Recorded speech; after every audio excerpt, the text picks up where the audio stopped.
Chapter 1. A New Beginning. Naval Headquarters, Marineford.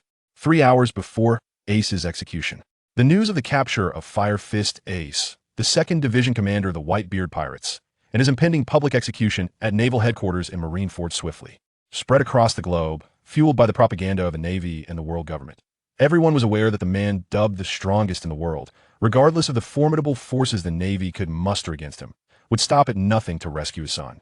On one side stood the Navy, the most powerful force under the world government that had ruled for 800 years, suppressing the seas. That on the other side was Edward Newgate, the acknowledged strongest man in the world, the supreme emperor of the New World, known as Whitebeard, along with his crew, the Whitebeard Pirates. That a confrontation between these two titanic forces was imminent. The question lingered: would justice triumph over evil, or would evil overthrow justice? No one could guarantee the outcome.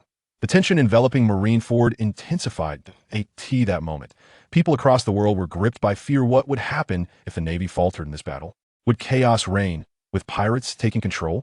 As the time for the execution drew near, in an effort to prevent a surprise attack by the Whitebeard Pirates, the Navy dispatched numerous surveillance vessels, only for them to be sunk upon departure, rendering their movements utterly inscrutable. The entire naval headquarters was preparing for the potentially cataclysmic battle ahead. Abba! The naval commanders rallied the elite forces gathered from all corners of the world with fervent and solemn words during the final pre-battle motivation. In anticipation of this war, capable of altering the very fabric of the world, approximately 100,000 renowned sailors were summoned to Marine headquarters, with nearly all personnel mobilized, barring essential retainers. Surrounding the crescent-shaped bay of Marineford and the entire island were 50 imposing warships, their shores lined with countless gleaming heavy artillery. From the port, it was evident that the foremost defenders of the Navy comprised the infamous 5 legal pirates, counter the 4 emperors of the New World, who had seized the latter half of the Grand Line. The world government had selected the pinnacle of strength among countless pirates: the warlords of the sea, the tyrant Bartholomew Kuma, the notorious pirate who once clashed with the Emperor Kaido, Gecko Moria, the celestial dragon, the king of Dressrosa, and the infamous figure in the underworld, Don Quixote da Flamingo, known as the Joker.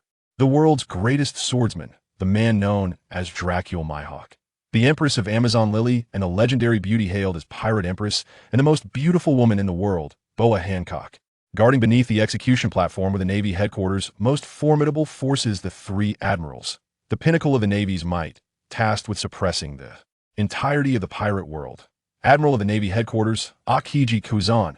Admiral of the Navy headquarters, Akainu Sakazuki. Admiral of the Navy headquarters, Kizaru Borsellino. All conceivable forces of justice were poised to prevent Ace from being reclaimed by the Whitebeard Pirates, awaiting their arrival with bated breath. At that moment, within the office of the Fleet Admiral, Sengoku, known as the Buddha of War and the strategist Sengoku, leaned pensively against the table, contemplating the impending conflict. Bang! The door to the office was forcibly kicked open, and a man of formidable stature, muscular and adorned with a white crew cut, clad in the Navy's justice cloak, stormed into the room. Sengoku did not need to look up. He was acutely aware of the identity of this man. In all of Marineford, there was no one else daring enough to intrude in such a manner. Given Sengoku's familiarity with him, he instinctively raised his hands slightly away from the table, anticipating the unfolding scene as expected. Boom! Before the plaque of absolute justice hanging on the wall, the legendary Vice Admiral Garp slammed his fist on his Sengoku's desk, shouting fervently, "Is this truly necessary? I cannot accept it." Though Sengoku understood the fury of his old comrade, he remained acutely aware of his responsibilities not only as a brother, but also as the Fleet Admiral, accountable for the world. With a grave expression, Sengoku fixed his gaze upon Garp and stated, "This public execution is not merely a punishment for one pirate, it bears significant implications for the future of the world. For this reason." At this juncture, Sengoku hesitated, allowing Garp to grasp the underlying message. Despite his simmering rage, Garp turned away with a heavy heart and strode towards the exit. After all, he too was a Marine, bound by duties beyond his personal feelings. Sengoku slightly raised his eyes to the retreating figure of Garp. "Regarding this matter, as one of the involved parties, you bear considerable responsibility." Upon hearing Sengoku's words, Garp's footsteps faltered momentarily. "Garp, do remember this." That instant, an emotionless, mechanical voice echoed in their ears. "The nationwide quiz begins." Following this announcement, 2 blinding beams of light suddenly appeared, and in an instant, Sengoku and Garp vanished from sight. Simultaneously, 3 other beams of light flickered across the globe. There are a total of 5 participants in this event. First, Sengoku. Second, Monkey D. Garp. Third, Edward Newgate. Fourth, Portgas D. Ace. Fifth, Sakazuki. Amidst a land enveloped in white light, a beam flashed, heralding the arrival of Sengoku, adorned with his signature frog glasses. Who is it? How could I possibly be here? Is it the power of a devil fruit? Sengoku's brow furrowed, his vigilance heightened as he surveyed his surroundings.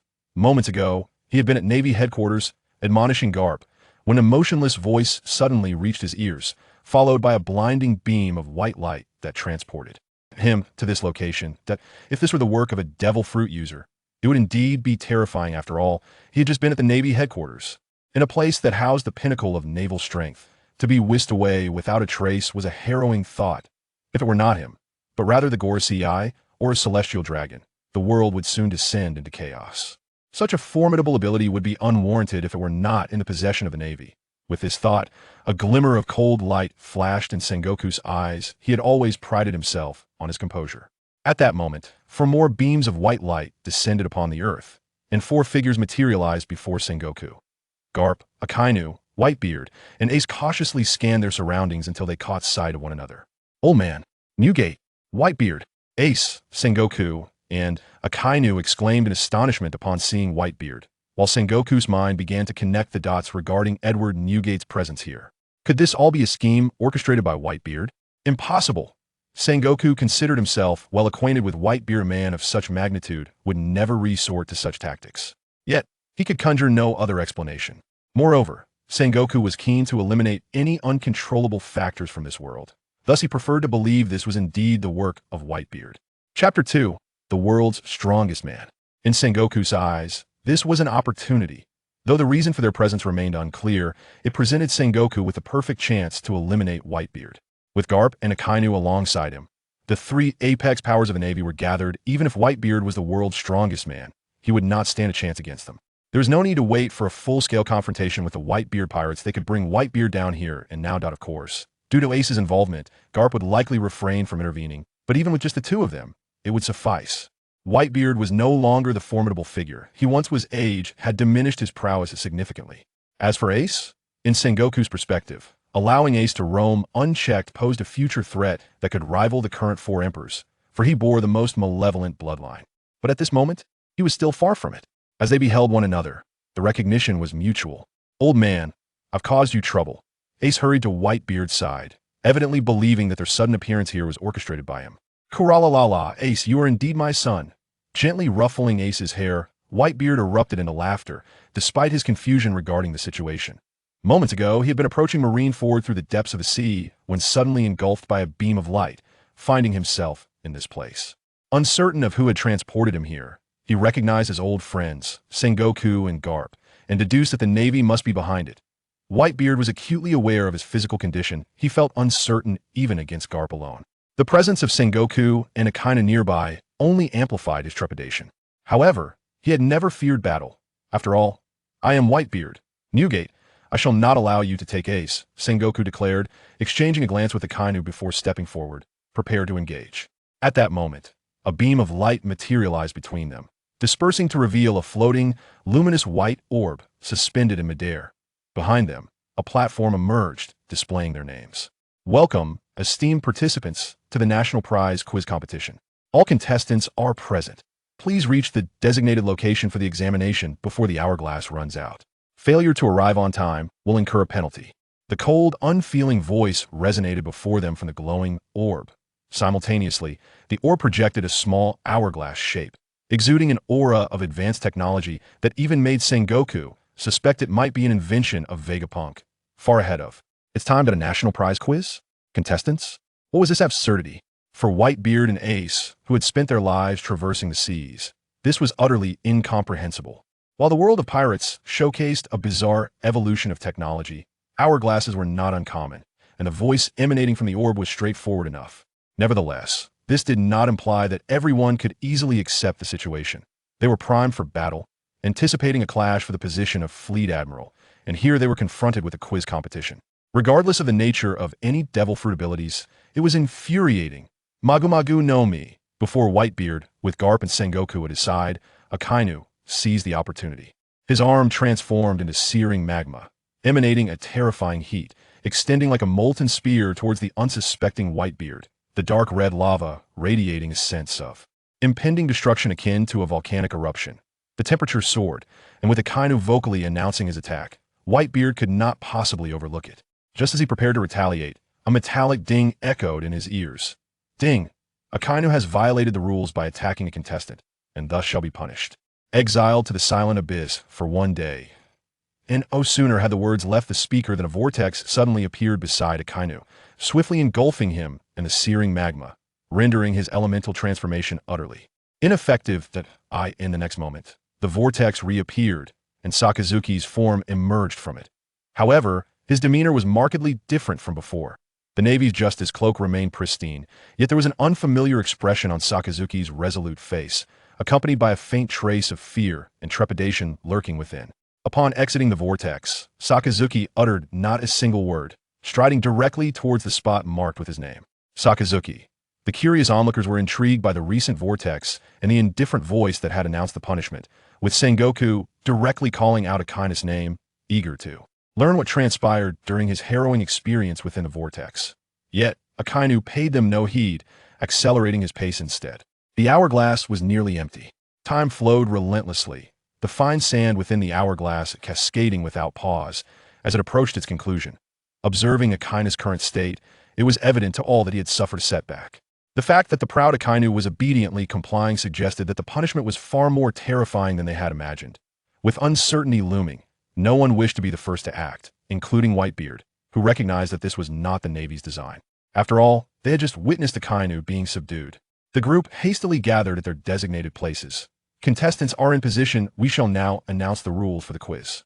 During the examination, contestants must not attack each other or interfere with one another's responses, or they will face penalties, which will escalate.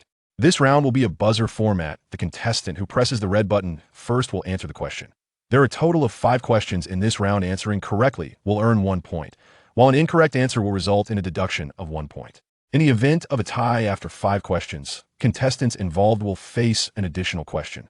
Contestants who lack sufficient points cannot incur further penalties. Each contestant has 1 opportunity to answer each question. At the conclusion of the 5 questions, the contestant with the highest score will receive a reward, a potion that restores them instantaneously, regardless of the severity of their injuries, returning them to their optimal state without any side effects. After the quiz concludes, all contestants will be returned to their original starting point. As the voice elucidated the rules, a red button materialized beneath their feet. Instantaneous restoration potion. Instantaneous restoration potion. With the effects of the potion laid out so clearly, doubts vanished among the crowd. They had all witnessed Sakazuki's ordeal, and the ease with which they were brought to this place, coupled with Sakazuki's helpless punishment, underscored the formidable power at play.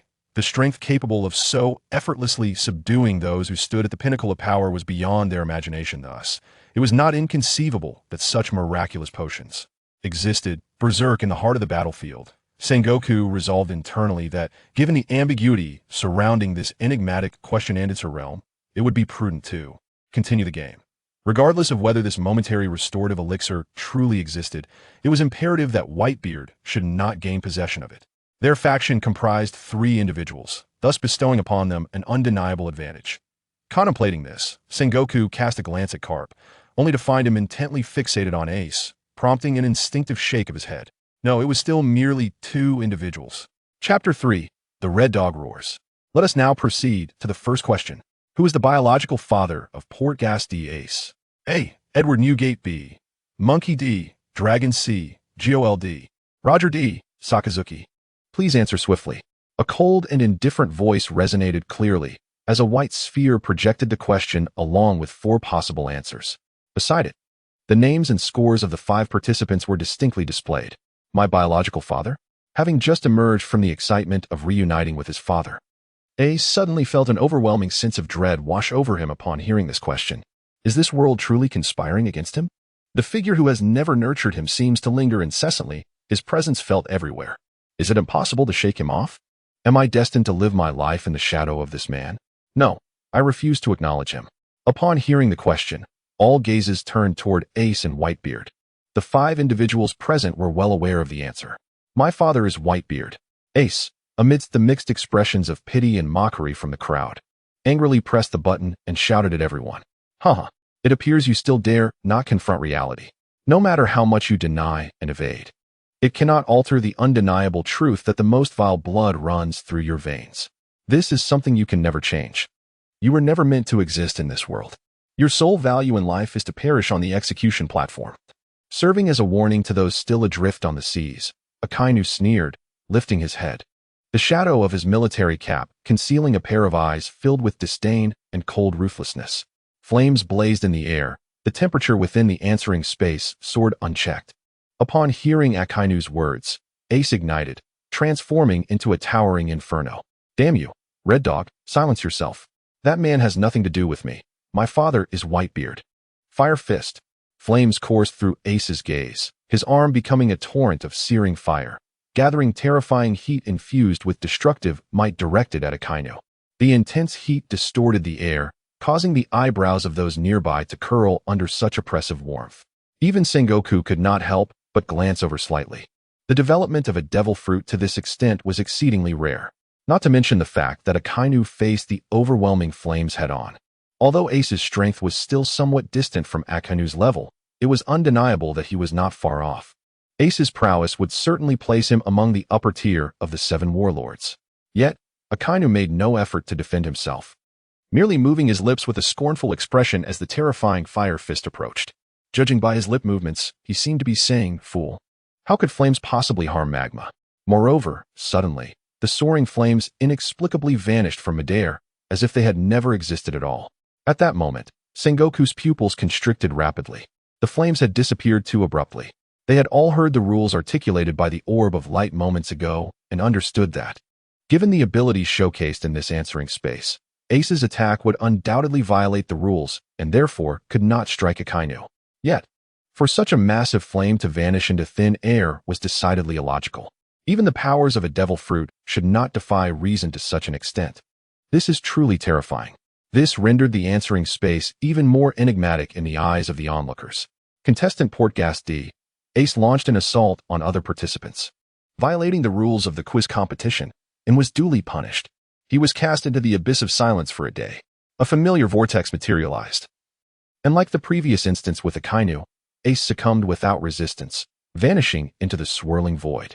As he beheld Ace's disappearing figure, a flicker of compassion flashed in Akainu's gaze.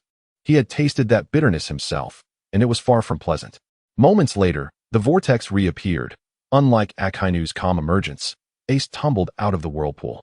Upon his arrival, he collapsed to the ground, trembling slightly, his face etched with terror. After this ordeal, Ace would never forget the horror of the abyss of silence. Once drawn into the vortex, his vision was engulfed by darkness, an ineffable void that defied description. Even when utilizing his devil fruit abilities, he could merely sense flames consuming. Yet not a glimmer of light could be perceived, and even the warmth was devoured by the encroaching dark. In that realm, sound could not traverse. Even self-dialogue was rendered impossible. For the exuberant and endlessly vibrant Ace, this is nothing short of the most terrifying punishment in the world. The day of exile was an eternity for Ace, even more so than a year. Yet, the answering space offered no respite for him. The questions continued unabated. Poor Gasti. Ace had just erred in his response, resulting in a loss of points and subsequent punishment. Having already faced one penalty, the consequences were intensified. 3 days of exile to the abyss of silence. The cold, unfeeling voice from the sphere echoed once more. No. Upon hearing that he would be cast into that dreadful place again, Ace was instantly engulfed by dread. However, no amount of struggle would avail him. The vortex reappeared, drawing Ace's body back into its depths. Both Whitebeard and Garp staggered slightly as the whirlpool materialized, but ultimately, they resigned themselves to the situation.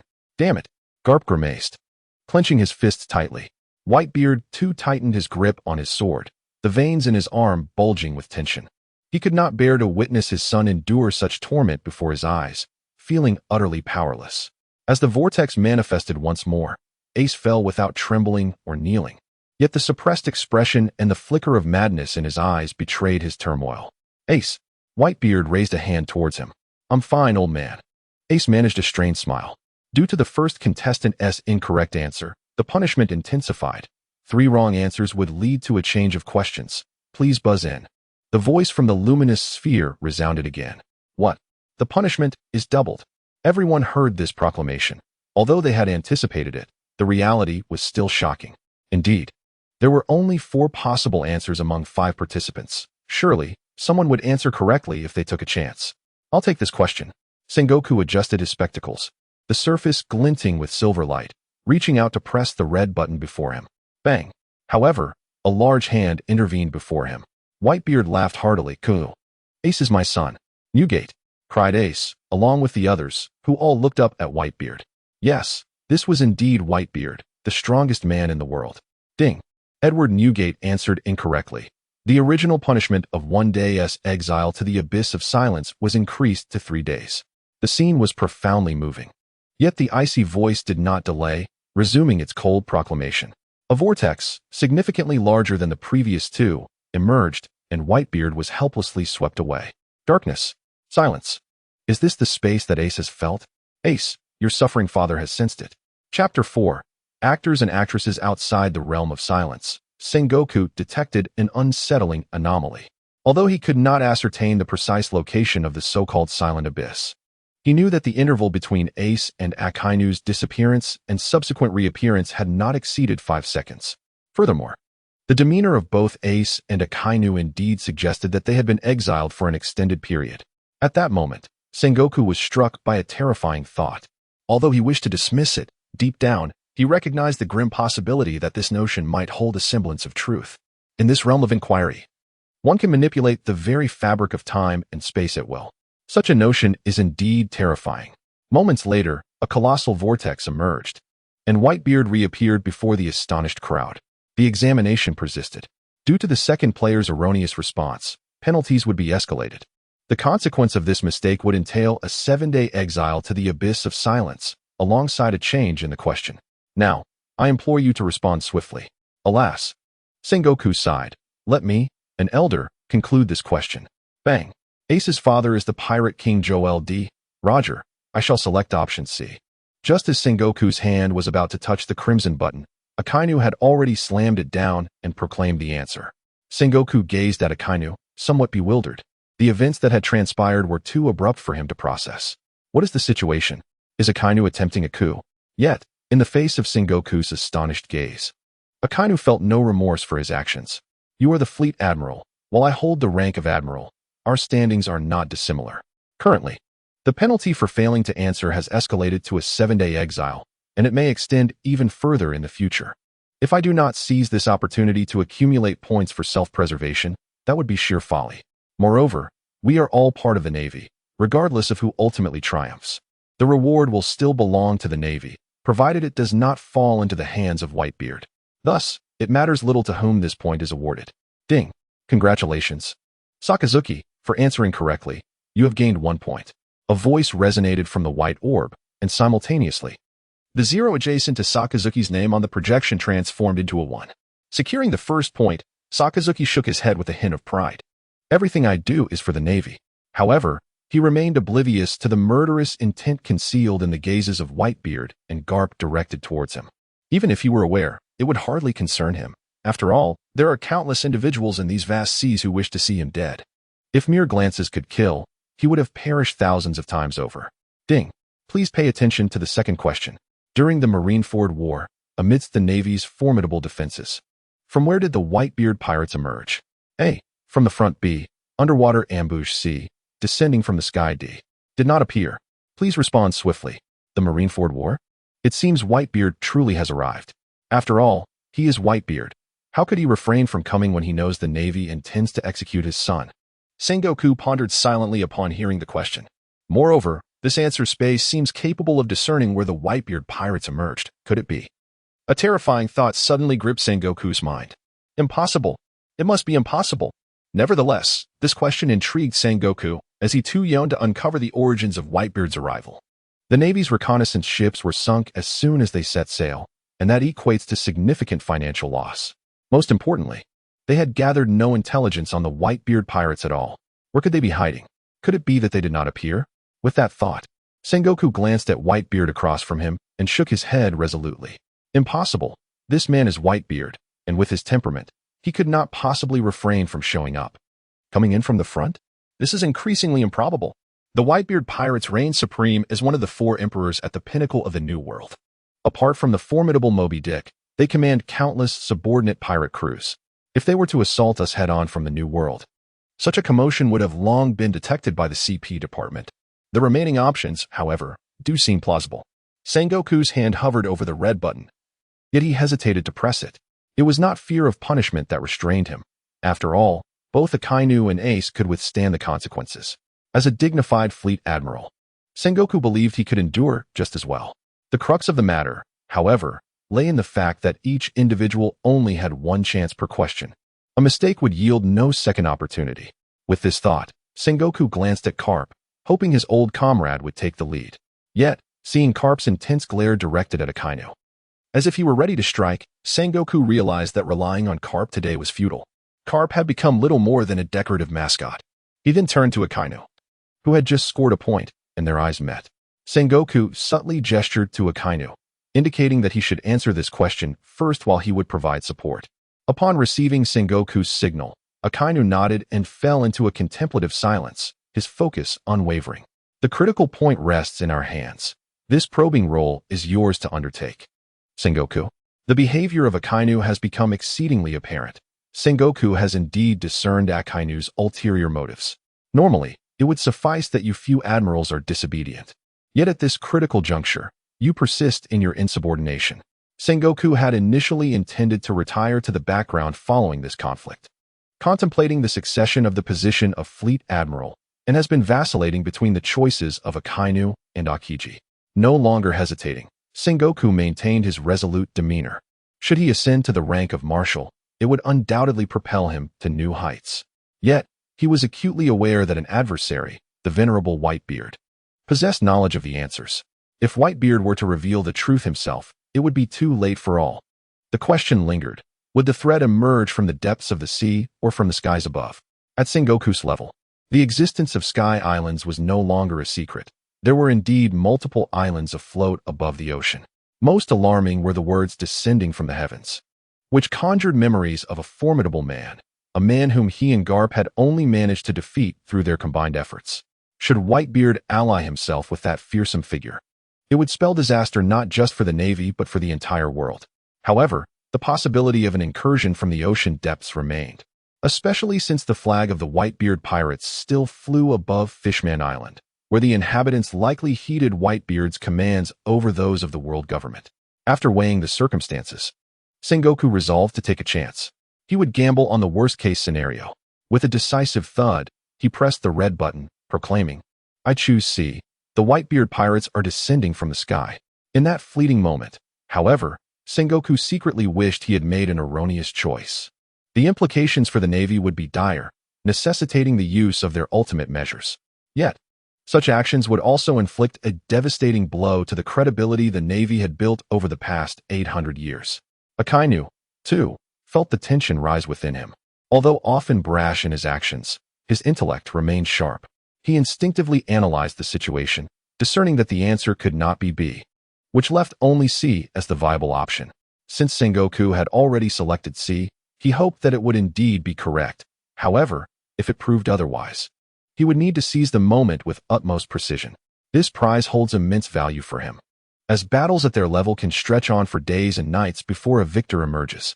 One can only imagine the scene when both sides are utterly exhausted, and he suddenly produces a potion, takes a sip, and fully restores his health. It is a spectacle to behold. Thus, should the opportunity arise, he would undoubtedly strive to seize it. Chapter 5. The Pierced Veil Ding. The warlord has answered incorrectly, with a score of 0. He is hereby penalized with a day of exile in the silent abyss. The whirlpool reappeared, but this time, the warlord was drawn in with a smile, exhaling a sigh of relief. At least it wasn't that man. Unbeknownst to him, however, his mirth would soon dissipate. Beside him, Akainu secretly reveled in his delight, his hand poised over the crimson button before him, eagerly waiting for the warlord's return to pounce on the chance to answer. Bang! The sound of the lava imp was unmistakable. There was no need for guesses, for I emerged from the depths of the sea. A large hand pressed the button ahead of Akainu, and the familiar, boisterous laughter of Whitebeard echoed nearby. Indeed, this unexpected interloper was Whitebeard, who had initially hesitated to respond. He was concerned that if the warlord discovered they had approached from beneath the sea, he would not remain idle. Should the Navy be forewarned, they would be ill-prepared to defend themselves underwater, leading to significant losses. Especially for those with abilities, being pierced through the veil underwater could spell doom for them, including himself. Yet, judging by Akainu's expression, they likely surmised the answer, rendering further concealment futile. It was better to claim the point themselves. Ding! Edward Newgate answered correctly, gaining 1 point. As Whitebeard's words faded, a voice emerged from the orb of light, and the projection above reflected that the 0 next to Whitebeard's name had transformed into a 1, having just emerged from the silent abyss. The warlord caught wind of this announcement and beheld the glaring 1 next to Whitebeard's name. Overwhelmed by this crushing blow, he nearly spat blood and cast a bewildered glance at Akainu beside him. What was happening? I sacrificed myself as your test subject, and you squandered this crucial point, handing it to Whitebeard no less. Is there nothing you can do besides hinder us? I protest. The answering space has yet to announce please buzz in, and Whitebeard answered prematurely. Akainu, now fully aware, erupted in fury, his face darkened as he shouted. What is this? I have prepared for so long, waiting for that phrase, only to be preempted. Especially by Whitebeard. This point must belong to me. Ding. There is no rule prohibiting contestants from buzzing in early. Akainu questioned the regulations. Consequently, Akainu was sentenced to 7 days of exile in the silent abyss for his challenge.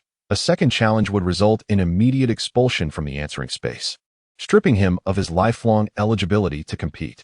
However, the subsequent words in the answer space left Akainu speechless. Damn it. The vortex emerged, smoothly carrying Akainu away. And when it reappeared, the expression beneath Akainu's military cap was terrifyingly grim. With a ferocious glare directed at Whitebeard, he ceded. Do you have any idea how I have spent these past 7 days? If I do not bring you to your demise, I am not Akainu. The third question, during the Marineford War, at whose hands did the great pirate Edward Newgate, known as Whitebeard, meet his end? A. Akainu. B. Blackbeard. C. Kizaru. D. Kaido. At this moment, the sound of the time orb resonated forth. Please respond promptly. This compelled all, including Akainu, to turn their gaze toward Whitebeard. At this moment, no one harbored any doubts regarding the accuracy of the answer space. Sengoku's emotions were a tumultuous blend of exhilaration, relief, and a touch of melancholy. The death of Whitebeard signified the ultimate triumph of the Navy in this conflict. Justice had prevailed over malevolence. In his final battle as Fleet Admiral, he had vanquished the foremost of the Yonko, ensuring his place in history. Yet, with the passing of yet another comrade from his era, he pondered whether his own time had come to an end, acknowledging that this era ultimately belonged to the youth. Old man, Ace exclaimed, overwhelmed with guilt, believing himself to be the cause of Whitebeard's demise. Had he not insisted on capturing Blackbeard, the ensuing calamity would never have unfolded. If he had not been captured and handed over to the Navy, Whitebeard would not have needed to intervene and would still be alive. Am I to perish? Upon receiving news of his impending death in the forthcoming battle, Whitebeard could not feign indifference, who would remain unperturbed upon hearing that their end was nigh, especially when faced with the grim prospect of choosing their own killer. Yet, true to his nature, Whitebeard remained unfazed. From the moment he resolved to rescue Ace, he had no intention of returning alive. Ultimately, death is inescapable for a man of his stature. It is preferable to depart in a manner that etches one's name into the annals of history, akin to Roger, wagering the future on the new world before his demise. In this moment, the most elated was undeniably Akainu, as this query presented him with an effortless opportunity. With 4 options laid before him, Blackbeard, merely a minor player, unworthy of consideration. Kaido, though formidable, recent intelligence indicated that Kaido's beast pirates were currently engaged with Shank's red-haired pirates, rendering his involvement improbable. As for Kizaru, this notorious scoundrel dares to challenge Whitebeard. One should not place any hope in him. It appears that the ultimate defeat of Whitebeard will rest solely upon my shoulders. I am indeed the Navy's greatest benefactor. Having vanquished the legendary pirate Whitebeard, such a monumental achievement is mine alone. Who could possibly contest my claim to the position of admiral? Moreover, there are a total of 5 questions. By answering this one correctly, he would earn 2 points, which would essentially secure victory for him. Bang! With this thought, Akainu hesitated no longer, decisively pressed the red silk button before him, and confidently proclaimed, "I choose A. Only I can slay Whitebeard."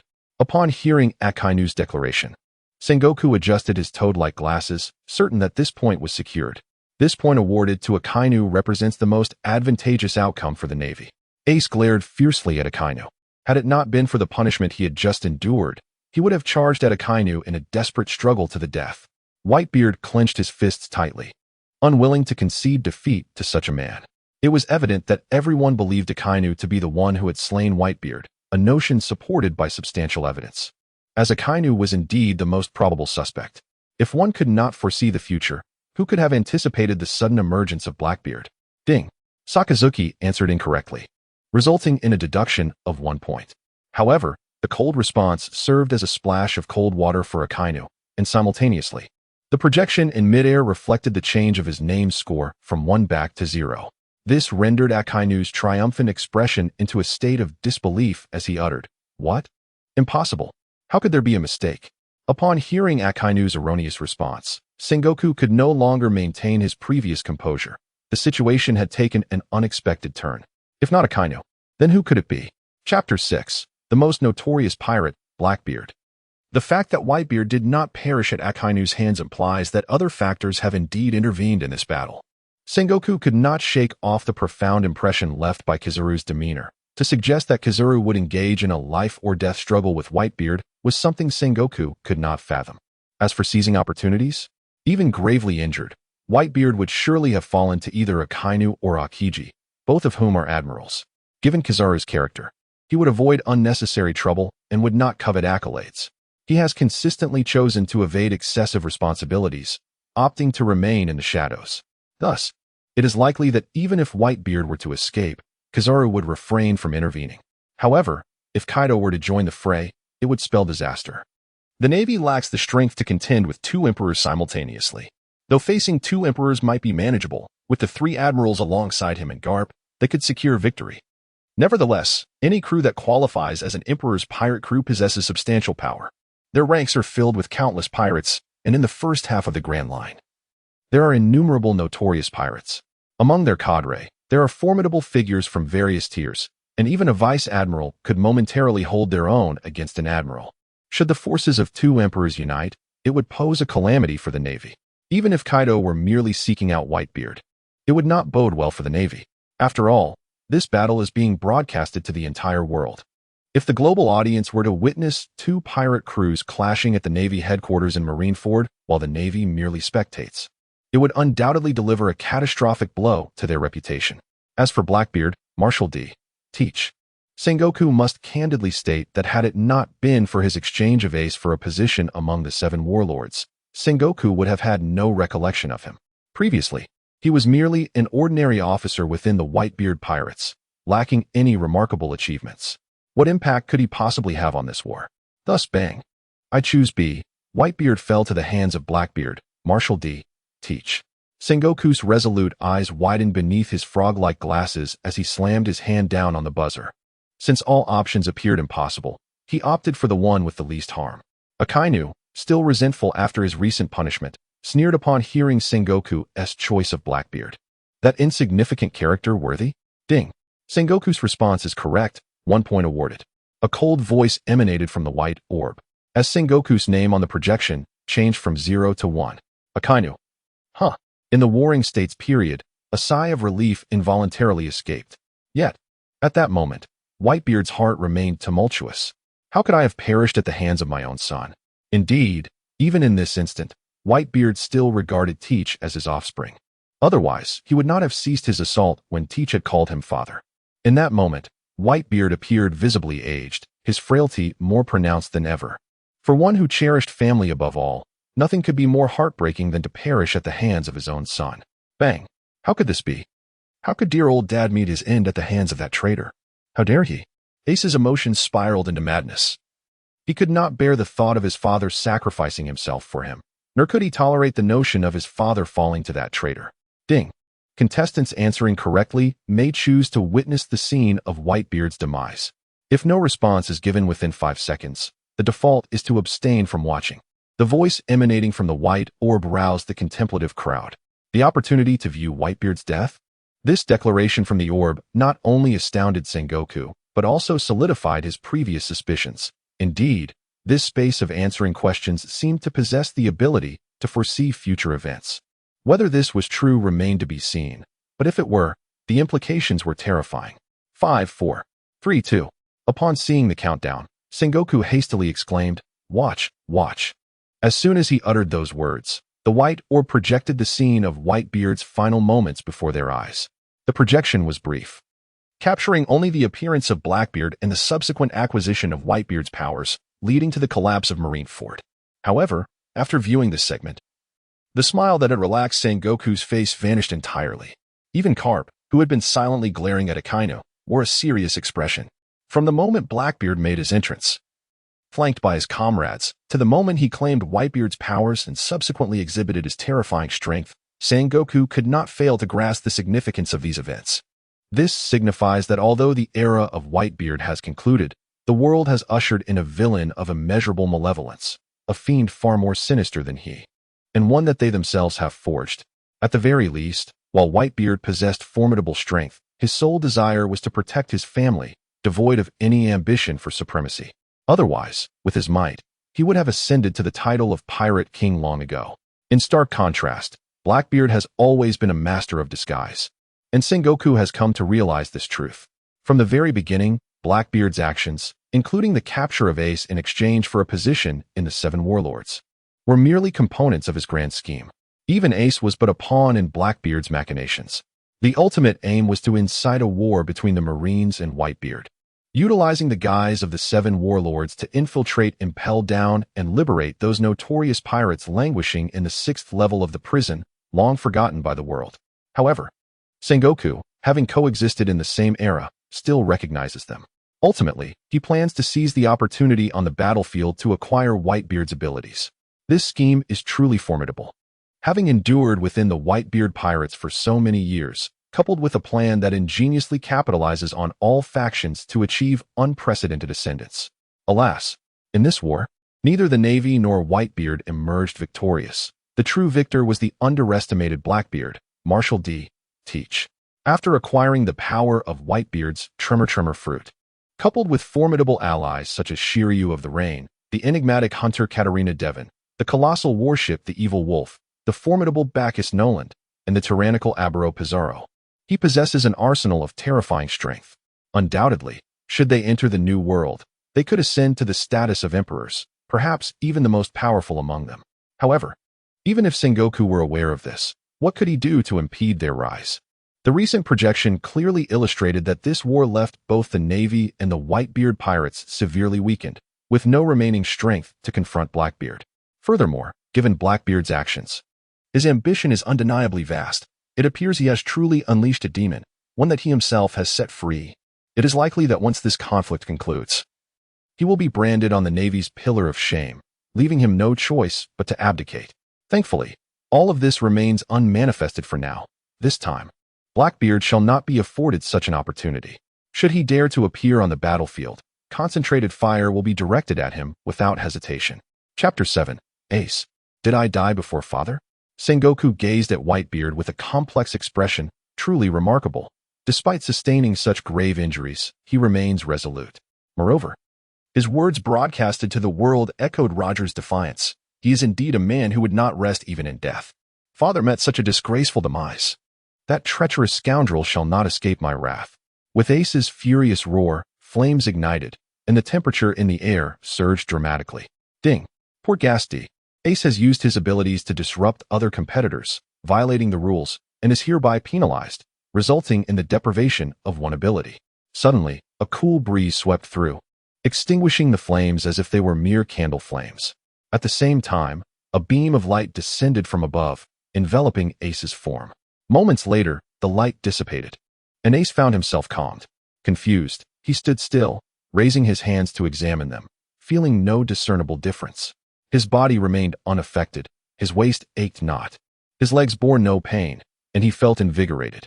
With a snap of his fingers, a small flame appeared, indicating his fruit's power remained intact. What ability had been lost? Suddenly, a realization struck him, and his expression shifted dramatically. Could it be? Ace's bright eyes widened in disbelief. Indeed, it was true. His conqueror's haki had vanished. Ace, incredulous, attempted once more. What?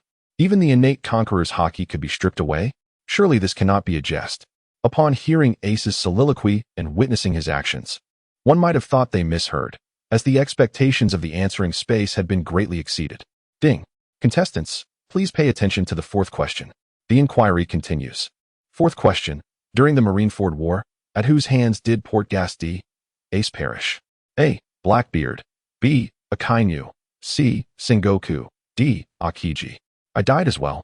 Just moments ago, Ace, seething with rage at the news of Whitebeard's demise, was stunned to learn of his own death, rendered utterly motionless. Following this revelation came a wave of anger, as he finally comprehended the sense of betrayal that Whitebeard must have felt when questioned about his own killer. Yet, after the fury subsided, a profound emptiness took hold. With the realization of his own demise, how could he possibly avenge his father, stripped of his conqueror's haki by the answering space? Ace was now fully convinced of its authority. At least in the future he had known, he was indeed dead. It was a grim realization, for he was currently shackled to the execution platform by seastone cuffs, destined for execution. Perishing on the scaffold seemed all too fitting. Yet, a sense of frustration lingered. He had not yet captured that traitor. He had just reunited with his brother, and his father should not have been present. Whitebeard, visibly aged and burdened, felt an even deeper despair upon learning of Ace's demise. He had held on to the hope that he could save Ace, even in death. It seemed, however, that he was too old to alter fate. Meanwhile, Garp clenched his fists tightly, eager to discern who had slain his grandson. As a Marine, he was powerless to prevent Ace's execution, yet he could still seek vengeance for him. Scum is scum, and those vermin of the seas are destined to meet their end upon the waves. As he beheld his name projected above, Akainu lifted his head with a sense of pride. However, he did not rush to make a guess. The stakes were now far too high. There were no points left to gamble, and a miscalculation would lead to punishment. He had observed the penalties for Ace's earlier missteps with great care. The first was a day of exile, the second 3 days, and the third the forfeiture of an ability. He had no desire to take such risks, whether it be haki, devil fruit powers, or martial prowess. He had honed them to their utmost potential. Losing any of these abilities would be untenable. Garp, standing nearby, silently glared at Akainu, fists clenched tightly. If this were not a question and answer space, and if Akainu were not a Marine, he would undoubtedly not survive the day. Yet, alas, there are no what-ifs. The current score reveals that Sengoku and Whitebeard each lead with 1 point, while Ace, Akainu, and Garp, who has not buzzed in even once, trail with 0 points. It can be said that the one who answers correctly between Sengoku and Whitebeard is essentially securing victory in advance. However, Sengoku is confident, knowing that Whitebeard's character will prevent him from buzzing in, especially since Ace is akin to his son. As for Ace, he appears to be lost in his own world. It remains true that if left unchecked, he might become a formidable adversary for the Navy in the future. Yet, he is currently far from that. Unable to even control his own emotions, thus Sengoku does not believe he can respond calmly. This implies that the only two capable of answering are himself and Akainu. Garp. In the previous projections, Ace's figure was conspicuously absent from the moment Blackbeard appeared until Whitebeard's demise. Given the ferocity of the battle, which left Marineford in ruins, Ace's absence is telling, especially since he has met his end. This indicates he must have died before Blackbeard's arrival. If his analysis is accurate, Blackbeard can be ruled out. Aokiji has been following Garp since graduation, and given that Ace is Garp's grandson, Aokiji may not have harmed him. But he certainly would not have killed him. With Aokiji eliminated from suspicion, the remaining contenders are himself and Akainu. As the fleet admiral, Garp has been commanding from the rear and would refrain from engaging unless absolutely necessary. However, with Marineford on the brink of sinking, it is undoubtedly a critical moment, compelling him to act. The majority of Whitebeard's injuries appear to have resulted from Akainu's molten lava, indicating that Akainu has been in continuous combat with Whitebeard. Moreover, it is noteworthy that Akainu's name has appeared several times in the previous questions, each time associated with incorrect answers. From this perspective, the individual most likely to eliminate Ace is none other than Sengoku. However, to avert any unforeseen circumstances, Sengoku suddenly coughed twice, simultaneously signaling with his gaze to Akainu. who had been drawn over by the sound of his cough. The unspoken message in his eyes was clear. You choose first, prioritize your own safety, and I shall cover your retreat. Securing this point would essentially guarantee victory in this round of questioning, and furthermore, it would yield an instant recovery potion. Regardless of who the general is, this would undoubtedly enhance our chances in the ensuing conflict. The thought of a general who can recklessly exchange injuries is formidable indeed. Upon receiving a glance from Sengoku, Akainu swiftly averted his gaze, understanding the implications. He comprehended the rationale. However, despite being the head of the Navy's hawkish faction, Akainu was far from foolish. The current penalties could potentially strip him of his abilities, and the consequences of an incorrect answer were far too grave for him to gamble on. Whether it be the dual haki or his fruit powers, losing either would demote him from the pinnacle of combat prowess. Without his fruit abilities, he would merely be an enhanced vice admiral.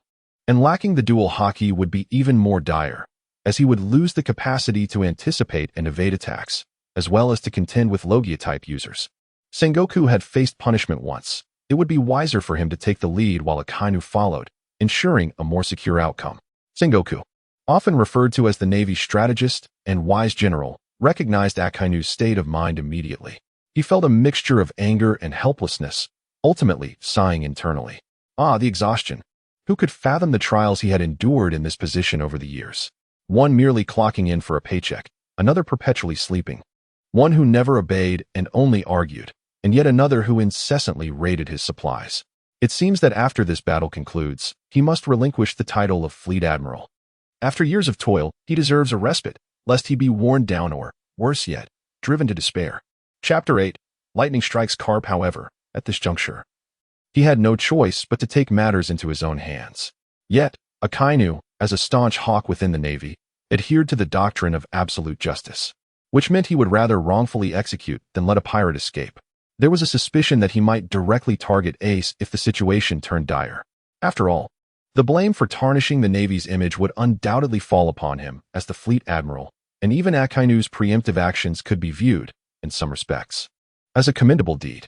With this thought, Sengoku shot a fierce glare at Akainu, reproaching him for abandoning resolve at the most critical moment, displaying a complete lack of foresight. Just wait, I shall settle this with you later. Akainu, what is this about? Why are you glaring at me? I am acting for the Navy's sake. I choose myself. Between Akainu and himself, Sengoku placed greater trust in his own judgment. As the fleet admiral, a strike from him would undoubtedly be lethal, highlighting the superiority of his strategic perspective. Ding. Sengoku answered incorrectly, losing a point. Yet that cold, unfeeling mechanical voice doused him with a bucket of cold water. What do you mean it's not me? Sengoku was somewhat taken aback, glancing at Akainu's gleeful demeanor. He truly could not believe that Akainu possessed a broader perspective than himself. However, Sengoku had made an erroneous choice, losing their only point. Rather than feeling regret, Akainu felt a twinge of triumph. Indeed, it was he who would ultimately steer the Navy through the storm. Moreover, upon hearing that Sengoku had not selected him but had instead chosen someone else, he cast a displeased glance in Sengoku's direction. Do you deem that I am inferior to him? Have you forgotten whose wounds were inflicted in the earlier video? However, now that Sengoku has assisted in eliminating one erroneous answer, it is time for him to contribute a point for the Navy. I shall select B. It was I who slew Ace. Akainu confidently pressed the answer button. Ding. Sakazuki answered correctly, earning a point. In the midst of Akainu's confident and expectant gaze, the answer space affirmed his response, and his score transformed from 0 to 1 once more. Yet, he remained oblivious to the fury and lethal intent radiating from Whitebeard, as well as the man advancing toward him with clenched fists and a steady, powerful stride. Garp, what do you intend to do? Have you lost your mind? However, Sengoku noticed Garp's unusual behavior. He could not allow Garp to take action against Akainu and swiftly moved to embrace him tightly. This is not because Sengoku is preventing Garp for the sake of Akainu. Rather, it is to safeguard Garp. The consequences of Garp violating the rules and losing his powers would be dire. Garp lacks any devil fruit abilities.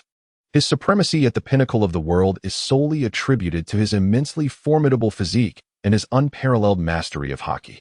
If he were to lose either of those, Garp would essentially be rendered powerless. With a multitude of enemies, even the Navy would struggle to protect him. Garp's fury was palpable, his face contorted with rage, breath heavy and labored, as his muscles tensed, veins bulging with exertion. He is a straightforward man. Upon learning that his grandson had been slain by Akainu, he was truly consumed by a desire for vengeance. Akainu, unfazed, remarked, "I have traversed mountains and seas, and navigated through throngs of people. I have witnessed every conceivable scene. If you wish for Garp to confront me, should I even furrow my brow, I would no longer be Akainu." Indifferent to Garp's wrath, Akainu's thoughts were solely focused on the next question of their contest, specifically, the outcome of this intellectual duel. Currently, he and Whitebeard were tied at 1 point each. The final question would determine the victor. With the prize already beckoning him, he had no time to concern himself with Garp. Once he returned to Marineford, Garp would no longer pose a threat. Regardless of their respective strengths, a vice admiral challenging an admiral would find no sanctuary within the Navy. Even if he were a former hero. Competitor Monkey D. Garp, please return to your designated position or face penalties. Although Garp did not succeed in his attempt to strike, his actions still constituted a defiance of the rules. Indeed, Garp, calm down, you are a Marine. Sengoku sighed, burdened by the exhaustion of leadership, as each subordinate proved more disobedient than the last. I will kill that bastard, Sakazuki, Garp declared. In the questioning arena, the atmosphere thickened. You wish to provoke me? Very well. Ding. Monkey D. Garp has delayed answering to disrupt other contestants. He is hereby penalized with thunderous restraint. Crack. Crack. Pop. A thunderous clap resonated as a colossal bolt of lightning descended from the heavens, striking directly at Garp, who was cradled in Sengoku's arms. Even someone as formidable as Garp trembled under the immense power of the lightning, prompting Sengoku to release him in alarm. Had it been another individual facing such a formidable force, they would likely have perished instantly. Strangely, despite Sengoku's tight embrace around Garp, the lightning only affected Garp, leaving Sengoku entirely unscathed. As the storm subsided, arcs of electricity danced across Garp's body, causing him to convulse, his hair standing on end and emitting wisps of smoke. Yet, his gaze remained astonishingly serene, reminiscent of an individual who had just engaged in vigorous exercise, rendering the world around him utterly bland. With a faint scent of charred flesh, Garp returned to his position. Observing Garp's silhouette, Sengoku felt a twinge of concern. This demeanor did not align with Garp's usual character. Had the strike compromised his faculties? Ding. Would you like to project the complete process of Port Gas D, Ace's demise? A countdown of 5 seconds commenced, and failure to respond in time would result in a default non-projection. 5-4. Hearing the opportunity to project the moment Ace was slain, Akainu gazed upward at the luminous orb in the sky, a hint of pride in his eyes. Just as he was about to consent to the projection, he sensed 3 cold presences of murderous intent and reconsidered. It was not fear that held him back, but rather a desire not to squander the time allotted for the question. 3-2. 1 ding. The projection time expired, defaulting to a non-projection. Please proceed to the next question. Question 5. Who ultimately halted the war at Marineford? A. The Gorosei B. Monkey D. Dragon C. Shiki the Golden Lion D. Red-haired Shanks. As the final question materialized, Sengoku's concern for Garp dissipated. The stakes were too high. If Whitebeard were to answer correctly, it would spell disaster. In his prime, Whitebeard was a force to be reckoned with, capable of bewildering any adversary. Sengoku's heart raced upon hearing the question. He had initially thought Blackbeard was the greatest variable. Yet upon analysis, the Navy, while lacking the strength to subdue Blackbeard, could still drive him away. Blackbeard's aggression towards Whitebeard would ensure that they remained mutual adversaries, unable to ally. With Whitebeard's demise, although the captains of his crew were formidable, the disparity in top-tier power would dictate the outcome of the conflict. Should Garp engage Blackbeard with all his might, none within the Whitebeard Pirates would be capable of withstanding him. Moreover, alongside the 3 admirals, they would assuredly repel Blackbeard and simultaneously dismantle Whitebeard's crew. What had appeared to be a certain victory for the Navy was now shrouded in uncertainty. Who, indeed, had intervened to stop the war? Chapter 9. The Pinnacle of Whitebeard. Who truly halted the conflict? The Gorosei? Preposterous. How is it that the 5 elders have all emerged? The 5 elders would be overjoyed if the Navy could apprehend these pirates en masse. They would not bat an eye even if it meant depleting the Navy's resources, as long as they could annihilate the Whitebeard Pirates. It is inconceivable that they would attempt to prevent the war. Merely refraining from dispatching reinforcements would be a significant concession.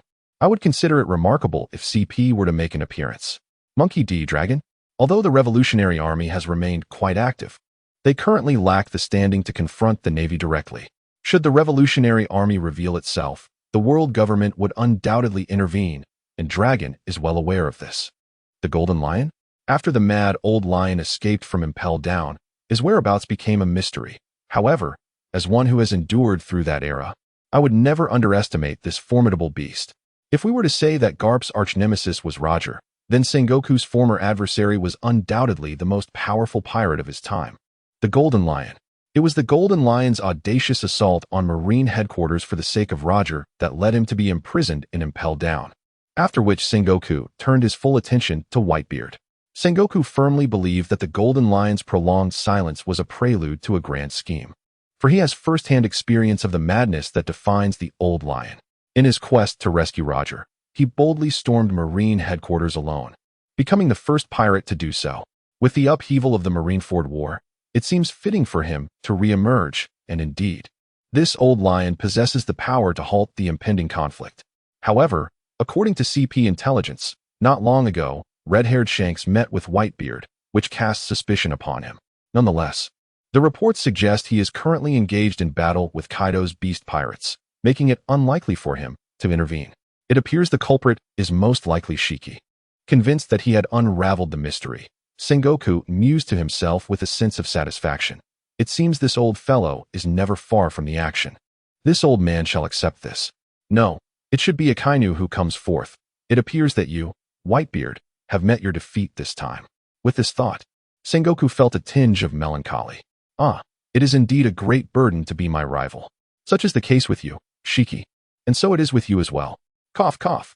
With this in mind, Sengoku puffed out his chest and lightly coughed twice in the direction of Akainu. Although the sound was faint, it was heard by the superhuman creature present, Akainu, who turned his gaze towards Sengoku. Their eyes locked. Sengoku conveyed a silent message. Do you understand? Akainu, receiving the message, resolutely nodded. I understand. He then disdainfully turned his head away. I am not a parasite within you. I have no obligation to comprehend your intentions. Dream on if you think I will be your pawn. If you are capable, then step forward. If not, spare me your incessant chatter. Witnessing the scornful glance from Akainu, Sengoku felt a surge of frustration boiling within him, realizing that he was trapped in a moment of helplessness. What use are you? In his resignation, Sengoku resolved to take matters into his own hands, muttering to himself, it seems we shall require an overtime. He then glared at Akainu, his expression simmering with anger as he raised his right hand. Once this is over, you shall see how I deal with you. Bam! Clang! A large hand preemptively pressed down, and its owner was none other than Whitebeard. At this moment, Sengoku also grasped the helplessness that Akainu had just experienced. Suddenly, as if struck by a revelation, Sengoku's expression changed dramatically. He should have anticipated this. Undoubtedly, Whitebeard had long since allied with Shiki. Damn it, this is the end. Whitebeard's demeanor remained composed. He merely wished to return swiftly and eliminate Akainu during the impending battle.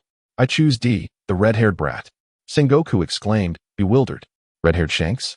A sigh escaped him, reflecting the fine line between paradise and despair. The recent experience felt akin to a roller coaster for Sengoku. Upon hearing that Whitebeard had chosen Shanks over the Golden Lion Shiki, Sengoku finally exhaled deeply, relieved. Fortunately, it seemed that this time, victory belonged to him. Ding! Congratulations to Edward Newgate for answering correctly, gaining a point. Simultaneously, the score displayed above the crowd changed from 1 to 2 for Whitebeard. How could this be? How could Shanks be the answer and not Shiki? Upon hearing that Whitebeard had answered correctly, Sengoku, who had always maintained a demeanor of a sagacious general, could no longer contain his astonishment and gasped in disbelief.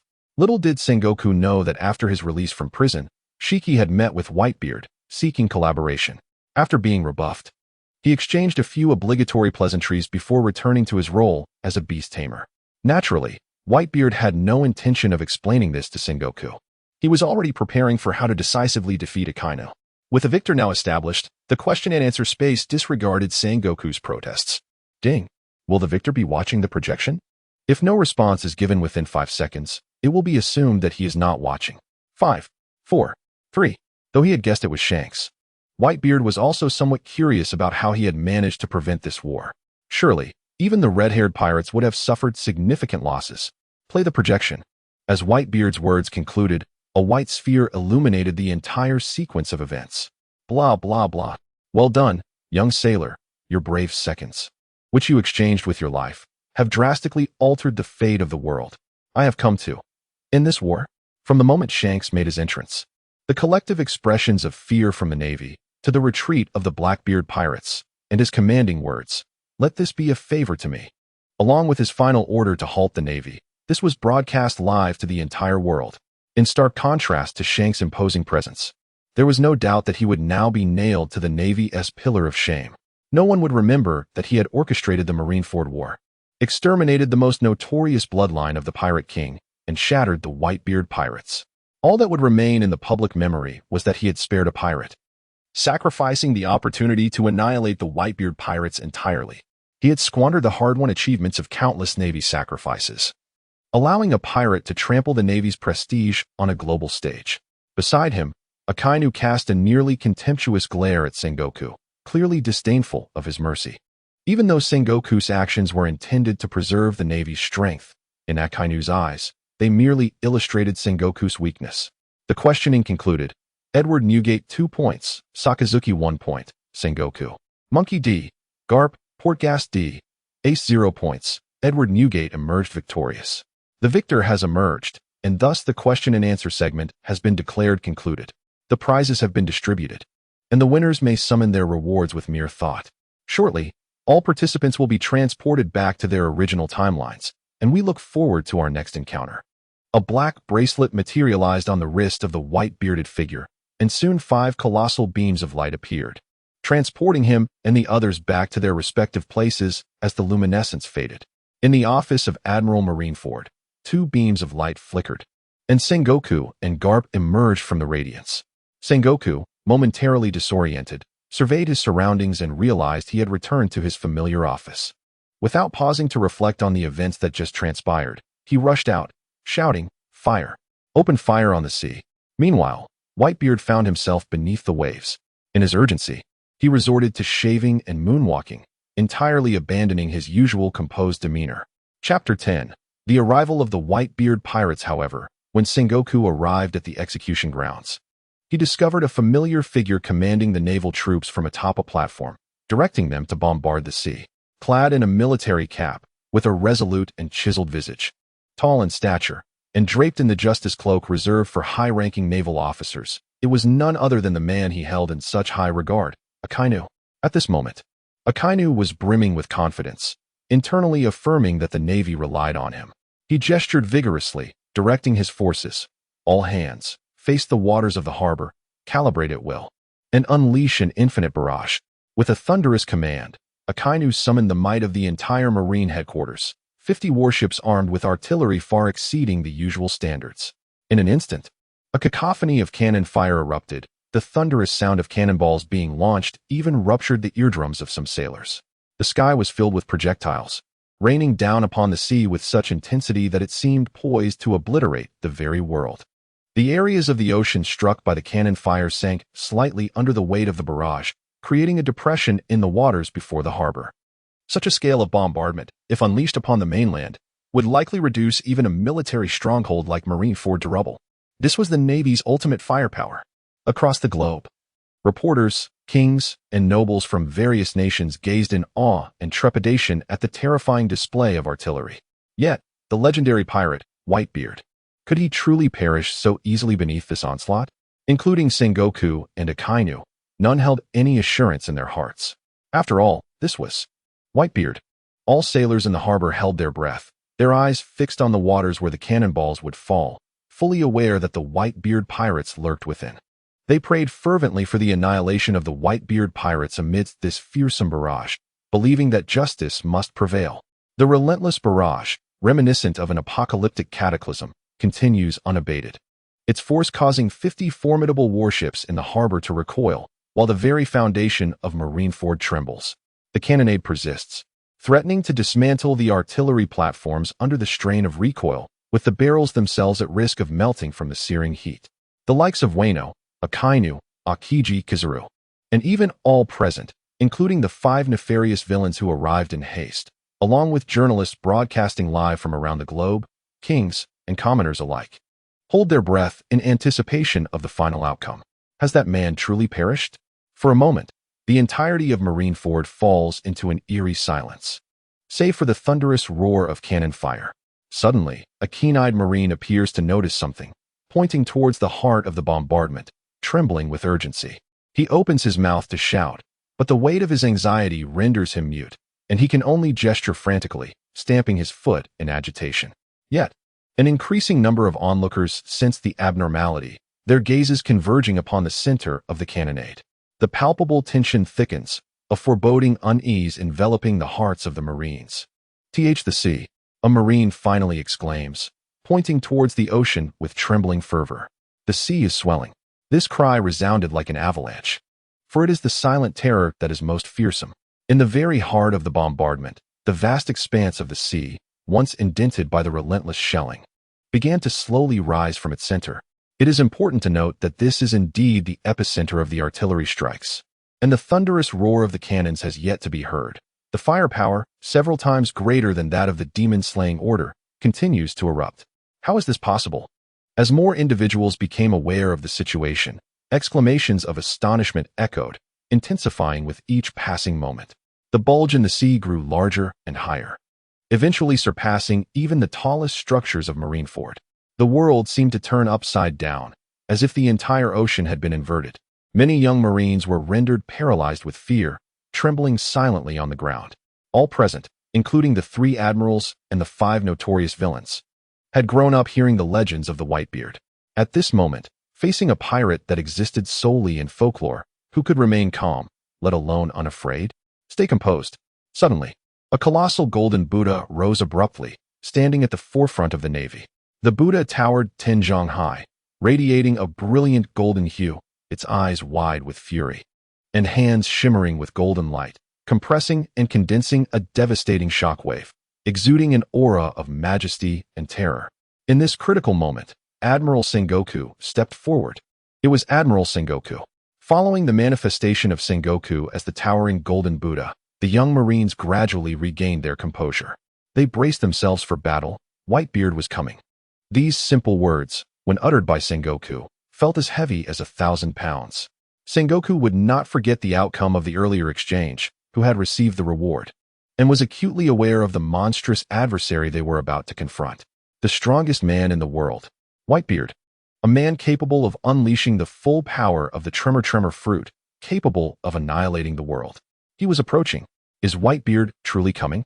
murmured the heavenly demon Don Quixote da Flamingo, crouching slightly, squinting at the distant sea. Such a terrifying aura. Whitebeard. The ocean is turning over. After Sengoku's emergence, the morale of the Navy somewhat stabilized, but soon after, an astute Marine suddenly noticed that it seemed as if the sea was about to overturn. Those summoned to the Marine headquarters were the elite of their respective divisions. Even the weakest Marine could independently hunt down a bounty of 1 million on the high seas. It is worth noting that the legendary mountain bandit, who had slain 56 pirates like Shanks, received only an 8 million berry bounty. Of course, he might be an exception. One could even assert that the assembled Marines were all officers. Sengoku would not send common weaklings to their doom. Sengoku would never jest with the future strength of the Navy. Such an elite, under ordinary circumstances, would never exhibit such a loss of composure. However, the scene before them was simply astonishing. The ocean, rising in a towering swell hundreds of meters high, was perilously poised to engulf Marineford entirely. The sheer height was so great that even the sun's brilliant rays were obscured by the relentless onslaught of water. Should the ocean surge crash down, it would likely spell utter devastation for Marineford, let alone for the Marines stationed there. The might of natural disasters is both merciless and terrifying. Even during the legendary clash between the Golden Lion and Roger at the Battle of Edward, despite the Golden Lion's apparent dominance, he too was undone by a sudden tempest. Not only was the majority of the flying pirate crew's fleet consigned to the depths, but a ship's rudder was even impaled upon the Golden Lion's head. If such a formidable figure as the legendary pirate Golden Lion could nearly perish beneath nature's wrath, how could these young Marines not be filled with trepidation? The sea trembled.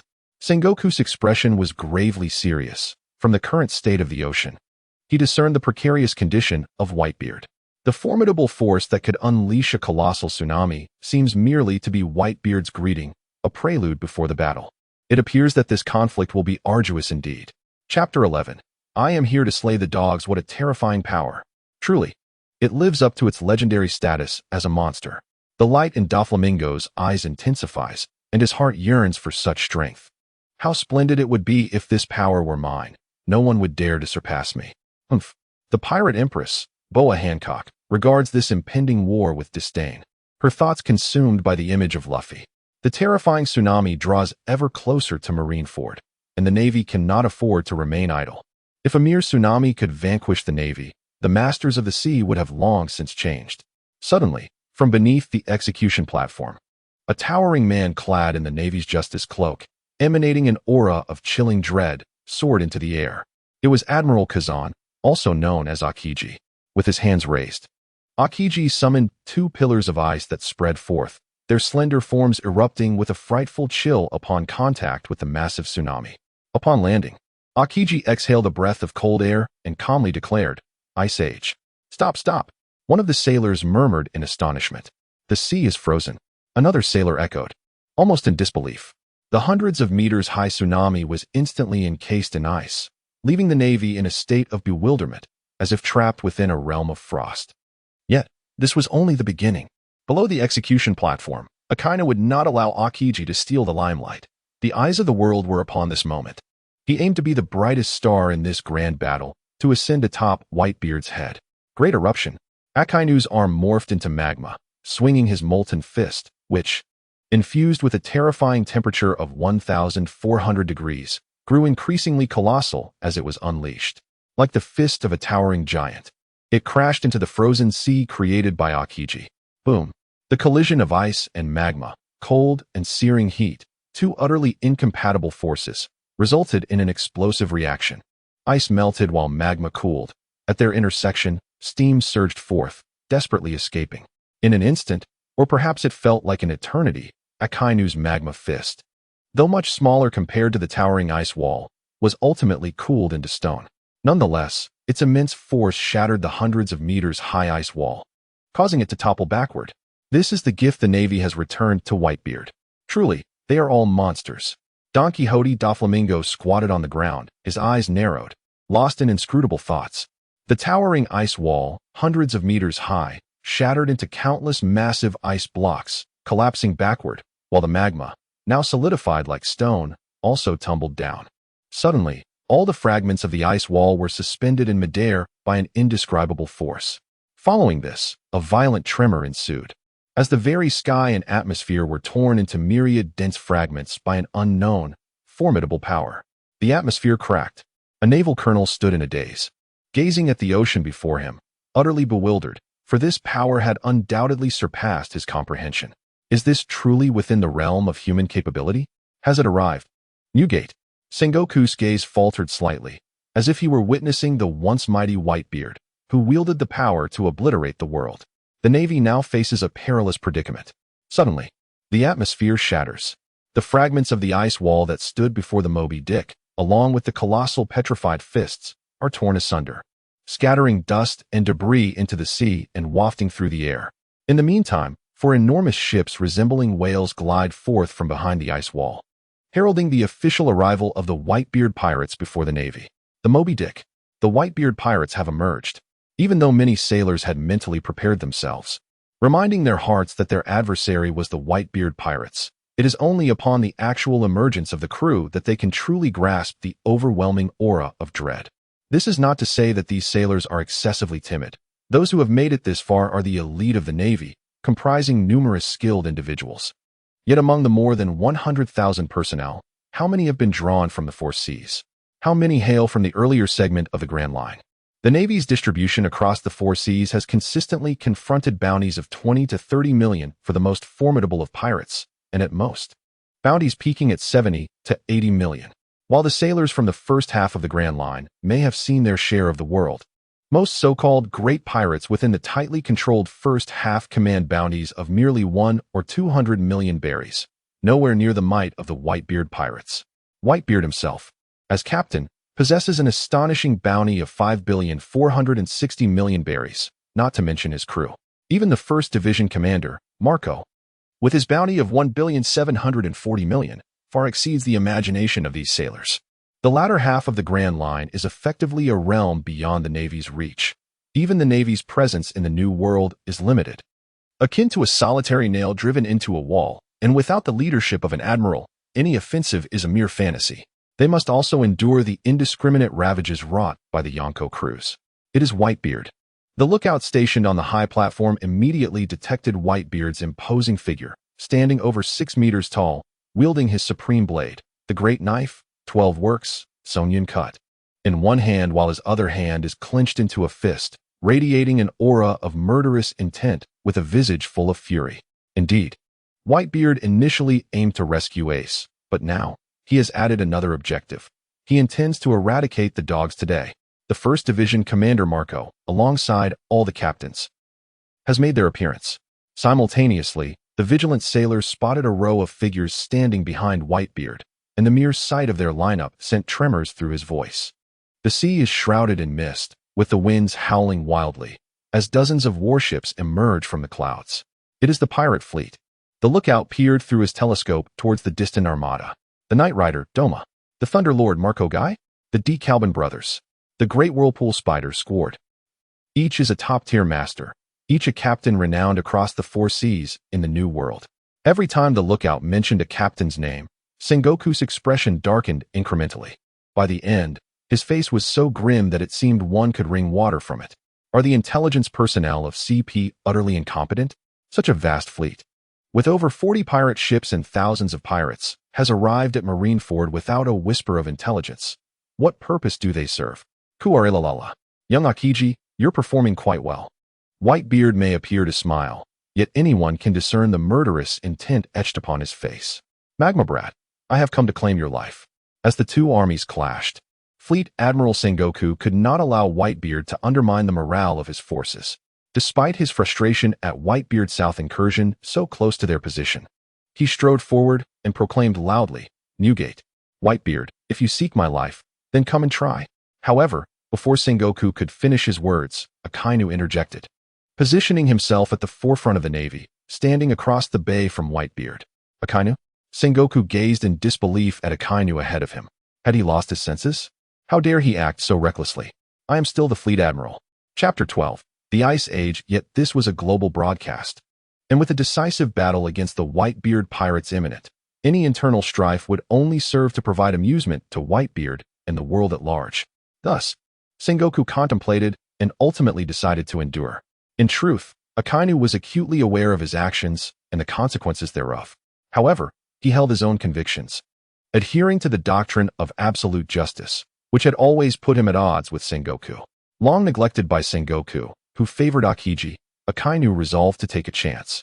By achieving merit through his feats against Whitebeard, he aimed to ascend the ranks, much like Garp's defeat of Rocks, thereby becoming a hero of the Navy. In that scenario, he would no longer need to concern himself with Sengoku's approval. The entire Navy and the world government would naturally recognize who was more suited to be Fleet Admiral. Old man, from the distant execution platform, Ace beheld Whitebeard, tears welling in his eyes, a mix of emotion and guilt, but above all, a glimmer of hope for survival. Regardless of the answers from the question and answer space, he was determined to live and to personally take Akainu's life. Ace, your father has come for you. Upon seeing Ace still alive, Whitebeard felt a wave of relief. Since it was Akainu who had attempted to kill Ace, he resolved to eliminate Akainu before he could make a move. Father, you clearly tried to stop me. And Ace was consumed by guilt and self-reproach. It was all due to his overestimation of his own strength. Had he not been captured by Teach, his father would not have rallied the entire crew to rescue him.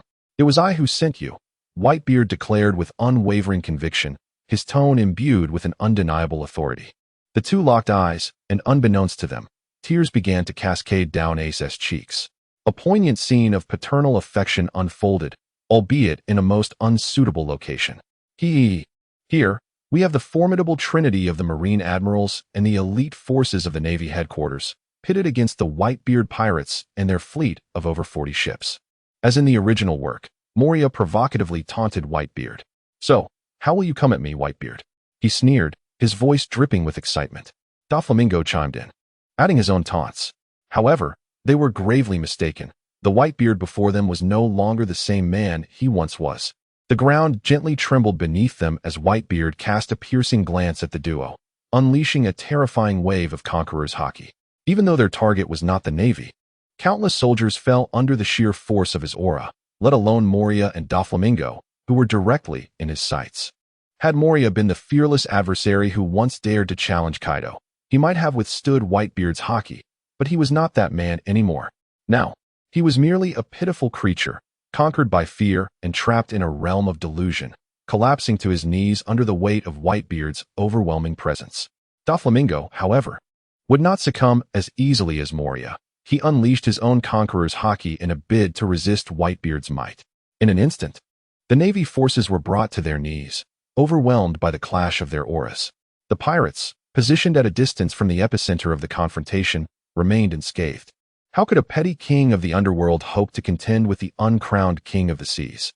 The fully revitalized Whitebeard was far from the frail figure depicted in the original narrative, struggling to use his powers and tiring after just a few blows. The battle of wills gradually pressed against Doflamingo, inching closer to overpowering him. Damn it, what do you take this place for? This is the Navy headquarters. Sengoku was truly enraged at this moment. The unfolding events consistently surpassed his expectations. His intention for a public execution was not only to announce to the world that the Navy had captured the last bloodline of the Pirate King and eradicated it, but also to use the aging Whitebeard as a means to strike the first blow against the Yonko, ultimately aiming to crush Whitebeard and advance into the New World. Reports had indicated that Whitebeard was now relying on an array of 4 drips to sustain his life, nearly devoid of combat capability. Yet, at this very moment, a mysterious space for inquiry emerged, along with an instant recovery potion. What was even more infuriating was Akainu's lack of cooperation, seemingly offering victory to the enemy. Contemplating this, Sengoku shot a fierce glare at Akainu. Useless. According to the intelligence, Whitebeard's current state rendered him incapable of wielding Conqueror's haki unless he wished to take his own life, and he still had a trump card up his sleeve. Now, the situation had become dire. Had he foreseen such developments, he would have sought out Big Mom. Dealing with that madwoman's insatiable appetite would have been far easier. This is truly the peak of Whitebeard. Once the bow is drawn, there is no turning back. Regardless of the outcome of this war, it is destined to alter the existing world order. All Marines below the rank of colonel are to retreat, while all cannons are to fire. Sengoku commands the Navy's withdrawal while simultaneously directing the artillery to bombard the Whitebeard Pirates. The war has officially commenced. A torrent of cannon fire descends like a relentless rain. Yet at such levels of power, mere artillery cannot contend. Each pirate ship boasts formidable warriors retaliating in their own distinct manners. Swordsmen unleash airborne slashes. Various devil fruit powers are activated. Snipers respond with an array of firepower, and over 40 warships retaliate with their cannons. The conflict escalates into a fervent intensity. The Navy, of course, does not expect that simple cannon fire could vanquish the Whitebeard Pirates. Their top-tier forces are not merely spectators. Two-pronged spear. Akiji leaps high into the air, the chilling winds coalescing around him into 3 icy-long spears, piercing through the air towards Whitebeard. Clenching his fist into a hammer, Whitebeard suddenly strikes, his devil fruit powers erupting, shattering the very space where he strikes. The icy spears and Akiji are shattered under the overwhelming force, cascading into the sea. However, as Akiji descends onto the water, a bone-chilling cold radiates from him, spreading outward and freezing the entire ocean. Dozens of pirate ships that had neared the harbor are instantly immobilized in place. Pirates aboard exclaim in astonishment. The sea is completely frozen. The movement of their ships is thwarted. Witnessing this scene, the Navy boasts with pride, "We possess the strongest admiral from the Marines headquarters." Indeed, there is nothing to fear from the Whitebeard Pirates. The nearby Marines echo in agreement. The bombardment continues, yet astute observers recognize its futility. Akiji has frozen the sea, inadvertently providing the pirates a foothold. Otherwise, it would have been quite a challenge for so many pirates to forcibly land at Marineford. "Let us go, we charge." The captains of the pirate ships rally their crew and leap from their vessels, surging towards Marineford. "We shall join them. Charge." The naval officers launched a counter-offensive against the pirates. Chapter 13. The World's Supreme Slash. As the cadre of the Whitebeard Pirates descended into the fray, The vice admirals from the Navy headquarters made their entrance. The world government has ruled for 800 years, and the Navy has similarly been established for the same duration. With a well-structured training system and the legacy passed down through generations, the Navy has cultivated a distinctive approach to swordsmanship, hand-to-hand combat, the development of devil fruit abilities, and the mastery of haki. Those who attain the rank of vice admiral in the Navy are undoubtedly elite individuals who have pushed their capabilities to the limits of ordinary humans. A typical vice admiral possesses the strength to engage with formidable foes, let alone the top-tier vice admirals such as Tsuru and Fujitora, who are candidates for admiral. With over a dozen vice admirals joining the battle, alongside 4 warlords of the sea, the balance of the battlefield momentarily shifted. However, all were acutely aware that this equilibrium was fleeting. True victory often hinges upon the might of the top-tier fighters. The Navy's foremost powerhouse, Garp, remained firmly at the execution platform, while Sengoku commanded the battlefield, and Akainu fixated intently on Whitebeard. Akiji, already embroiled in the conflict, found himself firmly restrained by Whitebeard's commanders. Despite the apparent disparity in strength, he continuously evaded their attacks through a series of fortunate coincidences. As for the Navy's first Water King, his vigorous efforts yielded minimal results. Akin to a tiger's ferocity juxtaposed with an insignificant outcome, laser beams filled the sky. However, aside from the minor soldiers, not a single commander fell. And Marco sent one flying with a kick. Although the situation appeared balanced, Sengoku grew increasingly anxious. If the battle continued along this trajectory, even a potential victory for the Navy would likely result in a Pyrrhic triumph. This was not what he desired. Just as the warring states could no longer contain themselves and prepared to take action, a wide, 100-meter aerial slash suddenly rent the sky, sweeping across the ice and slashing towards Whitebeard. Let us rewind to a minute prior. On the execution platform, Moria and others had already engaged with the officers of the Whitebeard Pirates. However, one figure remained stationary, bearing the unparalleled great sword, the 12 Supreme Blades. Known as the Black Blade Knight, and universally acknowledged as the world's preeminent swordsman, a paragon of combat prowess in the martial seas. He was none other than Hawkeye Dracula Mihawk. He is a man who has faced the formidable red-haired Shanks several times before his arm was severed, each encounter ending in a stalemate. His strength is such that, if placed within the ranks of the Navy headquarters, he would be regarded as an individual of admiral caliber. His presence is impossible to disregard, even by the likes of Whitebeard. He stands there, unwavering, his gaze fixed intently on Whitebeard, radiating an undeniable martial spirit, albeit tinged with a hint of hesitation. Meanwhile, the surrounding battle seems to have no bearing on him. He remains more steadfast than Sengoku himself. Both pirates and Navy personnel are well aware of his prowess and instinctively avoid confrontation, refraining from any foolish attempts to provoke him. At this moment, Mihawk finds himself in a quandary.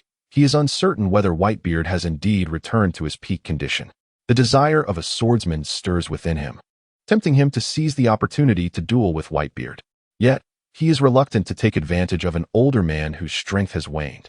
Furthermore, given the overwhelming presence of the Navy today, a one-on-one confrontation would draw interference, and even a victory would lack honor, rendering it a hollow triumph. However, having come this far, he feels compelled to showcase his status as the world's greatest swordsman, even if just a single strike would suffice. With this thought in mind, Mihawk unsheaths his black blade, Yoru, and nonchalantly swings it, thus entering the fray. Yet, what may seem like a casual motion to Mihawk is anything but ordinary for those observing. It is akin to Whitebeard casually obliterating an island with a mere flick of his fist. Who could witness such a display without being awestruck? This signifies a notable disparity in strength, wherein the weaker must inevitably gaze up at the stronger. Moreover, he is the most formidable swordsman among all professions. With a gentle flick of Mihawk's wrist, a cerulean slash, spanning 100 meters, cleaved through the sky, hurtling toward Whitebeard. The ice beneath shattered in its wake, and all beings and objects standing in the path of this lethal strike were severed asunder, propelled towards Whitebeard. Is this man also prepared to make his move, Hawkeye? In that fleeting moment, the fierce turmoil of the battlefield descended into a brief silence, as all gazes were drawn to that devastating slash. After all, the one initiating the attack is none other than Hawkeye. Sengoku felt invigorated, his heart soaring with elation. Regardless of the circumstances, The impact of supreme combat prowess cannot be overlooked. If left unchecked, even a single top-tier fighter, given sufficient time, could decimate all non-elite pirates and navy alike. This is akin to the colossal tsunami stirred by Whitebeard, the freezing of the sea by Aokiji, and the volcanic meteor shower unleashed by Akainu, forces that rival natural disasters. Mihawk's slash embodies this same essence. When one possesses power of such magnitude, the number of adversaries becomes inconsequential, particularly in a world like that of pirates, where physical prowess reigns supreme. The battles between Akainu and Aokiji could last for 10 days and nights, as could those between Whitebeard and Roger, among countless other examples. Thus, it is nearly impossible for any strong individual beneath the level of an emperor to rely solely on numbers to challenge those at that elite tier. Since Hawkeye is willing to engage, victory in this battle is assured. Mihawk may match red-haired Shanks in combat, even if he cannot surpass Whitebeard. He can certainly prolong the encounter significantly. The time was more than sufficient for the admirals to vanquish the other pirates, and soon they would collectively besiege Whitebeard. No matter how formidable Whitebeard was, he could hardly withstand the combined might of the three admirals alongside the fleet admiral. Contemplating this, Sengoku shook his head with a sigh directed at Whitebeard.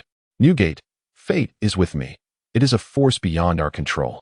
The azure slashing strike drew ever closer to Whitebeard, yet he remained utterly unfazed, not even blinking in the face of this intricate assault. Could it be that Whitebeard's current state allowed him to disregard even Mihawk's strike? Sengoku looked on, perplexed. Such a disparity in strength seemed implausible.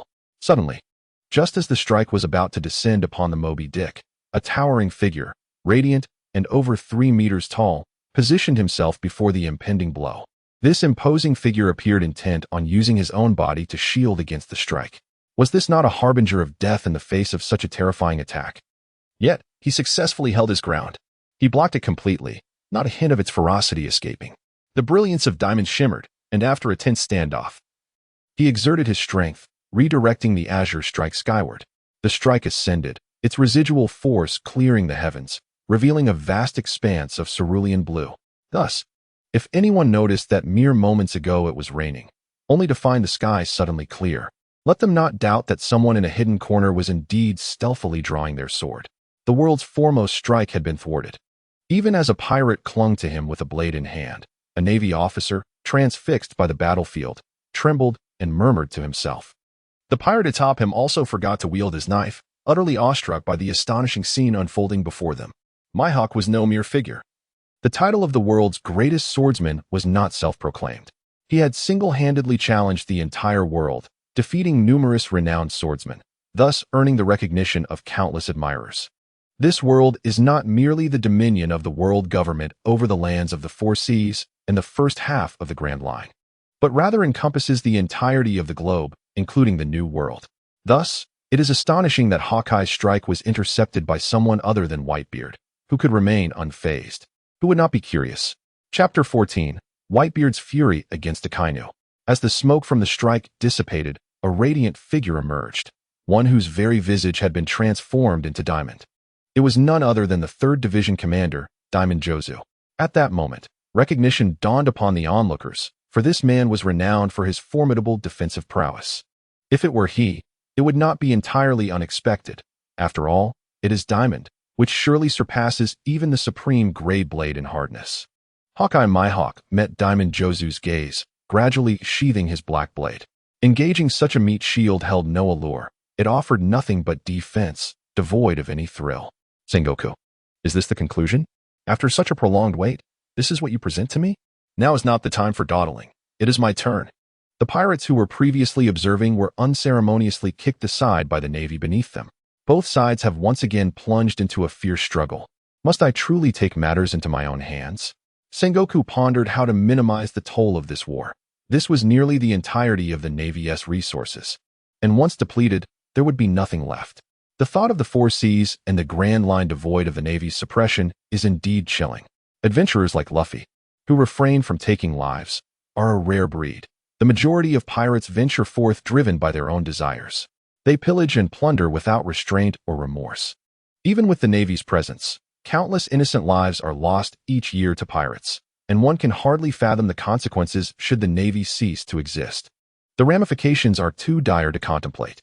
Sengoku empathized with his soldiers, while Whitebeard felt an even deeper anguish for his sons. On the surface, Whitebeard appeared composed. Yet he was, in truth, on the brink of collapse. Watching his crew fall one by one at the hands of the Navy ignited a raging fury within him. Moreover, Whitebeard noticed that the warlords had begun to engage. Both the tyrant Bartholomew Kuma and the recently subdued Don Quixote Doflamingo possessed powers that surpassed those of ordinary captains. Particularly, Doflamingo was manipulating his subordinates with strings to attack another pirate, treating his men as mere playthings. A surge of conquerors' haki erupted, instantly overwhelming Doflamingo. As Whitebeard's right hand thrust forward with tremendous force, the space shattered around him, the ground trembled, and the ice cracked under the weight of his formidable might, striking Doflamingo with unparalleled intensity. Caught completely off guard, Doflamingo was hit by Whitebeard's attack. Even in the final moment, he managed to envelop himself in Busashoku haki. But this was the fist of Whitebeard at the height of his power. A torrent of crimson blood erupted from Doflamingo's mouth as his body twisted grotesquely, crashing to the ground. Simultaneously, Whitebeard brandished his weapon, the Tontata, and leaped onto the ice. It is Whitebeard. The strongest man in the world is making his move. The once ferocious Navy soldiers, upon witnessing Whitebeard's emergence, fell into disarray. It is not their cowardice that is to blame. Rather, it is the sheer terror instilled by Whitebeard's formidable displays. On his first assault, he summoned a cataclysmic tsunami. On the second, his conqueror's haki exerted dominance over all. The third strike sent Akiji sprawling into the sea. The fourth, a distant yet devastating blow, left one of the 7 warlords of the sea twisted in agony and spitting blood. What, then, can one expect now, after such overwhelming demonstrations of power? This is a direct charge from the esteemed figure himself, instilling fear among the naval officers. Even the vice admirals are consciously avoiding confrontation with Whitebeard. It is not out of cowardice, but rather due to their entanglement with formidable adversaries. The unexpected assault from Whitebeard has, however, sparked a glimmer of excitement in Akainu, who has been patiently waiting for this moment. For Akainu, this represents the perfect opportunity he has long awaited.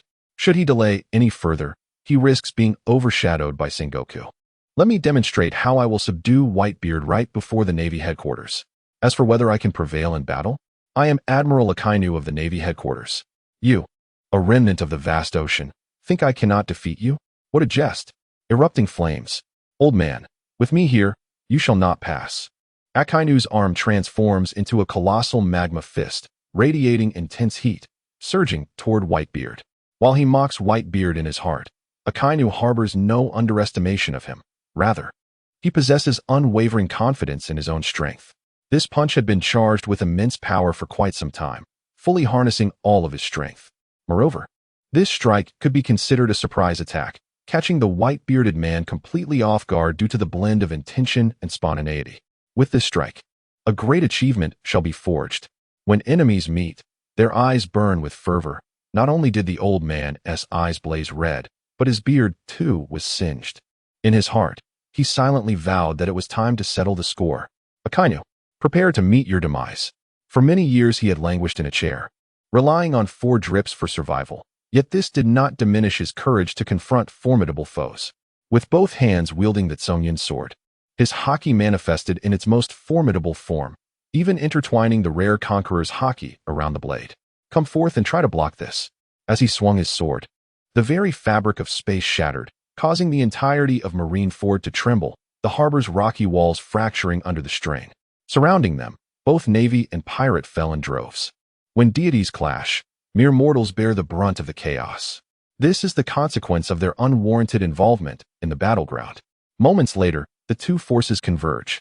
At the instant when the swirling clouds clashed with the great eruption of fire, a tremendous shockwave erupted from their intersection. Surrounding structures were obliterated, and both Navy personnel and pirates were hurled into the sky, even splitting the clouds apart. In the midst of this fierce battlefield, a clear space was abruptly created. The ferocity of their encounter was truly terrifying. The entire battlefield fell into silence, as if all were gazing upon a deity. Even the vice admirals at the Navy headquarters could not help but admire the prowess of the two combatants. The sky was rent asunder. In the distance, a pirate who had narrowly escaped the aftermath sat paralyzed on the ground, trembling and pointing at the heavens. Both warriors held absolute confidence in their attacks. Yet they found themselves locked in an unexpected stalemate. It was as if a barrier had formed between them, one side crimson, the other radiant white. They pressed against each other, unwilling to yield an inch. Faced with an adversary capable of matching his might, Whitebeard's bloodlust surged, igniting every cell within him.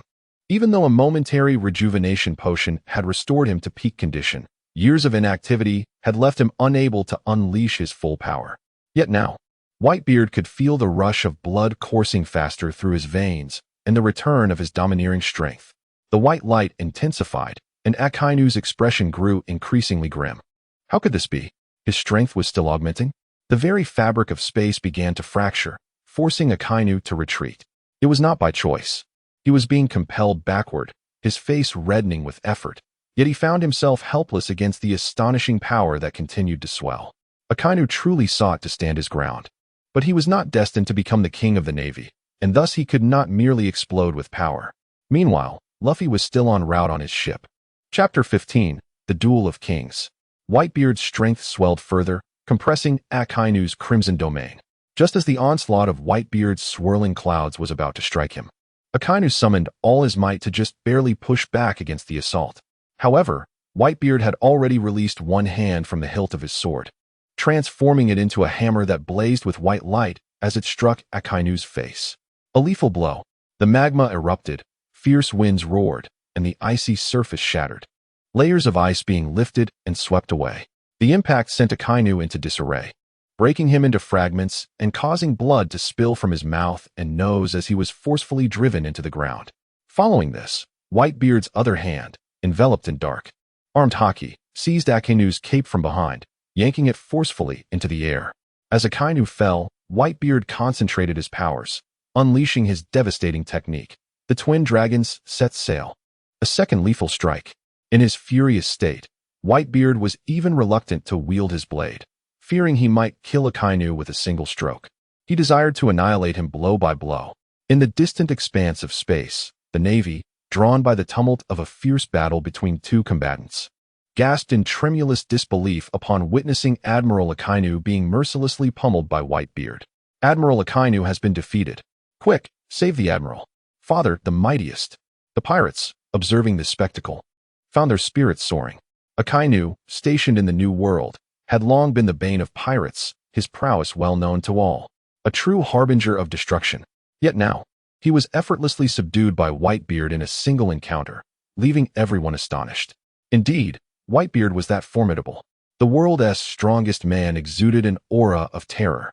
In this moment, both the Navy and the pirates collectively inhaled sharply, contributing to the rising tide of tension within the pirate realm.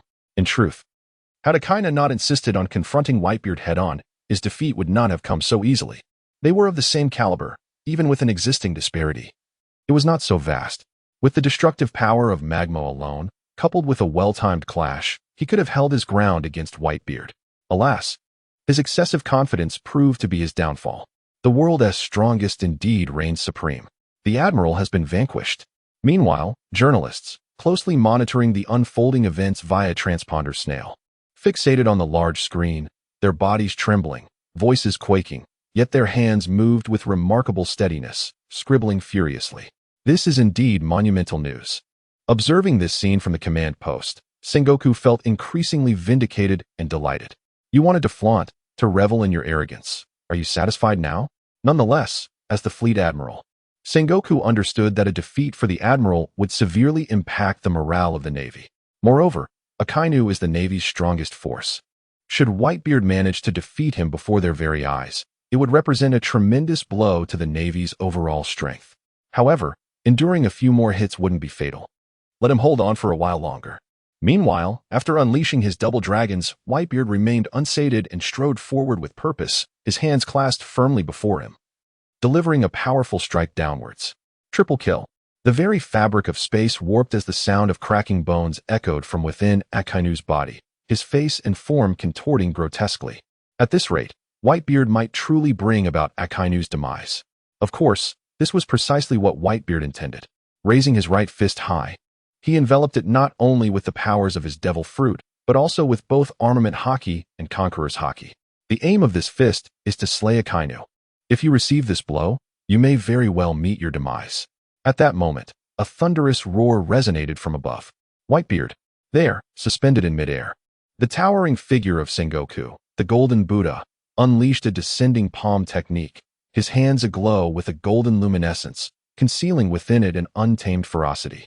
Upon witnessing Sengoku's descent, Whitebeard, having battled alongside this old rival for decades, did not underestimate his strength. Among their generation, he had once been the most compromised due to the inherent flaws of the tremor fruit, which inflicted harm upon both adversary and himself, its tremors rebounding with equal ferocity. In contrast, figures like Garp and Sengoku, hailing from the Navy, benefited from a rigorous training regimen and a stable support system, ensuring comprehensive medical and nutritional care, which left little room for lingering injuries. Despite both being on the cusp of 80, their prowess remained remarkably close to their peak. Thus, Whitebeard chose to momentarily set aside his confrontation with Akainu, channeling all his strength into a singular, formidable punch aimed directly at Sengoku. With a resounding crash, the white and golden orbs of energy collided, unleashing a tempestuous wind and a torrent of shockwaves that swept through the battlefield. Both were titans of the contemporary world, and their clash exceeded even the earlier confrontation between Whitebeard and Akainu. The pressure of the wind left the commanders of the Whitebeard Pirates and the Navy's vice admiral staggering. The force intertwined with the heavens, as if piercing the very sky. A power capable of obliterating all was compressed between them, culminating in a cataclysmic explosion. The earth quaked, and the ice fractured. From the epicenter of their clash, the harbor of Marineford and the frozen seas shattered into a spiderweb of fissures, swallowing those Navy personnel and pirates who could not evade the impending peril into unfathomable depths. This singular strike tore the battlefield asunder. The collision endured for several seconds until the space of the tremor fruit fractured, consuming the shockwave of the golden Buddha, resulting in both parties dissipating almost simultaneously as their fists met. Following the impact, they abruptly separated. Whitebeard's feet dug into the ice, skidding backward for dozens of meters, carving deep grooves as he glided past the thick clouds, deftly seizing a weapon as he plunged into the midst of his crew. "Old man, are you all right? Fear not, for I am Whitebeard." He moved his body, feeling the inexhaustible power coursing within him, his words brimming with confidence. Meanwhile, Sengoku, the golden Buddha, was propelled backward through the air, landing directly back at the harbor, where he was supported by several giant vice admirals. "Marshal Sengoku, are you unharmed?" Once stabilized, Sengoku, feeling the tremors in his fists, lamented internally about his aging, yet boldly proclaimed, "I am fine. Whitebeard has grown old. Today, we shall surely vanquish the Whitebeard Pirates." "Yes, Marshal Sengoku." As Sengoku clashed with Whitebeard, the confidence among the admirals swelled, emboldening them to charge recklessly towards the pirates. Sengoku, flexing his muscles, propelled himself once more towards Whitebeard, understanding that as fleet admiral, it was imperative for him to halt Whitebeard's advance. Sensing Sengoku's fierce approach, Whitebeard wielded his Bicento with ferocity and surged forward. The shockwaves collided with the tremors, the golden Buddha against the giant. One strike, two strikes, three strikes. The shockwave expanded unabated. No one dared intervene in their battle. Even the officers of the Whitebeard Pirates and the vice admirals of the Navy refrained from nearing the battlefield. The ice fractured, the harbor teetered on the brink of collapse, and the waters from the depths gradually seeped upwards. Meanwhile, Luffy gazed in despair at the vast expanse of ice before him, left with no choice but to disembark and run, still en route to the fray. Chapter 16. The Collapse of Marineford. Oh dear, how terrifying. A flash of golden light heralded the appearance of Kizaru at the edge of the battlefield, exclaiming in awe. Yet his hands shimmered with golden radiance. The 8-pound jewel. A brilliant light erupted as countless light projectiles cascaded down like raindrops. The target was unmistakably Whitebeard. However, blue flames ignited as Marco timely intervened, shielding Kizaru. The light projectiles concentrated relentlessly on Marco's form, soon leaving him battered and bruised. Yet, the azure flames enveloping him healed all his wounds. "Oh dear, Marco, how fearsome you are. Truly a monster." Kizaru, after a brief onslaught, halted, squinting at Marco in admiration. Yet, Marco was not swayed. Had he truly believed Kizaru's claims of terror, he would have long since met his demise. "How could you dare disturb our king?" As Kizaru paused, Marco could not afford to relent, He would not allow this assault to go unpunished. With a powerful flap of his wings, he soared above Kizaru and delivered a fierce kick downwards. Although Marco's speed was remarkable, Kizaru, as a user of the Pika Pika no Mi, thrived on swiftness. Under ordinary circumstances, he would have dodged effortlessly, yet for reasons unknown, Kizaru appeared frozen in midair, directly succumbing to Marco's kick. Wham! Upon impact, Kizaru transformed into a beam of light, crashing against the stone wall of the harbor, creating a deep crater. Startled, Marco glanced at the leg he had used to deliver the kick, contemplating whether he had truly unleashed such force. Had he perhaps grown stronger recently? Suddenly, at the epicenter of the battle, Whitebeard let out a furious roar. Boom! The battleground where Sengoku and Whitebeard clashed suddenly collapsed. A brilliant white interspersed with golden glimmers spread across the ground. The ice shattered, the harbor disintegrated, and the Marineford buildings began to topple. Offices, training grounds, and an array of equipment and furnishings were swept away by the winds. Marineford was in ruins. The entire island trembled and shattered under the immense power of Whitebeard's tremor fruit, sending shockwaves from the heart of the harbor. Journalists worldwide, captivated by the live broadcast of this monumental battle, gaped in astonishment, their fingers trembling as they pointed ahead, their pupils dilated in disbelief. And even their pens fell to the ground. Marine headquarters, Marineford, has been obliterated. The bastion that had suppressed the world for 800 years has been annihilated. Is the world truly on the brink of destruction? Has the era of the pirates finally dawned? The Marine headquarters is collapsing. A Marine, with terror in his eyes and a quivering voice, pointed towards the gradually crumbling headquarters. The island's collapse unleashed a torrent of smoke, obscuring everyone's vision. The Ice Age. A biting chill swept across the field as Akiji utilized his powers to refreeze the ocean, even encasing the seabed in ice, stabilizing the near-collapsed island. What is that? Just as everyone was relieved to still be alive, a Marine suddenly spotted a colossal shadow behind Marineford. Rubbing his eyes, he thought it might be an illusion, but upon reopening them, the shadow remained. Something loomed behind the headquarters. The crumbling Marineford revealed a hidden presence from behind the small island, a giant comparable in size to the island itself. Has it been discovered? The giant, realizing it was no longer concealed, stood upright. Look at the giant's shoulder. There are people atop it. A sharp-eyed Marine noticed several figures standing on the giant's shoulder and hastily pointed it out. As the swirling smoke dissipated, everyone could finally discern the identities hidden within the haze. Have you finally realized? A pair of malevolent eyes belonged to the traitor of the Whitebeard Pirates, Blackbeard, accompanied by a group of prisoners clad in shackles. Upon Blackbeard's appearance, Sengoku and Whitebeard, who were engaged in combat, paused. The one responsible for nailing me to the Marines' disgrace board. You bastard. The murderer of my son. With a common enemy now visible, Sengoku and Whitebeard exchanged a knowing glance and nodded in unison. First, eliminate Blackbeard. Each of those captured had been the most notorious pirates imprisoned and impelled down. At that moment, an experienced vice admiral recognized the individuals behind Blackbeard. That colossal creature could be none other than the pirate warship, San Juan Wolf. The tyrant king, Bartolomeo Pizarro. The drunkard. It is the Blackbeard Pirates. Haha. It has been a long time. I am glad to see you before you meet your demise, old man. Blackbeard was quite pleased with the opening, even more so with the Navy's introduction, as it was broadcasted to the world. The tone of the admiral served to bolster his notoriety. Sengoku and Whitebeard watched the familiar scene with fiery eyes. If glares could kill, Teach would have perished countless times. However, even if glares couldn't kill, his demise was imminent. Having seen the projection, Sengoku was no longer curious about what had happened and impelled down. His sole objective now was to send Blackbeard to hell.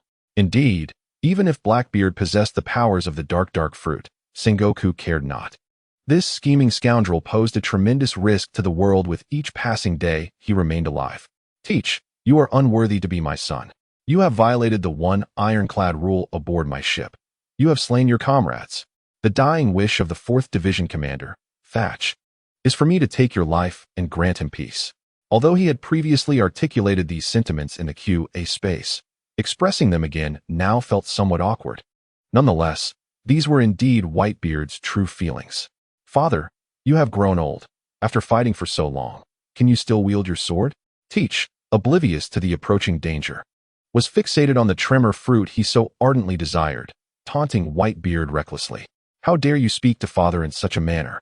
The pirates of the Whitebeard crew looked on with concern, as Whitebeard, usually buried in his bottles on the ship, exhibited such formidable strength today, leaving everyone astonished and fearful that Blackbeard's words might be true.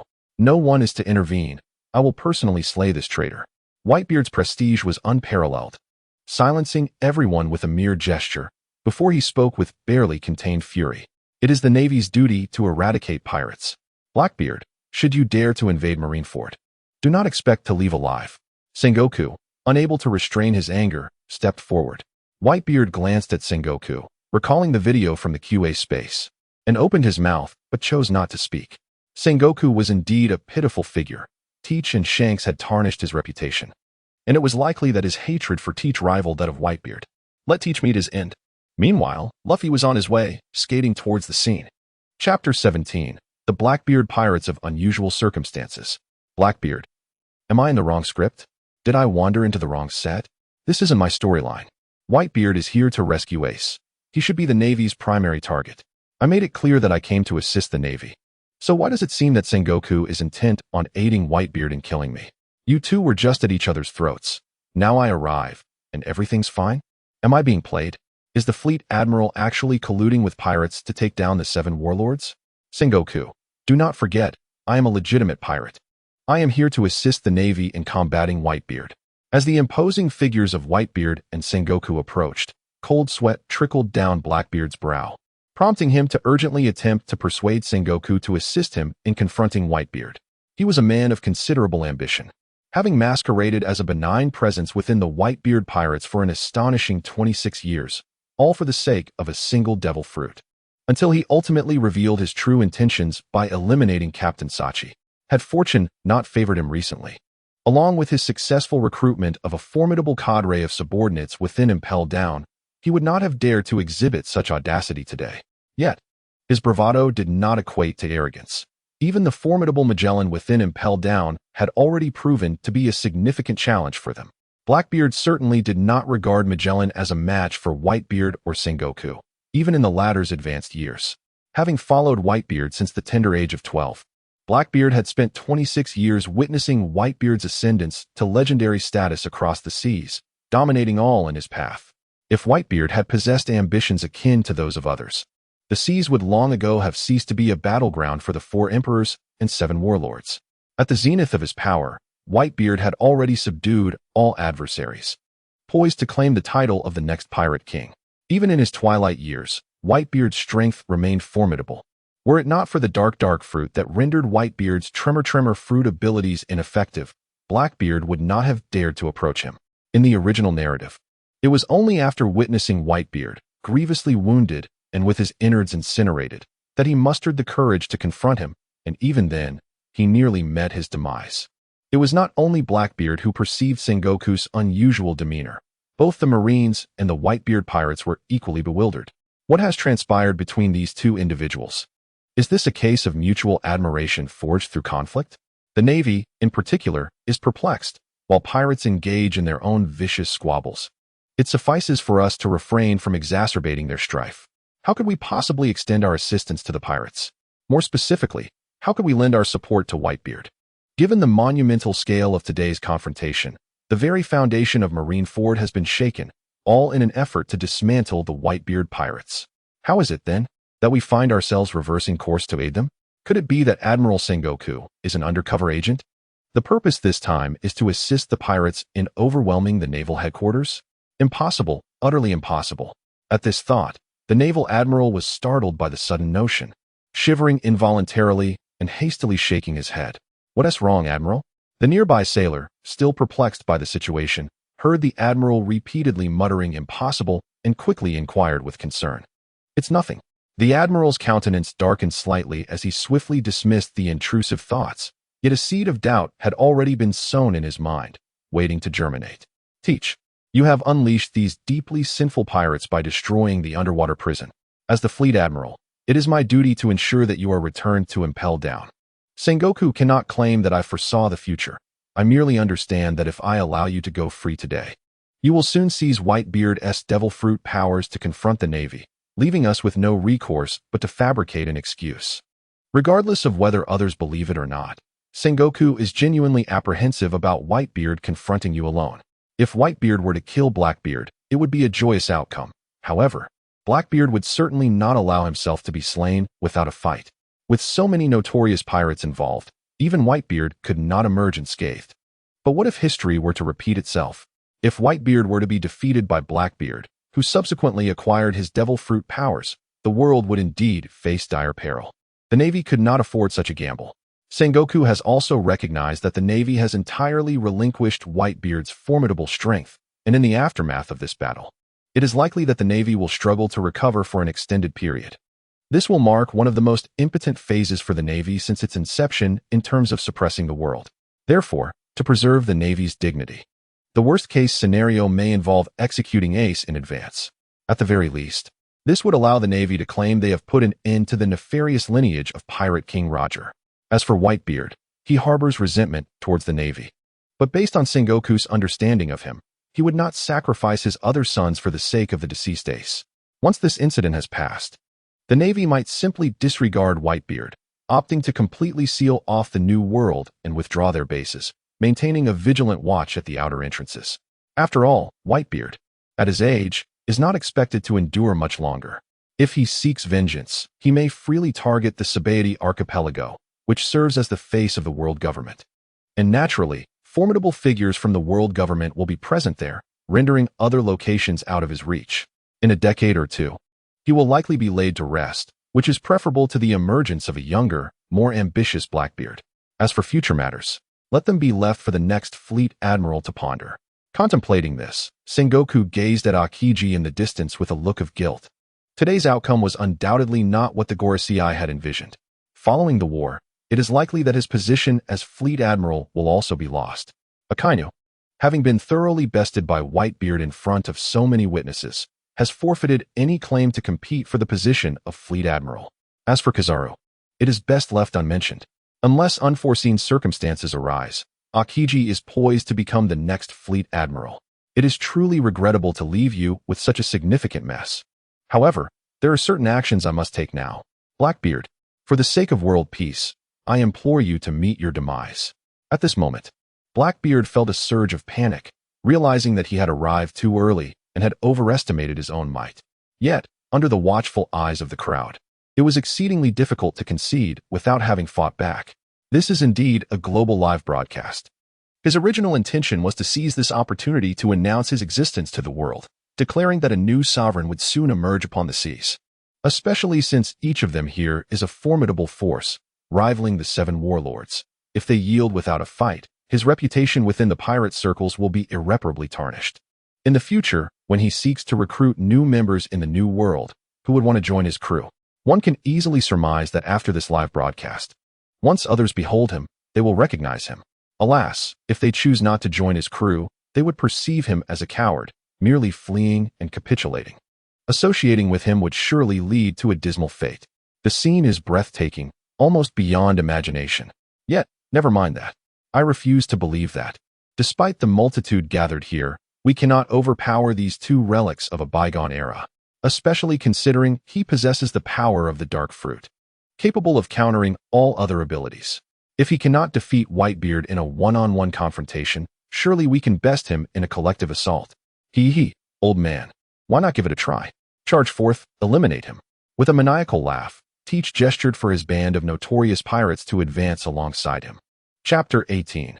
The terrifying fruit ability. Clearly, the intent was to besiege the two elders. Dark hole. A darkness, vast and all-consuming, erupted from Teach's body, engulfing the sky and, under his command, crashing down upon the ravaged Marineford. What is that?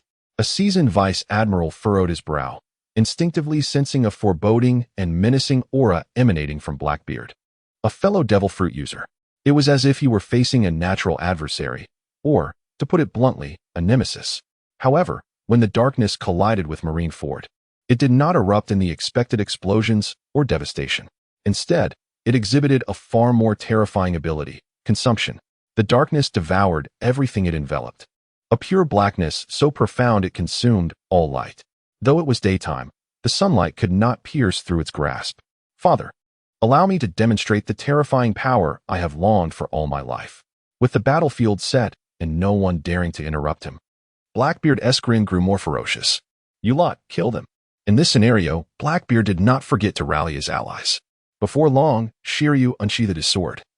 Abelo Pizarro raised his firearm, and Katarina Devon brandished her spear, while the great barrel of a man seized his twin pistols, and Lafitte drew forth his heavy sniper rifle.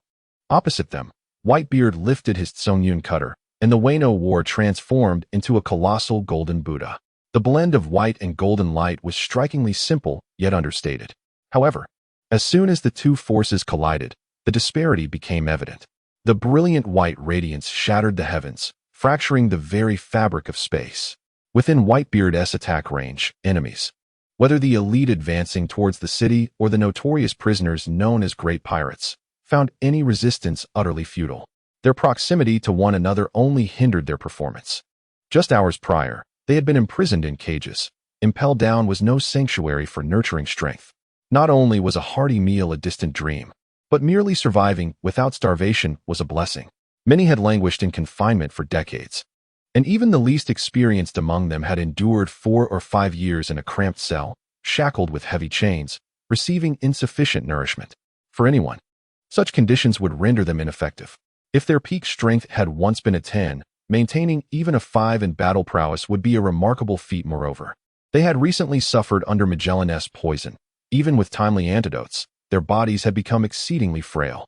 What could they possibly use to withstand Whitebeard, especially in his prime? Crack, crack, crack, crack, crack. The sounds echoed, both the shattering of space and the breaking of bones. Apart from Shiryu, who had once been a prominent figure in Impel Down and had managed to sustain some strength during his confinement, the others, be they the infamous hunter Katarina Devon or the tyrannical Abelo Pizarro, were no different. Each was met with inevitable doom, their features contorted in agony as they spewed blood. Pinned in midair by Whitebeard's tremor fruit abilities, which inflicted continuous damage. At that moment, the golden light arrived, and in the eyes of those taking a beating, the fingerprints on the giant Buddha's palm were vividly discernible. Yet, fixed in midair by Whitebeard, they could only watch helplessly as the colossal hand descended upon them, devoid of any means to resist. The golden light flickered and compressed, while Whitebeard's tremor fruit powers erupted in full force. The two forces intertwined, each contained within the other, merging seamlessly. Suddenly, whether it was a fleeting moment or an eternity, a massive shockwave expanded at a velocity nearly imperceptible to the naked eye. The combined might of Whitebeard and Sengoku unleashed a force so formidable that even the shockwave bore the tremors of shattering reality. The fabric of space fractured into countless minuscule shards, swallowing the dark mist conjured by Blackbeard's sinister technique. Just moments after being encased in ice by Aokiji, Marineford now faced a terrifying onslaught. Fortunately, the island did not succumb to ruin. Instead, a spherical pit, utterly erased from existence, emerged at the site where Whitebeard and Sengoku's combined assault struck. If the island bore such devastation, one could only imagine the fate of flesh and blood. At this moment, among the Blackbeard Pirates, aside from Blackbeard, who had just unleashed his dark technique while striking a pose, Shiryu, who had managed to escape with mere scratches, and the enormous wolf who had yet to join the fray, the rest had been utterly obliterated by the horrific attack. Even the formidable Whitebeard and Sengoku, who had executed such a cataclysmic strike, gazed in disbelief at their own hands and the scene before them, struggling to comprehend that this devastation was wrought by their own powers. This power has transcended natural disasters entirely. It is an annihilating force that obliterates all. Even Sengoku firmly believes that not even Kaido, renowned as the strongest creature, could withstand such an assault with mere flesh. Were it not for the first-hand observation, none would dare to believe that this is within the capabilities of humanity. At this moment, the arena fell into an eerie silence. Those 5 notorious pirates, with a single strike, were utterly vanquished by Whitebeard and Sengoku, reduced to nothingness.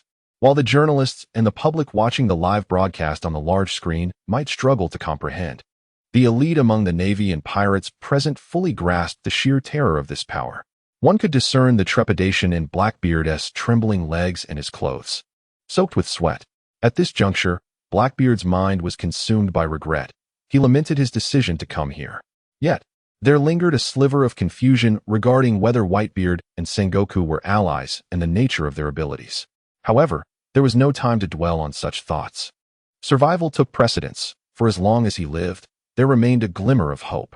Although the naval vice admiral was equally astonished by the spectacle before him, his suspicion towards Sengoku deepened. Their cooperation was too seamless, one holding steady while the other struck. It was hard to believe they had never collaborated before. Old man, long live. Old man, quickly eliminate that traitor. Moments later, the pirates erupted in fervor. Whether it was Ace's capture or the ongoing war, the root of all calamity lay with Blackbeard, the traitor who had slain his own comrade. Watching comrades who had fought side by side moments earlier fall before his eyes, despite harboring a deep-seated hatred for the Navy. They had all prepared themselves for the possibility of dying at sea from the moment they set sail. They accepted the notion of perishing at the hands of the Navy. For soldiers and pirates were natural foes. The victor claims the throne. Had they been stronger, it would have been the Navy meeting their demise. However, Blackbeard was different, having murdered his own comrades and captured his captain. Were it not for Blackbeard's actions leading to Ace's capture, this war to rescue Ace would never have arisen, nor would so many brothers have perished. Now, Blackbeard was targeting the old man, inciting a profound animosity. Who would not yearn for Whitebeard to swiftly eliminate him? Avenging the 4th Division Captain Sachi and all the innocent lives lost. Chapter 19. Ace's will to survive teach. Your companions have already departed. Allow me to send you along with them. In the aftermath of the recent attack, Sengoku, whose wrist had been jolted by the shockwave, approached Blackbeard with a grim expression. After a brief collaboration with Whitebeard, Sengoku began to comprehend why Whitebeard aged so rapidly. The power of his fruit was indeed a double-edged sword. While unleashing devastating damage through vibrations, the recoil also inflicted harm upon himself. It was no wonder that Whitebeard relied on N4 drip to sustain himself daily. Sengoku, you dare assist pirates in confronting the Seven Warlords? The world government shall not let you escape unscathed. You must contemplate the consequences. The world government has no need for a disobedient marine admiral. Blackbeard, having reached a desperate juncture, spoke without restraint, willing to do anything to survive. I will certainly provide the world government with an explanation, but you must remain here today. Sengoku was acutely aware of the potential repercussions of today's events. Yet for the sake of the future of the Marines, he resolved to shoulder the burden alone. Let the blame fall upon me. I shall bear it all. This is my justice. We must eradicate this malevolent seed today. Whitebeard remained silent, wielding his weapon, the Mura Kamijuri, as he strode purposefully toward Blackbeard. He had no words left for him. The projections in the questioning space had elucidated everything. Blackbeard must die today. Father, father, I am your son. Seeing that Sengoku was unyielding, Blackbeard shifted his focus back to Whitebeard, though he understood that given Whitebeard's nature, hope was slim. Meanwhile, he glanced around, sensing something was amiss. Where is Shiryu? Where is my colossal ship, the Sea Wolf? At that moment, Blackbeard realized that Shiryu and the Sea Wolf had inexplicably vanished. 5 minutes earlier, as Whitebeard and Sengoku examined their hands, both the Marines and the pirates were in shock. Shiryu, though he had evaded the brunt of Whitebeard and Sengoku's assault, had still been grazed, feeling as if all his bones were shattered. He understood all too well that if this continued, he would surely perish here. Moreover, upon meeting Blackbeard for the first time, he had felt no particular affection. He had merely been drawn by Blackbeard's ambition. Now that Blackbeard was struggling for survival, there was no need for him to await death alongside him. Thus, he quietly returned to the Sea Wolf, awakening the equally stunned crew. Without looking back, the two fled. Of course, Blackbeard remained oblivious to all of this, though he himself was treacherous during his 26 years with the Whitebeard Pirates. The crew had always chosen to fight to the death rather than flee in the face of adversity. Yet now, with no one in sight, he could only curse under his breath. Traitors. But now, he had no choice but to fight. Father, do you really need to ally with the Marine Admiral against me? It appears you have indeed grown old. If we must fight, I hope to perish at your hands. Though it seemed he was ensnared in a fatal predicament, Blackbeard still sought a glimmer of hope for survival. If given the chance to eliminate Whitebeard and seize his tremor fruit, he believed he could stand against Sengoku. Teach. You are unworthy to be my son. Whitebeard felt a flicker of resolve. He too yearned to avenge Thatch by vanquishing Teach himself. Newgate, do not heed his words, he. Sengoku discerned Whitebeard's intent and was unwilling to grant Teach even the slightest chance of survival. Though Whitebeard was formidable, the specter of uncertainty loomed large, and the consequences could be dire. Sengoku, allow me to slay him myself. After a brief moment of contemplation, Whitebeard resolved to confront Sengoku directly, brandishing his polearm with unmistakable intent. The greatest understanding often exists between foes. Noticing the unwavering determination in Whitebeard's gaze, Sengoku realized that the elder had made up his mind. To obstruct him would likely necessitate a confrontation between the two. Given the current circumstances, it was evident that Whitebeard had the upper hand, despite his upright posture. He had already expended a significant portion of his strength. At their level of power, the gap in physicality and vitality from ordinary men was vast. Even with a clear advantage, a resolution to their conflict could take longer than a day and a night. Akainu, choosing to confront Whitebeard head-on rather than exploiting his terrifying magma capabilities, had suffered a devastating defeat. Yet, he was undeniably aging. While he could still maintain peak performance in short bursts, sustaining it over the long term was impossible. Moreover, Whitebeard's ability was exceedingly formidable. The tremors reverberated through him, causing his bones to feel brittle and his muscles to loosen. Should they engage in battle, it was unlikely Akainu could endure for long, and his presence would only serve to afford Blackbeard respite while depleting Whitebeard's stamina. In light of this, it might be prudent to let Whitebeard take the lead. One could only hope that no unforeseen complications would arise. With this thought, Sengoku fell silent, as an admiral of the Navy. Engaging too deeply with Whitebeard could invite unwarranted speculation. He paused, and in that shared silence, the two old adversaries exchanged a knowing glance. Whitebeard set aside his weapon and strode purposefully towards Teach. In a sudden surge of darkness, a vortex akin to a dragon's breath engulfed the battlefield, drawing Blackbeard into its depths before erupting forth with unparalleled ferocity. In the face of despair, Blackbeard unleashed an unparalleled instinct for survival, his fighting spirit reaching its zenith, even causing his physique to swell with newfound vigor.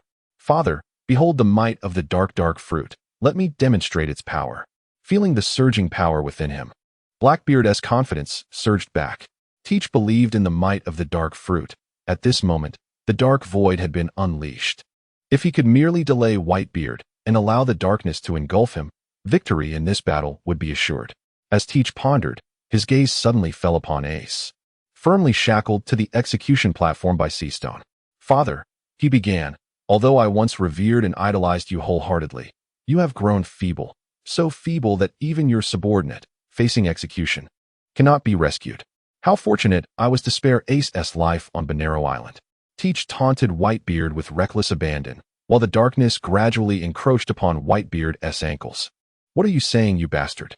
At that moment, the battlefield was locked in a stalemate. Teach's words resonated with all present, and one captain from the Whitebeard Pirates could no longer restrain himself, denouncing the traitor. Father, a roar erupted from the execution platform. It was Ace. Father, it is my burden that has brought you here. I failed to heed your words. I will wait for you, and I shall endure. Tears welled in Ace's eyes, and in that instant, he seemed to have matured immensely. This man, the one who risked his life to save him, he owes him far too much. Until he repays this debt, he cannot perish. Kula la la la la. Ace, father will execute Teach and bring you back. Upon hearing Ace's words, Whitebeard's eyes involuntarily moistened. Ace, wait for me. Chapter 20. The Demise of the Blackbeard Pirates. Roaring flames of fury ignited within him as Whitebeard's right hand transformed into a hammer, radiating a brilliant light as he bellowed and struck towards Teach. Dark water. Teach, too, was resolute, his palm enveloped in a thick shroud of darkness, countering Whitebeard's oncoming hammer strike. An astonishing scene unfolded. At the moment their fists collided, the darkness swirled like a vortex, relentlessly siphoning away the power of Whitebeard's tremor fruit. In the end, the force of Whitebeard's tremors was utterly devoured by the dense blackness emanating from Teach's palm. Ha ha ha ha. Witnessing the fact that dark water truly consumed Whitebeard's devil fruit ability, Teach grew increasingly arrogant. What do you think, old man? My darkness can absorb even the powers of devil fruits, rendering them powerless. He reveled in showcasing his ability to Whitebeard, declaring, in other words, you can no longer instigate earthquakes. Teach firmly grasped Whitebeard's fist with one hand while the other, cloaked in armament hockey, struck brutally against Whitebeard's body. He might not have paused to consider the saying, villains perish due to excessive chatter. since he could no longer utilize his fruit's abilities. He thought it best to refrain from further attempts. The pitch-black armament haki enveloped Whitebeard's left hand, and he relinquished the Tsongyun cut, seizing Teach's incoming right hand with a powerful grip. Ah, it hurts, it hurts, it hurts. Although merely grasped by Whitebeard, Teach felt an excruciating pain akin to being shattered. This is a drawback of the dark fruit, double the pain. While the ability to absorb others' powers may seem impressive, its disadvantages are equally severe. When struck, one experiences a surge of pain that is doubled, signifying that without an extraordinarily strong will, this fruit can transform from a source of strength into a form of torment.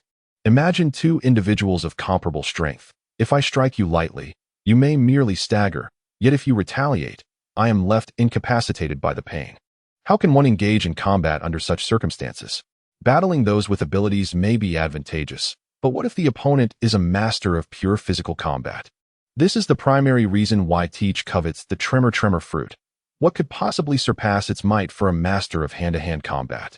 Yet, at this moment, Teach has no time to ponder such matters, for Whitebeard's fist is upon him. Whitebeard seizes Teach's right hand with his left, while his right hand, enveloped in Conqueror's haki, intertwines with armament haki. One punch.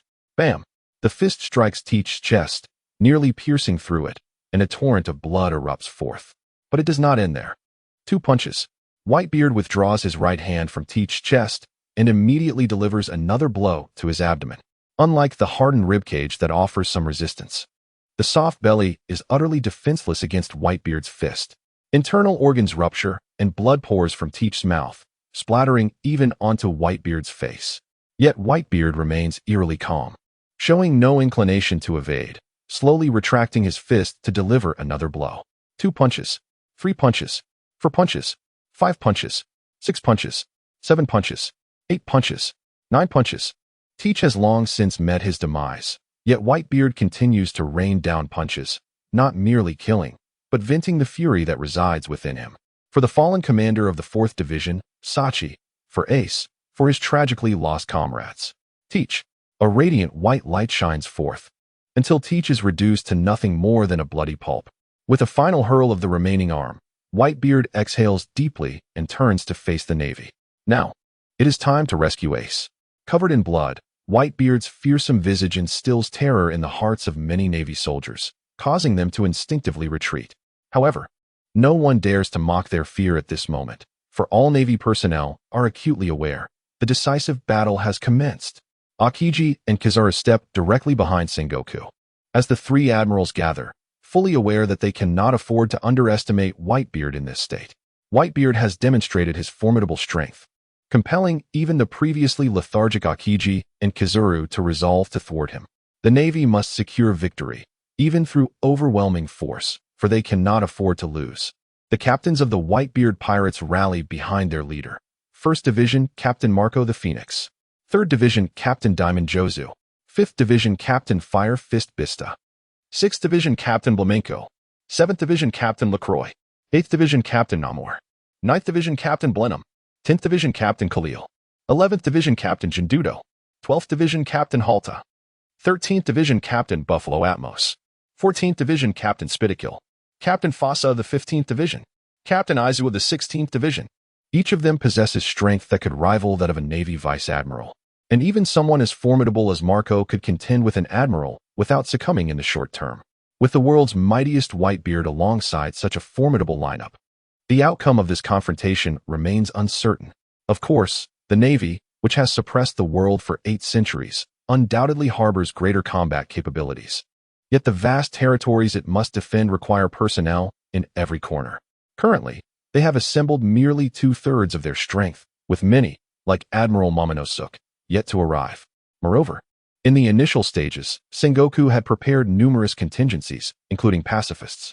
However, the recent intensity of the battle, compounded by earthquakes and freezing conditions, resulted in the ships in the outer bay sinking beneath the waves due to Akiji's ice and Whitebeard's tremors. They had not been taught to swim upon their enlistment and likely shared the same fate. Yet, this news bears a silver lining, for it means that those pirate ships sank alongside them. Apart from Whitebeard's Moby Dick, which still had defenders amidst the chaos, the rest of the vessels had already succumbed to the depths during the initial quake. The Whitebeard pirates would undoubtedly leave no survivors. But how could a single ship accommodate all these individuals? Those who cannot be accommodated must remain behind. At their level of power, no one can vanquish two equally matched foes. Even if Garp refrains from intervening, Kizaru could contend with Marco, while Sengoku and Akiji could engage Whitebeard, resulting in a stalemate for a time. However, given enough time, should Kizaru overcome Marco or Sengoku and Akiji best Whitebeard, the battlefield would swiftly tilt in favor of one side. Furthermore, the Navy is backed by the world government, capable of ceaselessly supplying reinforcements from across the globe, rendering defeat virtually impossible. Yet, forcibly subduing the Whitebeard pirates poses significant risks. Not to mention, one must consider how many of the 10,000 lower-ranking sailors would remain after the battle. There is a palpable fear that if Whitebeard were to completely lose control in this state, he might take Akiji down with him before his demise. As evidenced by Akainu's fate, the destructive capacity of Whitebeard's tremor fruit is terrifying. Had he unleashed his blade from the outset, Akainu would have already perished. Chapter 21. Luffy arrives on ice skates before long. Both sides had completed their final assembly of forces, and the ultimate confrontation was about to commence. Help! Quickly! Get out of the way! At this critical moment, cries for help suddenly echoed from the sky. As everyone looked up, a flurry of figures clad in prisoner garb tumbled down. Could there be trouble in impelled down once more? Sengoku felt a surge of suspicion, quickly followed by a tempest of fury. Why were they all rushing towards the Navy headquarters, as if the Navy were merely a group of idle bystanders, destined to meet their doom? What? The diverse sounds of cries signify a myriad of emotions. These pirates, who descended from the heavens, fortuitously landed amidst the standoff between the Navy and the Whitebeard pirates. Their journey traversed from the initial dread of their fall to the sheer terror upon witnessing the confrontation, ultimately culminating in a resigned acceptance of their fate, a tumultuous emotional odyssey that remains unspoken to outsiders.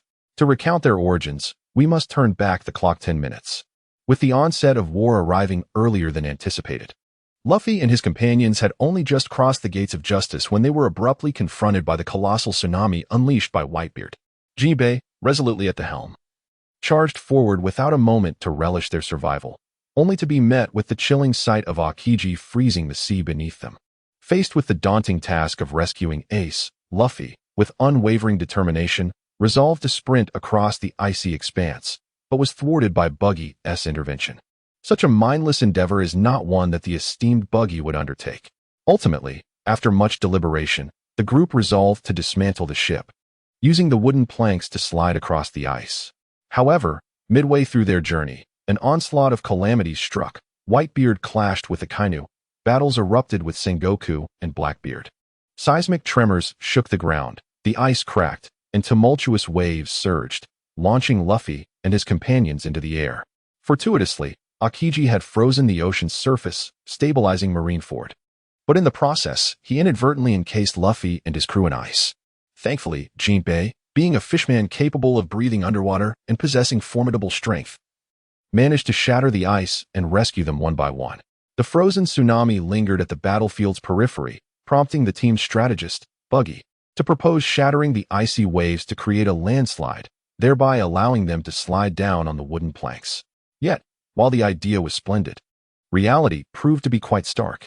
Indeed, the ice shattered, but the landslide failed to materialize, resulting in everyone plummeting from the icy surface. Returning to the present, individuals were descending from the sky. They were prisoners from impelled down. Could they be part of Blackbeard's crew? The theatrical scene startled everyone, but upon noticing their prisoner garb, they quickly recalled the recent demise of Blackbeard.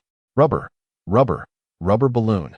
Just as all were about to crash to the ground, Luffy, positioned below them, suddenly shouted, inhaled deeply, bit his finger, and transformed into a large, round balloon, bouncing back up upon landing on the ice. The pirates falling from above collided with the balloon and were flung away, yet the impact of their descent was mitigated, allowing them to land safely on the ground. Although some may have fainted, fortunately, none lost their lives. However, one must wonder how long they could survive in this place. Luffy, a familiar voice rang out, causing Ace, perched on the execution platform, to widen his eyes in astonishment. Carp, who had been sitting cross-legged with his arms crossed on the platform, abruptly lifted his head, his face etched with disbelief. How could Luffy possibly be here? Was this even a place where Luffy could arrive? Given Luffy's limited prowess, even a mere rear admiral from the Navy could easily overpower him. One could only hope this fool wouldn't. As the pirates tumbled from the sky, four figures distinguished themselves from the chaos. The flamboyant Ivankov, gracefully landing with perfect control, and Jinbei, the fishman. The sandy crocodile, swept across the ice, merging with the elements, while the fragmented clown, Buggy, soared through the air. Among them, the Straw Hat Lad, Monkey D, Luffy, Crocodile, Jinbei, and the Okama King, Ivankov. From the moment he laid eyes on Luffy, Sengoku's expression darkened with each individual that appeared. The instant he recognized Monkey D, Luffy, Sengoku understood their intentions. With this thought in mind, he cast a fierce glare at Carp, who stood on the execution platform. This was the grandson you raised so well. Luffy's identity was exceedingly sensitive, being Carp's biological grandson. The Navy personnel aware of this would undoubtedly refrain from harming him out of respect for Carp. Had it been just Luffy alone, it might not have posed much of a threat. Despite Luffy's considerable bounty, it was merely a consequence of his defiance against the world government, lacking even the fundamental haki capable of injuring a Logia-type devil fruit user. He could hardly stir up significant turbulence on this battlefield. However, when combined with former warlords such as the Fishman Jinbei, the Sand Crocodile, and the Okama King Ivankov, this collective strength was sufficient to influence the situation within a limited scope. Particularly Jinbei, who thrived in the ocean, could even engage in a brief confrontation with an admiral. Damn it, why must they appear at this moment? There was no other choice but to. How dare these mere pirates? A bunch of scum from the vast seas. At that moment, a voice filled with rage and resentment erupted from the rear of the Navy. The temperature surged, lava flowed, and the ice began to melt. It was the Admiral Akainu, who had nearly been slain by Whitebeard moments earlier. This exemplifies the extraordinary physique of the formidable beings within the world of pirates. As long as one is not slain, even with a mere breath remaining, their combat capabilities shall not be entirely extinguished. Particularly in the Marine headquarters, after Whitebeard was momentarily obstructed by Sengoku, Akainu was rescued, and, following advanced emergency medical intervention, has now regained consciousness. Although his injuries remain grave, he is at least capable of engaging in basic combat. It is the Admiral Akainu. A young Marine gazed upon Akainu's unwavering figure, his voice brimming with elation. The title of Marine Admiral carries profound significance. The pinnacle of the Navy. The world's foremost combat prowess. A figure whose reliability is unquestionable, regardless of time or place. Back on the battlefield, Akainu, with eyes ablaze, fixated intensely on Whitebeard, the very man who has thwarted his ascent to the position of Fleet Admiral. This grudge must be avenged today, or it shall forever fester within him. Upon witnessing Akainu's resurgence, Sengoku felt a sense of relief. Although he found Akainu's demeanor distasteful, he understood well that Akainu, as a Marine, would not disappoint him. In this dire situation, a wounded Akainu is equivalent to two unscathed Kizaru.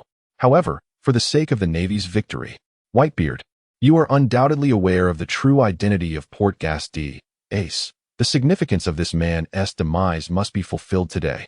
We had once strived desperately to find him. He is the son of the Pirate King, Joel D.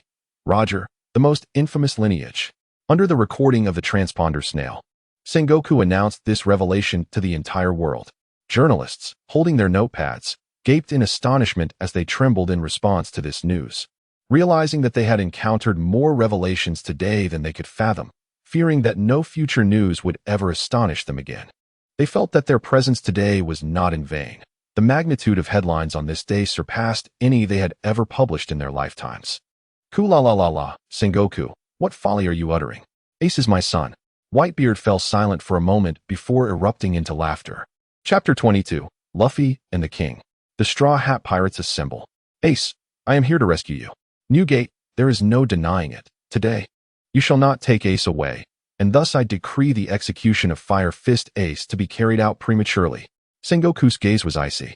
For the victory of the Navy necessitated a disregard for morals in the face of pirates. Premature execution, is it, Navy? Whitebeard's expression darkened. He had not anticipated Sengoku's treachery. Yet killing Ace would not be so simple. Marco. Yes, father. Hearing Whitebeard's call, Marco understood its significance immediately. He was incensed by the Navy's morally corrupt decision to execute prematurely, transforming into a phoenix and soaring towards the execution platform. Meanwhile, the fleet's swiftest member, Kizaru, merely swayed but did not advance. Just as Akiji and Sengoku contemplated intervening to halt Marco, they mistook Kizaru's motion for an impending strike and hesitated. As the three exchanged bewildered glances, Marco had already traversed past them, heading toward the execution stage. Sengoku's expression shifted dramatically. This was truly dire. Marco, the captain of Whitebeard's 1st Division. The Navy gasped in unison. He made it. Surprisingly, Marco himself was astonished when Kizaru stirred. His heart raced at the sight of a formidable wall composed of 3 admirals and 1 fleet admiral. Nonetheless, he successfully navigated through without incident. Charge, Captain Marco. As Marco approached the execution platform, the pirates erupted in excitement. After all, he was Marco, the most formidable and respected member of the Whitebeard Pirates aside from Whitebeard himself. Just as Marco neared the execution platform, with Ace in sight, the seated Carp suddenly opened his eyes, rose swiftly, and leaped high. In the midst of Marco's bewilderment, Carp's right hand coalesced with a dark, armored hockey, delivering a punch that sent Marco crashing to the ground. Thud! Dust billowed as Marco fell heavily. Yet, upon hitting the ground, Marco remained perplexed. Carp had remained passive during the fierce battle, but now, when Marco sought to rescue Ace, he intervened. Did Carp not wish for Ace to survive? Had the legendary Marine finally taken action? The pirates, who had been fervently cheering for Marco, now turned pale with apprehension. This was the legendary Marine hero Carp, the figure who, alongside the pirate king Gold, Roger, had vanquished the ocean overlord, Claddor, with him guarding the execution platform. Who could possibly succeed? Admiral Carp. The call resonated among the Navy, who collectively hailed Carp's name. As a legendary figure among the Marines, his prestige was unparalleled, even surpassing Sengoku's. Ace's gaze was tinged with melancholy. Old man. Whitebeard's expression turned grave. Carp, if you wish to pass, you must first slay me. After descending from the heights, Carp positioned himself centrally among the 3 admirals before the execution platform. With Carp having made his decision, Sengoku issued a command.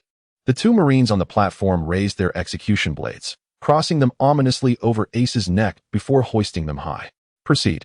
As the command resounded from the warring states, the soldiers of the sea simultaneously raised their blades, striking towards Ace's neck. Ace! Whitebeard's eyes widened in horror. Ace! Marco was filled with regret. Ace! The pirate's eyes brimmed with tears. The memories of everything Ace had done for the Whitebeard Pirates unfolded in their minds like a series of slides. Was this rescue of Ace doomed to failure? Was Ace to perish right before their eyes? Meanwhile, at an unknown point in time within the realm of questions and answers, a cold voice echoed in the silent space. Ding! Congratulations, player. You have completed the quest the Great Sea Overlord rocks. Would you like to claim your reward now? A man wearing a straw hat, with a smile playing at the corners of his mouth, declared, claim the reward. At the very moment the Navy executed their decree, on the deck of a warship frozen in the sea's grasp, a familiar whirlpool suddenly emerged before Sengoku, Whitebeard, Garp, Akainu, and Ace. The man in the straw hat materialized from the whirlpool onto the deck, while Luffy and Jinbei were abruptly engulfed by the vortex that appeared between the Navy and the pirates. Across the globe, whirlpools emerged simultaneously, drawing in a swordsman with green algae hair, a chef with curled eyebrows, a historian with long black hair, a coolly dressed navigator, pets, a man with an explosive hairstyle, Iron Man, and another gentlemanly figure in a suit and top hat. The man in the straw hat took several steps forward, emerging from the whirlpool to stand at the forefront of the deck. Suddenly, he raised his head, his pupils constricting as an overwhelming aura of disdain radiated from him. Sweeping across the scene, the powerful and terrifying conqueror's haki reached towards the heavens, and under a clear sky, dark clouds began to rise. A tumultuous surge of crimson lightning crackled along the edges of the conqueror's haki, forming a frightening celestial phenomenon. Wherever the haki passed, the wooden planks of the deck splintered. The ice appeared as if struck by an invisible force, and small stones gradually floated in midair, swept up by an unseen shockwave that caused even the strongest marine majors to collapse in droves. Even the 2 soldiers executing the sentence on the platform were stunned and subdued by this overwhelming presence, relinquishing their grip and allowing their execution blades to fall to the ground. A profound silence enveloped the scene as everyone stared, dumbfounded, at the man in the straw hat. Monkey D. Luffy. However, this Luffy was not the same as the one they knew. He was more accurately referred to as King Luffy. A gust of wind swept through, dispersing the sand that obstructed Luffy's path. The man in the straw hat raised his gaze, fixated intently on Ace on the execution platform, a genuine smile breaking across his face. Luffy. Tears welled in Ace's eyes as he shouted with fervor. His brother had come to rescue him. That audacious lad. Whitebeard looked on with hope and admiration. Though uncertain of the circumstances, such audacity suggested formidable strength. Could this be the brother Ace frequently spoke of? Marco felt a tinge of confusion. Was Ace's brother truly this powerful? His conqueror's haki was akin to that of both Whitebeard and Shanks. The pirates were filled with astonishment and shock. Although many in the New World possessed conqueror's haki, such regal qualities are exceedingly rare, emerging only once in a million. Especially one as potent as this. A haki capable of reshaping reality, akin to Shanks. A figure perpetually at the center of controversy, the Straw Hat Kid. Mihawk recognized this man as well. He recalled the one who dared to draw his sword against him in the weakest sea, a true powerhouse. The Straw Hat Kid. Moria glared at Luffy with clenched teeth, blaming him for the demise of his crew and the shattering of his dream of world domination. Was he truly the legendary rookie Straw Hat Kid? Doflamingo, concealed behind his glasses, harbored murderous intent, recognizing boundless potential within Luffy. He resolved that if he did not eliminate Luffy while he was still weak, he would inevitably become a formidable obstacle to his reign over the seas. Chapter 23. Fire Fist. Truly astonishing. He harbors a terrifying power. How frightening. Let us eliminate him together. A typically silent Kizaru suddenly sprang to life, his voice dripping with a lewd tone, remarking on Luffy's fearsome nature. As golden light flickered from his fingertips, he appeared nonchalant. Yet the eyes hidden behind his glasses sparkled with intensity. 3 golden flashes shot forth from Kizaru's fingertips, moving at an alarming speed, radiating the heat of lasers as they surged toward Luffy's head. Yet Luffy merely swayed slightly, evading Kizaru's beams and, feeling somewhat dissatisfied, remarked, "So slow." Indeed. For the current Luffy, what once would have spelled doom now seemed painfully sluggish. As the 3 flashes soared past him, 2 ascended into the sky, while the remaining beams struck a pirate ship partially submerged and frozen in the sea by Aokiji. In the next moment, a deafening boom erupted, and the targeted area was engulfed in a massive explosion. "Oh, Luffy is indeed impressive," exclaimed Bartholomew Kuma, who had been idly observing the battlefield, his disbelief palpable. Each encounter with Luffy brought him a fresh surprise. He had thought Luffy's transformation during their last meeting in Water 7 was remarkable, but he never anticipated that he could evade an admiral's attack now. Witnessing Luffy so effortlessly dodge his beams, Kizaru's eyes widened as he muttered, "Oh, how peculiar. It shouldn't be the case. Although he has let his guard down, it should not be so effortless to evade the situation. This is a stark contrast to what transpired in the Sabaody archipelago. What has this little rascal endured in recent days? Back then, even a pacifist was a strenuous endeavor. Yet now he has managed to evade his radiant strike. It must be the observation haki at play. No, I must attempt once more." With this thought, Kizaru transformed into a beam of light, instantly appearing before Luffy, his right foot charged with luminescence, poised to deliver a strike akin to those days in the Sabaody archipelago. While confidently inquiring, "Have you ever felt the sensation of being kicked by light?" However, Luffy stood there with his head unbowed, as if the renowned Marine Admiral beside him was merely a gentle breeze or a speck of dust. Suddenly, a figure shot forth from the vortex like lightning, a foot clad in black leather shoes striking first, sending Kizaru flying. Boom! Kizaru, along with the condensed light around his foot, was hurled into the air, followed by a tremendous explosion that illuminated the entire sky. The attack from Admiral Kizaru was thwarted? This cannot be true. How is it possible? The 2 Marine Rear Admirals gasped in disbelief. Just before today, the Marine Admirals symbolized invincibility in the first half of the Grand Line. How could it be that now 2 of them could exchange blows with an admiral? What then is the significance of all these years of training for us Rear Admirals? That was the black leg of the Straw Hat crew. Suddenly, a colonel recognized the individual who had sent Kizaru flying and quickly shouted out his identity. The current pirates resemble monsters. How terrifying. After the explosion, the execution platform shimmered, and Kizaru appeared there, seemingly unscathed. As the smoke cleared from the deck, Sanji emerged from the vortex, lighting a cigarette and taking a deep puff, releasing the smoke slowly. "Do not interfere with our captain, you scoundrel. Look, another one has appeared." A keen-eyed Marine suddenly noticed another figure emerging slowly from the vortex. "You're so slow, you green algae head. Have you lost your way again?" Without needing to turn around, Sanji voiced his displeasure. Just as he emerged from the vortex, he heard Sanji complaining about him. Zoro, with a casual glance, remarked, "Ah, do you wish to fight, you curly-browed fool? What did you say, you lost green algae head?" When it comes to fighting, Sanji certainly would not back down. And the two began to bicker in front of all the Marines and pirates at Marineford. "Our Marines bear the weight of justice in our battle against pirates. If we allow them to act recklessly here, who will protect this world?" Akainu slowly emerged, dragging his heavy body, his arm liquefying into a torrent of magma. Recognizing Luffy, his anger found an outlet. Great eruption. A colossal magma fist was aimed at the heavens and thrust forth, the instant it departed from Akainu's grasp. It swelled against the wind, growing larger and larger until it vanished into the ominous clouds above. Yet, mere moments later, a faint glow flickered within the clouds, accompanied by eerie, echoing sounds.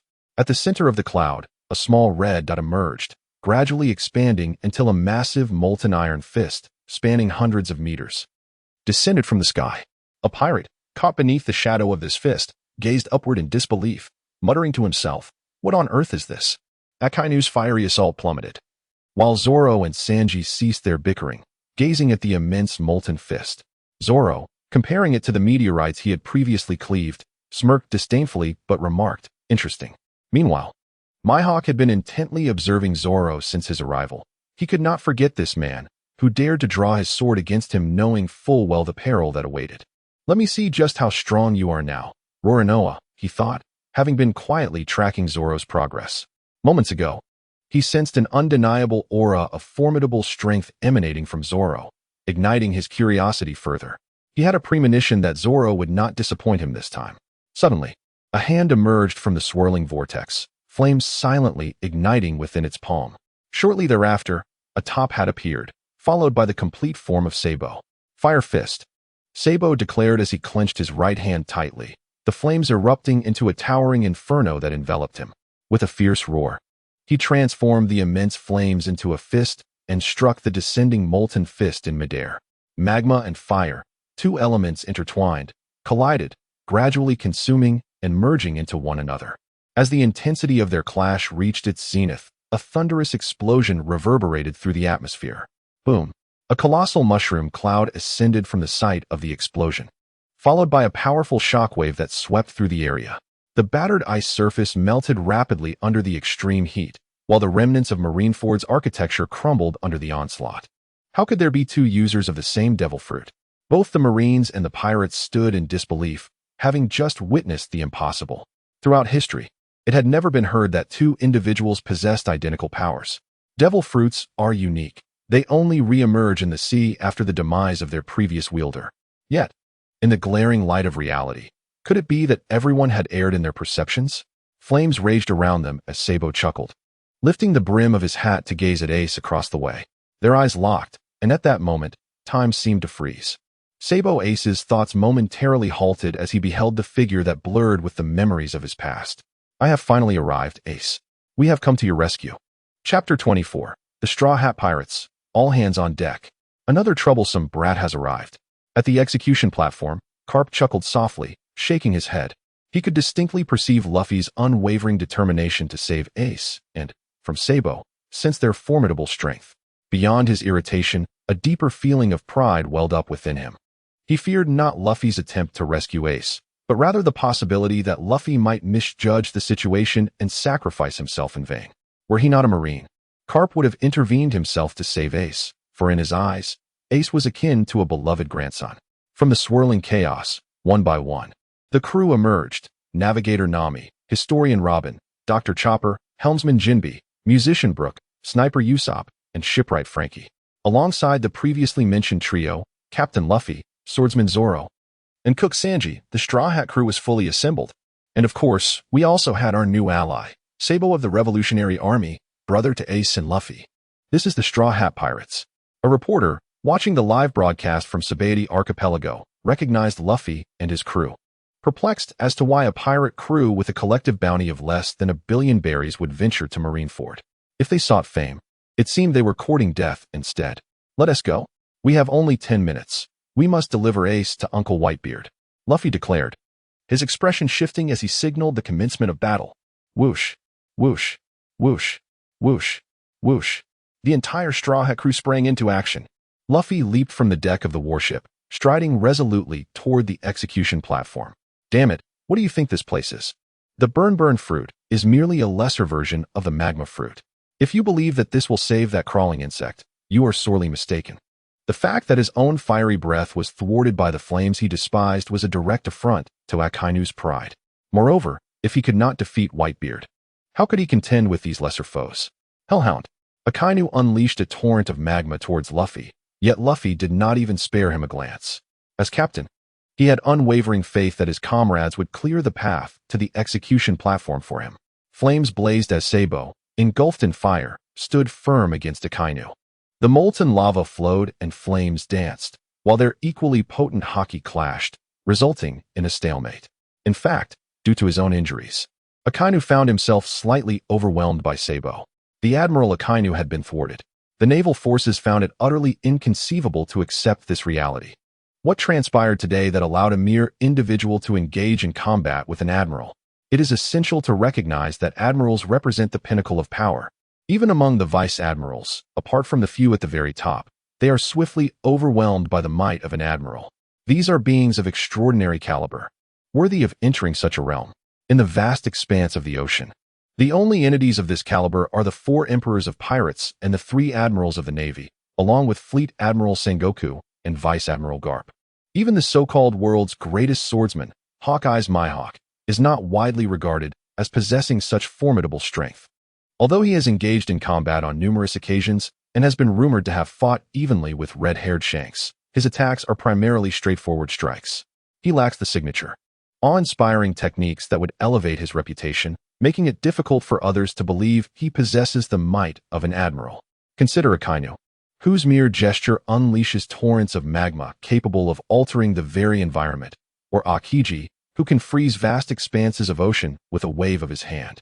Then there's Whitebeard, whose quakes and tsunamis are legendary. In contrast, Mihawk, aside from his simple strikes, appears no different from other swordsmen, his prowess seemingly indistinguishable. There are countless swordsmen within the Navy who can execute flying slashes with ease. Without engaging in combat, no one can ascertain the true extent of his strength. Stop him!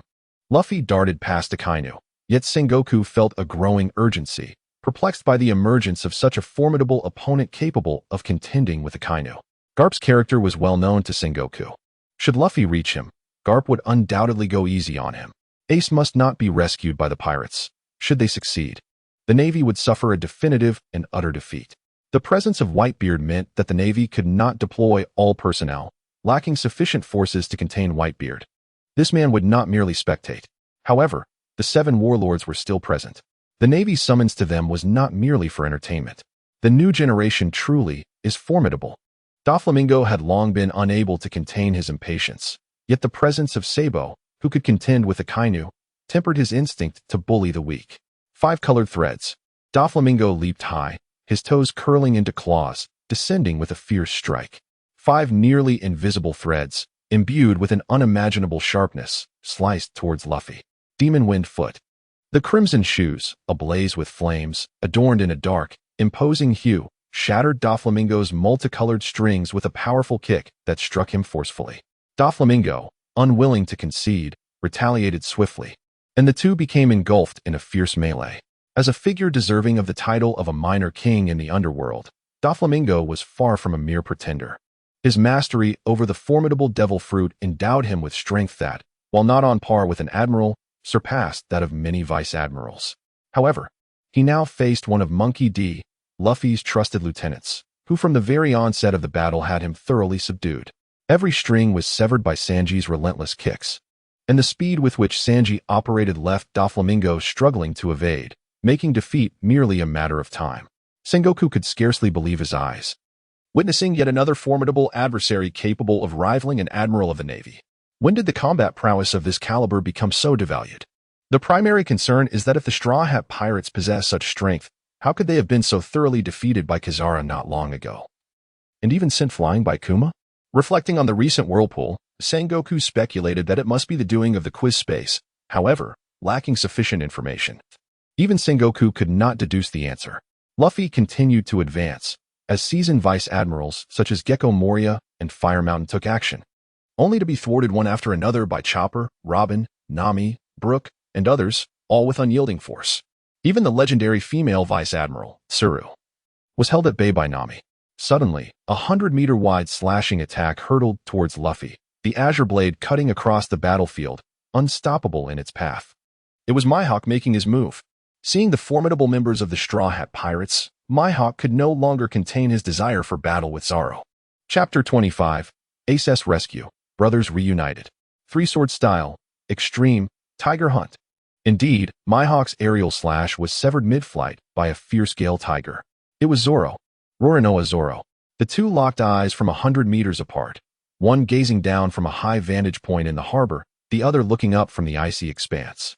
Yet, both shared the same fierce determination and combat spirit. In a moment of reverie, Zoro felt as if he had returned to a bygone era, aboard a shattered ship. Wielding a sword that deflected bullets, facing an opposing swordsman amidst blood and wounds, a chasm of difference between them. My master 1TB so far off this time. Zoro's gaze hardened. He had waited long for this battle, and even 10 minutes would suffice. Roronoa Zoro. A feral smile crept across his lips as he swiftly drew 3 blades. Zoro opened his tightly shut right eye, a flame of purple fire igniting within. Crossing his swords before him, just as he had in previous duels. Dracula Mihawk. Mihawk too unsheathed the black blade Yuru, emblematic of the world's strongest swordsman, solemnly declaring his name. This is a duel of swordsmen, sacred and inviolable. Moments later, both figures charged forward simultaneously. The ominous aura of the nine-sword style, Azura, unsheathing the blade of the deceased, surged forth. An astonishing fierceness flowed through Zoro, shaking the earth and melting the ice, as he was enveloped in purple demonic flames. The sky dimmed under the influence of this infernal blaze, and the three-headed, six-armed visage of the Azura, reminiscent of a demon rising from the depths of hell, instilled a profound fear in all who beheld him, rendering them unable to meet his gaze, as if mere prolonged observation would lead to the loss of their very names.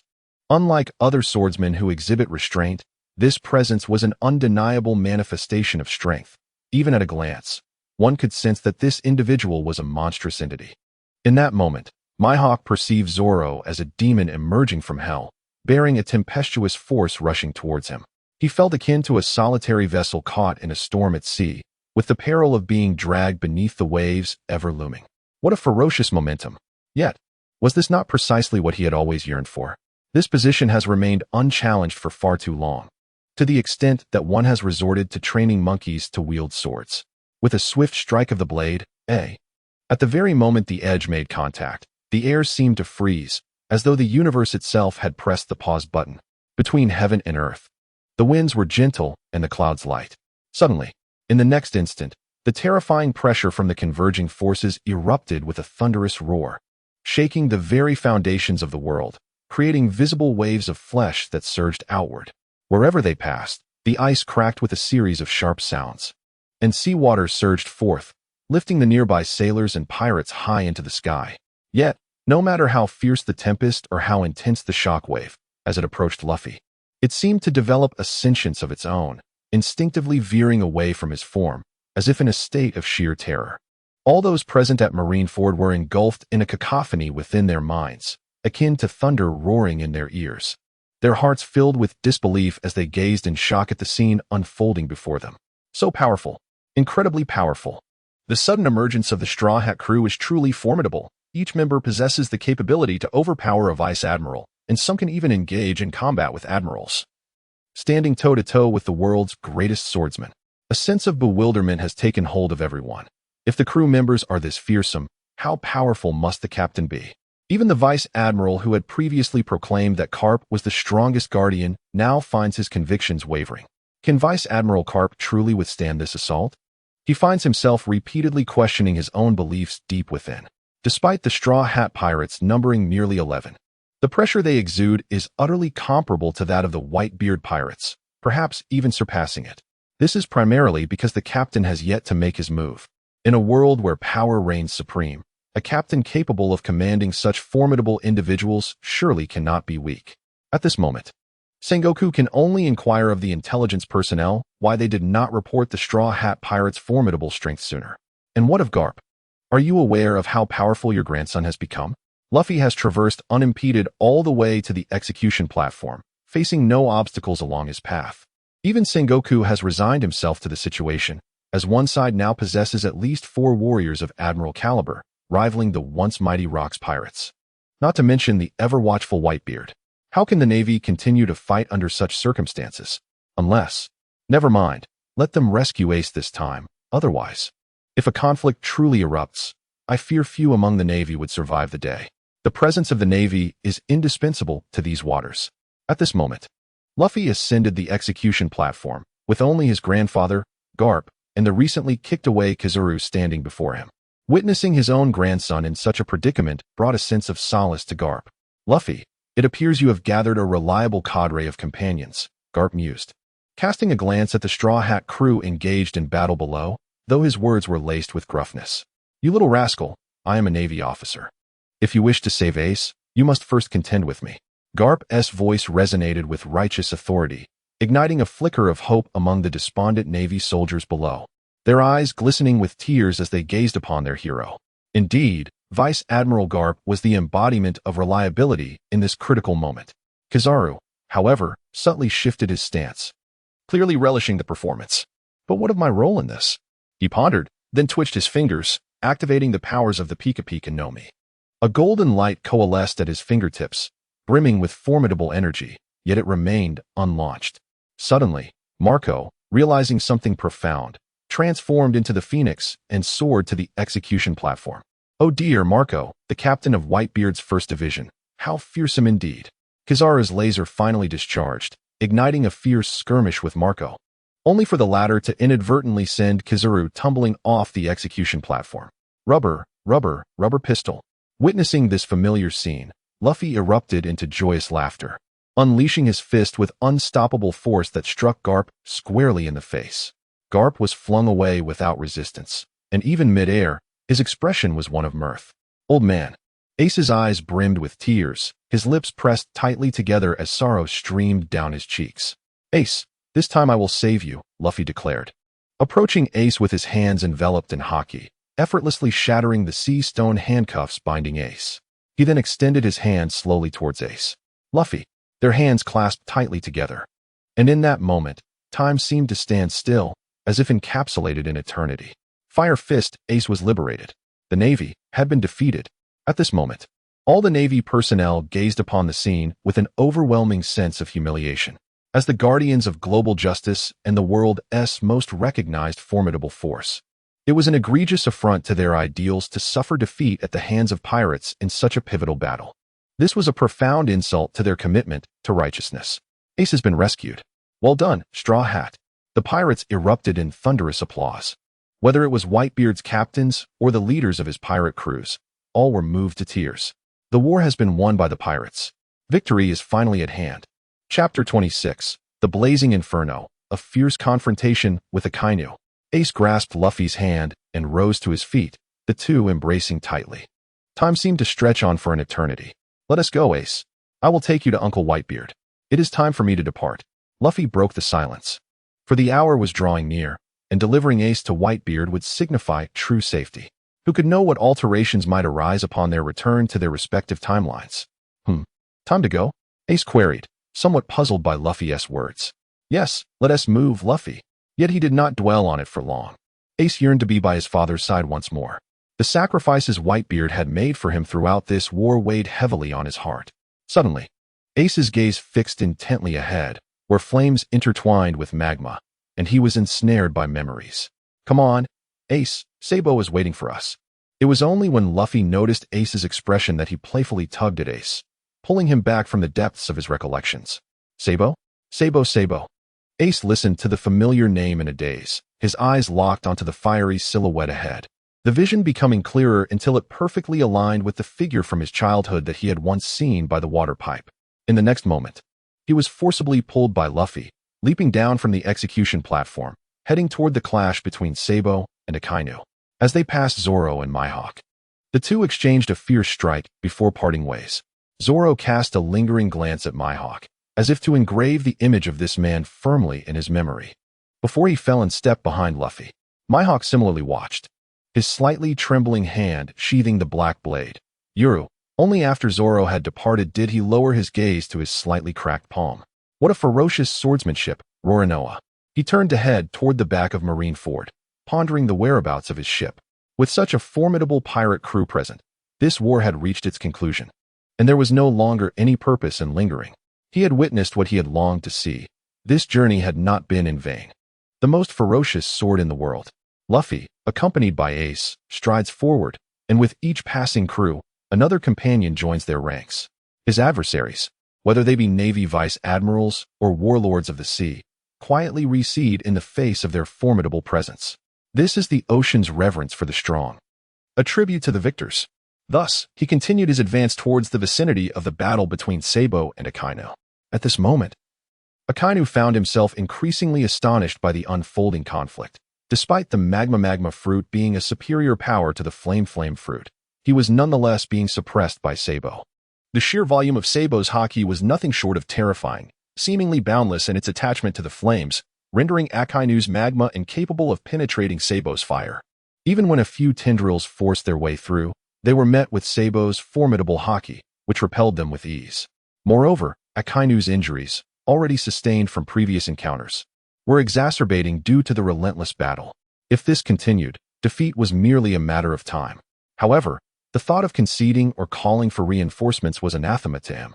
After all, he had just exhibited such ferocity, hurling insults and taunts, and now, to seek assistance would be to lose face. Did he not care for his dignity?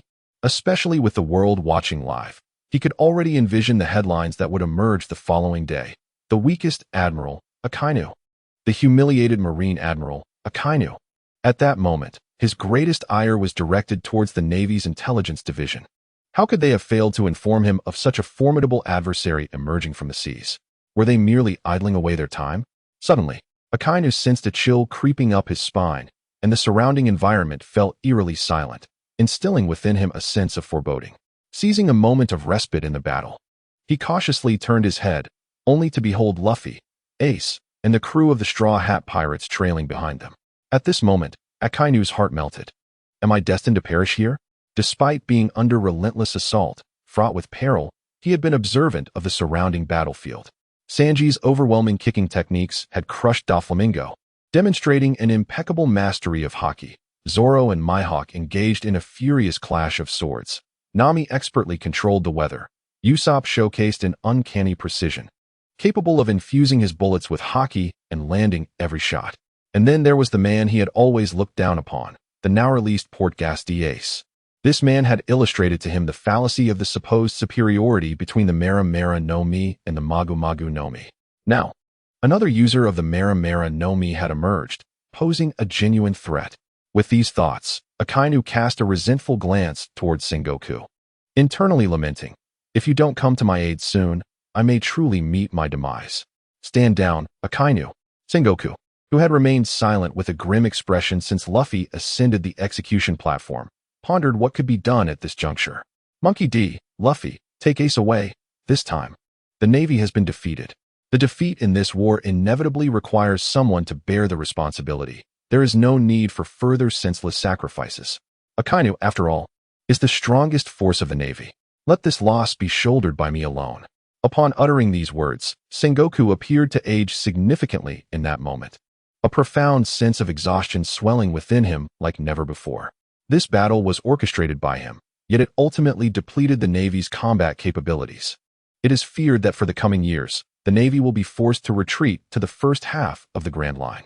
He is a sinner of the Navy. Brother Kong, what would you do in such a situation? Following Sengoku's announcement of the Navy's defeat, a tremendous wave of jubilation erupted among the pirates.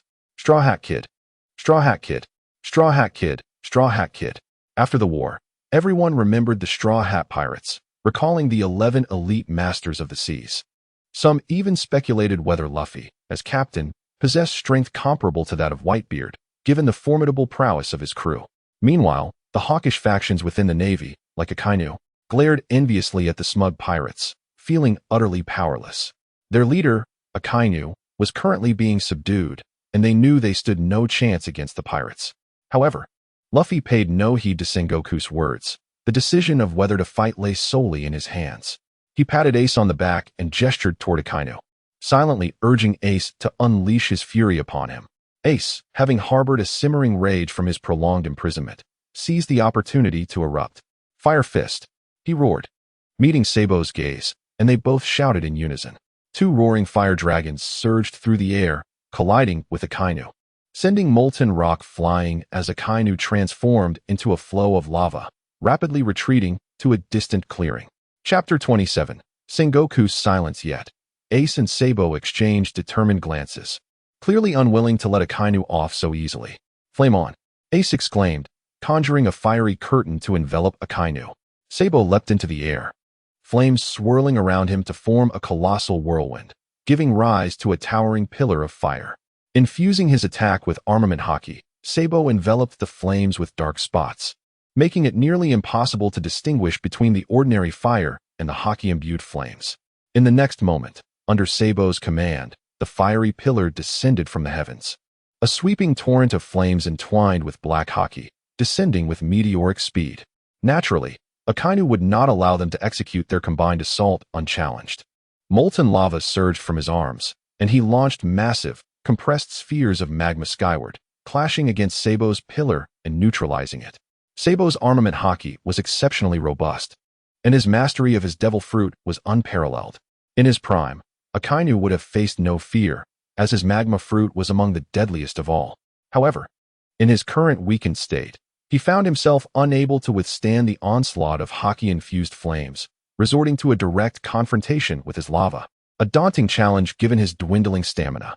He was a sick man, a mere hour ago nearly felled in battle, with numerous fractures still plaguing him. Enough, he bellowed. Monkey D., Luffy, are you truly initiating a full-scale war with the Navy? Sengoku felt as though he had regressed, yet Luffy had even summoned Ace to join the fray, leaving him to wonder if Luffy was truly prepared for the consequences of such a decision. In the era of the warring states, we hail from the future. With your sagacity, you should be able to deduce how we arrived here, for you are among the first on the vast seas to encounter that enigmatic realm. Upon hearing Luffy's words, Sengoku's expression darkened considerably, yet he felt an unsettling sense of inevitability. If Luffy and his companions indeed came from the future, it would elucidate everything. The current Straw Hat Pirates could not possibly possess such strength, while the future remained an unpredictable entity. After all, every notorious pirate on the ocean has risen from humble beginnings. Thus, the Navy emphasizes control over the four seas, seeking to extinguish the burgeoning era of piracy at its source. Moreover, the whirlpool from which Luffy and his crew emerged felt eerily familiar to Sengoku, who had long harbored a premonition. Aside from that extraordinary space, he could fathom no other means of traversing time. That space, the future? Naturally. Apart from Sengoku and a select few like Whitebeard who comprehended Luffy's utterance, the others were left bewildered, as if listening to a mythic tale. The notion of time travel seemed like an absurd jest, treating everyone as fools. However, Luffy's subsequent declaration momentarily distracted all from their musings. The future world is exceedingly dull. Within this vast ocean, we crave worthy adversaries. Since this is a global broadcast, allow me to enlighten you. The One Piece truly exists. The revelation caused Sengoku's pupils to constrict, and a profound silence enveloped all those watching the broadcast on Sabaody Archipelago, as the entire world momentarily stilled. Oh, in some distant corner of this ocean, our future selves have reached the final stride. Do not let us languish in solitude. With a gentle smile, Luffy continued, you fool. Do you wish to obliterate this world? Sengoku, now fully aware, was met with Luffy's furious outcry. At that moment, Sengoku's foremost desire was to sever the communication with the snail, yet he understood that it was too late. Everything had certainly been broadcasted, and chaos would soon engulf the seas, heralding an era of piracy even more tumultuous than the one ignited by Roger. Nevertheless, to prevent Luffy from uttering any further shocking revelations, Sengoku commanded his subordinates to disconnect the broadcast. The broadcast on Sabaody Archipelago was firmly under the Navy's control. Even if the world turned upside down, They were unafraid, but the seas and the Grand Line must not be compromised. Ha ha ha, cease this at once, Sabo Ace. It is time for us to depart. Luffy disregarded Sengoku entirely, calling off the two who were still engaging with Akainu, and turned towards the Whitebeard Pirates. Akainu, consider yourself spared this time. Next, I shall personally ensure your demise. In a fit of rage, Ace and Sabo followed in Luffy's footsteps, unleashing a torrent of flames.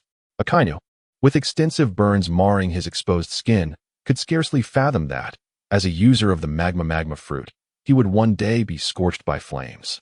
The thought of it spreading would surely provoke laughter. Yet, he stubbornly retorted, I shall await you. Luffy, accompanied by Ace, Sabo, and the Straw Hat crew, boldly advanced, carving a path through the heart of the Navy. Regardless of rank or mood, the naval officers were compelled to yield, creating a passage wide enough for 12 to walk abreast. All the pirates present beheld this scene with hearts brimming with admiration and reverence. Indeed, if a pirate crew could exert such dominance over the entire Navy headquarters, even the Navy had no choice but to concede before the world's gaze.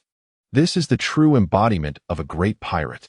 As Luffy draws nearer, Sengoku stands resolutely at the intersection of the Navy and Whitebeard's forces. Following Luffy's path, he is certain to pass this point.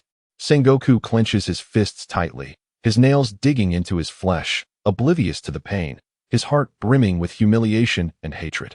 At this moment, Sengoku yearns to transform into the great Buddha and deliver a celestial blow to Luffy, yet his rational mind cautions him against such an act, for the consequences would be unbearable. Alas, after a brief moment, he can only sigh in resignation and yield his position. The might of a fist is an undeniable truth. And this time, the Navy's strength falls short. If only they had 3 more admirals, Sengoku could easily subdue any arrogant foe and dominate the New World. Unfortunately, in this stark reality, there are no ifs. Now he can only watch the pirates rampage before him, forced to retreat. As Luffy passes by Sengoku without a glance, it is a testament to the privilege of the victor. He strides directly to Whitebeard, who, despite Luffy's modest height, commands respect that silences any thoughts of belittlement. Whitebeard, I have brought Ace back to you. The two lock eyes, 1 second, 2 seconds, 3 seconds, until suddenly, Luffy breaks into a grin. Karalalalala. This little brat is truly remarkable. Whitebeard joins in his hearty laughter. From this moment forth, the pirates have triumphed. Father, I apologize for the trouble. Ace dashes forward, kneeling before Whitebeard, his voice laden with remorse. Ace, remember, you are my son. As Ace returns to his side, Whitebeard's eyes glisten with emotion. Meanwhile, a colossal pirate ship breaks through the ice, drawing closer. On the deck stands a man with red hair, repeatedly whispering to himself, I beg all present, grant me this favor. Just a favor. A favor. Chapter 28. The arrival of the face fruit user. Crack, crack, crack. The sharp sound of ice splintering pierces the silence as a pirate ship adorned with a dragon-headed figurehead approaches in the distance. It is the red-haired pirates. The keen-eyed Navy lookout is the first to spot them. The naval officers around cast him glances filled with melancholy, silently pleading for him to refrain from aimlessly gazing about. Just look at whom he has spotted on multiple occasions. The captains with white beards, the infamous Blackbeard crew, that Straw Hat boy. And now even the red-haired has made an appearance. Soon enough, he might as well invite all 4 emperors to convene here. What is happening today at the Navy headquarters? Is it a gathering point for pirates? Are they all here to celebrate? This is the naval headquarters, not your cozy home. Both Whitebeard and Luffy also sensed an unmistakable familiarity, while Sengoku, standing nearby, felt an overwhelming headache. He had been fixated on Luffy, completely forgetting about the presence of this individual. This is a matter of pride. The red-haired figure approached ever closer, seemingly on the verge of sailing between the Navy and the pirates. A tremendous conqueror's haki suddenly emanated from Luffy, sweeping across the heavens and the earth in an instant. The dark clouds accumulating in the sky were dispersed by this astonishing aura, yet none of those present fainted or felt even a hint of discomfort. Shanks, who was preoccupied with his own notions of pride, suddenly sensed a formidable presence passing through his body, causing the hairs on his neck to stand on end instinctively. Upon realizing the source of this overwhelming haki, he was taken aback, his eyes widening in shock. Rubbing his eyes in disbelief, he looked closely once more at the figure ahead, and indeed it was Luffy. For a moment, Shanks wondered if he had mistaken the person entirely. After a few short years, the once innocent child has remarkably grown stronger. It seems that even the overwhelming might of the Conqueror's haki is no match for him. Wasn't he just setting sail? I implore everyone present to grant me this favor. Let the peak war at Marineford draw to a close. As all eyes converged upon him, Luffy playfully remarked to Shanks, "This is indeed my man." In a small corner, a tall and stunningly beautiful woman concealed her face with her hands, her eyes sparkling with infatuation as she gazed at Luffy. Once Luffy finished speaking, the Straw Hat crew and Sabo suddenly transformed into a swirling mist, vanishing before the eyes of the crowd. Simultaneously, a vortex appeared in the sky, from which Luffy and Jinbei emerged. Across the globe, similar vortices materialized, heralding the reappearance of the entire Straw Hat crew. "Ace, I'm coming to save you," Luffy exclaimed as he tumbled out of the vortex, fists raised in determination to rescue Ace. This scene left everyone present, with the exception of Whitebeard and Sengoku, utterly bewildered. What could have caused the previously arrogant and domineering man, who had disregarded Sengoku, to suddenly change? Luffy, in a moment of surprise, suddenly felt Ace embrace him from behind. Initially believing he was under attack, he struggled fiercely until he recognized Ace's voice. In that fleeting moment, Luffy's mind became ensnared in a state of confusion, remaining unresponsive even as Ace led him away. What on earth was happening? Just moments ago, Ace had been shackled to the execution platform. How could he be free now? Thus, the entirety of the Whitebeard Pirates departed Marineford aboard the Moby Dick, accompanied by 2 warships anchored nearby. Shanks observed the Whitebeard Pirates' departure with a bewildered expression, his heart brimming with questions. What has transpired here? Have I arrived too late? Should I still extend a gesture of courtesy? The sudden disappearance of Luffy, surely, with Sengoku's wisdom. He cannot be oblivious to the underlying truth. I have been outmaneuvered by Luffy. Have the members of the monkey family reserved all intelligence for their offspring, leaving none for Garp? Shanks, have you come merely to witness the Navy's disgrace? If so, you have succeeded. Now, I implore you to depart, or else let us engage in battle. Allowing Whitebeard to escape has pushed Sengoku's fury to its zenith. Seeing Shanks linger only exacerbates his wrath, akin to a volcano ready to erupt. Am I truly incapable of besting Whitebeard, of overcoming the Straw Hat crew, and yet unable to subdue you? Do you believe the Navy is merely a collection of idle spectators, devoid of strength? At this moment, Shanks is equally bewildered, as are all of his comrades. Did we not come to avert war? How has it come to this? This is quite incongruous with their self-image as saviors. Yet, engaging in combat with the Navy clearly deviates from their intentions. There is no need to incur unnecessary losses due to misunderstanding. Consequently, Shanks had no choice but to instruct the helmsman to steer the ship, returning as it came, departing from Marineford in a dejected manner. As they left, confusion adorned his countenance. How could such a situation arise? He had yet to regain his dignity. What was that earlier encounter with Luffy all about? Why did he seem to undermine his standing? How was Ace rescued? Wasn't Whitebeard already a shadow of his former self? How could he possibly have orchestrated Ace's salvation? Alas, these inquiries would remain unanswered, leaving him to ponder them in solitude upon his return. After Shanks' departure, Sengoku surveyed the ravaged Marineford, witnessing the grievously injured sailors, and could not suppress an exclamation that emanated from the depths of his being. The war is over. Indeed, the war has concluded. However, another conflict, one devoid of gunpowder, was on the brink of unfolding. On Sabaody Archipelago, the incessant ringing of the din-din mushi echoed through the air. Journalists from various prominent newspapers hurriedly relayed everything they had witnessed that day back to their headquarters. A palpable sense of impending change hung in the air, foreshadowing a world on the cusp of transformation. The terrifying tide of piracy was poised to be unprecedented in history, especially given the Navy's crippling losses, rendering them incapable of suppressing the pirates. It seemed the world was truly on the brink of peril. However, as journalists, our commitment to factual reporting remains paramount. Whether the world is in chaos is a matter for tomorrow. My duty is to swiftly compile and edit the accounts I have observed into articles for publication. Above all, it must be acknowledged, one piece exists in truth. This is indeed monumental news. Had it not been disseminated from my own hands, I might have regretted it for a lifetime. Nevertheless, the Navy has made a final effort to remedy the situation. The Sabaody Archipelago may have been beyond the reach of live broadcasts, yet transmissions from around the globe have aided the Navy in upholding the image of justice. The voices of the sea and the great routes, the sound phones and broadcasting horns, have been reactivated, simultaneously relaying the events that unfolded in the Marineford harbor. In the fierce conflict between our naval headquarters and the notorious Whitebeard Pirates, we encountered formidable resistance from the latter, resulting in a protracted engagement that exceeded our initial expectations. However, through the valiant efforts of our soldiers, imbued with a profound sense of justice, we ultimately vanquished the infamous Whitebeard Pirates and all their affiliates.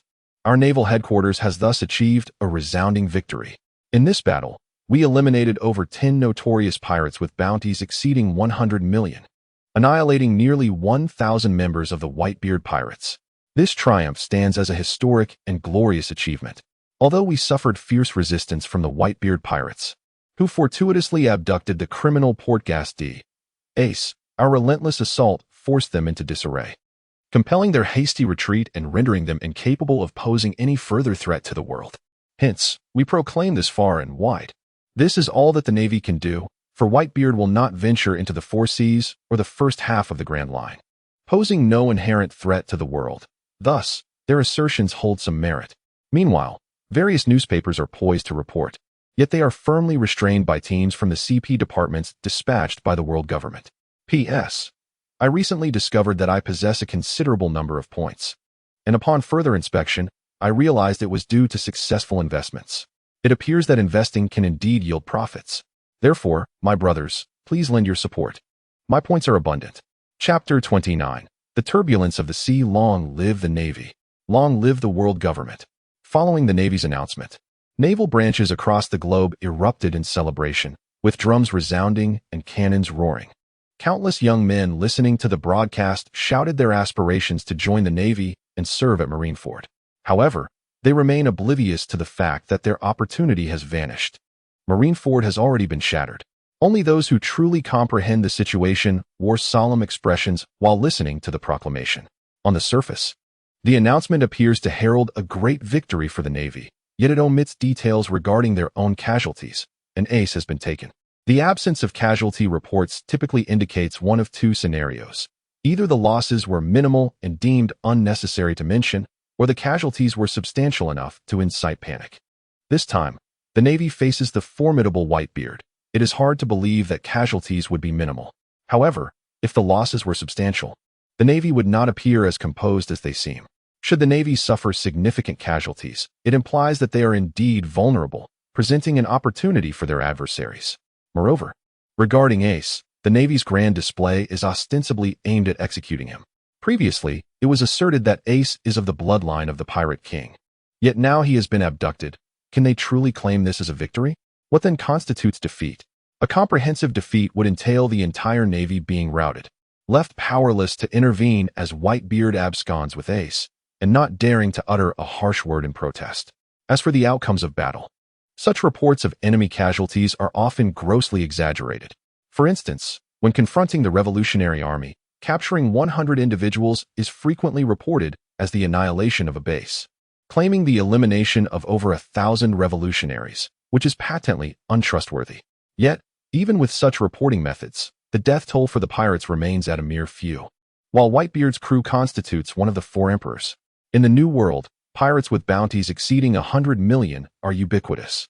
Even excluding the officers aboard his ship, it is rare for the leaders of subordinate pirate crews to possess bounties below that threshold, so the loss of a few officers is hardly significant.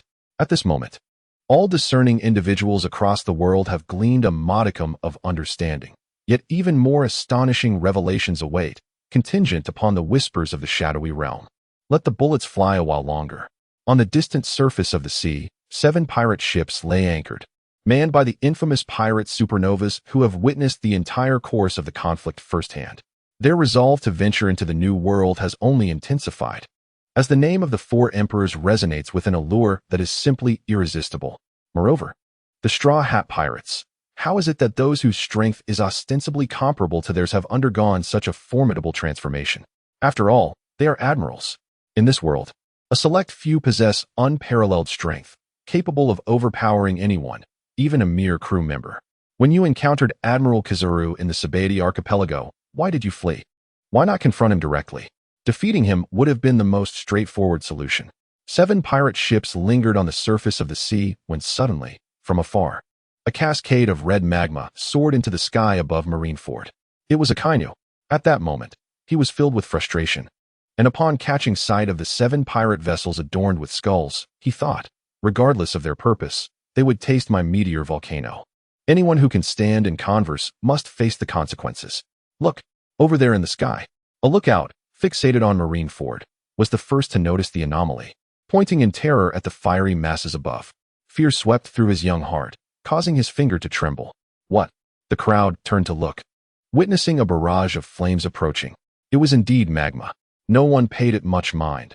Such levels of magma had been commonplace in the recent battle, and they had always emerged unscathed. However, in the next moment, realization struck. What? The magma is coming this way. Suddenly, everyone comprehended the gravity of the situation. Just because others dismissed it did not mean they could afford to do the same. This was an attack from Admiral Akainu. There was no evading it, and it could very well be fatal. Run. Is this a jest? The flames draw nearer, and the searing magma rushes forth like a meteor, bearing the ominous breath of destruction. If escape is futile, then I shall not flee. Castle, detonate. The capabilities of the Capone Beach fruit are unleashed, as an array of firearms and artillery erupt in a cacophony of terrifying might. Retribution. You lot, unleash your most formidable and vicious techniques upon me. Urki hastily urges the pirates beside him to strike, brandishing a pencil to knock down the falling meteors from the sky. Scrape plate explode. Scratchman Oppo frantically pounds on his own body, sending wave after wave of sound crashing against the meteors, igniting violent explosions. Jewelry Bonnie quickly directs her crew to fire upon the meteors. The supernovas aboard the 7 warships each employ their unique attacks against the magma unleashed by Akainu. In this moment, they realize just how fearsome those who previously subdued Akainu truly are. Yet, the world is unyielding, and the laws of the sea are no different. Weakness itself is a grave sin. The feeble, witnessing the battle between the strong, do not retreat but rather draw closer, compounding their transgressions. The counterattacks of the supernovas appear impotent beneath the dense rain of meteors. Following a torrential downpour of celestial rocks, only devastation remains upon the sea. It is only upon observing the distant vessels plummeting that Akainu finally feels a surge of indignation. Alas, following this defeat, the world government shall seek accountability. I have suffered such humiliation, losing face for the Navy. It seems the position of Admiral is now beyond my reach. No, I shall not bear this blame. Let Sengoku shoulder it instead. While everyone rejoices in celebration, new upheavals unfold across the corners of the world. In the town of Plager in the West Sea, bang, bang, bang. The residents, gathered in merriment to celebrate the Navy's victory, are abruptly interrupted by a volley of gunfire. What is happening? Who is firing? The townsfolk are startled, halting their festivities and turning towards the source of the noise. It is the infamous Jinbinda. Soon, someone recognizes the shooter as the notorious bully of the village. At this moment, Jinbinda is surrounded by a group of ruffians, his usual companions in mischief and intimidation, each wielding weapons, instilling fear in the hearts of the townspeople. Ah, you are celebrating so joyously, it truly cracks me up. Bang, bang, bang. A powerful voice on the broadcast declares that the unparalleled treasure, One Piece, indeed exists in this world, and I shall find it. The more Jinbinda contemplates, the more exhilarated he becomes. The very thought of discovering the great treasure sends him into a frenzy, prompting him to fire 3 shots into the sky. There are still countless undiscovered treasures at sea. Brothers, let us set sail. Upon hearing the elder brother announce the expedition to sea, the younger siblings erupted in joyous cries. Naturally, the elder must have a vessel for such a venture, and aboard the ship, provisions are essential. Most importantly, how could one embark without financial resources? Without money? No younger sibling could confidently follow the elder. However, given the current circumstances, marked by years of mere survival and no savings, what could be done? Alas, there was no choice but to seek loans from the affluent villagers. After all, having spent many years in the village, one is well aware of who possesses wealth.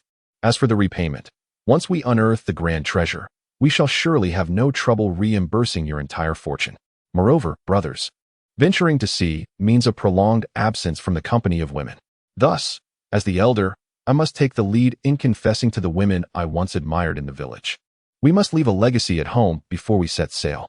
This scenario merely reflects a minute aspect of the vast ocean, especially considering the Navy's current dire losses, rendering them incapable of exerting control over the seas, with far graver horrors lurking beyond. Chapter 30. Developments from all sides. Naval Headquarters, Marineford. On the fractured island, the once proud edifice of justice lay in ruins, as Sengoku quietly gazed upon the remnants of a place he had called home for over 60 years, lost in reverie.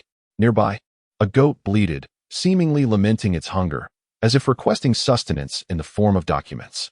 After a considerable time, Sengoku turned away, leaning against the remnants of the building. The bandages enveloping him revealed the extent of his injuries, yet the physical pain paled in comparison to the anguish within his heart.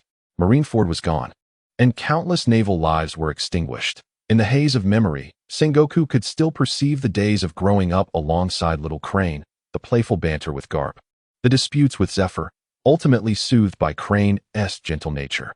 Eventually, he ascended to the rank of admiral, standing before what was once known as the platform of execution, now a mere shadow of its former self. Once a ceremonial dais where Admiral Akiji had bestowed upon him his rank, swearing to eternally safeguard this world and uphold the Navy's ideals of justice. In time, he succeeded the position of Fleet Admiral, gradually succumbing to age, with but one lingering dream: to assist the Navy in overcoming obstacles, allowing newborns to tread upon the new world. Yet all of this had vanished, leaving only the remnants of shattered dreams and memories, and a deep sense of guilt towards the Navy and the land that had nurtured him for 60 years. Sengoku sat there, leaning against the building, his silhouette seemingly inscribed with solitude and desolation. Fleet Admiral Sengoku. Suddenly, the arrival of a Marine shattered the tranquility of the moment. "I found you here. Have the circumstances regarding Impel Down been determined?"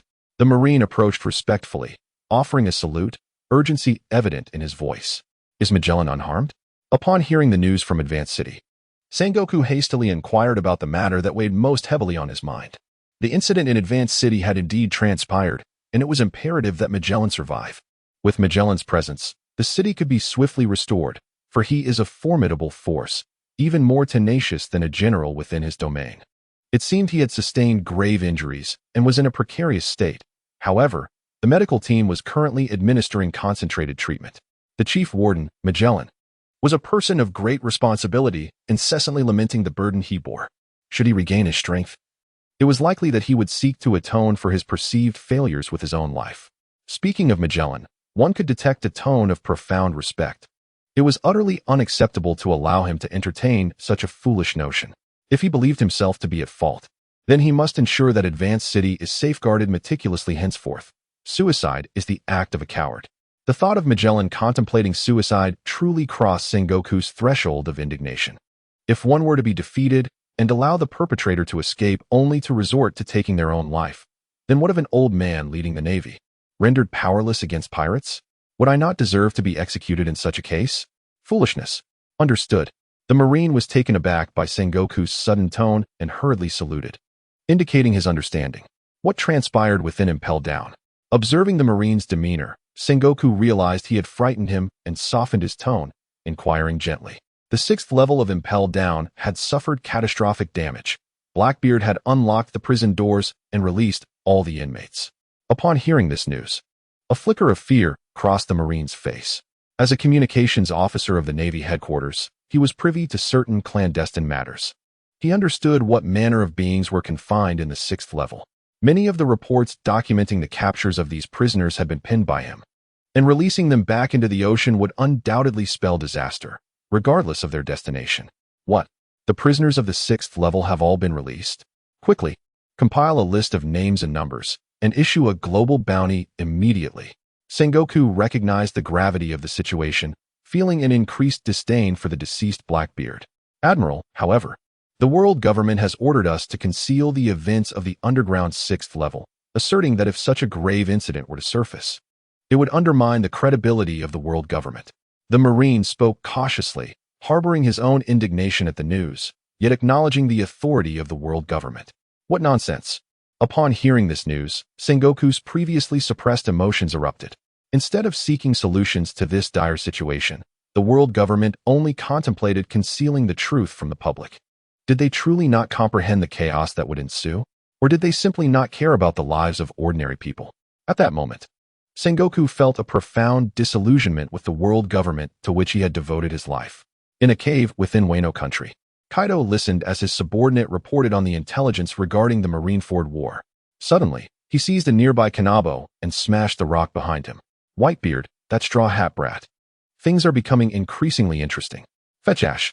With Whitebeard having returned alive, it seemed the previously laid plans would need to be altered. Having worked alongside Whitebeard for decades, Kaido had never underestimated this man, even in his old age. On Cake Island, Charlotte Linlin savored a delectable pastry while absorbing information from the underworld. Upon learning that Whitebeard was still alive, she erupted in fury. What? That old man is still breathing? Then the sweets in my territory will be unattainable. No, Katakuri. Gather our forces swiftly. We must settle the score with that old man Whitebeard. Upon reflecting on the initial plan to seize the territory of Whitebeard and the coveted desert island, an overwhelming sense of fury enveloped Big Mom as her hopes were dashed. Calm down, mother, let us remain composed. Engaging in a direct confrontation with Whitebeard is unnecessary. We are still unaware of the extent of his losses in this war. There will be others who will test the waters for us. If Whitebeard's crew suffers significant casualties, that would be the opportune moment for us to strike. Katakuri would not allow Big Mom to act recklessly. These were his own siblings at stake. If Big Mom were to proceed thoughtlessly, the aftermath of this battle could result in the loss of many lives. Individuals like Whitebeard, despite their age and frailty, commanded respect and should never be underestimated, especially after having defeated the Navy. At that moment, Katakuri's attention was drawn to the bounty poster of Luffy beside him, a premonition stirring within him that they would inevitably cross paths in the future. Meanwhile, on the vast ocean, Whitebeard's crew was plentiful, and the positions of the four emperors had remained unchanged for quite some time. These notorious pirates were skeptical that Whitebeard's crew could triumph over the Navy without incurring significant costs. The most likely outcome would be mutual destruction, perhaps creating an opportunity for them to ascend to the ranks of the four emperors. The sea is merciless, and with limited positions available, who wouldn't aspire to stand atop the highest peak and behold a different vista? Chapter 31. The island of Claykana in the distant waters near Claykana Island. Laughter echoed across the waves. Look over there, ha ha ha. A pirate ship, adorned with a skull flag, glided serenely on the water, with a group of pirates pointing and laughing at a small vessel in the distance. Following their gaze, one could see a pentagonal boat with a single sail and a lone figure, a man with a bare chest, valiantly paddling with a long knife in hand. His noble attire suggested an air of sophistication, yet the absurdity of his struggle to navigate the waters struck the pirates as comical. Should we fire a few cannonballs to tease him? One pirate suggested, unable to contain his amusement. Absolutely. Come on, let us do it. The crowd around him joined in the excitement. Very well, prepare to witness my marksmanship. The sniper, referred to as Ibikoin, felt a surge of eagerness from the cheers of his comrades and readily agreed. But be careful not to sink him. He's been rowing for quite some time. Another pirate chimed in, eliciting further laughter from the gathered crew. Little did they know, they were about to attract a considerable amount of trouble. Boom, boom, boom. 3 clusters of sparks flickered as 3 heavy shells soared towards the small vessel. The sniper known as Jingbian-kun truly possesses remarkable skill. 3 cannonballs fell into the sea, narrowly missing the small boat, none striking it directly. Jingbian-kun is amazing. Do it again, someone exclaimed, laughing. Look, that person must be terrified. Meanwhile, the man on the small boat halted his movements the instant the cannonballs were launched, swiftly sheathing his great sword and adopting a demeanor of aloof strength. This man was Hawkeye, returning from Marineford. Legends of Hawkeye have long circulated across the seas, a solitary figure standing proudly at the pinnacle of the world with his ship and sword. Yet, while the world sees him as a formidable lone warrior, few are aware that his vessel is too small and lacks a power system, compelling him to row himself wherever he wishes to go. Just moments ago, Hawkeye had rowed with great diligence, and as he was nearing his own territory, he had momentarily let down his guard, failing to notice the distant pirate ship. However, now that he had spotted it, and they had undoubtedly seen him rowing, he could not allow them to escape. Otherwise, how could he maintain his reputation as a solitary warrior standing tall at the world's zenith? On the pirate ship, confusion reigned. What is going on? Is an enemy approaching? Why are we firing cannons? The captain, hearing the cannon fire, rushed out of the cabin, thinking they were under attack. This captain was a notorious pirate known as the Grave Digger, Sheik Longzikuan, with a bounty of 130 million berries, towering at 3 meters and with a 10-foot waist. His face was a mask of menace. As a great pirate, he naturally feared no confrontation. Most sailors would flee at the sight of him. It seemed they had taken the initiative to fire, perhaps having spotted a lucrative target, and it was indeed time to replenish their supplies. "Captain, look over there." "Ha. Look at that person," he rowing with a sword. "It's so amusing." The pirate who first spotted Hawkeye eagerly pointed him out to the captain, hoping to share in the amusement. "Oh, really? Is it that funny? I must take a good look." The captain, intrigued by the prospect of entertainment on the otherwise dull seas, turned his gaze toward the man on the water. However, as he recognized Hawkeye, the smile on his face faded, his pupils constricted, and his heart nearly stopped. In that moment, he found himself at a loss for words. As a pirate with a bounty exceeding 100 million, he harbored ambitions and clear goals for the future, fully aware of the top figures and powers in the ocean. While his crew did not recognize Hawkeye, he certainly could not afford to overlook him, the world's greatest swordsman, whom they had just fired upon. Moments later, a devastating slash, as if cleaving the sea itself, surged toward them from Hawkeye's direction. The captain finally returned home, breathless, and urgently shouted, "Run, set sail quickly. That is Hawkeye of the Seven Warlords." Yet, it was too late. The slash cleaved through the sea surface, and the massive pirate ship was effortlessly split in two. As if it were mere tofu. "I have not yet become the pirate king, nor have I discovered the great treasure. I refuse to accept this fate." As he slowly sank beneath the waves, the carved stone rogue lamented his unfulfilled ambitions. If given another chance, he would undoubtedly avoid this treacherous sea, and he would ensure that those scoundrels met a gruesome end, especially that lookout and that sniper. How could they be so blind? However, the sea soon engulfed them completely. The adversary on Luffy's path to becoming the Pirate King, Mihawk. After delivering that fatal slash, he did not direct his gaze elsewhere. As one of the foremost swordmasters, he had unwavering faith in his blade. The sound of vigorous paddling resonated once more as Mihawk's small boat surged forward like a gust of wind. On Kurikana Island, the clash of 3 swords created a thunderous roar. Subsequently, a green-haired man was sent flying, propelled by Bartholomew Kuma, none other than Zoro. The one who had struck him down was a fearsome black baboon. Spitting out a mouthful of blood, Zoro's expression darkened ominously. He had awakened in this place, initially in search of sustenance, only to encounter these formidable baboons. Upon seeing him, they had attacked, and to his chagrin, he found himself unable to contend with them. Moreover, that individual was also present here. With a glance toward Perona, who was watching the chaos from a distance, Zoro realized the assault from the baboons continued unabated. Exhausted and famished, he could only evade their blows with all his might.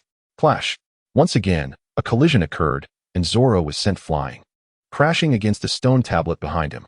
Just when he thought he would perish here today, the baboons suddenly ceased their onslaught, as if they had encountered their king, and they respectfully prostrated themselves on the ground. The sound of footsteps echoed from afar, growing nearer and nearer. Zoro, gritting his teeth to endure the pain, lifted his gaze. Upon seeing the approaching figure, his pupils dilated, and memories of a past battle flooded his mind. Rorinoa Zoro, Mihawk's sharp gaze fixated on the fallen swordsman, a hint of curiosity flickering within him, though it was ultimately cast aside. The future? I await you. Chapter 32. Sengoku, you go to impel down the Holy Land, Marineford. Within the chambers of the 5 elders, witnessed Sengoku's arrival after he had dealt with the aftermath of Marineford. Standing before the 5 sovereigns of the world, Sengoku, despite his defeat, endeavored to project an air of authority, standing tall with a resolute expression. To his astonishment, Sengoku found himself confronted with the scorn of the 5 elders, who remarked on his audacity to appear in Marineford, suggesting he should have succumbed to shame long ago. They reminded him of his assurances before the war, which culminated in Marineford becoming a haven for criminals, where the Navy, unable to voice a protest, was compelled to yield to the pirates. An unprecedented occurrence in the 800-year history of the world government. From the moment he entered the room, Sengoku remained silent as the elders expressed their discontent. For the past 20 years of his tenure, he had been obedient and compliant with their directives, and aside from this incident, they had generally been pleased with his performance. Were it not for the disgraceful outcome of this war, Sengoku might have found himself imprisoned within Impel Down. Esteemed elders, Why does the world government conceal the escape of those notorious villains from the 6th level of Impel Down? Are you unaware of their capabilities? Should they roam free, the consequences could be catastrophic for any nation they infiltrate. Do you comprehend the gravity of this situation? Sengoku voiced his indignation without reservation. Are you questioning us? The tone of Sengoku's inquiry provoked outrage from one of the 5 elders, a bald man in a deep green suit, bearing a distinctive birthmark on his forehead, who retorted fiercely, Sengoku, you must understand your position. The Navy is merely a tool of the world government. Your only obligation is to obey, without the right to question our authority. He continued, these powerful pirates are a harbinger of disaster wherever they may flee, and an immediate bounty must be issued. Failure to act will result in dire consequences, for among them are individuals with the potential to ascend to the ranks of the 4 emperors. Act swiftly, or you shall live to regret it. In a moment of fury, Admiral Sengoku surveyed his surroundings, his anger reaching its zenith as he realized the audacity of the situation. He had not anticipated such a blatant affront to his dignity. With a gaze imbued with lethal intent, he fixed his eyes upon Sengoku. In an unusual display of defiance, Sengoku met his stare, neck taut with tension. After a prolonged silence, it was Barack Obama, clad in a deep blue suit, his long, straight white hair cascading down, and a lengthy beard adorning his face, who interjected, there is no need for further contention on this matter. The world government has rendered its decision. Sengoku, let us discuss the affairs of the Navy. The underwater prison has always been under the Navy's jurisdiction, and the recent lapse in security is inexcusable. I believe Magellan has forfeited his right to the position of warden, and I shall appoint someone to succeed him. Furthermore, following this conflict, we harbor doubts regarding Admiral Akainu's capability to maintain order over the seas. Thus, we have resolved to strip him of his admiral title, assigning him to take over Magellan's role as the new warden of Impel Down. As for your significant misstep, you shall be relieved of your duties as fleet admiral and demoted to the role of naval advisor. Former Admiral Akiji will ascend to the position of fleet admiral, while Reserve Admirals Peach Rabbit and Chaffone will assume the roles of the new 3 admirals. Had it not been for Sengoku's esteemed reputation within the Navy, his earlier insolence towards the elders would have certainly warranted his imprisonment in level 6. Nevertheless, even so, Barack Obama altered the initial plan of promoting Sengoku to admiral, deciding instead to appoint him as a naval advisor. This approach not only allows us to deploy Sengoku when combat prowess is required, but also gradually diminishes his influence over the Navy by denying him actual power. Despite feeling comfortable with this arrangement over the years, even after Sengoku's significant losses inflicted on the Navy, the Gorosei still sought to utilize him to restrain the new admiral of the Navy. However, now that Sengoku has begun to defy orders, he must be relinquished. Absolutely not. I refuse to agree. Sengoku exclaimed, his brows furrowing, yet his demeanor returned to a tranquil state. This was not a request for your opinion, it was a notification. Upon hearing Sengoku's audacious opposition, Donald Trump Saint could no longer contain his fury and roared in anger. Sengoku, share your thoughts. Vladimir Saint, donned in a black suit, with a mane of white curls and a bushy white beard, adorned with a flat cap and a scar on his left cheek, restrained the agitated Donald Trump Saint. Having dealt with Sengoku the most, he believed in Sengoku's loyalty to the world government. Firstly, Akainu undoubtedly possesses the strength of an admiral, and there is no question that placing him in Impel Down would be a significant loss for the world government. This defeat stemmed from Whitebeard returning to his peak form. Just before the battle commenced, I, along with Garp, Akainu, Fire Fist Ace, and Whitebeard, were suddenly transported to a wondrous realm by a beam of light, where we were compelled to answer 5 questions.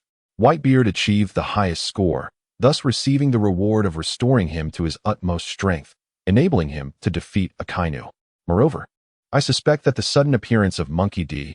Luffy is also linked to that question and answer space. Secondly, Impel Down requires Magellan. His abilities can only be fully realized within that environment, making him even stronger than an average admiral when inside Impel Down. If this is the course of action, I would like to request a transfer to Impel Down as Deputy Warden to assist Magellan in managing the facility effectively. Additionally, Momonosuke and Shado are currently unfit to hold the rank of Admiral. Forcing them into such positions would only jeopardize their well-being and fail to aid the Navy in subduing the seas. Therefore, I propose the initiation of a global conscription. As long as they are not pirates, We should scour the world for individuals with the strength of an admiral and directly confer upon them the rank of admiral to assist Akiji in quelling the seas. Do you think that merely stating these points will extricate you from failure, Sengoku? Donald Trump Saint, in a fit of anger, perceived Sengoku's words as mere justifications for his shortcomings. Wait a moment, Sengoku. Elaborate on the matter of that question and answer space. Vladimir Saint interrupted Donald Trump Saint, believing that Sengoku, given his character, would have no reason to deceive them regarding this issue. The situation unfolded as follows. Sengoku took a deep breath and began recounting everything from the beginning. New World, Kenmodia Island.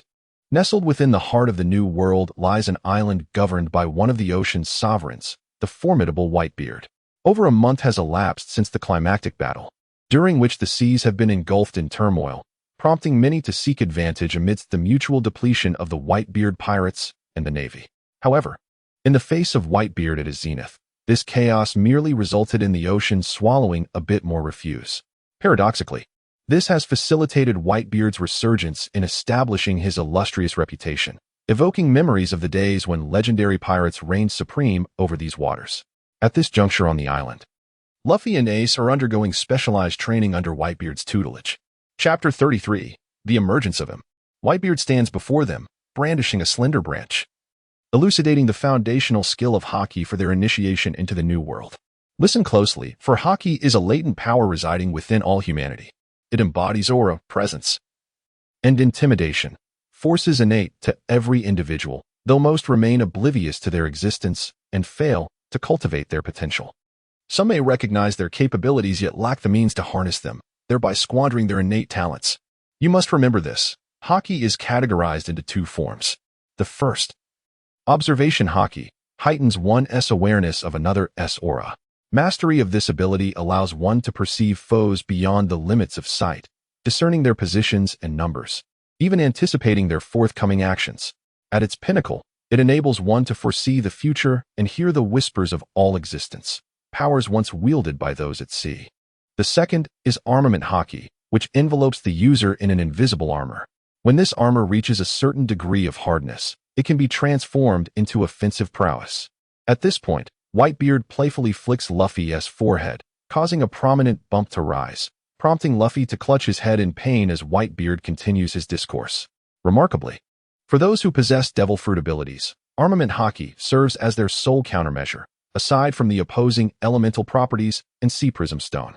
The truly powerful can even integrate armament haki into their abilities, as exemplified by Akainu's Magma Fist and Kaido's Thunder Bagua, significantly amplifying their offensive capabilities. I recognize that sensation, that Nami's punch. So, she wields armament haki. No wonder it hurts so much when she strikes. However, if Luffy were inclined to listen patiently, he wouldn't be Luffy. His thoughts have already soared far beyond. Oh, Nami, is she the stunning navigator aboard your ship? In contrast to the drudgery of haki, Ace's interest is piqued at the mention of her name. With a resounding bang, two vibrant red flowers bloom upon the ground. As Whitebeard meticulously imparted the knowledge of haki to Luffy and Ace, a resounding crack echoed in the minds of people across the globe, instantly capturing their attention. Regardless of their station, be they sailors aboard ships, porters at the docks, training marines, laborers hauling bricks, or couples striving for posterity within their chambers, all halted their activities at the sound. Those familiar with the noise, like Whitebeard and Sengoku, instinctively raised their hands. Moments later, the familiar announcement resonated in the consciousness of all. The war atop Marineford had conclusively ended, and the trial run of the G912 question-and-answer space had been flawlessly completed, now commencing its official operation. Congratulations were in order for Edward Newgate and Portgas D. Ace, who had altered their fated demise, vanquished their nemesis Blackbeard, and accomplished a hidden mission to be reborn, each receiving a resurrection coin as a reward. Simultaneously, a projection appeared before everyone, clearly elucidating the properties of the resurrection coin. Resurrection coin, a product of a fantastical realm, it allows the user to resurrect in their original state upon death, with the sole stipulation that it cannot be gifted or destroyed. Meanwhile, Sengoku, located in the holy land of Mariawa and previously engaged in eloquent discourse, found himself rendered speechless. Did the peak of Whitebeard's power truly possess a resurrection coin? And now, Ace, destined to be a formidable adversary of the Navy, also held such a coin? Is the Navy to be rendered powerless? The resurrection coin, capable of reviving individuals. Is this a jest? My dear, come quickly and behold the divine. Upon encountering the introduction of the resurrection coin, a cacophony of discourse erupted from around the globe. Although the origin of this inexplicable voice that resonated within his mind eluded him, and the reason for the shimmering screen before him remained a mystery, the implications it bore were utterly absurd. How could a person possibly return from the dead? The voice paid no heed to the surrounding commotion, continuing unabated. While the screen projected further revelations, the space had officially commenced its operation, unveiling the world gold rankings. World's strongest, Edward Newgate world's greatest swordsman, Dracul Mihawk world's greatest tenacity, Roronoa Zoro world's swiftest, Kizuru world's longevity, Emu world's mightiest, Kaido world's smallest yet fiercest, Monkey D. Luffy world's greatest surprise, Uplift world's most beautiful, Boa Hancock world's fortunate one, Buggy world's richest, Gil D. To Zoro, each individual ranked on this illustrious list is granted an extension of 10 years to their lifespan, with new entrants enjoying the same privilege. World's longest lifespan, Emu. While the names of the others were somewhat familiar to the populace, this Emu, being the epitome of longevity, must have existed for an extensive period. Yet, why was his name unknown? Lord Emu, exclaimed Donald Trump Saint, gazing in astonishment at the names displayed above. At this moment, the five elders could no longer harbor doubts regarding the existence of the question and answer space. The name of Lord Emu had appeared. A title reserved solely for those among the five elders of each generation. It could be said that, apart from them, even the supreme leader of the world government, Void, remained unaware of Emu's existence. Sengoku cast a puzzled glance at Donald Trump Saint, sensing that these old fellows harbored some astonishing secrets. However, 10 years of life? This question and answer space truly seems to possess boundless capabilities. Many individuals echo this sentiment akin to that of the Warring States period. Yet a greater number of ambitious souls are fixated on the positions above. In the fabled city of gold adrift upon the seas, a fiery-haired beauty gazes upon the name of the world's luckiest contender, Buggy, with a countenance of fury, vowing within her heart to make him pay should the opportunity arise. Am I not included? Shanks, too, surveys the illustrious list, murmuring to himself. He considers that, even if he is not the most imposing man, he surely embodies the essence of one with prestige. Yet, how is it that his name is absent? Open World Instance, Team Instance, the final battle at the summit. Available factions, Navy, Pirates. Maximum number of participants, 10. Instance explanation. Lead your team to the moment the war at the summit commences, guiding your comrades to assist the Navy or the Pirates in securing victory. Victory requirements. For the Navy, the objective is to vanquish the red-haired Shanks, who seeks to maintain his dignity after the war. For the Pirates, the goal is to extract the living ace from Marineford. Victory rewards. The eye contact sword technique, a formidable martial art from a certain world of chivalry, which, when executed by two individuals simultaneously, can manipulate time, rendering it an unparalleled swordsmanship of the age. The simplified version of the King's Fist, a physical enhancement technique from a powerful multiverse, capable of instantly doubling one's strength, speed, attack power, and defense, with the side effect of losing combat capability for 2 consecutive days post-battle. Participants must choose one of the above rewards upon acquiring the eye contact sword technique. It may be imparted to one individual, while the simplified version of the King's Fist cannot be shared. Only the team leader among all participants is eligible to receive a reward. Solo instance. Challenge the world's strongest man. No faction requirements. Instance explanation. Face the invincible Whitebeard at the height of his power. Maximum number of participants, 1. Victory requirement. Defeat Whitebeard. Victory reward. The perfect version of the Tremor fruit. An impeccable ability that negates the weaknesses of seawater and sea prism stone, fully compatible with the original powers. Both instances possess uniqueness, and upon a player successfully completing them, they will automatically close. To prevent players from maliciously exploiting strategies, those who fail the challenge must wait a week before attempting the challenge again. Chapter 34. The Cursed Red Dog. Upon witnessing the emergence of the subsequent 2 replicas, the entire world erupted in fervor. However, it was not the common folk who stirred, but rather those who resided atop the ocean's hierarchy. In particular, Kaido and Big Mom, both of whom share the esteemed title of Emperors of the Sea alongside Whitebeard, found themselves unable to contain their excitement at the prospect of the rewards displayed, especially the simplified King's Haki. As Titans of the Sea, they were acutely aware of the challenges that lay ahead for those at their level. The prospect of simultaneously doubling one's strength, speed, attack power, and defense was tantalizing, even if it meant enduring 2 days of incapacitation post-battle. Both were renowned for their formidable physiques. Big Mom, known as the Steel Balloon, had obliterated a giant village at the tender age of 5. Kaido, often hailed as the strongest creature in history, held a distinguished reputation as the foremost physical powerhouse in the world. Even if they were rendered incapable of fighting, who could truly defeat them while they lay dormant?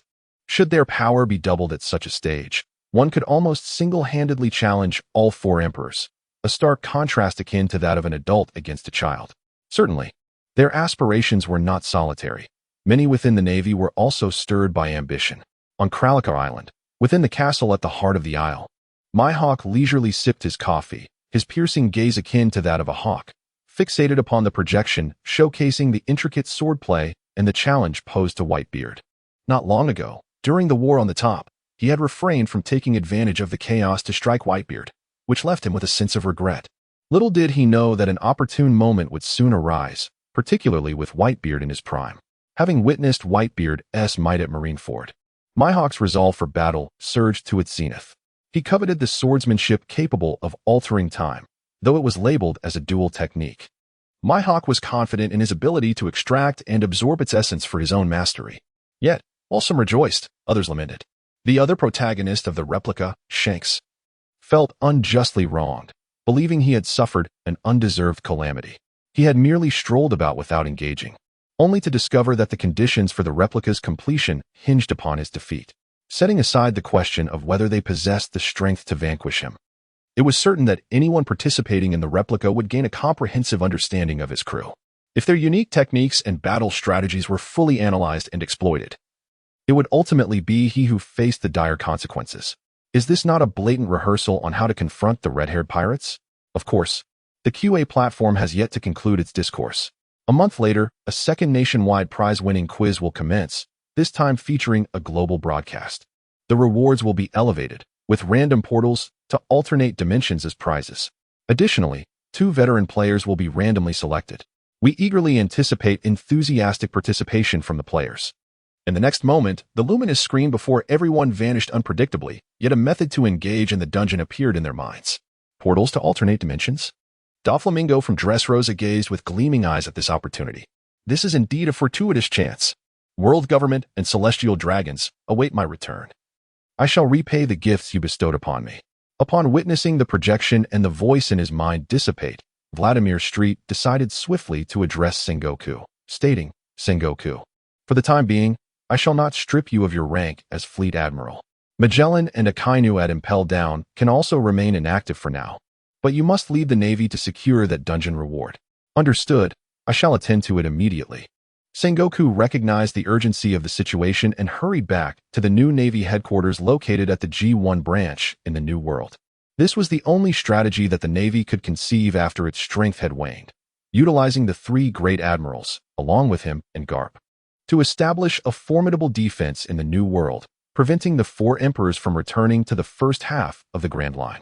They would then gradually consolidate their forces, biding their time to reassert dominance over the seas. After Sengoku departed, the 5 elders exchanged knowing glances and simultaneously made their way to a certain location. Events were unfolding on the seas beyond their control, and it was imperative to report to Lord M. Meanwhile, in Wano, Kaido and Big Mom had summoned their subordinates, preparing to commence a challenge in the dungeon. Following the prescribed formation, 10 participants joined hands, their hearts united. Kaido and Big Mom declared, in the answering space, "We shall challenge the final battle at the pinnacle." Suddenly, a dialogue box appeared before them, inquiring whether to initiate a live broadcast. Both opted for no. In the next moment, as if nothing had occurred, Kaido and Big Mom simultaneously cursed under their breath. Damn it, Akainu. Kaido, in a fit of rage, kicked a nearby table to smithereens. In truth, both teams had already participated in a dungeon challenge earlier.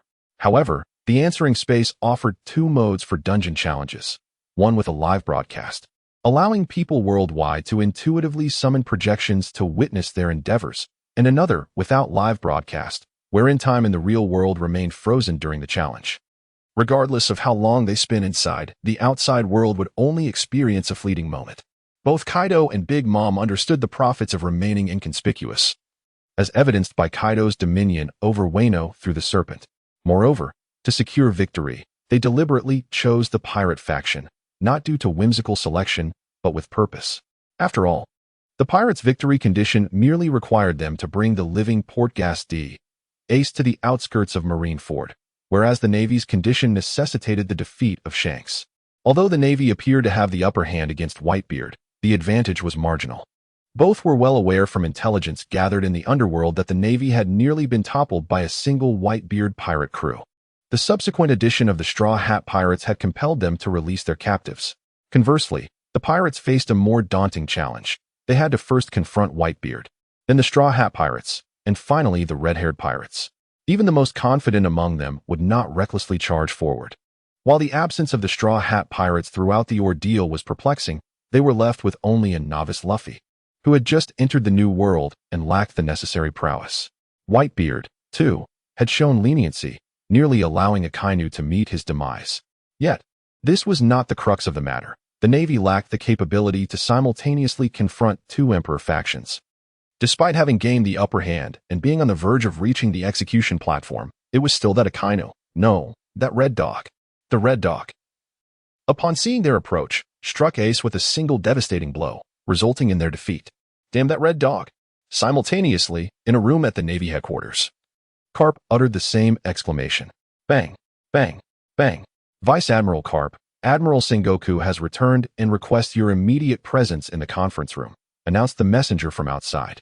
The sudden voice startled the anxious Carp, who quickly replied, I will be there shortly. Please inform Sengoku that I am on my way. What has gotten into Vice Admiral Carp today? He seems unusually agreeable. The messenger mused as he departed. Chapter 35. The Navy's mightiest forces assemble. Inside the office, Sengoku slammed a dossier onto the table, laden with intelligence from the CP department concerning Wano and Whole Cake Island. It detailed the attempts made by Kaido and Big Mom, who had mobilized their respective commanders and calamities to explore the new realm, though none had succeeded. However, the most crucial information revealed that Kaido and Big Mom appeared to have reached a consensus. Kaido was currently en route to Whole Cake Island with the calamities. Should they converge, the combined might of the two Yonko crews, alongside the remnants of the Whitebeard Pirates, would be formidable.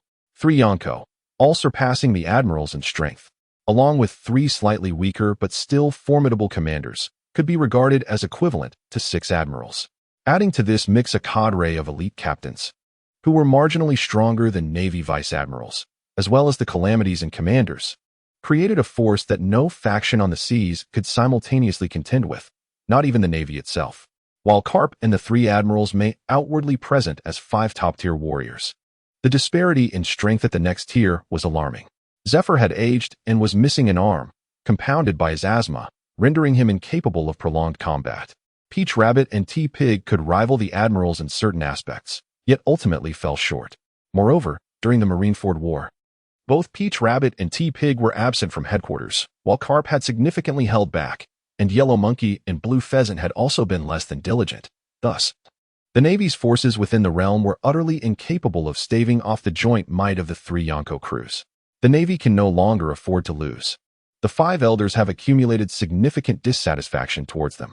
Therefore, it is imperative to consolidate all our combat power and seize victory in the dungeon before the pirates do. This encapsulates the essence of our meeting. Victory is a necessity for the sake of justice. Sengoku rose with fervor, surveying the assembly before him. For the sake of justice. Suddenly, the office door was forcefully kicked open, and Garp swaggered in. It became clear why there were only 8 voices. Garp was absent. Sengoku had deemed it unnecessary to brief Garp on these matters, knowing that if he were present, munching on donuts during the discussion, it would detract from the serious atmosphere. He trusted that Garp would make the right decision when it mattered most, and the faction they had chosen would surely compel Garp to give his all. Garp, what brings you here? Everyone's gathered, and Zephyr has returned as well. Upon entering the office, Garp was astonished to find the Navy's elite forces assembled in one place.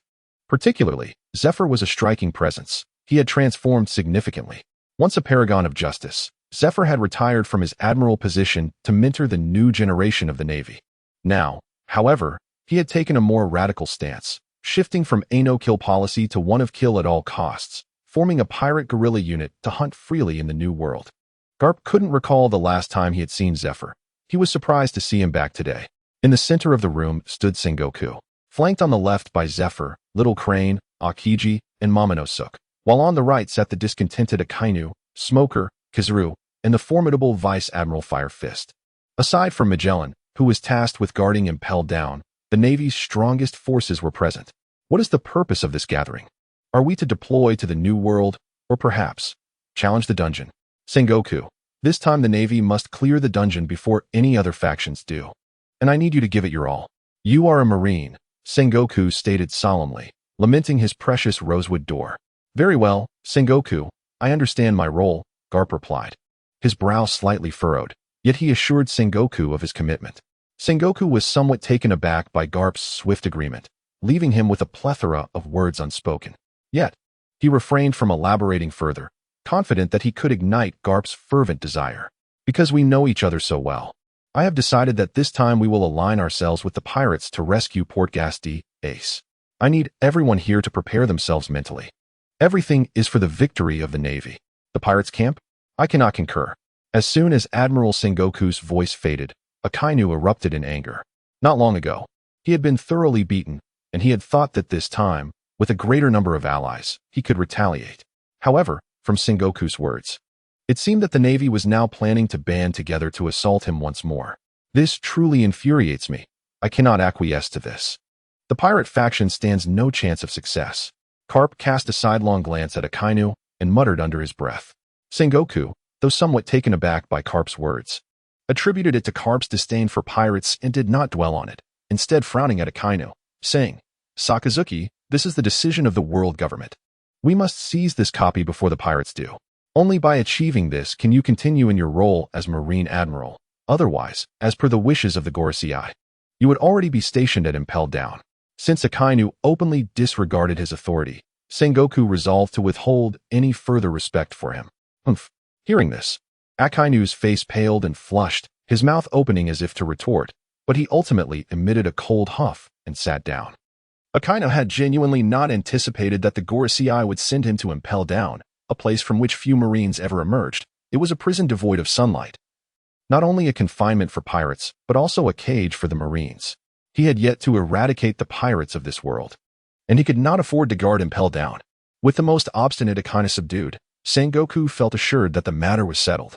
In truth, Sengoku's decision had been made after considerable reflection. Following their previous defeat, he had meticulously analyzed the war countless times.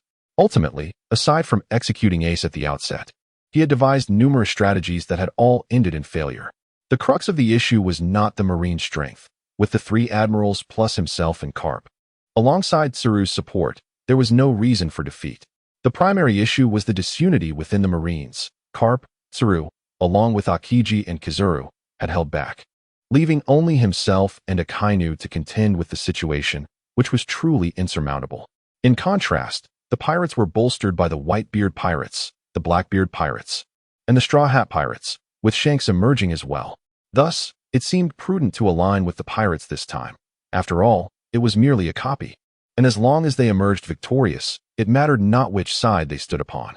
Sengoku had resolved that he would join Garp in assisting Whitebeard against Akainu, determined to launch a full-scale offensive against him. After all, Akainu's powers were formidable. If left unchecked, the outcome could very well be uncertain. Ultimately, everything was for the sake of victory. Indeed, it was for victory, for justice. Chapter 36, Whitebeard versus Whitebeard. Under Sengoku's command, the Marines swiftly assembled, united in purpose, striving to build a harmonious and robust navy. The challenge arose. We are to confront the pinnacle of the copy battle. Suddenly, a dialogue box appeared before Sengoku. Would you like to initiate a live broadcast? No, do not initiate. A flash of light flickered, and then tranquility returned. Damn it, that accursed Akainu, having just berated himself. Akainu quickly regained his composure, breaking free from the grasp of those beside him, gazing at the crowd with a tempered fury. Yet, The onlookers met his glare with equally fiery resentment. What a tragic miscalculation. Victory was within reach, only to be thwarted by his own folly. The situation unfolded thus. Due to the chosen allegiance with the pirates, Sengoku opted against a global broadcast for the sake of the Navy's dignity. The initial phase was splendid. They materialized aboard a pirate ship under Whitebeard's command, with the narrative crafted to portray them as allies, unknown to both the Marines and the pirates. They swiftly demonstrated their overwhelming prowess, effortlessly advancing, precisely as Sengoku had anticipated, while Garp, along with Akiji and Kizuru, remained idle, rendering the Navy feeble in comparison. However, to their astonishment, Akainu, from the outset of the conflict, occupied a position of authority, and upon sensing the tide turning unfavorably, he ruthlessly struck Ace down with a single, fatal blow, a punch that extinguished a life. It is truly astonishing that Akainu, without a shred of morality, took it upon himself to execute Ace. Even though it was not yet time for the execution, and Sengoku had issued no such command. With Ace's demise, the mission inevitably ended in failure. After enduring such arduous battles for an extended duration, it was disheartening to see everything culminate in defeat due to Akainu's rash actions. At this moment, a singular thought resonated in the hearts of the onlookers. The incessant issuance of military orders is indeed a blight upon the Navy. Alas, let us all adjust our mindsets. We shall undertake the challenge once more next week. I believe that having learned from this experience, our next endeavor will undoubtedly succeed. Casting a sharp glance at Akainu, Sengoku recognized that internal discord must not arise at this moment. Thus he stepped forth to quell the imminent conflict. Yet, Akainu, far from being appreciative, furiously shrugged off his sleeve and departed without a word. He had been infuriated by his alter ego within the instance, but upon reflection, he realized he had made no mistake. Even if given the choice now, he would make the same decision. In that instance, knowing full well they could not defeat the enemy, would it have been wise to delay the elimination of the mission target while waiting for pirates to plunder? Alas, the fault does not lie with me, but with those old bastards in high positions who fail to consider the Navy's welfare. Witnessing Akainu offer him no semblance of respect before storming out, Sengoku felt a twinge of humiliation. However, with everyone present, he forcibly suppressed his rising anger and declared the meeting adjourned. Meanwhile, on Kinamodia Island, the assembled Whitebeard Pirates sat in a circle, preparing to challenge the instance, when suddenly, all their bodies trembled. Damn that red dog. On board the ship of Shanks, Mihawk, who was also part of the crew, found himself reminded of his old friend Shanks at the mention of the team instance. Damn that red dog. At that moment, a clear voice rang out. Ding. Detection of an overwhelming collective resentment among the world's strongest has led to the temporary addition of a member to the world ranking. World ranking, world's strongest, Edward Newgate, world's greatest swordsman, Dracul Mihawk, world's most tenacious, Roronoa Zoro, world's swiftest, Kizuru, world's longest lived, Emu, world's mightiest, Kaido, world's most resilient, Monkey D. Luffy, world's most unexpected, Yuta, world's most beautiful, Boa Hancock, world's luckiest, Buggy, world's wealthiest, Guild Tesoro, the individual the world's strongest most desires to kill, Sakazuki. Far away on Kintia Island, Akainu, venting his frustrations, felt a shiver run through him upon hearing the sudden voice in his mind and witnessing the projection before him. However, gazing upon the scorched earth he had incinerated with his magma, and feeling the inexhaustible power within him that ranks among the world's elite, he disdainfully shook his head. Is this all?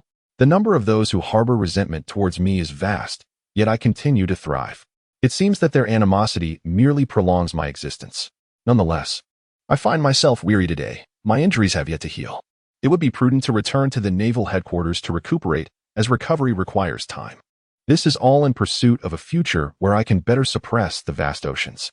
One might ponder whether I should first venture to the first half of the Grand Line, where the pirates have been increasingly audacious. It is imperative that they be dealt with. While Admiral Akainu navigates the turbulent seas towards the naval headquarters, a sudden, melodious chime resonates in his ears. Ding. A player has initiated a challenge for a solo dungeon. Confront the world's strongest man. The live broadcast has commenced. Please select whether to view the projection. Simultaneously, this announcement reverberates in the ears of individuals across the globe, and moments later, luminous screens unfold before their eyes. In this world, entertainment options are scarce. Devoid of mobile devices, leisure activities are limited.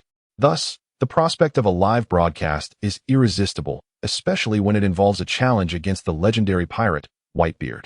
Setting aside the recent climactic battle, countless individuals have grown up hearing tales of his exploits.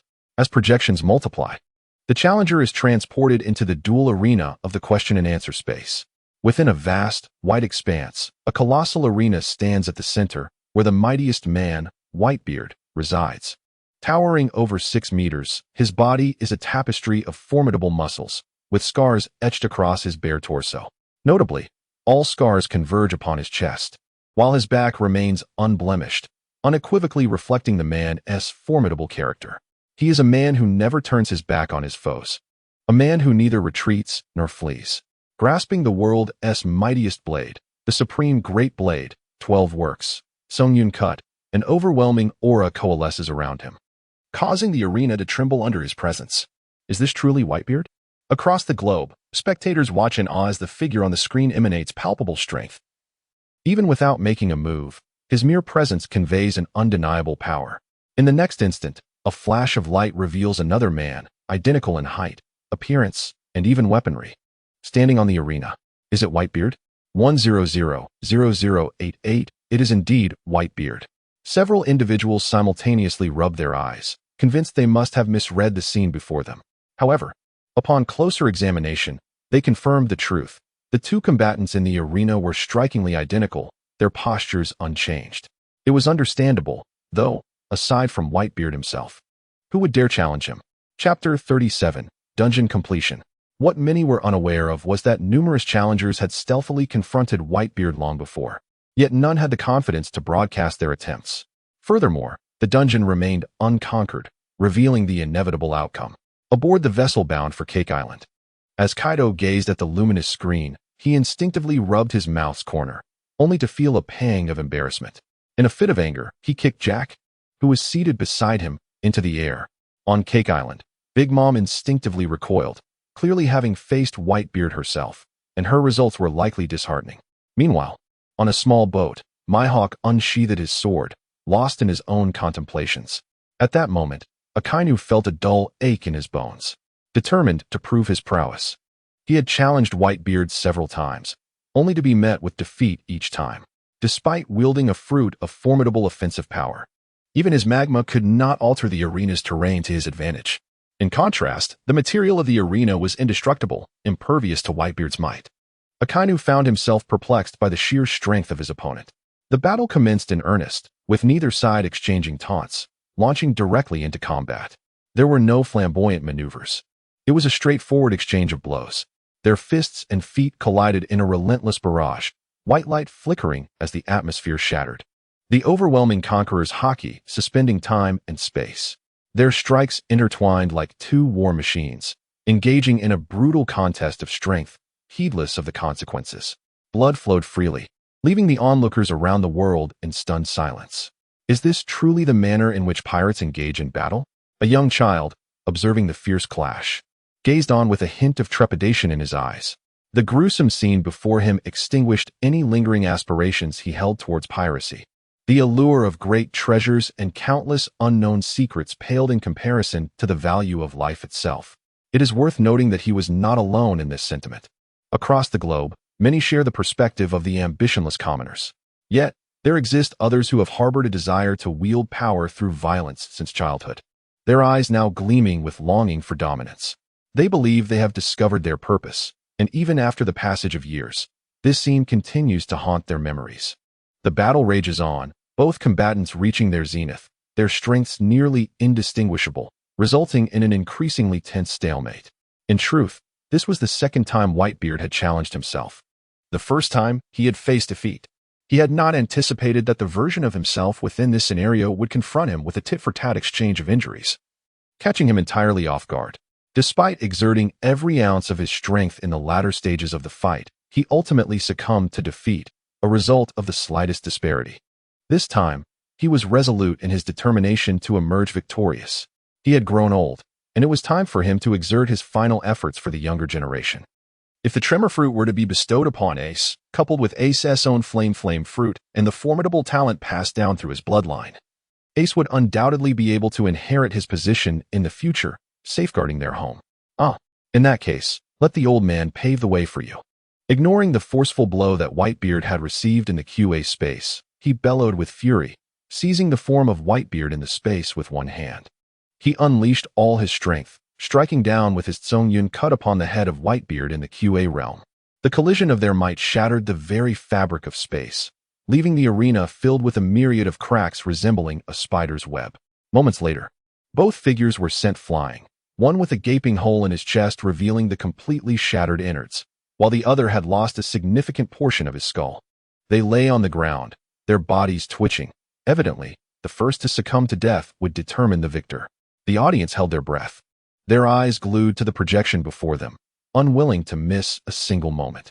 Finally, whether it was mere seconds or minutes later, as some were on the verge of fainting from lack of oxygen, the arena and the projection suddenly erupted in a flurry of fireworks, and the words "challenge successful" appeared prominently on the screen. Ding! Congratulations to contestant Edward Newgate for successfully completing the solo instance. Challenge the world's strongest man. Rewards are as follows. We hope the contestant will continue to strive for even greater heights. With a collective sigh of relief, the projections around the world vanished simultaneously. Whitebeard. Rubbing his somewhat stiff body, Akainu felt a renewed determination to press onward to the first half of the Grand Line. Navy Headquarters, 9th Meeting Sengoku. How could a pirate get ahead of us? We are deeply disappointed in you. The Navy must surpass the pirates and clear the group instance, or else we shall not see a single berry in military funding next year. Bang! Slamming down the den mushi, Sengoku slammed his fist onto the table in anger. You all heard the words of the 5 elders. We have no path of retreat left. We must clear this instance and demonstrate the Navy's might, or we will not pass the scrutiny of the world government. At this moment, Sengoku harbored the deepest resentment towards Whitebeard. It was one thing to clear the instance, but to broadcast it live was utterly intolerable. At last, the discontent of the elder statesmen towards the Navy has intensified, and now they have been handed an opportunity to strike at the Navy. Initially, there were plans for global conscription, but if military funding runs dry, what is the point of recruiting soldiers when the current personnel cannot even be sustained?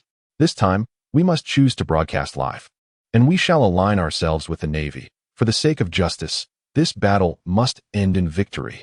Sengoku bellowed passionately. Under Sengoku's command, the group of 10 once again united.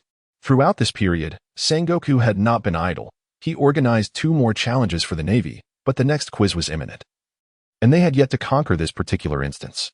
Each time, at the critical moment, Akainu would prematurely eliminate Ace. It is no wonder that Akainu ranks high on the leaderboard, with such a profound level of animosity. In the QA space, we are set to challenge the instance titled the Summit War. As everyone gathered, Sengoku addressed the sky with solemnity. Shall we commence the live broadcast? The QA space prompted once more. Initiate the live broadcast. We choose the Navy faction. This time, Sengoku opted to agree. Ding!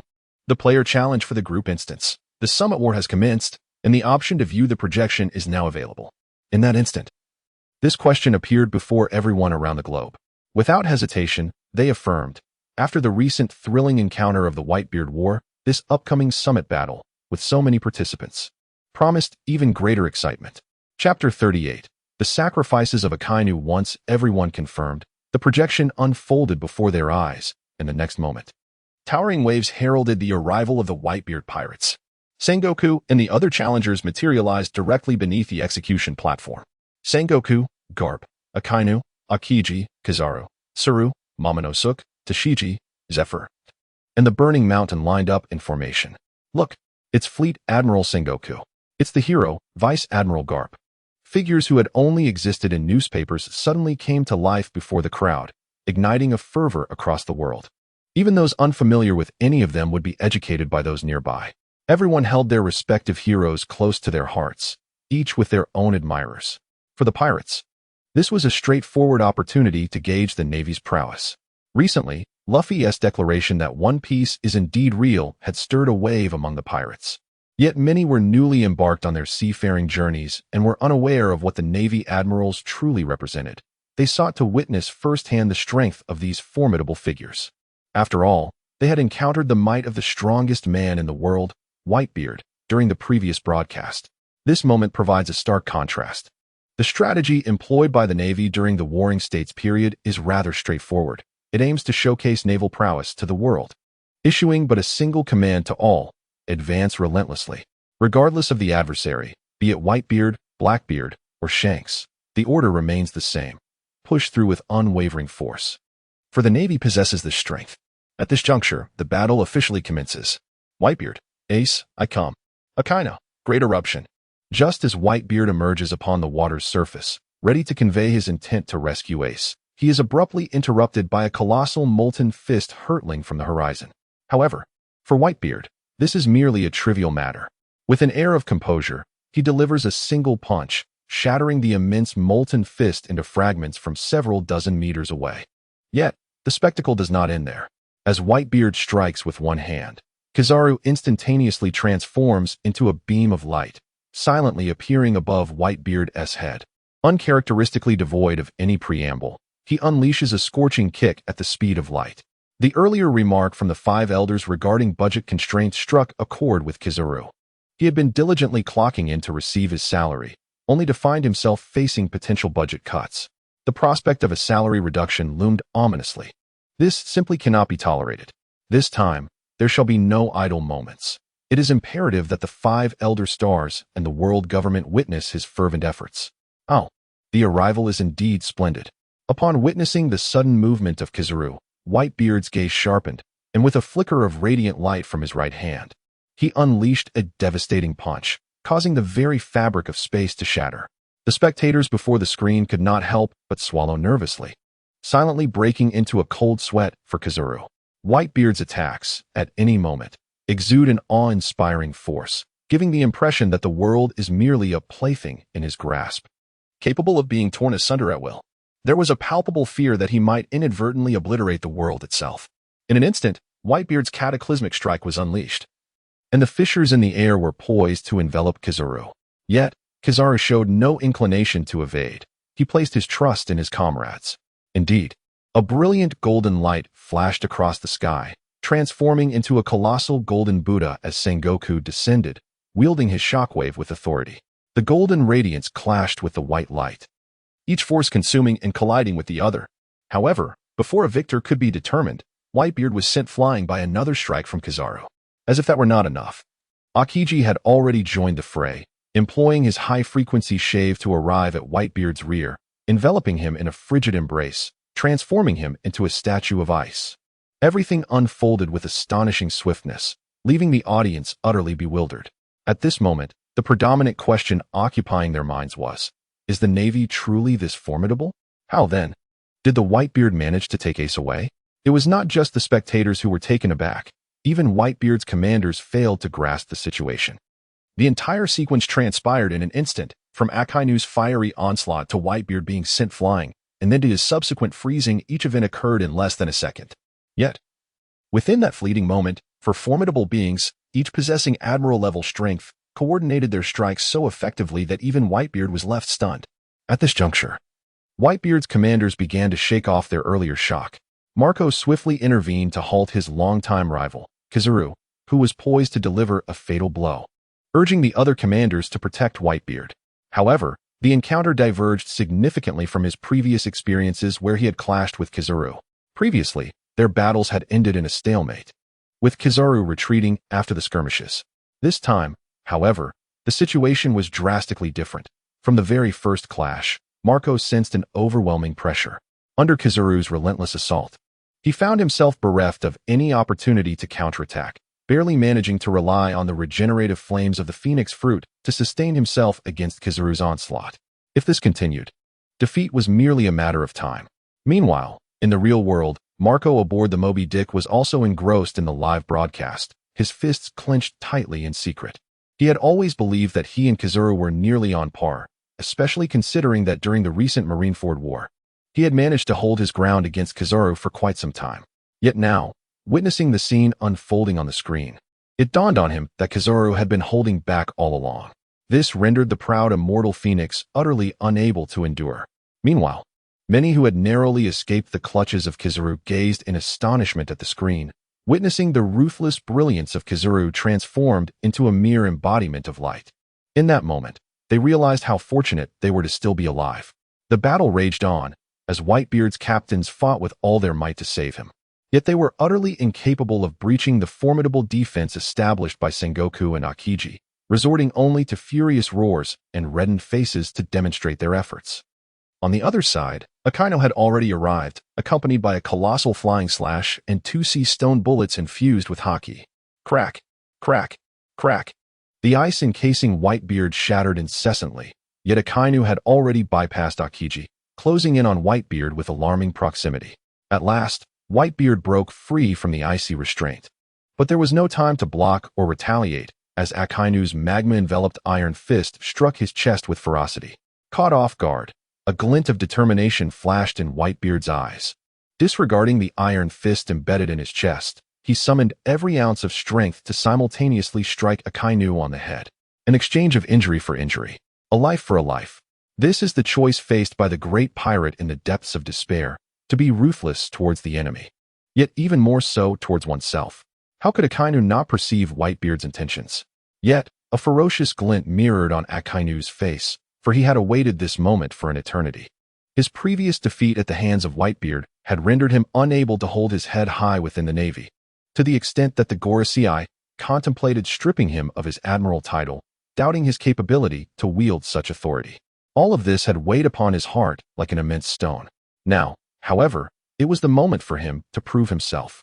Fractures in the fabric of space began to spread, reverberations coursing through the earth. In the next instant, magma erupted forth. It burst forth like a volcanic explosion, consuming half of Whitebeard's form in its searing embrace. Father, the commanders of the Whitebeard Pirates, desperately racing to his aid, could scarcely believe their eyes. They could not accept that their invincible Whitebeard would perish at the very onset of battle, and moreover, at the hands of Akainu. Chapter 39. The Fleeing Shanks. Yet, no matter how hard they tried, they could not breach the defenses established by Sengoku and Akiji. The audience before the screen watched with bated breath. Having witnessed Whitebeard's prowess in the previous broadcast, they could not fathom that he could be slain so easily. That man, save for the ravages of time, could not possibly succumb to anything else. After a prolonged moment, the magma coalesced rapidly into the form of Akainu, who stood beside the half-melted Whitebeard, whose charred body collapsed to the ground with a thunderous crash. Clearly, despite the disbelief of all present, the outcome of this clash had been determined. Akainu had gained a measure of revenge. It was evident from Akainu's visage that this victory had come at a grievous cost. Whitebeard's final attack had not been without consequence. Akainu's face had elongated from its square shape, blood streaming from beneath his military cap. I am an admiral of the Navy. Akainu. Upon confirming Whitebeard's utter demise, Akainu unleashed a triumphant roar towards the heavens. In the next moment, bang! In the midst of his exultation, Akainu collapsed to the ground, never to rise again. This battle turned out to be a mutually destructive affair. Red Dog indeed. At this moment, Whitebeard, who was also observing from the Moby Dick, not only remained unfazed by the scene, but instead gazed at Red Dog with eyes filled with admiration. This is the mutual respect of the strong. Akainu's relentless ferocity has truly earned my admiration. Whitebeard is indeed deceased. Is that man the Marine Admiral Akainu? He is not as deplorable as the rumors suggest. From this day forth, I shall be a devoted fan of Admiral Akainu, aspiring to join the Navy and emulate his formidable character. Upon confirming Whitebeard's demise, people across the globe have significantly altered their perceptions of Akainu. Even the 5 elders of Mary Geos have begun to reconsider their strategies regarding him. The battle continues in the projection. Bereft of Whitebeard, the Whitebeard Pirates are utterly incapable of withstanding the combined assault of the double marine forces and are swiftly annihilated. Meanwhile, as the conflict nears its conclusion, Sengoku, alongside Garp and Tsuru, has unearthed the lurking Blackbeard, employing the most brutal methods to once again showcase the Navy's might. He has efficiently dealt with the approaching Luffy and Jinbe, steering everything towards the anticipated outcome envisioned by Sengoku and his comrades. However, at that moment, a dialogue box suddenly appeared before Sengoku and the others. Ding! Shanks, having observed the battle's conclusion, has decided not to proceed to Marineford and is now preparing to return to the New World. Challengers must choose whether to pursue. Failure to do so will be deemed a failure of the challenge. Sengoku, what is the situation? Shanks is not coming? Is this how the self-proclaimed most domineering man behaves? If Shanks is not coming, How shall we accomplish the mission? Damn that red-haired pirate. None of them are trustworthy. Pursue. We must pursue. In a swift assembly, Sengoku summoned the remaining 8 individuals and commandeered the Moby Dick, a vessel under the command of Whitebeard, embarking on a pursuit of Shanks. The decision to forego the Navy's standard warships stemmed from the fact that these vessels, designed for firepower, sacrificed considerable speed, leading to numerous instances of naval forces failing to catch up with pirates. In contrast, the pirate ships, lacking the heavy artillery of their naval counterparts, were considerably lighter, particularly with a grand ship like Whitebeard's, which towered several times over ordinary vessels. Its propellers were also significantly larger, naturally granting it superior speed. The moment Sengoku resolved to pursue the red-haired captain, the flow of time within the question-and-answer space began to accelerate in relation to the real world, as if a fast-forward button had been engaged. What would typically require hours to traverse was accomplished in mere minutes. Yet, from Sengoku's perspective, everything unfolded normally. The Grand Line remained unchanged. Storms continued to brew, sea kings emerged relentlessly, and Shanks' flight was as swift as ever, prompting even the admirals to row vigorously. Yet they remained unable to close the gap. Fortunately, within Sengoku's line of sight was an arrow indicating Shanks' direction and the distance between them. Without it, they might have lost track long ago. After an indeterminate amount of time, Shanks' ship finally came into view, igniting a fervor in Sengoku, who was elated, believing victory was finally within reach. How could the mere red-haired captain possibly withstand their might? At that moment, a bullet, imbued with the power of Haki, suddenly soared through the air, aimed directly at Sengoku's head. Despite his advanced age, Sengoku remained an undeniably formidable admiral, possessing observation Haki of unparalleled caliber. How could such an attack possibly strike him? He merely tilted his head slightly, allowing the bullet to whiz past, grazing his hair. Is this all they had? Sengoku mused that the red-haired pirates were truly desperate if they thought a single bullet could fell him. In the next instant, boom, crack, squeal. The very bullet that Sengoku had evaded hurtled towards the central mast of the Moby Dick, and upon impact, the concealed high explosive within detonated with a thunderous roar, severing the mast. It toppled backward with a screech, simultaneously shattering a smaller adjacent mast. A double blow. Sengoku. At that moment, from the distant ship of Shanks, a voice suddenly echoed across the waves. Navy, do not pursue. I have no desire to take lives today. Consider this merely a lesson. Do not come forth to meet your demise in vain. Even if the admirals gather, they shall not stand a chance against us.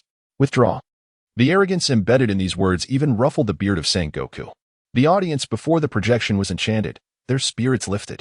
Is this the famed red-haired Shanks? Such overwhelming presence, truly worthy of being named alongside Whitebeard as one of the 4 emperors.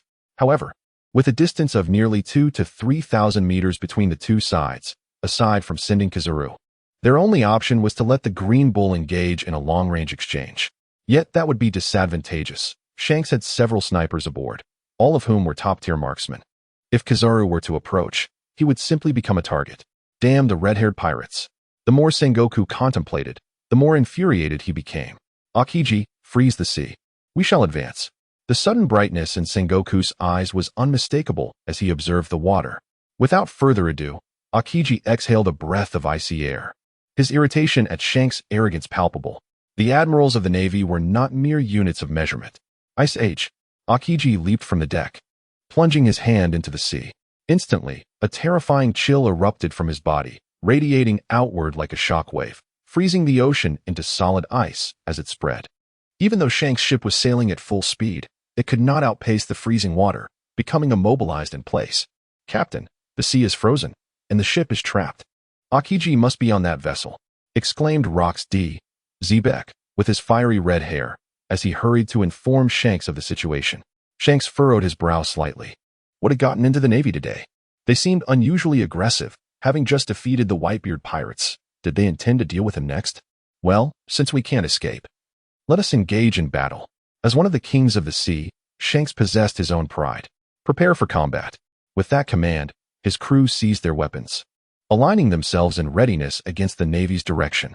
Those daring to pursue them could hardly be weaklings. It was likely that, besides Akiji, other surprises awaited them. But whoever it was, let them come. For I am the Pirate Emperor, Red-Haired Shanks. Chapter 40. Kaido's oppression amidst the vastness of the ocean. A fierce battle erupted with great intensity. Rather than merely a confrontation, it resembled a one-sided war. Yada no Kagami. Kizaru soared into the sky, launching the first attack. Almost imperceptible lasers rained down like a torrential storm. While they caused no significant casualties, they left Shanks' ship riddled with damage. This utterly extinguished any thought Shanks and his crew had of retreating. With no escape, they resolved to fight. Bang, bang, bang. Ben Beckman, harnessing the armament hockey into seastone bullets, unleashed a flurry of 3 shots that not only disrupted Kizaru's assault, but also sealed off all avenues of retreat for him.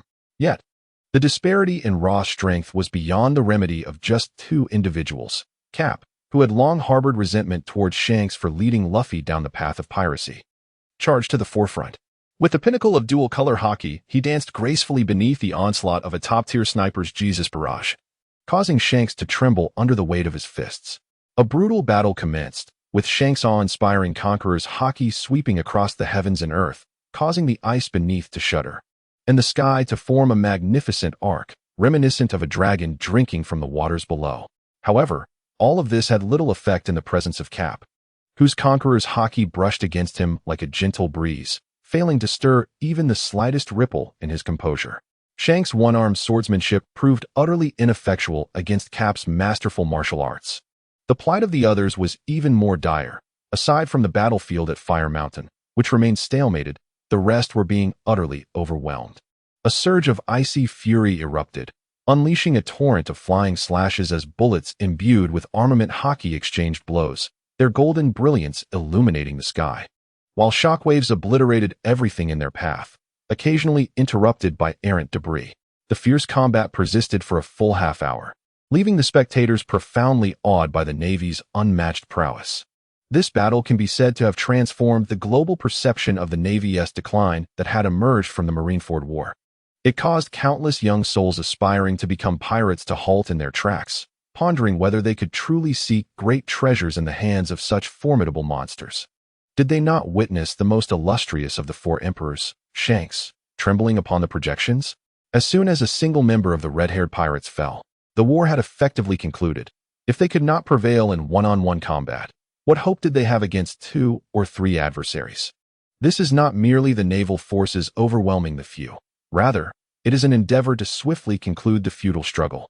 The battle has finally reached its conclusion, with Carp grasping Shanks by the hair, standing upon the icy surface, while Sengoku and others form a protective circle around them. Red-haired, he says, it is you who has led Luffy down the path of piracy. Today, I shall collect a bit of interest. Await me, for I shall personally seek you out. Carp spared Shanks a breath solely to deliver this message. At this moment, the 5 elders, watching the projection, stood up in excitement. They were exceedingly pleased with this battle, as it epitomized the essence of the Navy in their hearts. Sengoku and his comrades demonstrated the Navy's overwhelming might to subdue the seas, and most importantly, this instance was ultimately claimed by the Navy. Particularly, Vladimir Saint reclined comfortably on the sofa with a cup of coffee in hand, feeling a swell of pride for his own sagacity and valor. After all, many had previously doubted the Navy's capabilities, and it was he who staunchly supported Sengoku, believing that the majority of this success belonged to him. Just then, ding, as Carp was on the verge of executing Shanks, a crisp sound echoed throughout the projection world, and in an instant, Sengoku and the others were forcibly ejected from the scenario. Ding.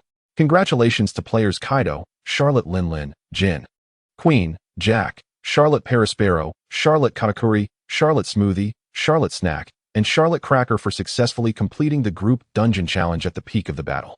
The dungeon is now closed, and all challengers currently engaged in the challenge have been forcibly withdrawn. Snap! In the wake of this sudden turn of events, Vladimir Saint's hand trembled slightly, causing the teacup to tumble to the ground, splattering hot coffee all over him. However, he had no time to attend to the scalding liquid on his attire, as his mind had completely ceased to function. The upheaval of events has been truly monumental. Simultaneously, the spectators around the globe, transfixed by the projection, found themselves in a state of bewilderment. Victory for the Navy seemed imminent, yet unexpectedly, they were outpaced by pirates. No, it cannot be true. How could anyone surpass such a formidable Navy and clear the instance first? It is the 4 emperors, Kaido and Big Mom, who have joined forces. What? 2 great sea emperors collaborating? While some were perplexed, There were those who had already recognized the names of the conquerors displayed above. After all, both Kaido and Big Mom are figures of global renown, their reputations rivaling that of the legendary Sengoku. At this moment, Kaido, with curiosity piqued, faced a daunting decision. Ding! Congratulations, player, for clearing the group instance, decisive battle at the summit. Would you like to publish the clearing video? After rescuing Ace, this choice materialized before Kaido and his companions. To publish or not. The method they employed for this victory was somewhat unsavory, and revealing it might tarnish his image. However, to refrain from showcasing their hard-earned triumph felt equally troubling. Thus, he resolved to publish it. Publish. Regardless of the implications, their ability to conquer the instance was commendable. In the next moment, the projection before the world shifted. The opening scene remained set on the battlefield of the Marineford War, with Kaido and Big Mom appearing aboard a pirate ship under the command of Whitebeard. The familiar scenario unfolded. Whitebeard summoned a tsunami, Aokiji froze everything, and Luffy emerged. Yet this time, the likes of Kaido and his allies restrained themselves, merely observing the combat from their vessel without intervening. It wasn't until Whitebeard launched his assault that Akainu stepped in to confront him. Monkey D, Luffy sent Admiral Carp flying. What? He sent Carp flying? The Navy hero, Vice Admiral Carp, was struck down by a single blow from a pirate? This scene startled the crowd before the projection. But before their shock could fully dissipate, an even more thrilling moment unfolded. In the instant that Luffy rescued Ace, Kaido and his allies surged forth like untamed wild horses. Big Mom, exerting her utmost strength, unleashed the Elbaf Spear, Kingdom, hurling Kaido towards the execution platform with a speed that rivaled Kizara's light. Upon reaching the platform, Kaido uttered not a word. With a thunderous bagua, he sent Luffy flying, before transforming into a colossal dragon and seizing Ace, soaring into the skies with a ferocity that demonstrated the full extent of his might. While the onlookers remained in stunned silence, he had already whisked Ace away from Marineford, successfully completing the mission. The swiftness was astounding. From Big Mom's Elbaf Spear, Kingdom to Kaido's flight with Ace from Marineford, the entire sequence transpired in less than 2 seconds. The speed at which this instance was cleared has truly astonished everyone. Chapter 41. King of Worlds Fist. Happy birthday to our motherland. Initially, things were not as they seem. Kaido and Big Mom approached the situation in a conventional manner, relying on sheer strength. However, whenever the pirates gained the upper hand, Akainu would immediately execute Ace, resulting in an instantaneous failure of the instance, leaving no opportunity whatsoever. It was only after Katakuri suggested a strategy to observe the unfolding events and seek opportunities that they chose to remain passive. To their surprise, this battle at Marineford was unlike anything they had anticipated. Whitebeard, far from being merely a frail old man, almost managed to vanquish Akainu. Kaido felt he could easily topple him with a few thunderous strikes. They continued to watch intently until Katakuri identified the perfect moment for Luffy to rescue Ace. Consequently, Katakuri devised a plan based on this timing, which proved unexpectedly effective. At this moment, Sengoku, having returned to Marine headquarters, stared at the projection on the large screen, only to spew forth a mouthful of blood. The instance we had challenged countless times turned out to be so simple. As long as Akainu was not on the execution platform, victory was assured. Damn that red dog. That accursed red dog has led me astray. At this juncture, Kaido faced another critical decision. Congratulations to the player for clearing the instance. Please select a reward. Option 1. The Flirtatious Sword Technique. A formidable martial art from a certain wuxia realm, capable of influencing time when wielded by 2 individuals simultaneously, regarded as the supreme sword technique of the era. Option 2. The simplified version of the King of Worlds Fist, a powerful enhancement technique from a vast multiverse, which can instantaneously double one's strength, speed, attack power, and defense, with the drawback of rendering one incapable of battle for 2 consecutive days thereafter. Please make your selection. If no choice is made within 3 minutes, the reward will default to the first option. The ever-cheerful Kaido found himself in a state of turmoil, for he was faced with a singular reward choice. During his discussions with Big Mom regarding their collaboration, they had previously agreed that, upon clearing the challenge, they would opt for the Flirtatious Sword Technique. Although neither of them possessed any expertise in swordsmanship, this choice seemed the most equitable for splitting the reward. However, at that moment, the rudimentary version of the King's Fist appeared overwhelmingly enticing to Kaido, akin to a captivating beauty dancing before him, whispering, "Choose me, choose me. Should you select me, I shall belong to you, and I shall accompany you home." Yet, he had already made a promise to Big Mom, to whom he harbored a distinct sentiment. With anyone else, he could remain indifferent, but with her, it was different. After much internal deliberation, Kaido resolved, if Big Mom did not prompt him within 3 minutes, he would select the King's Fist. Conversely, should she urge him, he would regretfully claim, "Your doubts about our bond compel me to choose the King's Fist. It is not betrayal, but your suspicions that lead me to this choice." As time ticked by, Big Mom merely gazed at Kaido in silence, not uttering a single word. In truth, she had always regarded Kaido as a brother, fully aware of his rogue nature, yet never doubting his fidelity to his promises. As the seconds passed, Kaido grew increasingly anxious, mentally pleading, "Hurry and prompt me. Ask me, chastise me, let us argue." Yet Big Mom remained silent, her steady gaze upon him. As the moment approached, Kaido resolved to follow his heart, deciding to choose the King's Fist. After all, he was already a pirate. What need was there for chivalry? He prepared to declare his choice when bang. "Why are you dawdling? Hurry up and choose," Big Mom exclaimed, striking the back of Kaido's head, disrupting his train of thought. Ding. The player's choice time has expired. The default selection is option 1. Rewards will be distributed accordingly, and players are requested to exit the instant space. Concurrently, the training methods for the flirtatious sword technique began to manifest in Kaido's mind. This darkened Kaido's already sullen visage further. "Withdraw from the instance," he uttered through gritted teeth. His eyes clouded with gloom. As he contemplated the swordsmanship echoing in his mind, Kaido could not help but wish to slap himself, lamenting his earlier hesitation. After all the toil and tribulation, was this all he had to show for it? "Let us return to Wano," he declared. Upon returning to reality, he was eager to depart from this sorrowful place, wishing not to linger for even a fleeting moment.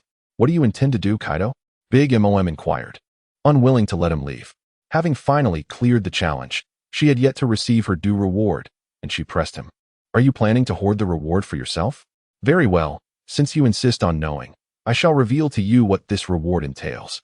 But let your sons depart from here first." Kaido, well acquainted with Big Mom's temperament, understood that he would not be able to leave without providing some semblance of an explanation today.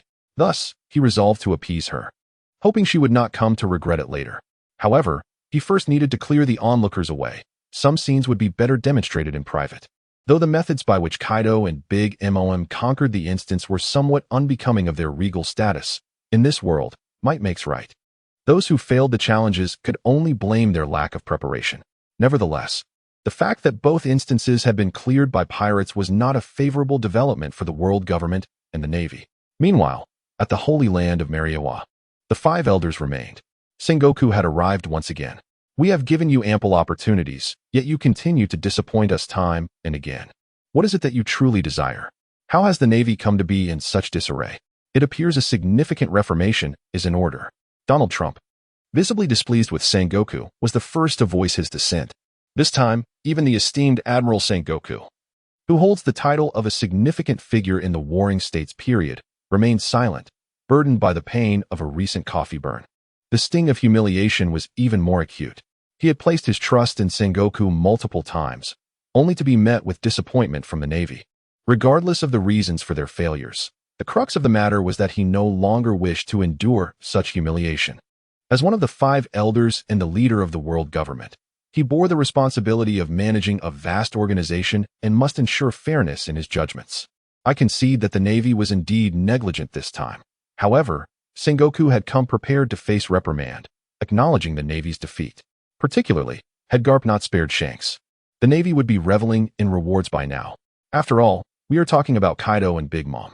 Although the intricacies of their swordsmanship remain a mystery, one could easily surmise that Kaido would undoubtedly opt for a simplified version of the King Punch. Presently, Kaido has become exceedingly formidable, should he acquire the King Punch. Even Whitebeard might struggle to contend with him. The notion of a Kaido, whose power has doubled, wreaking havoc upon the Navy is truly a terrifying prospect. Ultimately, the blame lies with Akainu. If he had chosen to remain vigilant beside Ace, akin to our challenges in the dungeons, it would have been far more prudent than engaging in a direct confrontation with Whitebeard. The Navy has arrived at this juncture, and the pirates can claim a substantial share of the credit. Chapter 42.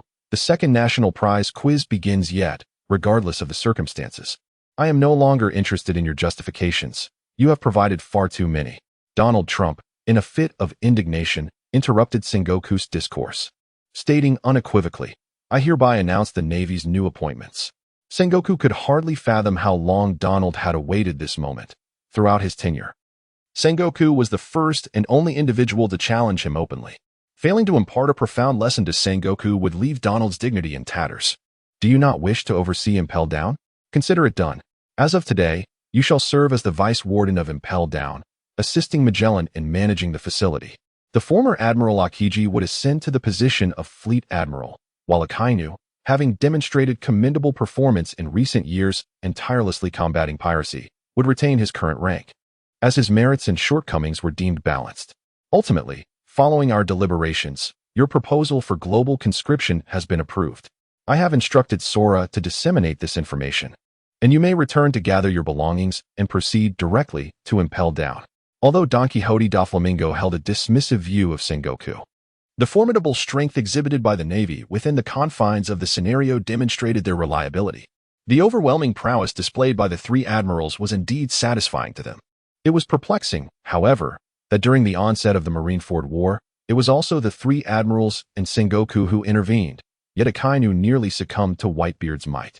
How was it that in this scenario, with the same four individuals, Whitebeard was swiftly vanquished? There must be an issue at the highest levels of leadership. Sengoku could no longer remain in his position. He simply could not. Yet, it was imperative not to disturb too many others, having just suffered a defeat. The morale within the Navy was precarious. Managing the Revolutionary Army was already a daunting task, and pushing the Navy into opposition would be perilous. One could only hope that Akiji would comprehend the hierarchy. The Navy was merely a pawn of the world government. Obedience was all that was required, and there was no need for dissenting voices. At this moment, although Sengoku stood there, his heart had grown cold, with the Gorosei having bypassed him to deliver direct notifications.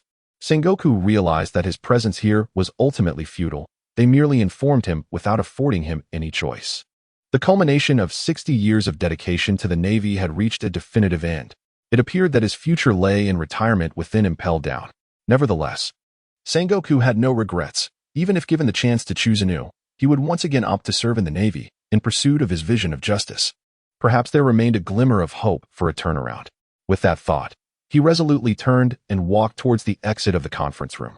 In truth, Sengoku had chosen this moment to visit Marineford with his own ulterior motives, as today marked precisely 1 month since the discussion in the question and answer forum. This reward is a portal to another dimension. Since it is a portal, it can undoubtedly be opened and closed. If he can secure this reward for the world government, he would become a significant contributor, potentially even turning the tide in his favor. Were it not for the existence of the QA space, Sengoku would have long since retired to enjoy a peaceful life. However, this QA space has bestowed upon the world limitless possibilities, and Sengoku has glimpsed the hope of longevity, perhaps even immortality. The Navy is akin to his own offspring. How could he possibly consider stepping down with the Navy in its current state? Even remaining at the Navy headquarters would suffice for him. He initially believed that the QA space would select 2 veteran players, and as long as he was chosen, he could rely on his own abilities thereafter.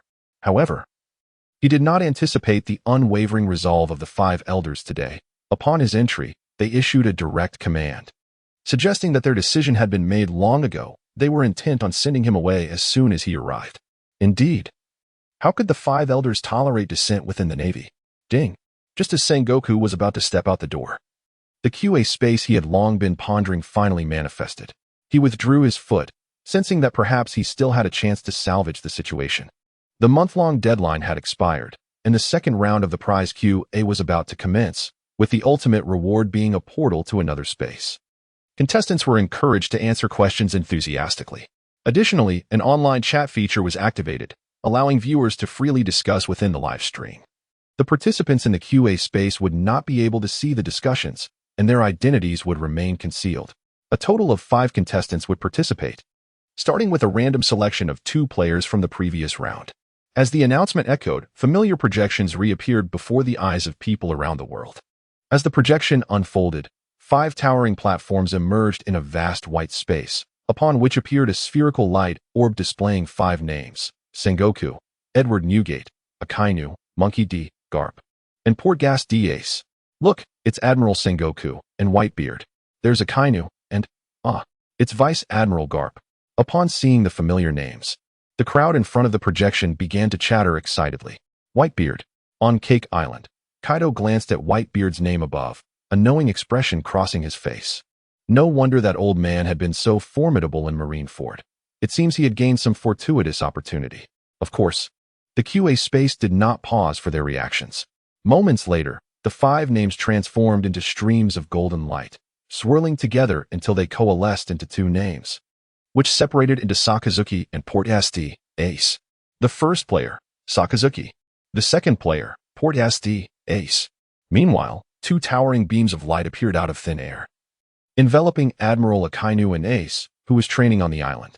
In the next moment, the projections manifested, and both Akainu and Ace materialized on 2 elevated platforms. Sengoku, who had previously donned a mysterious smile upon witnessing the emergence of the question and answer space, was left with a countenance of disappointment when it turned out that Akainu was the final selection. His expression shifted to one of frustration, as he muttered to himself about the hope of a comeback being dashed by that accursed red dog. The next step involved the random selection of 3 contestants, and the world roulette commenced. A colossal wheel rose from the center of the question and answer space, and although there were fewer than 10 selectable positions, everyone could see their names illuminated upon it. Look, it's me, Nicholas the Second Dog. I'm up there, Eastern Spirit. Oh, look, that's my name. I am Ichibai Ichiro. And my brother Kawabi Jiro is up there too. As the crowd buzzed with excitement, lines of text began to scroll at the bottom of the live broadcast, while the roulette started to spin, radiating golden light with each revolution, causing everyone to hold their breath in anticipation. Chapter 43, A Smile. The third contestant, Don Quixote Doflamingo. A beam of light descended from the heavens, and simultaneously, an eerie laughter echoed through the question and answer space. Ha ha ha. The chilling laughter sent shivers down the spine as Doflamingo emerged from the beam, adorned in flamboyant attire reminiscent of a flamingo. How amusing that I would be chosen. He cackled. Hearing this unsettling laughter, Akainu's gaze was filled with disdain as he thought to himself, one pirate was already enough. Why must another piece of trash appear? At this moment, the audience erupted with excitement. The infamous Don Quixote Doflamingo was a name known to nearly all.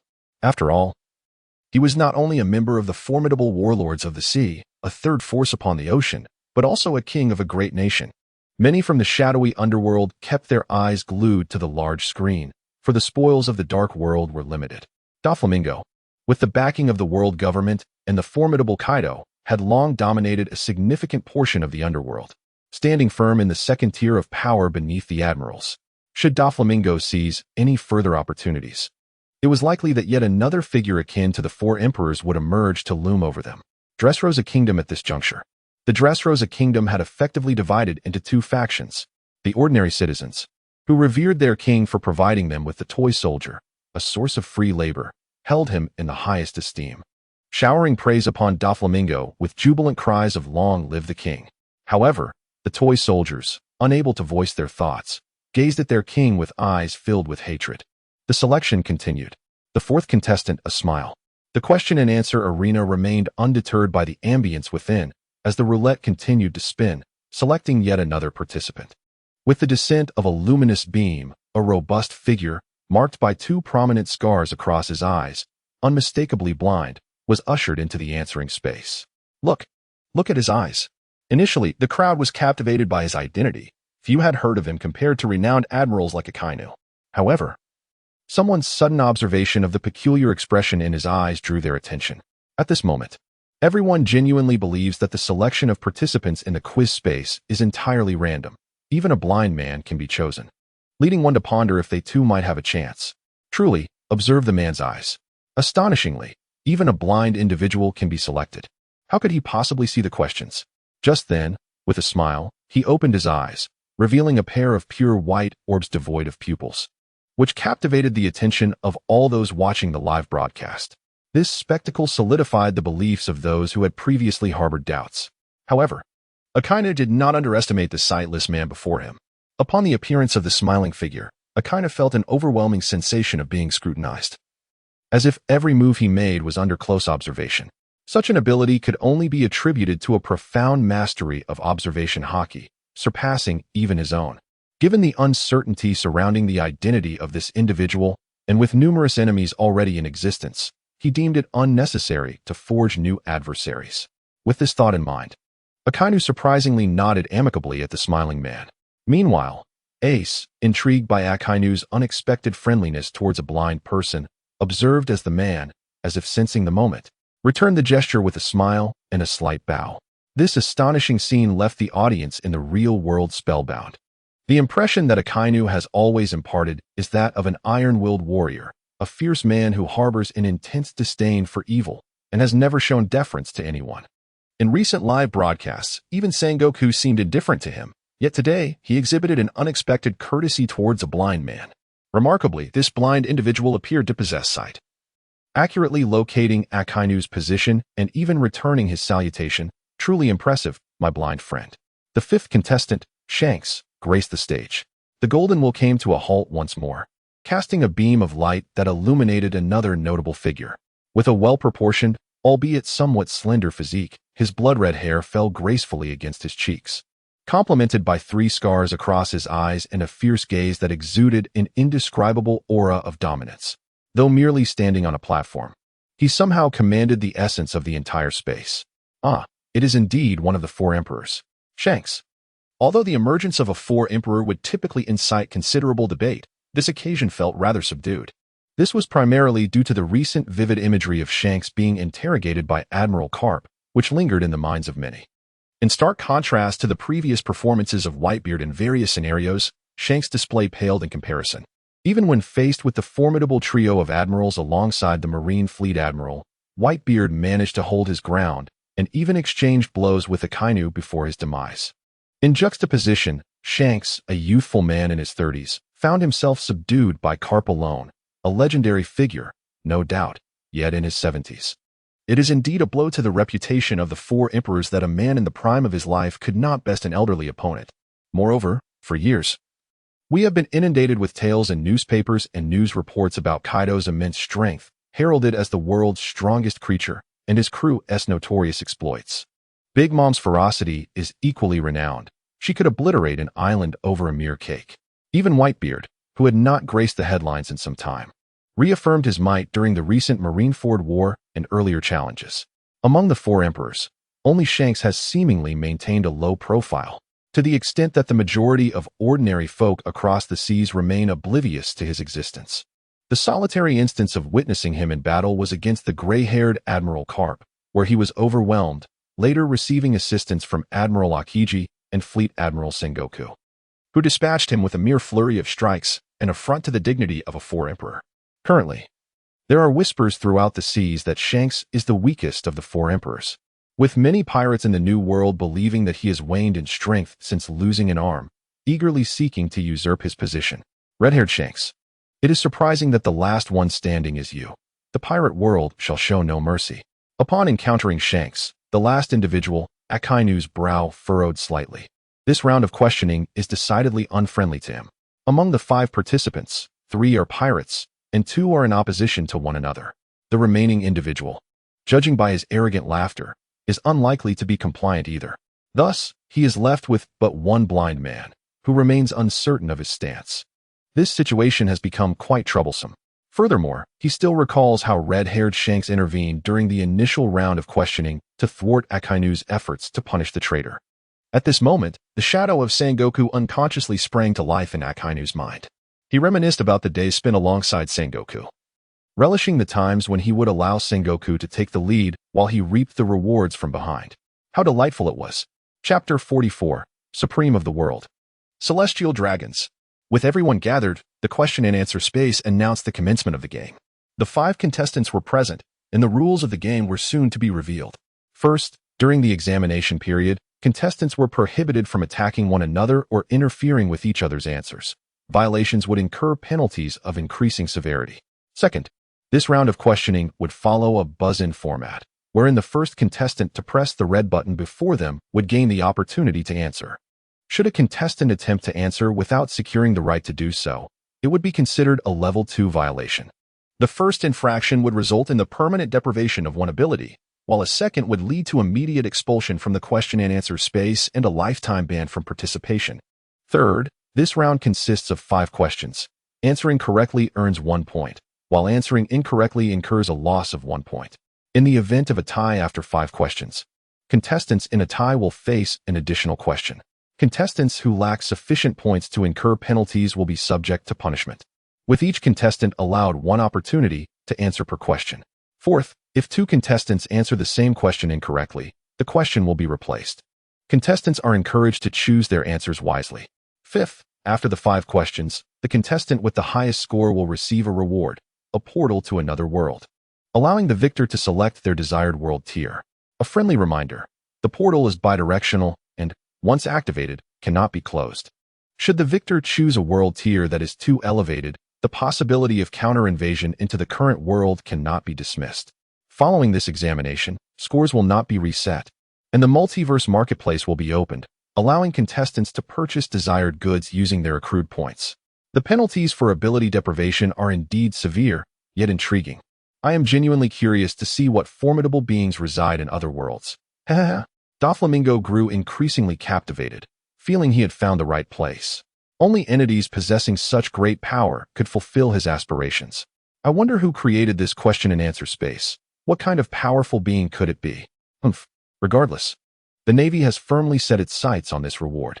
The portal to another world, irrespective of who possesses it, will incite considerable upheaval, making it prudent to entrust it to the Navy and the world government. Akainu furrowed his brow, casting a sharp gaze around the room. Even though he knew no one would yield to him, he needed to demonstrate his unwavering commitment to the Navy and the government before the Gorosei. Red Dog, what dreams are you weaving? Victory belongs to the Whitebeard Pirates. Ace slightly lifted his eyelids, genuinely loathing Akainu's demeanor, which suggested he had everything under control. Every time they met, Ace's greatest desire was to land a fiery punch in his face. Ace could never forget who had killed him countless times. Words are futile. Let each rely on their own abilities. Shanks tossed his hair with an air of authority and boldly stepped forward. Only a solitary figure remained rooted in place, their expression grave, with pupils absent and fixated on the horizon, seemingly indifferent to the unfolding events, their mind lingering on the winnings from the recent wager yet to be claimed. The quiz commenced officially, and the contestants were instructed to listen closely. At that moment, the atmosphere of the answering space interrupted their debate. The first question was posed. Who is the true power behind the world government? A. Shanks. B. The 5 elders. C. MD. Monkey. D. Dragon. Upon hearing this query, all eyes turned towards Akainu. This question is rather perplexing. What does it mean to be the actual power behind the world government? Is it not the case that the 5 elders are the supreme leaders? However, if they truly are the 5 elders, why would the question posed in this quiz space be such a blatantly obvious one? Regardless, as an admiral in the Navy, Akainu must possess some secrets. It is so simple, it goes without saying, it must undoubtedly be the 5 elders. The 5 protagonists are still speculating, while the audience before the projection can barely contain their eagerness, rushing to answer, though their voices cannot penetrate the quiz space. How could this be? This is infuriating. Just moments ago, Donald Trump's saint, who had been reveling in the defeat of Sengoku, now wore a grim expression that was quite unsettling. As he watched the live broadcast, a sudden premonition surged within him. It seemed that the world government's 800-year-old secret could no longer be concealed, and the existence of Im-sama would soon be revealed to the public. If this were the only question, it would be manageable, but should more arise, the world might very well descend into chaos once more. Blast it, from where did this quiz space even emerge? The expressions of the other 5 elders were equally grim. Meanwhile, Sengoku, who had initially prepared to depart, felt compelled to return upon the emergence of the quiz space, now looked at the 5 elders with a peculiar gaze. From the moment the question appeared, Sengoku sensed something was amiss. As one of the participants from the previous round of the quiz space, he had gleaned an important insight. Often, those seemingly impossible occurrences are indeed plausible realities. Just as Whitebeard emerged from the sea and Blackbeard managed to kill him, events that seemed unlikely have turned out to be facts. Presently, if the quiz space posits that the future fleet admiral of the Navy is Akainu, he would believe it. Thus, the emergence of such a question in the quiz space is certainly not a mere gift. Perhaps the world government is not solely under the dominion of the 5 elders. If everyone is merely a subordinate, how can you 5 be so arrogant? Have you even consulted your leader about sending me to impel down? At this moment, Akainu, who was under the scrutiny of all, was equally bewildered. Hasn't the world government always been jointly managed by the five elders? Why has such a question suddenly arisen? He had never heard of anyone above the five elders. How could both Monkey D, Dragon, and Shanks appear in this answer? It certainly cannot be them. Could it be Inu instead? No. This question cannot be answered at random. What if it truly is a question that guarantees points? The correct answer might indeed be the five elders. If one were to answer incorrectly, the five elders, whom one already finds displeasing, would surely take greater notice of him. Akainu is not yet prepared to defend the advancing city. Although he shares a mutual disdain for those old fellows and wishes they were mere laborers like himself. He sighed helplessly, shaking his head. Even if he harbors suspicions, what does it matter? This is a global broadcast, after all. One must not choose the wrong side. With that thought, he raised his right hand, ready to make his choice. In truth, Shanks was also filled with uncertainty. Although he is a pirate, he has maintained covert contact with the five elders for a specific purpose. He could hardly believe that the true rulers of the world government are not the five elders. What then are they? Puppets? It is laughable. Nevertheless, seeing Akainu preparing to answer, Shanks thought it prudent to let him probe the truth first.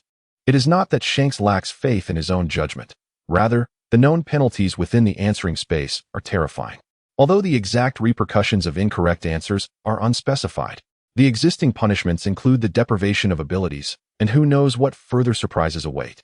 It would be wise to observe for now, as this is merely the first question. Ding!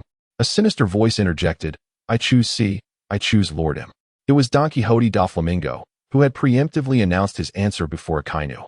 Doflamingo's identity made him particularly sensitive to such inquiries, being a celestial dragon residing in the Holy Land, and the sole remaining member of the Don Quixote family. He is effectively the head of his clan and privy to many secrets of the world government. He is well aware of what the organization of the five elders represents and how each generation is selected. As a celestial dragon, this information is widely disseminated among their kind, save for those neglected by their upbringing. It must be noted that while there are certainly wayward individuals among them, the heirs of each family are invariably selected and cultivated from the finest. Regarding Lord M, despite his infrequent appearances in public, and the rarity of even celestial dragons knowing of his existence, Doflamingo is among the select few who are aware of Lord M's presence. To him, this question was as easy as pie. What was he even saying? How could it possibly be that M? It must surely be one of the five elders. As for the seven warlords of the sea, they didn't even know who their own king was. Doflamingo's response truly stirred the waters, provoking countless viewers of the live broadcast to feel as though he was challenging their intelligence, particularly given his status as one of the seven warlords of the sea. The image of the five elders had been ingrained in the public consciousness for many years. While it was possible for the member nations of the world government to be unaware of who the fleet admiral was, they certainly knew who the five elders were. It was akin to how everyone knows the president of country M, but very few could name the secretary of defense. In such circumstances, Doflamingo chose the obscure M, leading many to assume that he was the one in error. Even Ace, standing nearby, crossed his arms, bracing himself to witness Doflamingo's folly. He awaited the moment when the vortex would emerge to whisk Doflamingo away. Though they were all pirates, Ace could hardly tolerate Doflamingo's demeanor in the new world. Who wouldn't he recognize this little king of the underground? This question exceeds Ace's understanding. He has never even familiarized himself with the names of the five elders. Nevertheless, this does not hinder his ability to dismiss Don Quixote Doflamingo's sentiments. During his time in prison, he had heard Jinbe speak of the five elders wielding control over the world government, of the Navy serving as a mere instrument of the world government, and of the measures required to enable fishmen to live on land. Ace does not believe that Jinbe would deceive him. Thus, he naturally perceives the information he has received as the truth. It is known that Doflamingo was once a celestial dragon. Just as everyone in the live broadcast was refuting Doflamingo, a striking string of red characters suddenly floated across the projection screen. This is a renowned presence on the Golden List, enjoying privileges within the live streaming room, a fact that remains unknown to the general populace, who merely wonder how this individual diverges so distinctly in style. What a jest! If he were a celestial dragon, I must be one of the five elders. Instantly, dissent arose. After all, we are merely online, and you do not know my identity. How could you possibly reach through the internet to strike me? Look, There is an annotation behind his name. Suddenly, someone noticed that the individual whose style differed from theirs bore a line of golden text behind his name. Indeed, there was a small line of text. It read, "World's strongest physique." The world's strongest physique? It was Kaido of the Four Emperors. What exactly are the Four Emperors? Could it be that Don Quixote Doflamingo truly is a celestial dragon? In truth, it was not only Kaido who was watching this live stream. After such an extended period of revelation, the world's strongest individuals had begun to grasp the significance of this space for them. If in the past their limitations were dictated by so-called talent, lacking devil fruits and guidance in hockey, now they had witnessed the emergence of a third path in this world, a space for answering questions laden with endless possibilities. Upon Kaido's appearance, the barrage of comments in the space momentarily ceased, although everyone understood that even the Four Emperors could not trace them through the live stream. This reflects the formidable intimidation of the world's top-tier villains. The earlier braggart claiming to be one of the Five Elders had vanished upon seeing Kaido's annotation. Yet many still held a skeptical stance regarding this revelation. Even if Doflamingo were indeed a celestial dragon, what of it? The world government is undoubtedly governed by the Five Elders. At that moment, the answer from the question space was revealed. Ding. Congratulations to the player Don Quixote Doflamingo for answering correctly. 1 point has been awarded. Consequently, the 0 that followed Doflamingo's name on the projection transformed into a 1. This is impossible. Now, no one could maintain their composure, not even Akainu, who had sensed this outcome within himself, letting out an exclamation of disbelief. What does this mean? The rulers of the world government are not the Five Elders.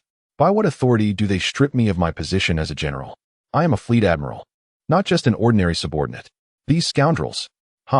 Chatter, chatter, chatter among the celestial dragons. The Gorosei are merely the chosen leaders of each generation, tasked with maintaining the fundamental operations of the world government. However, the true power lies with Lord M, deep within Panga City. This is a closely guarded secret of the celestial dragons, one that I stumbled upon by chance. Having conquered the first question, Don Quixote Doflamingo felt a sense of pride swell within him. Had he not been aware of M's existence, he would undoubtedly have chosen the Gorosei as well. As for Shanks and Monkey D. Dragon, what are they to be compared to the illustrious celestial dragons?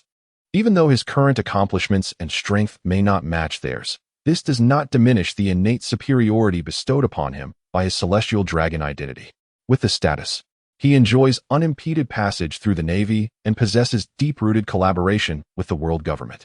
Even the formidable Kaido relies on his distribution channels to gather devil fruits. Bang! Doflamingo, you fool, Sengoku, once he emerges from the questioning space, ensure his immediate capture. Bellicoma, unable to contain his fury, shattered his teacup upon the floor. Doflamingo's actions and words have now provoked him to his limits. After today, it is likely that the Gorosei will face him's wrath. If only they had not shown mercy in the past, the Don Quixote lineage, having betrayed the celestial dragons, should have ceased to exist. I shall now proceed to impel down to take up the role of deputy warden. Perhaps I should seek others for assistance. Sengoku, with a stiff neck, bluntly rejected Bellicoma's request and contentedly moved to the table to brew himself a strong cup of tea. He casually settled onto the sofa, adjusting his viewing angle, inhaling the fragrant aroma of the tea leaves, resembling a spectator at a play. I am nearing retirement. Why should I serve you? Dream on, for I shall serve no one henceforth. Chapter 46. Kaido, the scapegoat. Naval headquarters above the Gorosei, sitting on the sofa in Sengoku's office. He muttered while gazing at the projection of Akiji. South Blue, Kingdom of Jasma. M is organizing the revolutionary army to overthrow the tyrannical regime of the kingdom, squinting his eyes as no one knows what he is contemplating. Deep within Marineford, Panga City, among the flowers, in the answering space, Doflamingo, a man shrouded in shadows upon the void throne, gazed at the projection of Doflamingo, a hint of murderous intent escaping him. Within the answering space, Shanks, however, had become remarkably composed. According to Doflamingo, even if there exists an M behind the Gorosei, as he stated, I'm as typically uninvolved in affairs. The Gorosei's authority suffices for him. As long as he can achieve his goals, it matters not with whom he trades. Ding. During the World Conference, the 5 elders of Mary Geos conferred with which of the following pirates? A. Shanks. B. Don Quixote Doflamingo. C. Bartholomew Kuma. D. Kaido. At the moment the question was posed, it was as though a thunderclap reverberated. particularly for those pirates allied with the aforementioned individuals upon seeing their collaborators' names inscribed. They could only feel that their futures were likely to be spent and impelled down, momentarily rendered speechless. The news was simply too astonishing. Among those named, 2 were emperors of the sea and 2 were warlords of the sea. Although, in theory, it is not unusual for the warlords to meet with the 5 elders, as they are, in essence, in a hierarchical relationship. Certain truths are well understood in the underworld. The so-called warlords of the sea are viewed by the world government merely as instruments to restrain the emperors. Typically, communications are handled by the Navy, with even the admirals lacking the privilege to meet. It is the vice admirals who manage such interactions, rendering the prospect of a direct audience with the 5 elders utterly implausible, even though it is widely acknowledged that the 5 elders answer to Imu. This does not diminish the status they have cultivated in the minds of the populace over centuries. Only a select few sovereigns of the vast seas could warrant an audience with the 5 elders, Shanks or Kaido. Yet, this defies all logic. One is a disruptor of pirate codes, while the other is a guardian of the world government's rules, fundamentally opposing forces. How could they possibly meet? Especially during the World Conference? This gathering is a momentous occasion where the kings of all allied nations convene at the Holy Land of Marigeos. For the 5 elders to entertain a pirate on such a significant day is utterly unfathomable. How could the esteemed 5 elders entertain a pirate? This verges on the absurd. A veteran Marine who has devoted much of his life to the pursuit of absolute justice and world peace gazes disdainfully at the projection before him, sharing his thoughts online. If this were indeed true, it would fundamentally upend his faith in the world government. To call for the eradication of pirates while simultaneously colluding with them, is this not hypocrisy of the highest order? What then is the purpose of the Navy, which exists to uphold peace, if countless comrades have perished at the hands of pirates in vain? This inquiry is akin to sensationalist headlines in the newspapers, an impossibility. But how can it be impossible? The world government is not omnipotent. There must be instances of collaboration with pirates. The 5 elders are merely puppets of Emo, not much different from the emperors. It is absolutely implausible. If there were to be a meeting, it would surely be with a warlord, undoubtedly Doflamingo. As previously mentioned, he was once a celestial dragon, and it is likely that his status afforded him the opportunity to meet the 5 elders. Indeed, it must be Doflamingo. Cease your dreams. If Doflamingo indeed retained the rights of the celestial dragons, why would he still serve as a warlord of the sea? In times of crisis for the celestial dragons, it is the marine admirals who are tasked with their protection. He would have long since returned to Mariawa. The 2 questions posed before the projection ignited a fervor among all present, utterly dismantling their long-held perceptions of the world.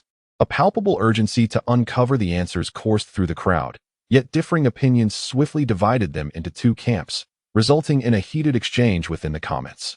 Amidst this turmoil, the one most perturbed was Shanks, who maintained an outwardly calm demeanor. Unbeknownst to others, his shirt was drenched in cold sweat. A foreboding intuition gripped him. He suspected that the individual summoned for an audience with the Gorosei was none other than himself. While subtle actions might remain undiscovered, should this information become public, it could spell his ruin.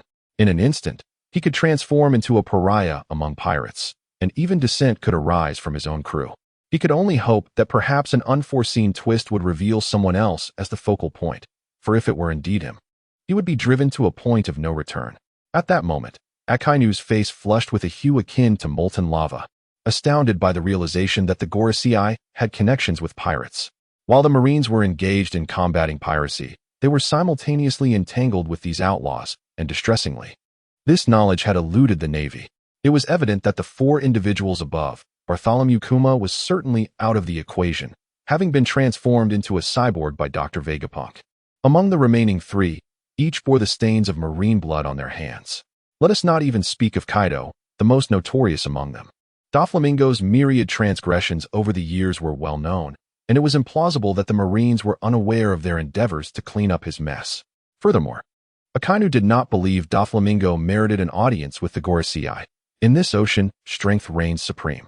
Given Doflamingo's capabilities, regardless of his status, he was unworthy of such an audience.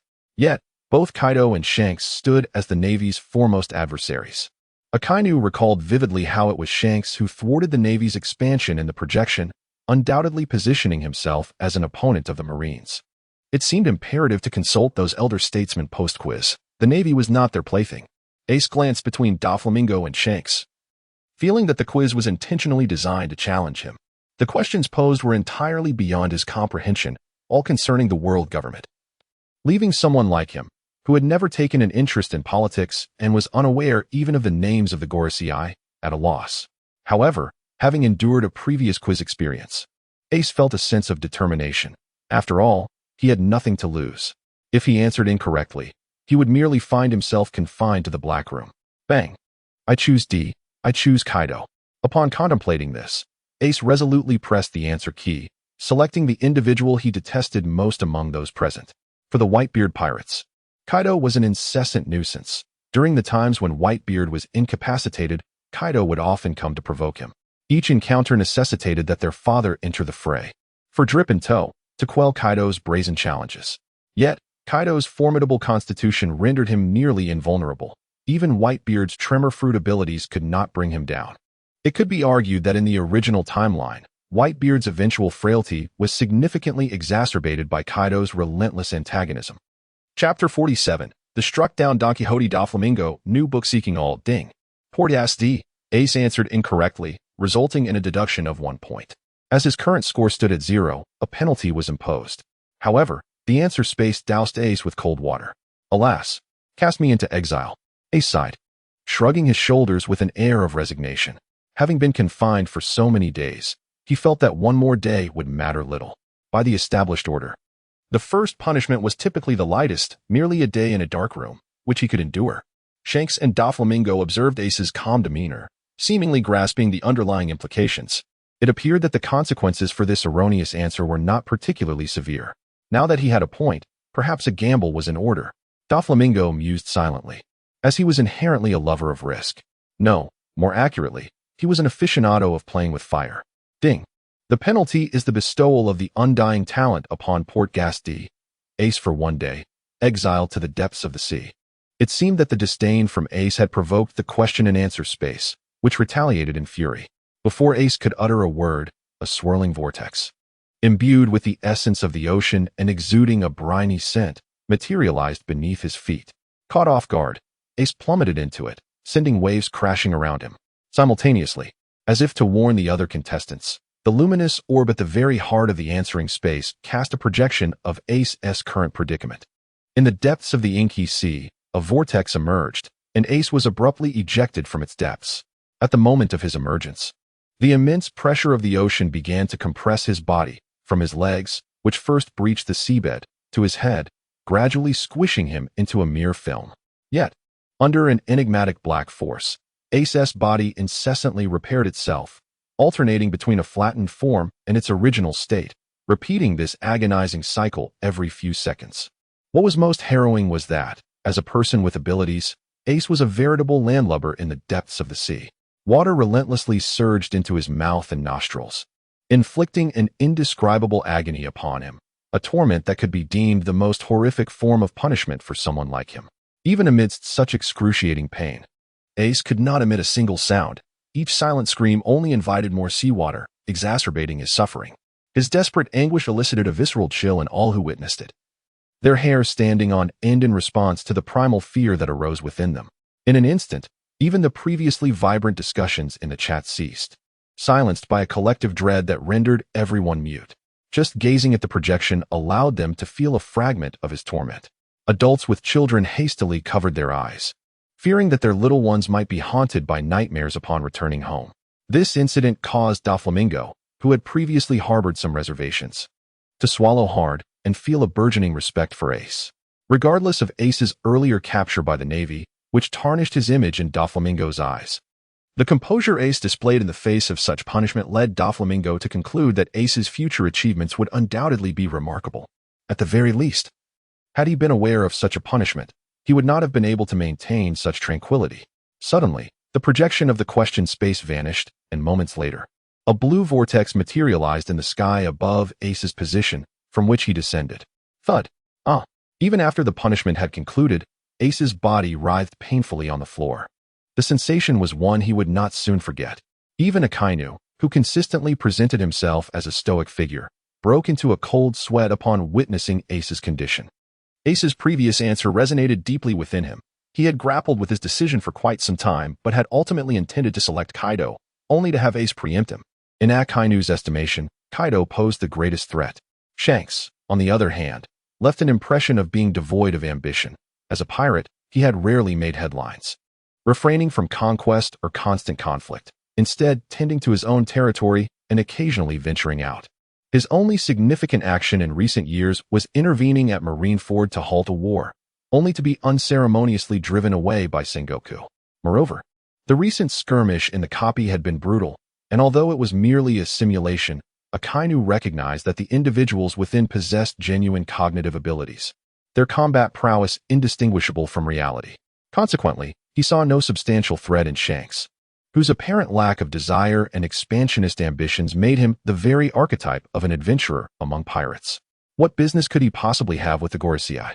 In stark contrast, Kaido's culpability was glaring. While Wano was ostensibly under Orochi's control, the true puppeteer was well known to the Navy's intelligence network.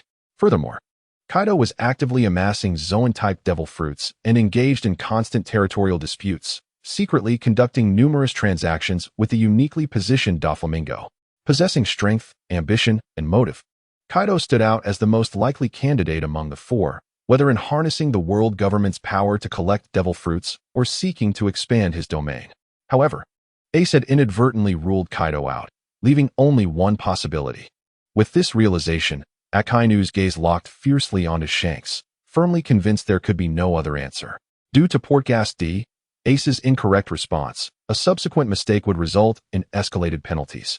Contestants, please choose your answers wisely and respond promptly. Resolute in his conviction, Akainu raised his hand and slammed it down. Ding, chattering incessantly, I choose B, I choose myself. However, this time, I have been preempted by Doflamingo. At this moment, Doflamingo is quite confident in his answer, for he believes that the World Council convenes every 4 years, and there remains more than 2 years until the next assembly. It is certain that during this interval, he has gleaned something within this answering space. Most likely, he has achieved victory in this game and gained access to another world, where he has encountered fortuitous opportunities. Thus, in the future, even the elders of the sea will treat him with deference. Otherwise, who would want to be associated with that soulless, modified bear, or the disgrace of the 4 emperors? It would be a source of ridicule. I would prefer to be awarded additional points promptly. Beside him, Akainu gazes at Doflamingo as if he were a fool, perceiving that he is utterly oblivious to his own status and strength. With such a lack of intellect, it is likely that if the Navy does not deal with him, he will inevitably fall victim to another pirate's cunning. Observing Doflamingo's self-assured demeanor, even Shanks, who is grappling with his own doubts, nearly convinces himself that Doflamingo is indeed the answer. Is it truly Doflamingo? Indeed, he is a celestial dragon, and it is highly plausible. Yes, he is one of the 7 warlords of the sea. The audience before the screen is abuzz with speculation. If this answer is indeed correct, it would be the optimal choice for all parties involved. Whether it be Shanks or Kaido, any meeting with the elders would equate to betraying the pirates, and conversely, the elders meeting with them would signify a betrayal of the Navy. However, should it be Doflamingo, it would be entirely understandable, as a celestial dragon inherently possesses the right to meet with the elders, especially given his status as a warlord of the sea. Chapter 48. The Defection of a Naval Admiral. Thanks to Yen Yun for the votes. Ding. Player Don Quixote Doflamingo has answered incorrectly, resulting in a deduction of 1 point. The opportunity for 2 responses has now concluded. A new question will be presented. At that moment, the answer provided by the quiz space interrupted the heated debate among the group. This is impossible. How could it not be me? Clearly, I am the one most likely to be summoned by the 5 elders. Has the quiz space made an error? Upon witnessing his answer being dismissed by the quiz space, Don Quixote Doflamingo was driven to madness. The stark contrast between his previous dreams and his current reality was overwhelming.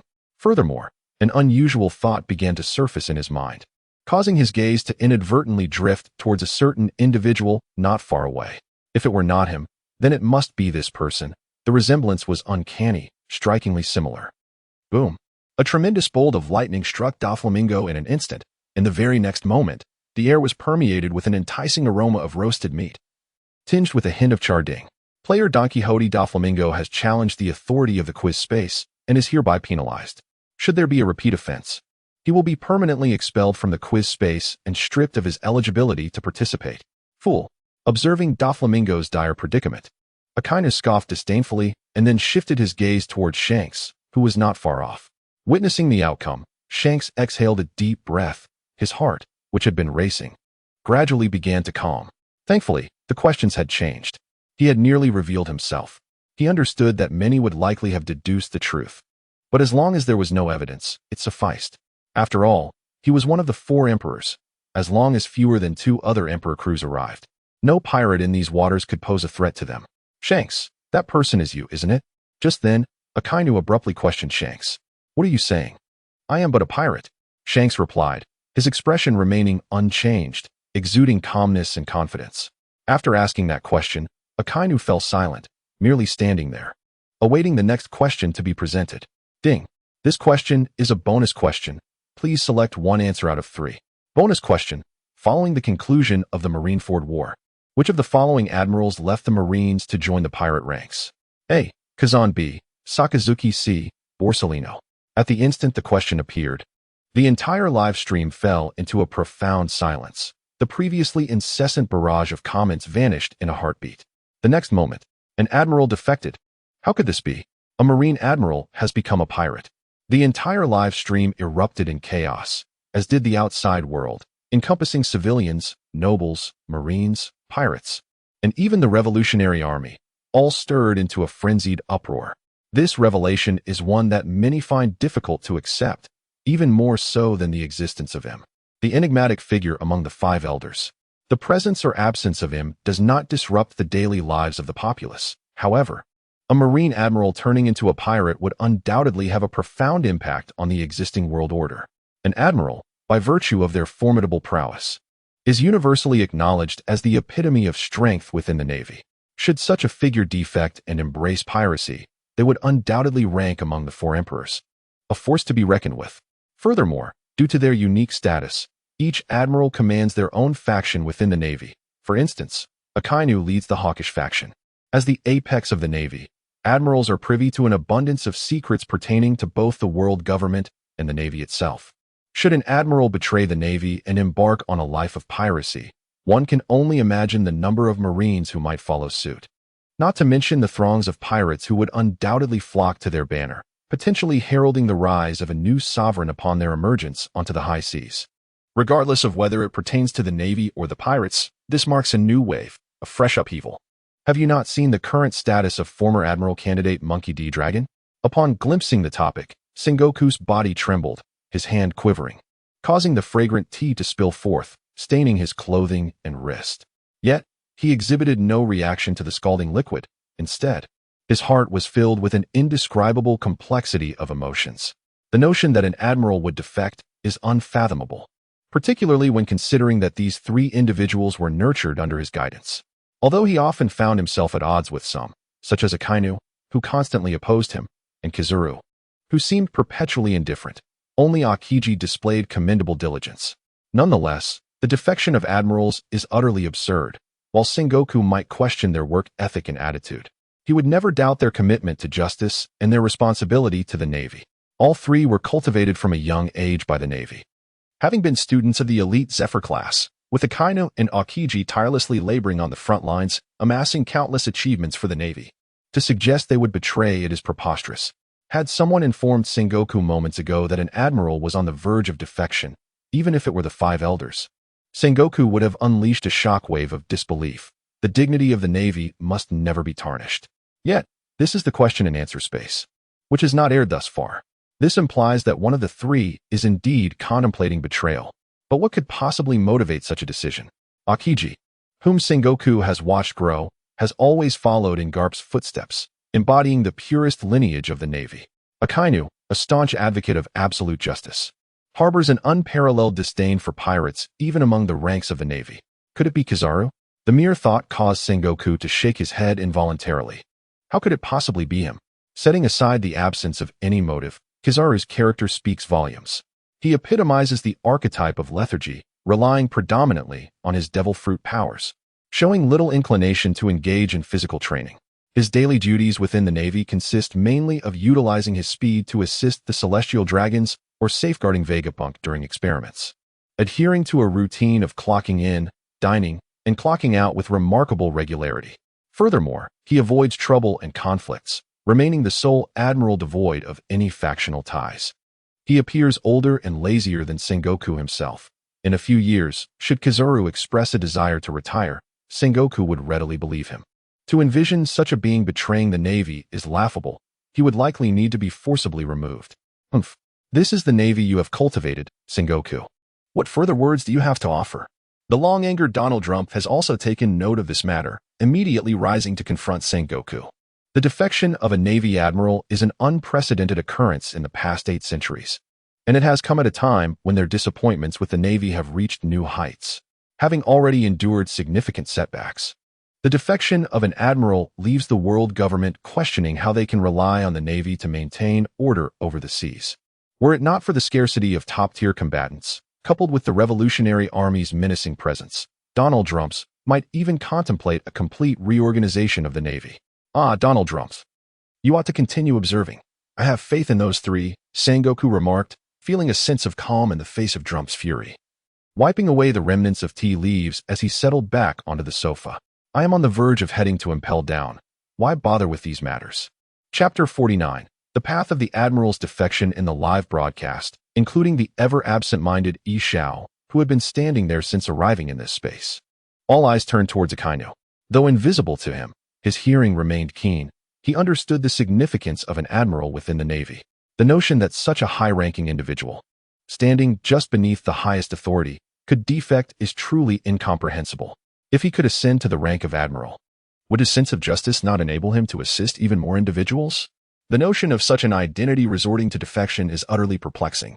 Shanks, filled with eagerness, discovered that he was indeed the answer to a previous question. Thus, if Akainu is included in this query, could it imply that he is the answer as well? It is highly plausible and worth attempting. Red Dog, you are the one who defected from the Navy, aren't you? Why not join our Whitebeard Pirates? We are in need of someone to wash the dishes, and your arrival would be quite timely. Ace, who had barely recovered from his earlier torment, jested towards Akainu. The absurdity of the news was indeed comical. Even an admiral of the Navy had defected. Which begs the question of how this differs from a Yonko betraying their own crew. Humph. It could never be me. I would choose Akiji. Akainu dismissed Ace's provocation, resolutely pressing the answer button, demonstrating his stance through action. Akainu firmly believed in his position. If it were not him, it would certainly be Akiji. As for Kizaru, best not to mention him.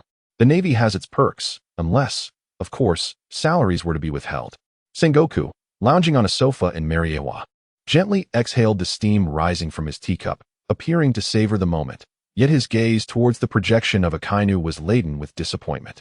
As an admiral, to be the first to doubt his comrade is a sign of a narrow mind, and Akainu's actions were truly disheartening.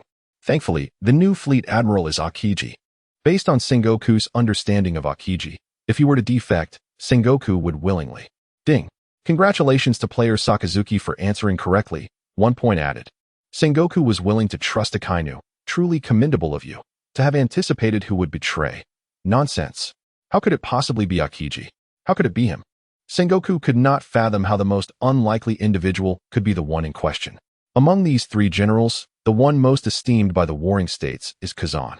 Over the years, there has been a persistent effort to nurture him, and now the announcement from the 5 elders has been disseminated. Akiji is merely one ceremony away from becoming the fleet admiral. Has the fleet admiral betrayed the Navy to become a pirate? This is likely to cause those formidable pirates to die of laughter. If a few truly succumb to laughter, it would indeed serve as a contribution to the Navy. The Navy appears to be irrevocably nailed to the pillar of shame, unable to rise again. How could it be him? How could it be Akiji? Damn it. Why is it precisely him? At this moment, Vladimir Saint, who advocated for Akiji to assume the role of the new admiral, was driven to madness. He could hardly believe it. He had only just promoted Akiji to admiral, and less than an hour had passed since the announcement was made. Now, it was revealed that Akiji was destined to defect, with the admiral turning traitor and becoming a pirate, all stemming from his own promotion. Should this come to the attention of Lord M, it is feared that he would not spare him. Vladimir has served him for many years and knows him exceedingly well.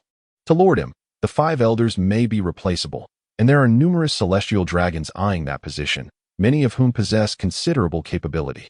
However, the Navy is the cornerstone of the world government's dominion, and any hint of trouble is utterly unacceptable. It is precisely because he has been entrusted with the full management of the Navy that he holds the greatest sway among the five elders. Yet, should his decisions lead to the world's most formidable military force severing its ties with the world government, one can only imagine the consequences. He was the one who once placed his trust in Sengoku. The latter's failures and the losses incurred by the Navy have already displeased Lord M. Now, the admiral he personally selected is on the verge of defection, which appears to be pushing him toward a dire fate. However, it is too late for such reflections. Someone must shoulder this burden. With this thought, Vladimir cast his gaze toward Sengoku. Indeed, were it not for Sengoku's fervent recommendation, he would never have supported Akiji so wholeheartedly in the council. Isn't Akainu a more fitting choice? Absolute justice aligns so well with the principles of the world government. He seems to have forgotten who previously suggested relegating Akainu to a retirement and impelled down. Sengoku, what on earth is happening? Why Akiji? You were the one who recommended him. You must bear the full responsibility. Vladimir rushed to Sengoku's side, snatched the teacup from his grasp, and with a serious and furious tone, shouted at him. I believe in Akiji. Even if it is indeed him, he must have his reasons. He is undoubtedly loyal to the Navy. Sengoku also rose, standing defiantly against Vladimir. He could not fathom that Akiji could be a traitor. Even if the inquiry had certified the truth, Akiji would certainly have his justification. How could it be Admiral Akiji? Meanwhile, in government offices and Navy communication rooms across the globe, countless individuals stared at the appointment letter just sent from Mariawa, incredulous as they gazed at the projections. The sea, it seems, is on the verge of transformation. The Moby Dick, with Whitebeard restored to his prime, picked up his former drinking bowl, and as he watched the live broadcast, a flicker of unusual emotion crossed his eyes before he raised the bowl and drank deeply. It is that rascal Akiji.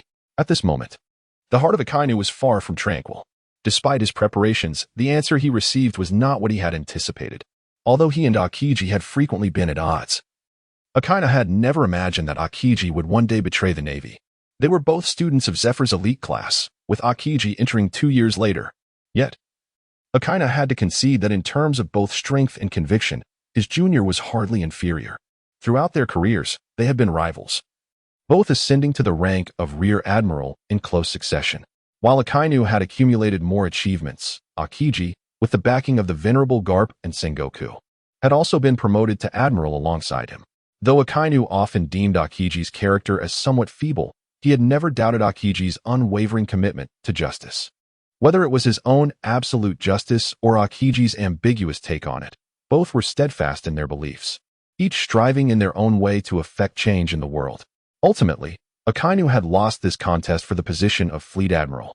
Akiji was destined to become the Navy's future leader. Regardless of their past conflicts, Akainu hoped for the Navy's continued prosperity, wishing for the sword of justice to loom over the pirates. What was this, then? Had the victor forsaken his convictions? Determined, Akainu resolved that upon returning to the Navy, he would create a tempest until Akiji provided him with an answer.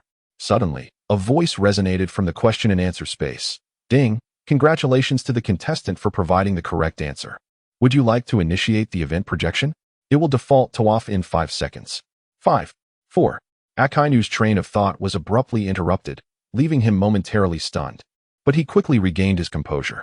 Initiate it now. Chapter 50. The New Admiral of the Navy.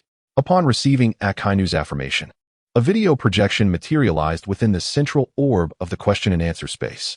The video showcased a vast conference room, populated by officers of the Navy holding the rank of Rear Admiral and above. At the forefront, in the center, sat Fleet Admiral Sengoku, flanked by Akiji on the left and Akainu on the right, with several supportive Rear Admirals seated behind them. I have decided, regarding the position of Fleet Admiral, following the directives of the 5 elders, I would like to hear the opinions of the 2 candidates, Sengoku announced, indicating his intention to step down. Before Akainu or Akiji could respond, the Rear Admirals on either side began to engage in fervent debate. The position of Fleet Admiral is a responsibility that should be held by the strongest. Akiji, your concept of justice is far too lenient. You are not fit for this role. Suddenly, Akainu stood up, directly challenging Akiji. Your absolute justice has led to the demise of too many innocents. I will not allow you to lead the entire Navy down an extreme path. With unwavering determination, Akiji expressed his stance. Ultimately, neither party could persuade the other, and the meeting drew to a close. Later that night, Akainu sought out Akiji, and the two resolved to determine the victor through sheer strength. They subsequently embarked on a naval vessel to Punk Hazard Island, where a fierce battle ensued for 10 days and nights. What followed was a rapid succession of combat witnessed by all. In a pivotal moment, Akiji had the opportunity to eliminate Akainu but chose to spare him, only to be subsequently defeated and have his leg burned, rendering him unable to continue fighting. Of course, Akainu was not unscathed. He suffered extensive frostbite across his body. The fierce clash between the two transformed Punk Hazard Island into a realm of eternal fire and ice. After the conclusion of the battle, Akainu returned alone to the Navy headquarters, ascending to the rank of Fleet Admiral.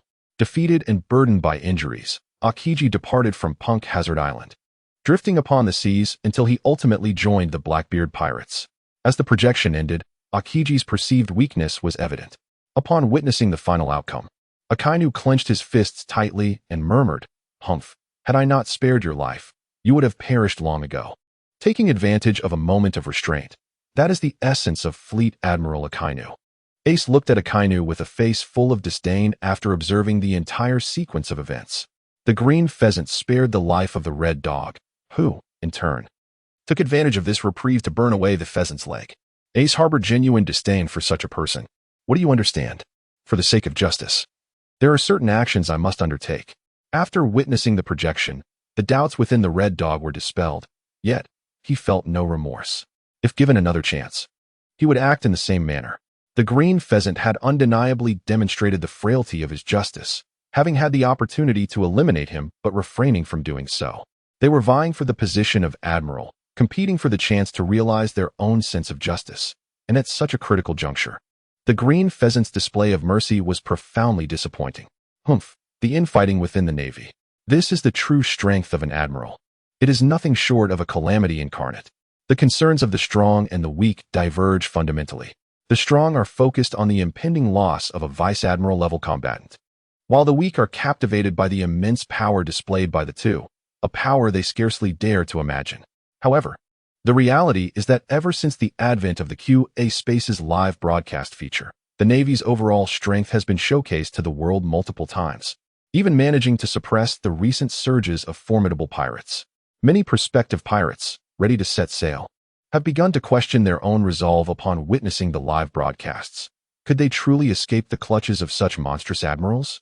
Indeed, it is no longer a matter of whether one can fight, but rather whether one can flee. Mariehua. Humph. Such occurrences must never transpire. The admirals represent the pinnacle of the Navy's might, the very foundation upon which it subdues the seas. Not a single one can be lost. Observing the projection in the live stream, Vladimir Saint felt a sense of relief wash over him. It turned out that the conflict arose from the rivalry between the two admirals vying for the position of Fleet Admiral, not due to the green pheasant's voluntary betrayal. That is a relief. Indeed, my choice for admiral was not misguided. Yet, reflecting on the earlier situation, Vladimir Saint felt a tinge of contempt for the green pheasant. In such circumstances, to show restraint, such womanly compassion, can it truly lead the Navy effectively? Such a disposition should not hinder the world government. It is no charitable organization. To maintain its dominion, the Navy must often resort to underhanded tactics, as exemplified by the incident at O'Hara. If Admiral Akiji had shown leniency towards a certain target at that time, it would have fostered potential adversaries for the world government. I firmly believe that Akiji would never betray the Navy. Sengoku silently exhaled a sigh of relief, grateful that Akiji had not let him down. Chatter, chatter. Chatter, is this the justice of Admiral Akainu, to turn against his comrades? Today has truly been illuminating. Once Don Quixote da Flamingo regained control of his body after the paralysis of lightning, he began to move while defiantly provoking Akainu. As a celestial dragon, even though he had been stripped of his rights to reside in the Holy Land, he still felt an innate superiority when facing the Navy. The Navy? Merely a lapdog of the world government. As long as he retained that secret, the Navy would not dare to act against him. Humph. Akainu scoffed, disregarding Doflamingo, yet in his heart, he had already silently condemned him to death. Ding. Please listen to the third question. After the Marineford War, which of the following became the new Marine Admiral during the world government's massive recruitment? A. Dracule Mihawk. B. Buggy. C. Eustace Kid. D. Gillette Tezzalo. Please answer quickly. Who is Eustace Kid? Eustace? Upon seeing the question, the live chat instantly filled with the name Eustace Kid. Among the 4 characters listed, all except Eustace had some degree of renown. The world's greatest swordsman, a former crew member of the Pirate King. The Lord of the City of Gold. Those who were previously unfamiliar with them now learned of their exploits through the overwhelming barrage of comments. And what of Eustace? The comments merely referenced him as a blind man skilled at gambling, a unanimous sentiment. The derision they had expressed moments ago now turned to astonishment. The gazes of Akainu, Shanks, and others turned uniformly towards the side, to the man who had been lost in thought and had not spoken a word since the beginning. Humph. Has the Navy fallen so low that even a blind man can become an admiral? Doflamingo scrutinized Eustace's tightly shut eyes and could not suppress a mocking laugh. World recruitment. An admiral of the Navy, could it be me? Although a smile may be unseen, it is precisely due to the absence of sight that one's hearing has become remarkably acute, enabling the individual to comprehend the question with clarity. The protagonist possesses unwavering confidence in his abilities, and for the sake of the justice he cherishes. If the Navy were indeed to embark on a global conscription and offer him the rank of admiral, he would undoubtedly accept. Akainu gazed at him for a long moment before finally shaking his head. While Akainu believed that the protagonist was certainly more complex than he appeared, the notion of him becoming an admiral seemed implausible. The criteria for an admiral within the Navy are exceedingly stringent, without the power to subdue the seas. No matter the accolades one achieves, the utmost rank attainable would merely be vice admiral. A blind man as an admiral? That was simply absurd. Chapter 51. The protagonist's strength, could it be Mihawk? Akainu furrowed his brow and murmured to himself. The more he pondered, the more convinced he became of his hypothesis. Aside from Mihawk, Akainu could scarcely conceive of anyone else. Excluding the enigmatic protagonist, the remaining 3 individuals could only align with Mihawk in terms of strength. As for the others, Buggy, that was nothing short of a jest, hardly worth consideration. Guild Tesoro? It was said that his strength was commendable. And as the king of Grand Azaro, recognized by the world government, he did not bear the same heavy sins as other pirates. He had maintained a commendable reputation upon the seas, fitting the criteria for Navy enlistment. However, the crux of the matter was that, even if he met the Navy's requirements, he might not be inclined to join. Intelligence reports indicated that Guild Tesoro controlled 20% of the world's berries, wielding enough financial influence to affect the decisions of the world government, and even the celestial dragons were closely allied with him. Furthermore, to safeguard such a considerable fortune, one must possess formidable strength. Otherwise, he would have long since been devoured by those pirates who are solely motivated by greed. This affluent individual, setting aside his prowess, possesses wealth that could rival the very dialogues of the world government. How could he possibly choose to serve as an admiral in the Navy, subject to oversight and potentially at risk of losing his fortune? The ever-curious Akainu often ponders why those pirates who venture forth in search of the great treasure do not set their sights on Guild Tesoro. Even if Gold Roger had indeed concealed his riches in Laugh Tale, the treasure amassed by a single pirate crew could scarcely compare to the staggering wealth of Guild Tesoro, ranked among the world's elite. Rather than gambling their lives for an uncertain treasure, wouldn't it be more prudent to pursue tangible riches? It baffles the mind what these pirates truly contemplate. One can only conclude that they are but pests, mere insects. Excluding the 3 aforementioned, there remains only Dracule Mihawk. In terms of strength, even someone as self-assured as Akainu would not dare to underestimate Mihawk. After all, reports within the Navy indicate that Mihawk can contend with Shanks on equal footing, a fact grounded in reality rather than mere rumor. This was not a singular occurrence. The battles between them persisted until Shanks lost an arm, marking the definitive end of their confrontations. This is Shanks we speak of, a veritable embodiment of the power of a Yonko. Though there are always whispers suggesting that Shanks and Mihawk's encounters were purely a display of swordsmanship. Devoid of the fierce haki that typically accompanies Shanks, Akainu dismisses such claims as the musings of misguided devotees who blindly idolize the Yonko. At their level, the ramifications of holding back could be dire, particularly in their duels. A single misstep could see a limb sent soaring. Moreover, Shanks embodies the dignity of a Yonko, and the very fact that they can engage on equal terms is a testament to Mihawk's formidable strength. Most importantly, The titles of Akainu, Akiji, Kizaru, and Mihawk align perfectly, each representing an animal, a fitting nomenclature indeed. This is indeed quite fitting. Moreover, Hawkeye is one of the few pirates who does not harm ordinary people and often assists the Navy in dealing with numerous pirates. From this perspective, it seems exceedingly appropriate. It cannot possibly be Mihawk. However, Shanks holds a differing opinion. Hawkeye, with his reclusive nature, has Shanks as nearly his sole companion. Shanks possesses a profound understanding of Mihawk's character. He is a man of unwavering resolve. Accustomed to solitude and devoid of weaknesses, he would never submit to the constraints of the Navy, even if it meant becoming an admiral. With this thought, Shanks's gaze, already filled with astonishment, locked onto Xiao. Eliminating all impossibilities, only one possibility remains. Shanks and Buggy were once comrades aboard the same ship, and over the years, he has come to know some of Buggy's exploits. Buggy continues to pursue his treasure-hunting dream. Lacking the strength and courage, he would never participate in the Navy's grand conscription. Shanks has also collaborated with Gilded Tesalo, for that place is essentially a hub of global finance. Not only Shanks, but every one of the Yonko has, to some extent, cooperated with him. Such a character, who even seeks to manipulate the world with money, could never join the Navy. Thus, the only remaining candidate is the blind man before him. While Shanks is still astonished by his analysis, he observes Xiao's hand pressing the red buzzer. Ding. I choose C. I choose myself.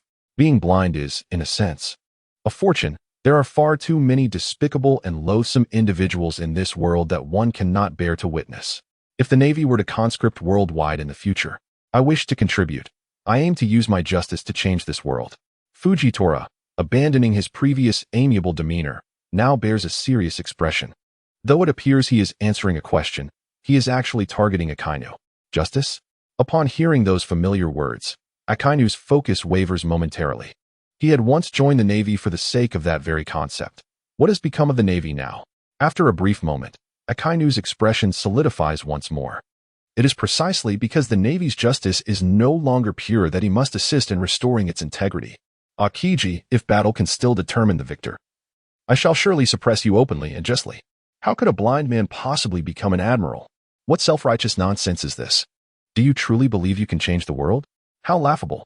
As Xiao's words conclude, the live stream's comments explode with mockery. Of course, they have never witnessed Xiao's strength, so they find ample reason to deride him. After all, few pirates possess noble intentions, especially in a live stream where no one knows their true identities. Ding.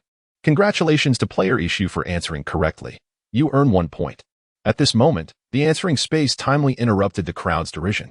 In an instant, the live stream, once filled with a flurry of comments, fell silent, as the viewers seemingly needed time to digest the shocking revelation. Moments later, disbelief swept through the audience. How could it be that he could truly become a general? How could the Navy possibly choose a blind man for such a prestigious position? The uproar was not confined to the pirates and commoners watching the stream. Many naval leaders began to quarrel among themselves. This was the rank of a Navy admiral, a lifelong aspiration for countless sailors. How could it be so casually usurped by an unknown individual? Their lack of ambition was not due to greater aspirations, but rather a profound self-doubt regarding their own capability to ascend to such heights. Moreover, this person, despite not possessing the imposing demeanor of Admiral Akainu or the nurturing nature of Admiral Akiji, was still a stranger to many. Yet, he could not possibly be a blind man. How would that reflect on the Navy? How could the Allied nations trust in the Navy's ability to maintain order in the world? And how could the pirates fear the Navy's most formidable strength? Ding. Congratulations to the contestant for answering correctly. Would you like to initiate the event projection? It will default to off in 5 seconds. After Xiao answered correctly, the answering space granted him the privilege to witness the projection. 5. Watch. Although Xiao could not see, he was eager to learn how he became a Navy admiral. As the luminous sphere at the heart of the answering space emitted a radiant glow, the event projection commenced. Chapter 52, Meteor Shower. The scene opened in Mariewa, where Akainu, Sengoku, and the 5 elders were deliberating on the matter of world conscription. Initially, the 5 elders admonished Akainu, but ultimately consented. The next segment took place in a vast training arena. Xiao, holding a saber, stood at the center of the arena, while a grand observation platform loomed at its end, where Sengoku, Akainu, Kizaru, and Vice Admiral Tsuru were seated. It became clear to the viewers that this event unfolded after Akainu had ascended to the position of Fleet Admiral. Subsequently, Akainu announced the commencement of the assessment. And in a flash, Kizaru materialized as a beam of light in the training arena. It was evident to all that Kizaru was Yi Zhao's examiner. As the battle began, Kizaru unleashed his unparalleled speed, transforming into a streak of light that instantaneously appeared above Yi Zhao, delivering a downward kick. Yi Zhao drew his saber to block, and in that moment, golden light clashed with a dark halo, each force refusing to yield an inch. Before Kizaru could launch another attack, the next moment, Yi Zhao let out a fierce roar, and a visible gravitational force bore down upon Kizaru, pinning him to the ground. The next second, Gravity Blade, Fierce Tiger. As a smile graced his lips, the sword in his hand was drawn, unleashing a stunning slash that emanated from the blade with an unparalleled sharpness, capable of severing all in its path like an extraordinary swordsman. Accompanied by an invisible gravity, this strike wreaked havoc along its trajectory, causing the heavy blue stone slabs of the stage to crack and sink, ultimately leading to their complete collapse. The yellow ape, immobilized under the weight of this gravity, was caught off guard, and despite hastily attempting to transform, he was propelled hundreds of meters away by the sheer force of the gravity slash. Yet, the spectacle was not over. Suddenly, he straightened his posture, sheathing his blade before his chest with a graceful ease, turning to walk away as if he had not just faced an admiral of the Navy, as though that single stroke had resolved the encounter with the yellow ape. However, neither Akainu nor Sengoku, seated in the viewing platform, nor the yellow ape, who had reappeared on stage in a flash, slightly disheveled and appearing quite battered, uttered a word in response to his actions. Instead, their gazes were drawn skyward. Above, the bright sky bore witness to three meteors, almost fused together, descending with a cataclysmic momentum aimed directly at the martial stage. The newcomers are truly formidable, almost like monsters. It is quite terrifying indeed. Adjusting his sunglasses, Kizaru transformed into a flash of golden light, returning to the observation platform. A single smile had already attested to his prowess, and the ability of that smile restrained his speed. Thus, there was no necessity to prolong the battle, as the assessment had already sufficed. Subsequently, everyone ignored the meteor plummeting from the sky, and Akainu rose once more to declare that the assessment was passed. In the center of the martial arts stage, with a saber in hand, Yi Zhao performed a respectful gesture toward Akainu. In the next moment, he bent down, gathering strength as three nearly visible gravitational halos encircled him. As Yi Zhao unsheathed his saber and swung it skyward, the halos erupted with intensity. They soared towards the heavens, colliding with the impending meteor, unleashing shockwaves that swept through the air above the martial arts platform, even dispersing the clouds in the sky with the force of the violent winds. In the blink of an eye, the three gravitational halos propelled the massive meteors skyward. The next scene revealed Yi Zhao and another tall man standing on the observation platform, with Akainu bestowing upon them the rank of admiral, draping the justice cloak upon their shoulders. Subsequently, the projection came to a formal conclusion. After witnessing the display, everyone stood in stunned silence. No one could fathom that this seemingly harmless man wielded such terrifying power. The ability to draw down meteors at will and send them back was nothing short of monstrous. Indeed, in the world of pirates, the unfathomable strength can simply be attributed to monstrosity. Justice? Gazing at Yi Zhao's form, Akainu's eyes sparkled with astonishment. He had not anticipated that this would be the future admiral he would recruit. No wonder he felt such a connection.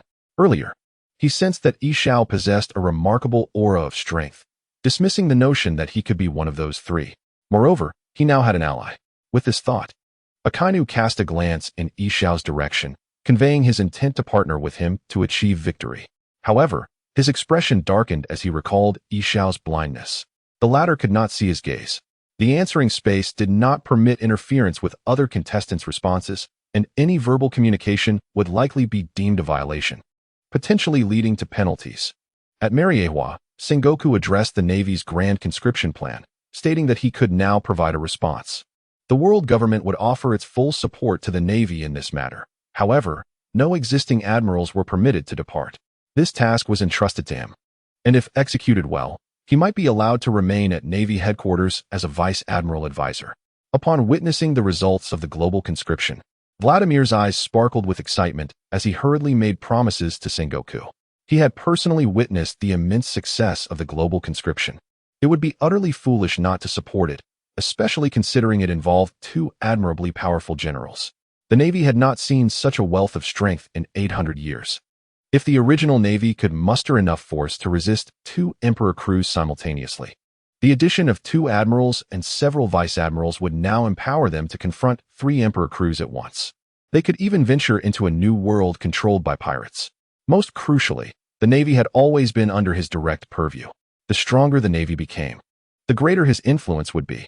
If the Navy continued to develop in this manner, he might even secure a position among the five elders for the younger generation of his family, thereby maintaining their century-long dominance.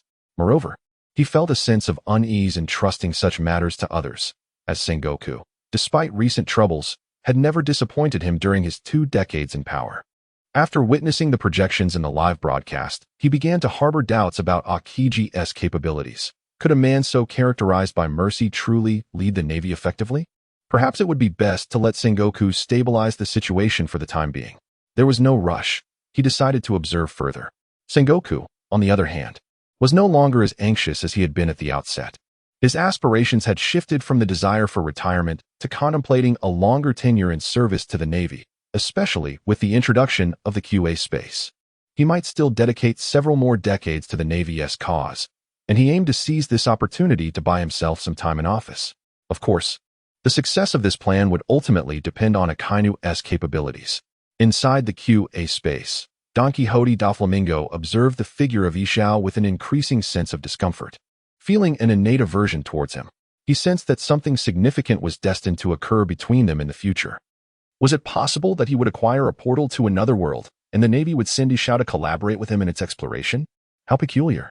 Chapter 53. The Death of Zephyr, New Book Seeking Support. Ding. Please listen to the fourth question. The questioning in the QA space continues as usual. The fourth question is, former Admiral Zephyr ultimately met his demise at the hands of whom? A. Borsalino B. Monkey D. Luffy C. Edward Weevil D. Kaido. Please respond quickly. It was Edward Weevil. That scoundrel.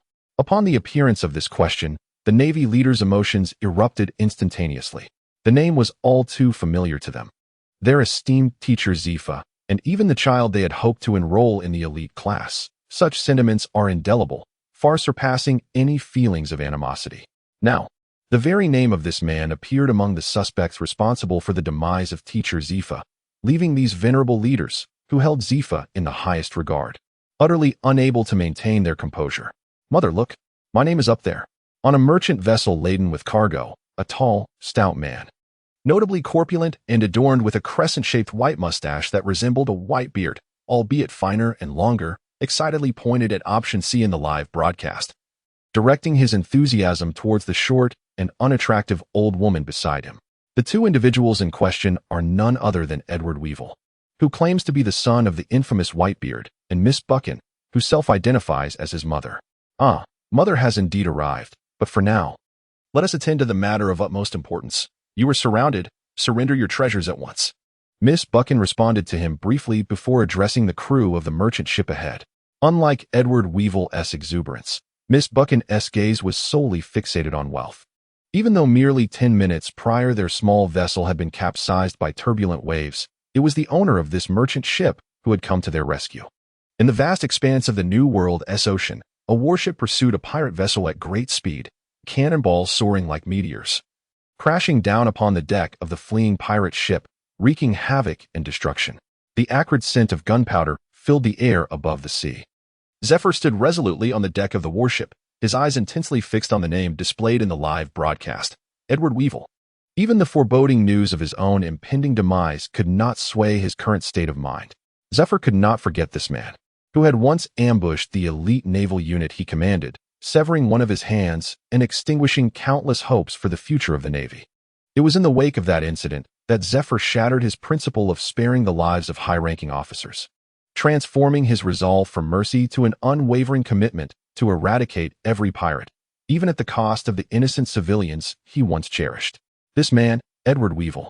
The ultimate purpose of Zephyr's voyage was to seek him out and exact vengeance, not only for his fallen students, but also to atone for his previous compassion. Pirates are not to be trusted. Zephyr, sir, a naval officer clad in exceedingly short trousers, with long legs that seemed to stretch endlessly, looked anxiously at him. Damn those pirates. Zephyr effortlessly seized a nearby cannonball and hurled it towards the pirate ship ahead, channeling all his seething fury into the projectile. The cannonball even surpassed the speed of sound, piercing through the ship's mast before exploding, leaving behind a series of resounding sonic booms in the air. In the answer space, Akainu gazed at the name of Monkey D, Luffy above, feeling the sting of his facial burns throb anew. He could not forget the humiliation he suffered during the War of the Best. Had Sengoku not conceded, it is highly likely that he would have allowed those two wielders of flames to be incinerated alive. The magma fruit user being scorched to death by the flame fruit wielder would have been a tale worthy of historical remembrance, perhaps even prompting a special edition of the Devil Fruit Encyclopedia in his honor. The hierarchical relationship between the magma and flame fruit users would have been irrevocably altered, marking the latter as the most pitiable of abilities. Akainu recalled that the man in the top hat had arrived alongside the Straw Hat Boy, and the strength of the entire Straw Hat crew was indeed formidable. Just the trio of swordsmen, capable of holding their ground against Mihawk.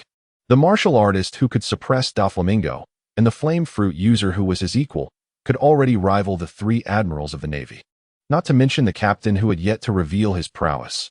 He was reminiscent of the once mighty Rocks pirates.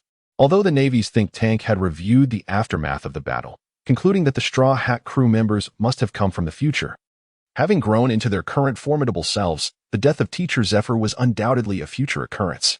Given Zephyr's current physical condition, it was highly plausible that the Straw Hat Boy was responsible for it. As for Edward Weevil, Akainu had heard of him, and he vaguely remembered a significant incident that once shook the entire Navy headquarters, an event orchestrated by this man. As a product of Zephyr's elite class, Akainu fully acknowledged Zephyr's prowess in mentorship. Alongside Kazan and Borsalino, he was a disciple of Teacher Zephyr, with 90 of the current high-ranking Navy officers being his students. In that tragic event of yesteryear, only 2 students from the elite class survived. They were the very hope of the Navy. With their remarkable talents, it is not unreasonable to expect the emergence of several formidable vice admirals, capable of safeguarding their territories. Yet, just as everything was beginning to unfold, it was abruptly halted by that accursed man upon the ocean. Following this event, he vanished entirely from the seas, eluding even the extensive intelligence network of the Navy. Were it not for his disappearance, if Zifa-sensei had any leads on him, he would undoubtedly seek him out. That man possessed the strength to sever Zifa-sensei's arm years ago, given Zifa-sensei's current state, where he requires asthma medication after mere minutes of combat. He stands no chance against that man. Lacking alternative options, Akainu would have directly chosen Edward Weevil. However, the most critical concern lies with the fourth option, Kaido, who also raises significant suspicion. The Navy and pirates are inherently adversarial, and with Zifa-sensei now forming a guerrilla unit to mercilessly hunt pirates in the New World. Should he inadvertently cross paths with Kaido, the latter would undoubtedly seize such a fortuitous opportunity, leaving Zifa-sensei in grave peril. The choices presented this time are exceedingly challenging, devoid of any discernible traces to guide one's selection. Thus, it is prudent to refrain from making a choice for the moment, as I already possess a point. And it is those without any points who should be anxious. As for Kizaru, despite being a fellow Marine, even Akainu, aware of the discord between Kizaru and Zephyr, has never doubted that Kizaru would turn against Zephyr. After all, regardless of the circumstances, they are all Marines, and Kizaru is ultimately a disciple of Zephyr. Contemplating this, Akainu cast his gaze towards his potential ally. Clearing his throat, he coughed twice with a smile, indicating, "You go ahead and respond. I will support you from behind." With a semblance of understanding, Kizaru nodded, yet remained silent thereafter. Noting Kizaru's inaction, Akainu assumed he had failed to comprehend his intent, and coughed again twice. This time, Isshu feigned ignorance, standing still while contemplating his sword, devoid of any movement. In truth, how could Isshu possibly misunderstand Akainu's intentions? The crux of the matter is that I have yet to join the Navy, and you are not currently the fleet admiral. I still possess a fraction of merit. Perhaps I could receive a reward in the end. If I ultimately decide to enlist in the Navy, this would indeed be a significant accomplishment.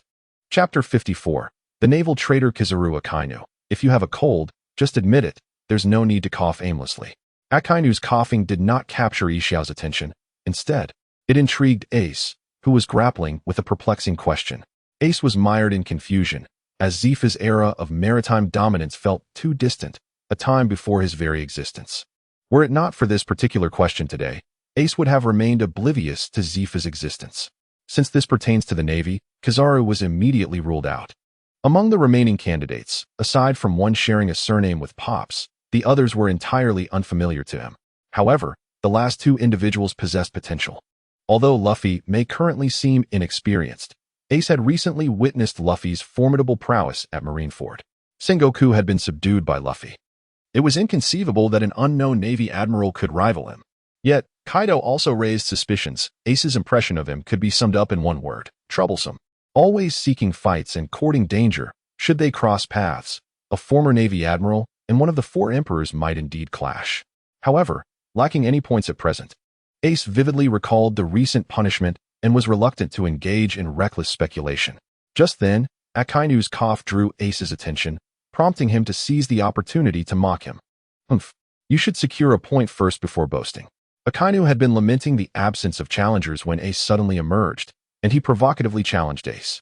After all, Ace possessed no points. Even if he answered correctly, it would not matter. Even a dignified Navy admiral has moments of hesitation. Given that this question pertains to your Navy, why does Admiral Akainu not dare to answer first? Don Quixote Doflamingo had been quietly observing since Akainu lost a point earlier. Akainu's behavior was highly suspicious, starkly contrasting with his usual demeanor, leading Doflamingo to conclude that Akainu had not yet formulated a response. If this impulsive Ace fell for Akainu's provocations, it could spell disaster. Currently, both Akainu and Ishiao had a point each, and Ishiao intended to join the Navy in the future. Should Akainu secure another point, even if he chose to abstain from answering the fifth question, no one could catch up to him. This question is best answered by Akainu. If he answers incorrectly, he still has a chance to contest, and if he answers correctly, at least he has made an effort.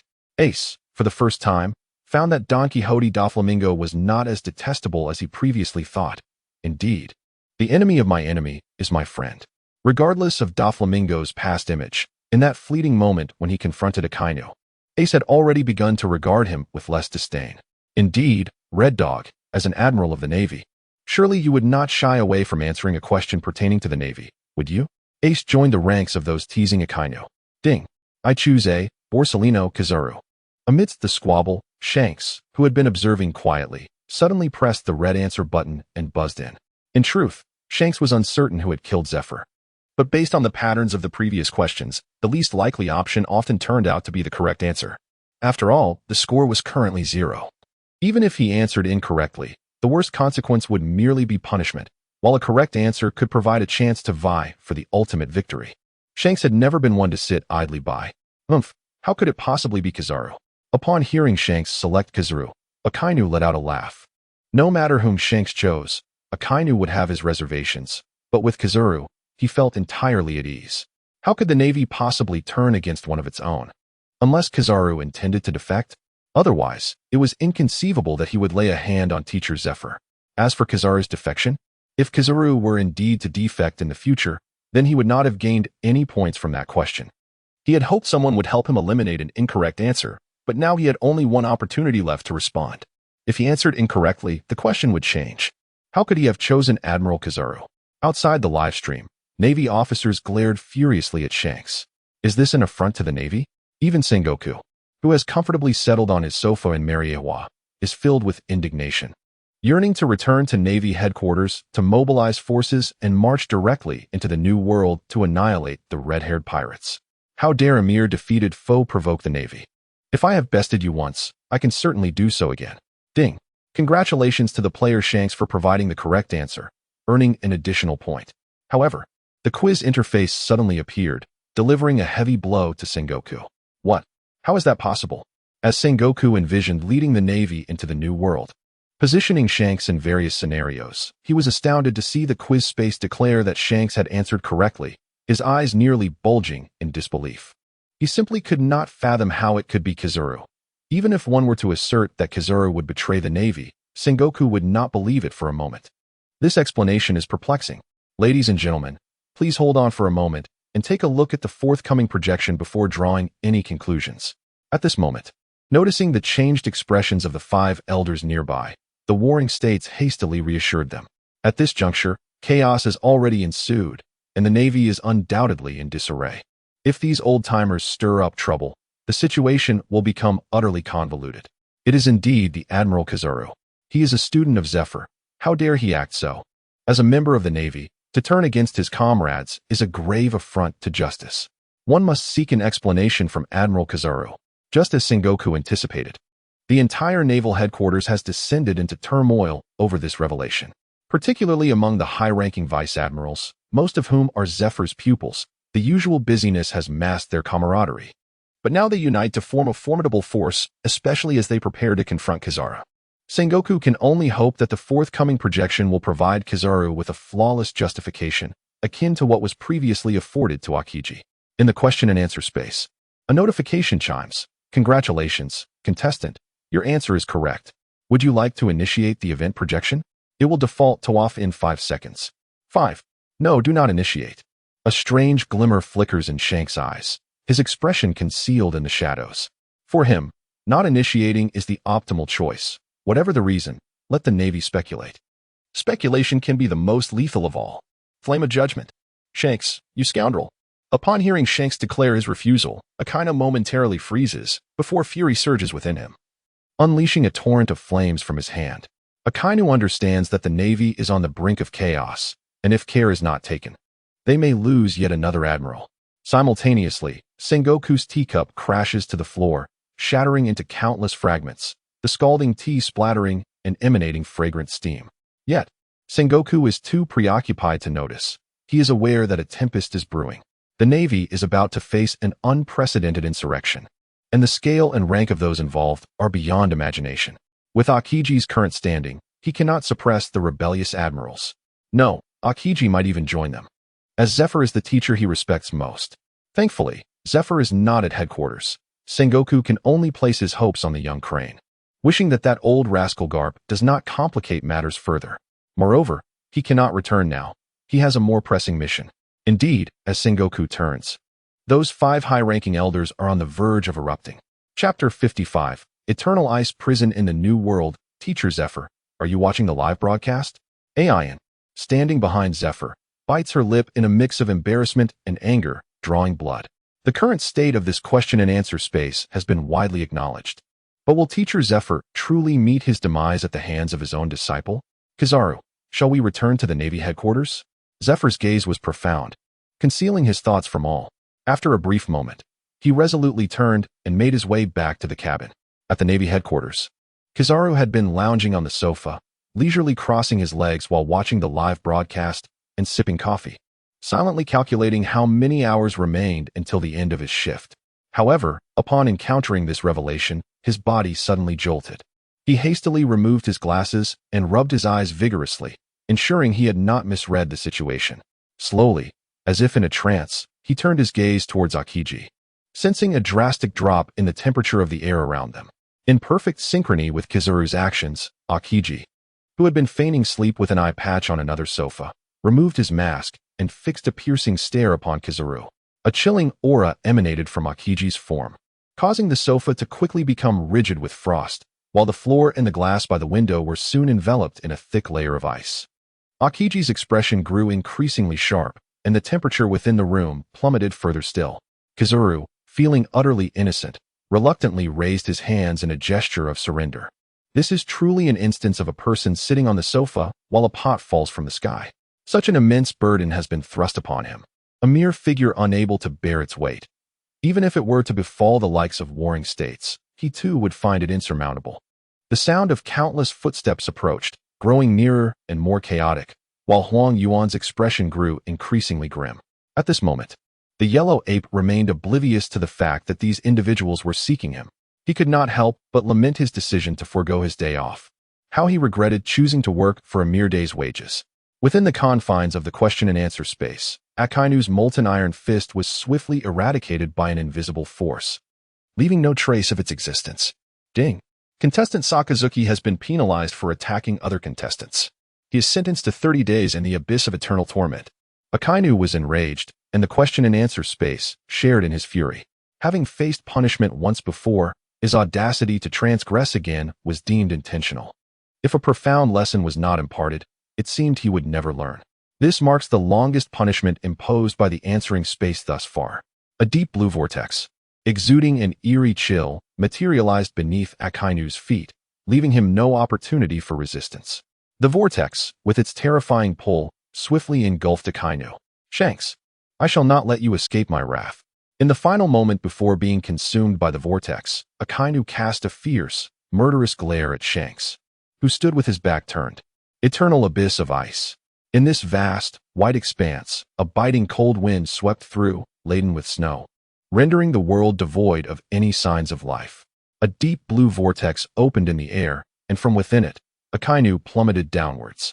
As he regained control over his body, he executed a graceful turn in midair, landing effortlessly upon the ground. Upon his arrival, Akainu's composure had settled. Armed with the wisdom gained from previous trials, he understood that the month indicated by the question-and-answer space was unwavering, not deviating by even a second. The pressing concern now lay in the fact that, unlike the previous intervals of 1 day, 3 days, or 7 days, this time spanned a full 30 days. In this desolate place, the absence of sustenance could lead to a slow demise by starvation. Akainu discerned that this question-and-answer realm was devoid of empathy, indifferent to his existence. With countless aspirations yet to be fulfilled, he could not allow himself to perish so easily in this desolation. The immediate objective was to secure food and a shelter to fend off the cold. As the biting wind enveloped him and his resolve began to wane, Akainu transformed his arm into magma, seeking warmth. However, with this surge in temperature, violent gusts of icy wind, accompanied by a blizzard, surged towards his arm as if drawn by its heat. An extreme confrontation between cold and warmth ensued, yet the limitations of human power were evident. How could one contend with the forces of nature? As the frigid environment intensified the chill of the storm, Akainu soon found his strength dwindling, forcing him to relinquish his fiery abilities. Remarkably, as his arm returned to its normal state, the tempest ceased in that very moment. This astonishing scene left Akainu wide-eyed as he attempted to transform into magma once more. Indeed, the blizzard returned. After reverting to its original state, the storm dissipated again. Eternal purgatory of ice. Akainu articulated the name with deliberate clarity. There was no alternative. To survive, he had to seek another means of entry. In a place like this, allowing his body temperature to drop would be tantamount to certain death. It is as if he is compelled to remain in constant motion. Tightening the cloak that clings to his form, Akainu bitterly laments not having brought the thicker one issued by headquarters. The first day has swiftly passed. After a day and night of wandering, Akainu has yet to see even a morsel of food. Not a single animal, nor even a blade of grass is in sight. The landscape is dominated solely by ice and snow. Before he knows it, a week has elapsed. Surely, there must be something to eat. Akainu, having lost considerable weight, persists in his relentless trek across the seemingly endless expanse of ice. Another week slips by. Collapsing onto the frigid surface, his limbs curled up. He has not consumed a single morsel in these past 2 weeks. Thirst drives him to melt the falling snow, while the relentless cold and the fever on his brow blur his consciousness. Yet, he remains unyielding. His sense of justice is yet to be fulfilled. The pirates have not been eradicated, and that scoundrel Shanks remains alive. There he lies, staring vacantly at the ice, feeling his body's warmth gradually dissipate, his strength waning. And in reluctant resignation, he closes his eyes. Akiji, how can the Navy be entrusted to such a feeble individual? Without me, the Navy would undoubtedly crumble. Suddenly, the moment Akainu's eyes fluttered shut, they burst open once more, as he perceives a streak of crimson at the very bottom of the ice, battling against the fierce blizzard. His body transforms into searing magma, and he pierces through the icy layer beneath him.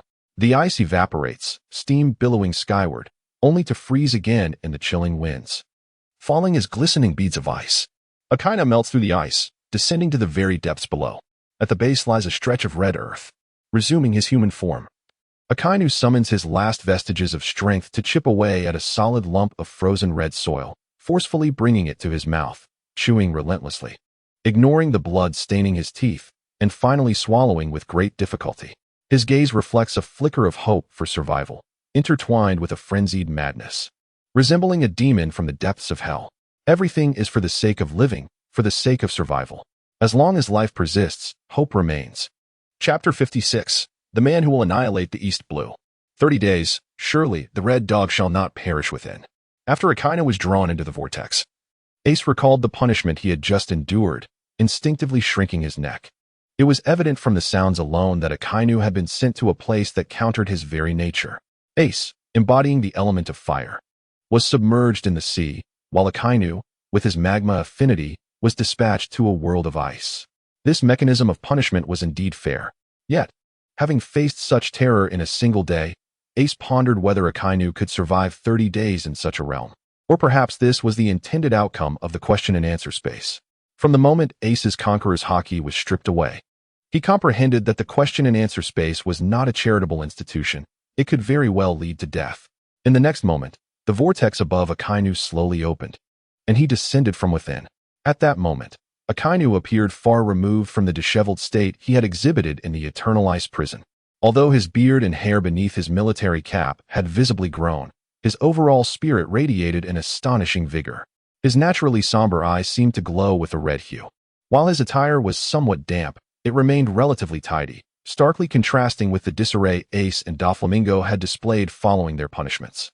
This was not due to Akainu having feasted on the earth and evolved organs capable of decomposing soil. Rather, he was determined to maintain his image before the world, enduring physical discomfort to restore his appearance. Only he truly understood the extent of his suffering. Ding. Contestants, please be advised, we shall now commence the final question. Please listen carefully. Upon Akainu's return, the question and answer space announced the beginning of the final query. The fifth question was as follows. Who among the following prevented the legendary pirate Shiki the Golden Lion from annihilating the East Blue? A. Monkey D. Garp B. Monkey D. Luffy C. Sakazuki D. Monkey D. Dragon. The moment Ace laid eyes on the question, his eyes nearly bulged out. Although Ace was not born in the East Blue, he had grown up there, and he had long considered it his home. The question and answer space did not jest when it claimed Shiki intended to destroy the East Blue. It was a certainty that such destruction would ensue. However, Ace's expression turned peculiar as he regarded the four possible answers below. Of the four individuals, 3 belonged to the monkey family: the old man, Luffy, and the legendary dragon, who had garnered immense fame across the seas. Shiki had indeed provoked the entire monkey family. East Blue? What? Someone intends to destroy the East Blue? Who is this Golden Lion? He is a legendary pirate, one of the 3 great legendary pirates who, over 20 years ago, stood alongside the pirate king Joel D. Roger and the current strongest in the world, Whitebeard. Once the most formidable among the 3 legendary pirates. He even managed to corner the pirate king Roger into a perilous situation. Ultimately, after Roger's capture, he single-handedly stormed the Navy headquarters, only to be subdued by the combined might of Admiral Sengoku and Vice Admiral Garp. However, having been captured, how could he possibly emerge to wreak havoc upon the East Blue? There has been no news from the Navy regarding his escape. Many young individuals are unaware of the existence of the Golden Lion, yet soon the elder generation will enlighten them about his terrifying prowess.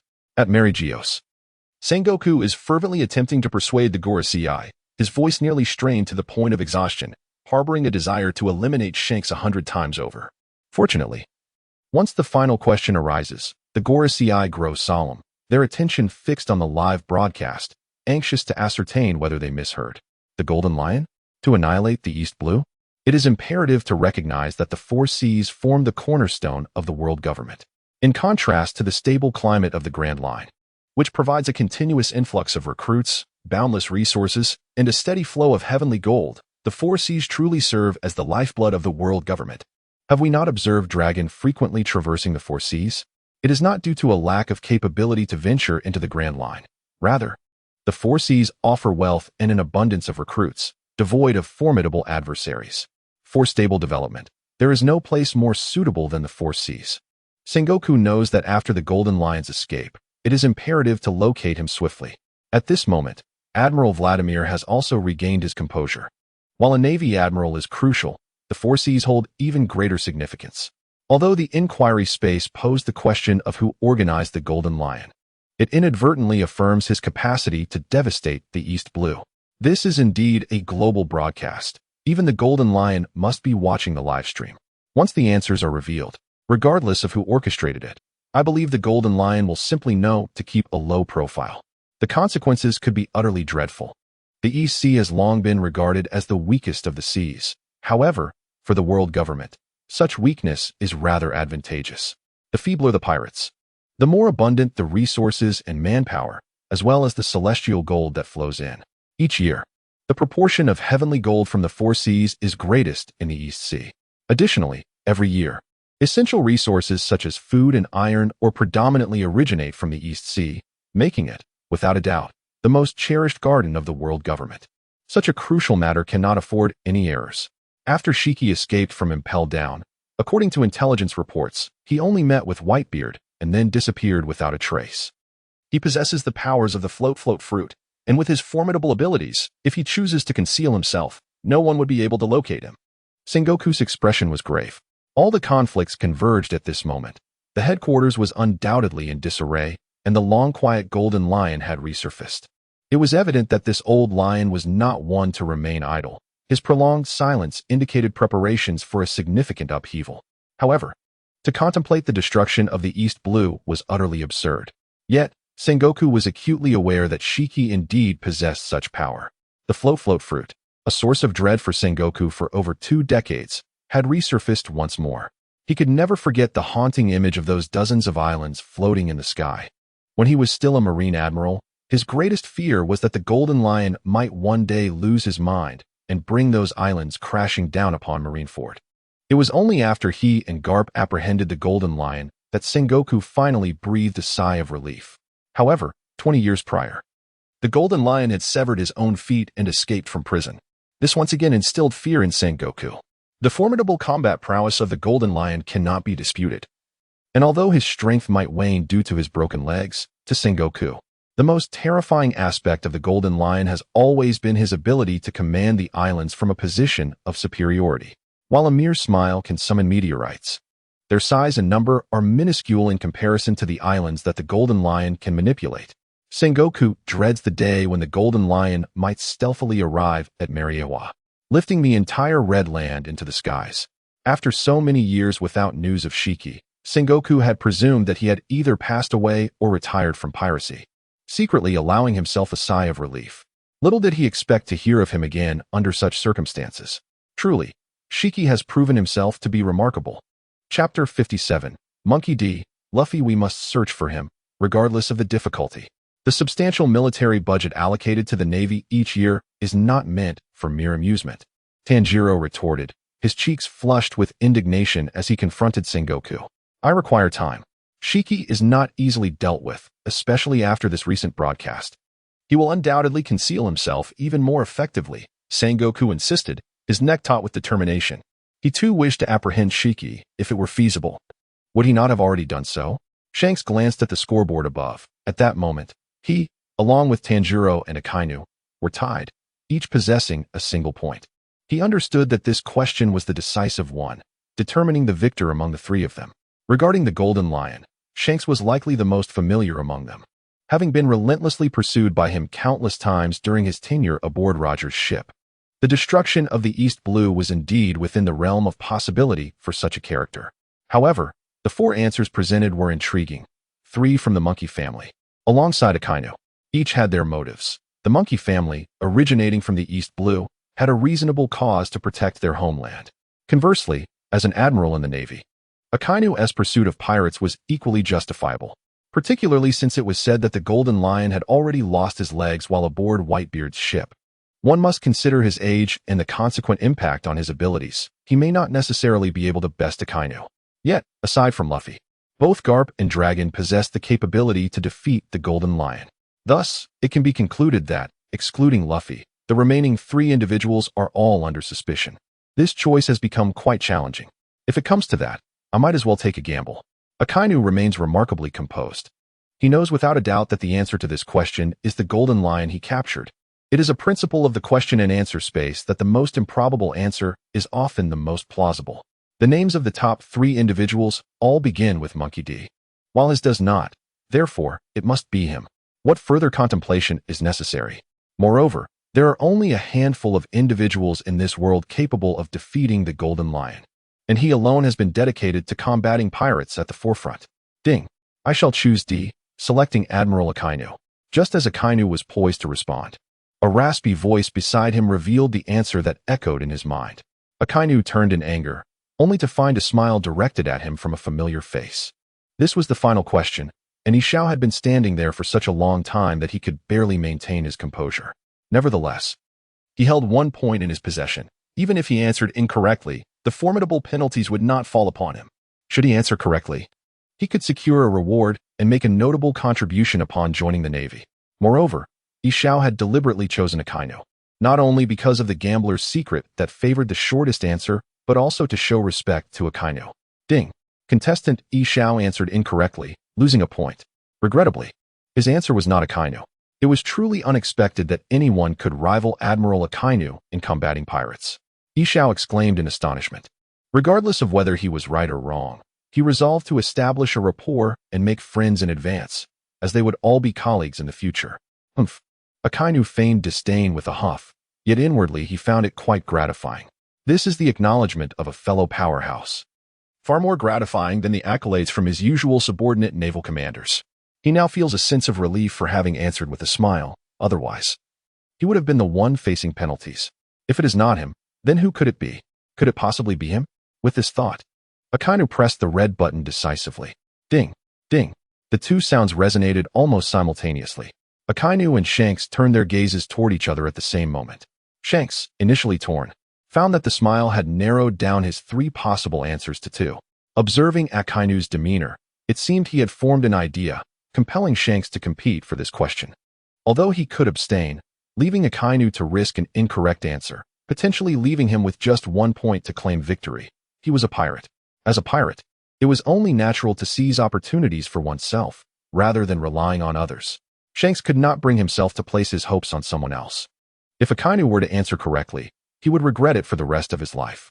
However, upon hearing the buttons pressed simultaneously, both fell silent. The sounds had been too close together, and their focus was intense. Neither knew who had pressed first, and the fear of penalties stifled any urge to speak. Ultimately, it was Akainu who could no longer contain himself, as his stomach churned with anxiety. I choose B, Monkey D. Luffy, he declared through clenched teeth, his face pale from the pain. The burns on his body reminded him that any captain capable of leading such a character must be extraordinary. Akainu trusted his instincts. In Shanks' eyes, however, Akainu seemed to be merely guessing, as evident from his expression. He was so infuriated that his face turned a shade of blue. Of course, it would be even more delightful if, during the subsequent question and answer segment, the prompt for Akainu to answer appeared. Ding. Congratulations to the contestant Sakazuki for providing the correct answer, earning an additional point. Would you like to activate the event projection? If no choice is made within 5 seconds, it will default to inactive. 5, 4, gurgle. The sound of Akainu's stomach growling echoed, as he gritted his teeth, yearning to say activate, yet his body had reached its limit. Uttering a word felt like a nightmarish challenge. 3, 2. Meanwhile, Sengoku, watching the live broadcast, observed the dwindling countdown while Akainu remained steadfastly composed, his mustache bristling in irritation. Why feign such profundity at this moment? Did he aspire to emulate Shanks by choosing not to activate the projection? This is the only clue about Shiki that can be found at present. The moment has arrived. At the last second, Akainu gritted his teeth and finally uttered the 2 words he had long contemplated. This projection might be the last, and its manner was significantly more magnificent.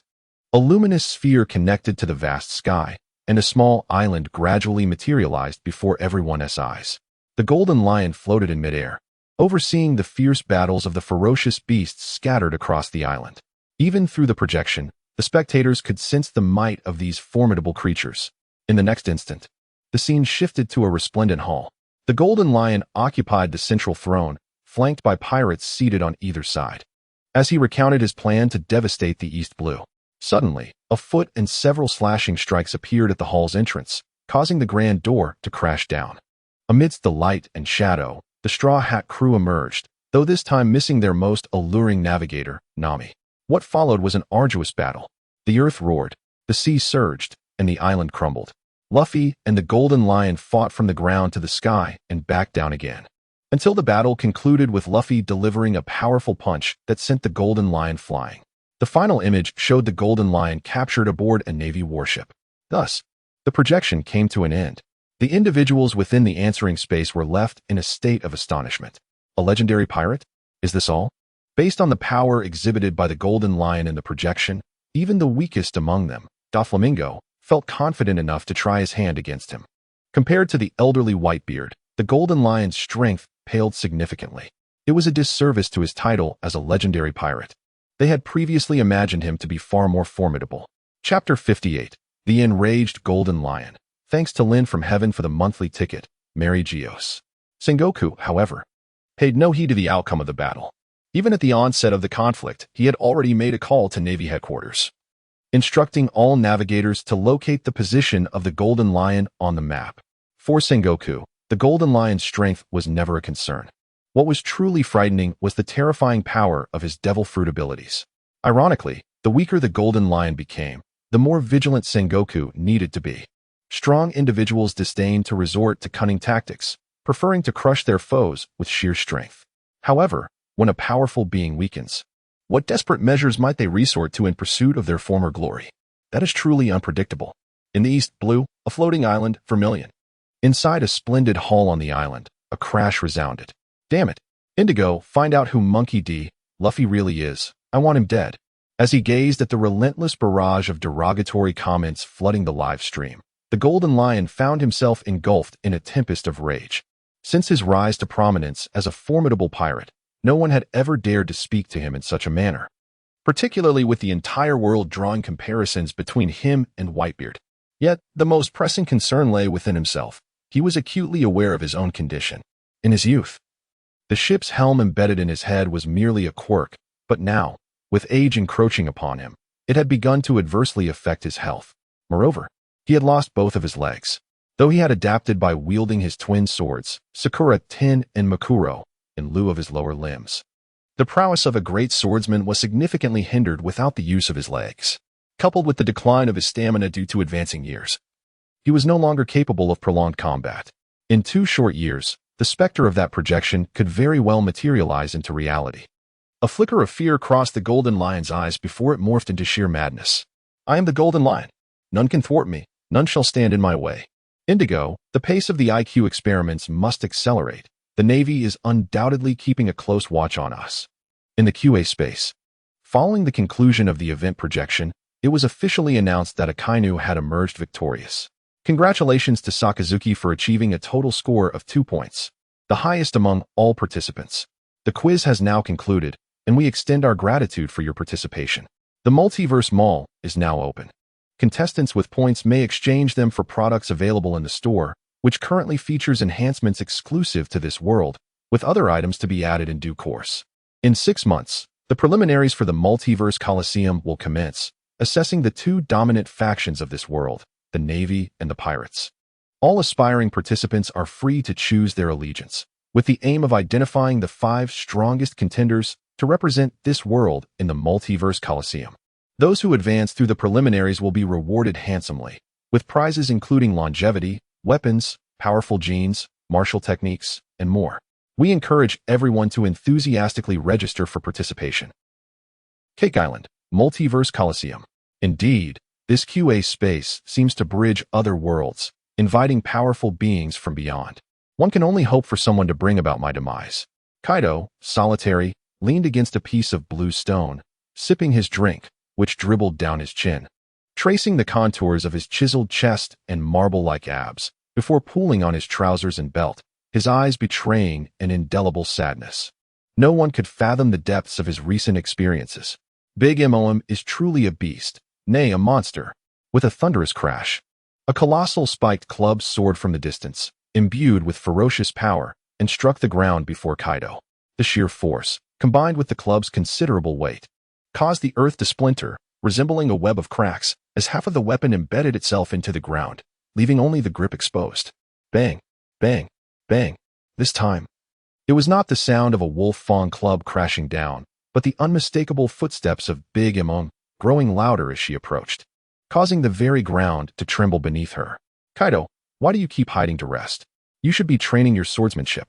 Even before Big Mom arrived, her presence was already felt. For someone as shameless as Big Mom, the flirtation of swordplay was utterly exhilarating. Old hag, let me rest for a moment. It has been half a month without a single day of respite. I truly cannot endure any longer. Allow me a brief respite. feeling utterly drained. Kaido could only shrug in resignation. A full half-month spent in daily flirtations with Big Mom, it was hard to fathom how Kaido had managed. The most terrifying part was that perhaps he had grown accustomed to it. Now, he even perceived Big M as somewhat graceful. No, I must leave. Big Mom was not there to negotiate with Kaido. She was reveling in the sensation of her increasing power and had no intention of letting him go. Grasping one of Kaido's feet with one hand and lifting the deeply embedded Wolf Fang club with the other, she dragged Kaido toward the training ground. In the new world, aboard the Moby Dick, Dad, look. With your abilities, you will surely come in first. On the deck, Marco hurried to Whitebeard's side, brimming with excitement. Ha! Silly child. As long as I can protect you all, that is sufficient. Patting Marco on the head, a glimmer of interest sparkled in Whitebeard's eyes. Clearly intrigued by the prospect of confronting the formidable beings from across the realms. Across the world, powerful figures resolved to prepare, whether for glory or reward. This was particularly true among the recognized factions of the Navy. Zifa's proud disciple, representing the Fire Mountain, led dozens of high-ranking Navy officers to encircle the Marshal's office. Bursting through the door, Fire Mountain stormed into the office, immediately confronting Admiral Kizaru with indignation. Admiral Kizaru, we demand an explanation. The others quickly echoed, indeed. We seek an answer. Why did you kill Teacher Zifa? Yes, why murder Zifa? As an admiral of the Navy, how could you turn on your comrades? Listening to the uproar behind him, Fire Mountain cast a disapproving glare at the rear admiral, giving him a look of disbelief. In the next moment, Vice Admiral Garp, Fire Mountain exclaimed upon recognizing the man who had been speaking. Realizing he had been discovered, Garp stepped forward, pulling Fire Mountain behind him. Assuming the position that Fire Mountain had just vacated, and continued to challenge Kizaru with fury. Borsalino, answer me. Why did you kill Zifa? The yellow ape observed the increasing throng of people, and the office, tightly encircled by the generals, began to stir his unease. He thought to himself, if this situation persists, failing to provide them with an explanation today could very well result in being directly confined within the advancing city. Among the vice admirals of this headquarters, although the majority, with a few exceptions, have often been disregarded by Kizaru, in such a confined space, even the most ordinary vice admiral could momentarily impede his advance. Coupled with the presence of Garp and Akainu in the room, escaping becomes an impossibility. However, you must provide an account, as I too have obligations to fulfill. Who can assist me? I merely observed the live broadcast, having taken no action whatsoever. This is an injustice. Chapter 59. Garp, please behave yourself. Enough. Garp, maintain your composure. At that moment, the voice of Admiral Tsuru resonated from the rear of the crowd. Upon hearing her call, the vice admirals on either side instinctively parted to create a pathway for her. In the vast expanse of the Navy headquarters, only Sengoku and she dared to speak to Garp in such a manner. After all, she was Admiral Tsuru. Little Garp, that rascal Borsalino, he. Garp, upon encountering Admiral Tsuru, appeared as uneasy as a mouse confronted by a cat, scratching his head awkwardly. Garp, do you possess any evidence? The incident has yet to unfold. And what about you all? This time, Admiral Tsu deviated from her customary gentleness, adopting a stern demeanor as she abruptly interrupted Garp. After reprimanding him, she turned to question the other vice admirals. What are you all doing gathered here? Are you not aware of your identities? You are the Navy, not pirates. To doubt your comrades, especially your superiors, over unverified information, where is your sense of discipline? Is this the example you wish to set for the enlisted men? Admiral Tsuru, with her formidable presence, rendered the group of vice admirals, some in their 40s and even 60s, silent. The vice admirals cast pleading glances toward Garp, knowing that he held the most influence in this situation. If Garp stood firm, they would find courage to confront even Admiral Tsuru. However, to their dismay, the Garp who had exuded confidence before the yellow monkey now dared only to cast a fierce gaze at him, remaining mute in the presence of Admiral Tsuru. The vice admiral who had initially taken the lead, Fire Mountain, pondered the precariousness of their situation. If they did not seize this opportunity to apprehend the yellow monkey, his abilities from the Pika Pika Nomi would allow him to escape unscathed. Thus, Fire Mountain surveyed the surrounding vice admirals, and seeing no one stepping forward, he steeled himself to take action. Admiral Tsuru, we possess no evidence, but by the time we have it, it may be too late. We have come here seeking an explanation from Admiral Borsalino. As far as I know, Admiral Borsalino is also a disciple of Master Zephyr. The inquiry space has never aired before. I must ask you, Admiral Borisolino, why would you turn against your teacher? Is it merely because he has often criticized your over-reliance on your fruit abilities? With a fierce determination ignited within him, he cast aside all hesitations and voiced every question that had lingered in his mind. The discord between Kizaru and Zephyr is a widely acknowledged truth among the upper echelons of the Navy. From the time Kizaru was in the elite class, his instructor Zephyr frequently reprimanded him for his lack of focus on hockey development, favoring instead the cultivation of his devil fruit abilities. Even the rear admirals, alongside Kizaru's contemporaries, were well aware of the animosity that existed between the two. Consequently, after graduating from the elite class, Kizaru had never once engaged with Zephyr. Wherever Zephyr appeared, Kizaru would vanish, and vice versa, both unwilling to encounter one another. The last occasion when Sengoku organized a gathering of the Navy's top-tier forces could be regarded as the first time in years that the two found themselves in the same room. Thus, when the question-and-answer session confirmed that Kizaru had slain Zephyr, the reaction from the admirals was exceedingly intense, for Kizaru's culpability loomed large. Moreover, Kizaru was among the few capable of truly ending Zephyr's life. It is essential to recognize that, although Zephyr had aged, the foundation of his youth remained intact. As one of the rare masters of pure physical prowess in hockey, Zephyr ascended to the rank of admiral at the age of 38, a position earned solely through his formidable strength. Promotions to the rank of admiral are not granted merely for past achievements. One must possess the power to command the seas. Even though Zephyr's vitality may have waned, the saying holds true that a lean camel is larger than a horse. Presently, the naval guerrilla units formed by Zephyr continue to hunt in the New World, exemplifying his enduring prowess. Unless the emperors themselves intervene, even a typical commander would find it arduous to overcome him. I, too, believe that Admiral Kizaru should provide an explanation to all. At this moment, Akiji, who had remained silent on the sofa, stood up and approached Kizaru, looking down upon him with an air of authority, his icy demeanor suggesting he was prepared to strike at any moment. Kazan, upon witnessing Akiji's stance, Vice Admiral Tsuru furrowed her brow, for the matter concerning the admirals was indeed sensitive, especially in light of the recent news from Mary Gios indicating that Akiji would soon be the new fleet admiral following the upcoming ceremony.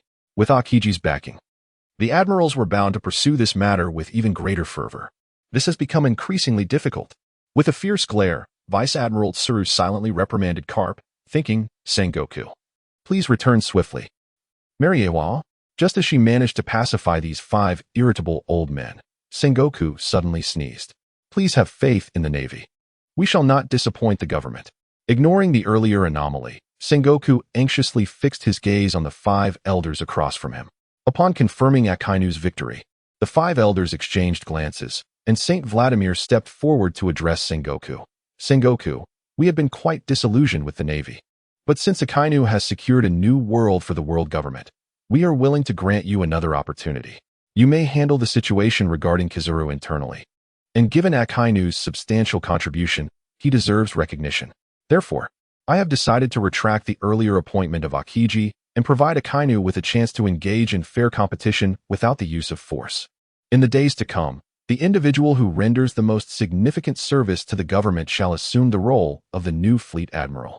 For now, the Navy will continue to be under your leadership. In 6 months, at the Celestial Arena, the Navy must secure at least 3 of the top positions.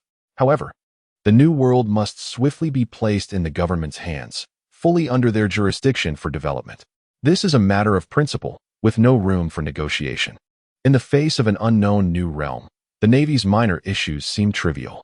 Especially after the recent events, Saint Vladimir increasingly believed that Akiji's temperament might lead to mistakes.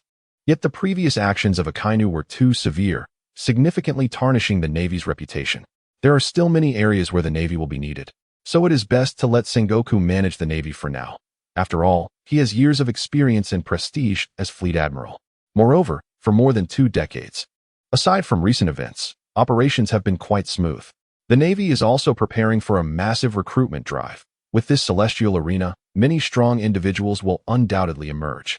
It is prudent to allow Sengoku to maintain a balance among them. Leave it to me, Sengoku thought, a peculiar glint in his eyes. While internally musing, I can still serve for several more decades. The celestial arena, longevity, how intriguing. Writing a chapter takes over 2 hours, requiring immense effort. After parting, I sent an elaborate message to my ex, over 3,000 words, my fingers never pausing, not even to sip water. Chapter 61, Zephyr's Return. Seeing Carp swaying over here, sitting on a chair while awaiting results, Vice Admiral Tsuru grew increasingly agitated and stood up to confront Carp, saying, "Carp, you really ought to work on that temper. You acted before confirming Borsalino's suspicions. What if everything was a mistake from that questioning space? What do you intend to do? Arrest Borsalino first and report later? Are you truly contemplating delivering a fatal blow, Carp? You are, after all, a Navy officer." "Indeed, little Crane, I had no such intentions. It was merely that I noticed that young man attempting to flee, and I thought it imperative that he not escape. I exerted no great force. It was that fool Akainu who collided with me." Carp feigned indignation as he glanced at Vice Admiral Crane. Even if it had been intentional, one could not admit to such an act at this juncture, lest he face another reprimand. Bang!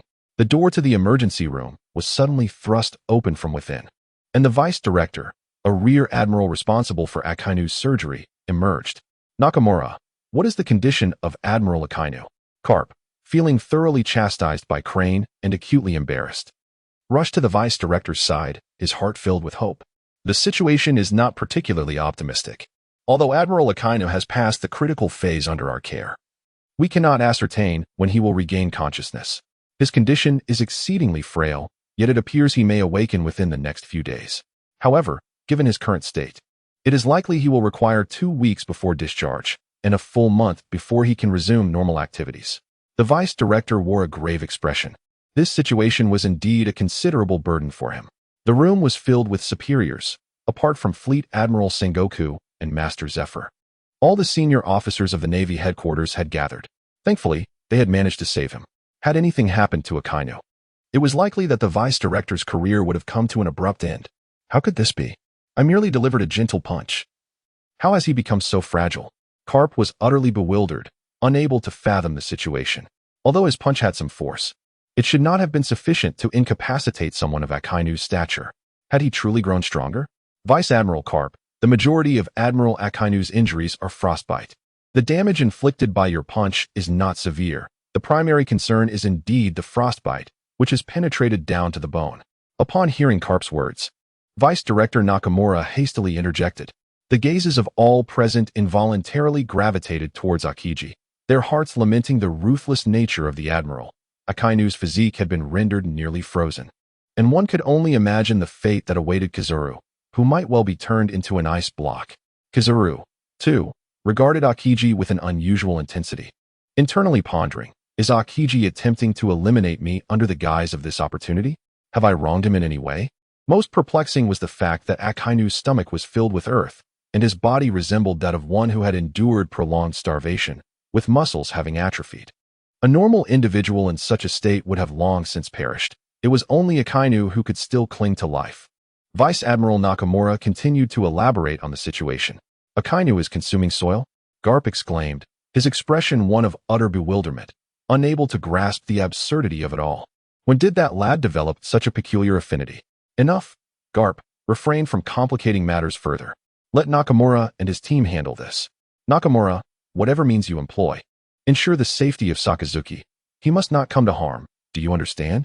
General Tsuru had been listening intently, and upon hearing Garp's continued inquiries, she hastily intervened, pulling him aside while imparting her urgent instructions to Vice Admiral Nakamura. The precise cause of Sakazuki's collapse had become a trivial concern. What truly mattered was that he must be saved. As the sound of steam billowing echoed, a warship emerged from the distance, docking at the naval headquarters harbor. It was Sengoku returning from Marineford.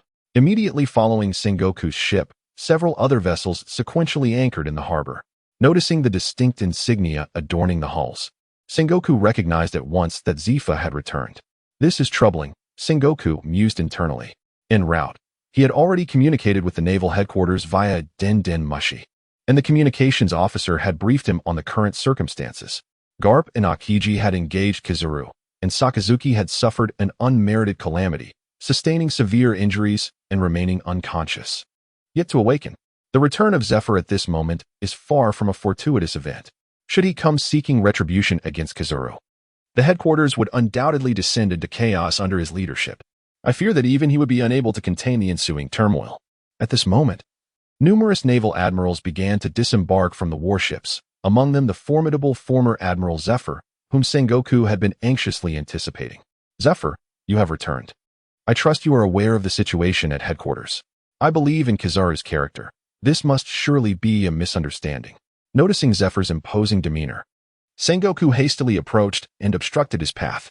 Leave this matter to me, Sengoku. I shall handle it personally. Zephyr's expression was grave as he circumvented Sengoku, resolutely advancing toward headquarters. Along the way, he communicated via the snail phone, and at this juncture, aside from Sengoku, the unconscious Akainu, and the vice admiral stationed at various branches around the world, all the high-ranking naval officers had already assembled in the conference room. Zephyr, who had nurtured countless naval leaders, commanded immense respect within the Navy. Even Sengoku's orders might not resonate as effectively as Zephyr's presence, for his disciples gathered not out of compulsion but out of reverence for their esteemed mentor. Observing Zephyr's determined silhouette, Sengoku felt powerless and quickly followed in pursuit. In the naval conference room, an unusual number of attendees filled the space. Even the typically reluctant Carp was firmly seated in his place. Kizaru also refrained from fleeing, fully aware that if he did, the situation would spiral out of control. Moreover, as an admiral, he knew that without evidence, no one could act against him. This confidence is indeed present in Kizaru. However, deep within his psyche lies the source of all these events, red-haired Shanks, who is silently resolved to take action. Should we cross paths on the vast ocean, I shall unleash my full might upon you, and your life will surely be forfeit. The conference room was eerily silent, devoid of any sound, until the distinct sound of footsteps echoed from outside. With a creak, the heavy door was pushed open by a powerful hand, and a muscular man with purple hair strode in. It was none other than Zephyr. Following closely behind him was Sengoku, who firmly shut the conference room door. The matters discussed within were strictly internal to the Navy and must never be leaked. Chapter 60. The beaten Akainu inside the answering space. The quiz has concluded, and the live stream is now closed, returning all participants to their respective places. A cold voice announced this, and 4 beams of light descended from above, vanishing to reveal Ace, Shanks, and the others disappearing from their locations. Now, the victory rewards will be distributed. Participant Sakazuki, please select the world level. The world levels are categorized into 9 tiers, and this world is classified as a Tier 3 world. Please make your selection. After everyone had vanished, Akainu could no longer withstand his physical weakness and collapsed onto the ground, his stomach churning uncontrollably, and he nearly fainted from the darkness closing in on him. At that moment, he barely registered the words spoken in the answering space, something about 9 and 3. Instinctively, he resisted the urge to choose the larger number, and with great difficulty, he uttered, I choose 3, 3. The answering space continued, understood. The world level has been confirmed. Please articulate the key terms for the world you wish to choose, such as martial arts, fantasy, technology, etc. Key terms. Peace, I choose peace. Upon hearing this intriguing phrase, Akainu struggled to open his eyes and managed to voice his choice, only to succumb to weariness shortly thereafter. Please confirm the key term, nuclear annihilation. If no response is received within 5 seconds, it will be assumed as confirmed. 5, 4, 3, 2, 1. The countdown expired, and the default key term was set to nuclear annihilation. The extraction of dimensions shall now commence. The dimension extraction has been completed. Participants can summon the portal with a mere thought. This rewarding quiz has officially concluded. Thank you for your participation. Moments later, a radiant beam of light descended from the heavens, enveloping the fallen Akainu and returning him to the realm of reality. At the Navy headquarters, the situation spiraled into chaos as Admiral Akiji made his entrance, prompting a cacophony of voices among the vice admirals demanding an explanation from Kizaru. Under the relentless scrutiny of so many, even Kizaru, who typically remained unfazed, appeared perturbed, an overwhelming aura emanating from him. It was evident that, should this continue, a confrontation was inevitable. The outcome remained uncertain. Whether Kizaru would succumb or concede was yet to be determined. One fact was clear. Kizaru alone could not contend with Akiji, and with Garp and numerous vice admirals at his side, defeat was a certainty. As the smoke began to fill the chamber, a momentary brilliance enveloped Kizaru. Akiji's icy spear extended forth, while Garp, channeling his haki, unleashed a powerful punch. Suddenly, Akiji realized that Kizaru, a user of the Pika Pika no Mi, had activated his ability, transforming golden light into a blinding white. In an instant, the light dissipated, revealing the unconscious Akainu now positioned atop Kizaru, who had taken the place Akainu occupied moments before. Akiji's ice spear and Garp's iron fist were already in motion, leaving no room for retreat. Moreover, this was Akainu. In that fleeting moment, a chilling aura froze Akainu's battered body, followed closely by a fist imbued with formidable power crashing down upon him. The sound of impact echoed as the recently frozen ice shattered, rousing Akainu from his stupor with a surge of overwhelming force, causing him to spew forth blood from his agape mouth. He fell heavily onto the marble floor, defiantly pointing a finger at Garp, desperately attempting to voice his thoughts, yet succumbed to unconsciousness before uttering a word. Akainu could not fathom that after enduring such hardships to achieve a significant accomplishment, rather than receiving the accolades of a hero, he was met with the chilling embrace of ice and the force of an iron fist upon his return. In an instant, everyone was left in a state of bewilderment. What had just transpired? Hadn't Admiral Kizaru been seated there moments ago? How could a flash of light herald such a transformation? Is this the new ability of the Shining Fruit? Everyone stood before the scene, enveloped in silence, unable to utter a single word. Even Kizaru, lounging on the sofa, wore a perplexed expression, failing to grasp the situation. It was Admiral Akainu. Suddenly, a naval vice admiral snapped back to reality, pointing in astonishment at Akainu on the ground. Garp turned back and shot him a fierce glare. I am also aware that it is Akainu, but why has he suddenly appeared here, using his body to shield Kizaru from my punch? When did their camaraderie grow so strong? This is precisely the matter that occupies the extraordinary mind of Garp. Why are you still hesitating? Hurry and transport Akainu to the hospital. General Crane, who has endured for far too long, could no longer contain her frustration as she witnessed the farce unfolding before her. Indeed, a vice admiral swiftly approached, and several personnel hoisted the unconscious Akainu, hastening towards the hospital. The sudden appearance of Akainu disrupted the atmosphere, barely halting the riot. However, once the seed of suspicion has been sown, it is only a matter of time before it takes root. Departing from Mariawa, Sengoku boarded the vessel returning to the naval headquarters, his heart brimming with excitement. As the documents regarding the appointment by the five elders had already reached the naval headquarters ahead of him. At the naval headquarters reception, a colonel exclaimed, "Look here. The world government has sent another document." The messenger, upon reading the words inscribed above, felt his pupils constrict in alarm and hurriedly passed it to his superior. This marks the first occasion since he assumed the role of a messenger that he has received two entirely distinct appointment letters in quick succession. What is occurring with the world government? Just moments ago, they declared the appointment of Admiral Akiji as the fleet admiral, and now it has shifted again. There is no credibility in this. Does that mean I have stood in the wrong camp? Perhaps it is best to leave matters in the hands of Admiral Sengoku. He is responsible for making the final decisions. Upon reading the appointment letter, the colonel in charge of the dispatch room was left bewildered. Although the world government has engaged in such antics numerous times before, this pertains to the appointment of a fleet admiral, not a mere child's play where one can retract a decision. It seems I have severely underestimated the audacity of the government. Alas, let the higher-ups deal with the headache.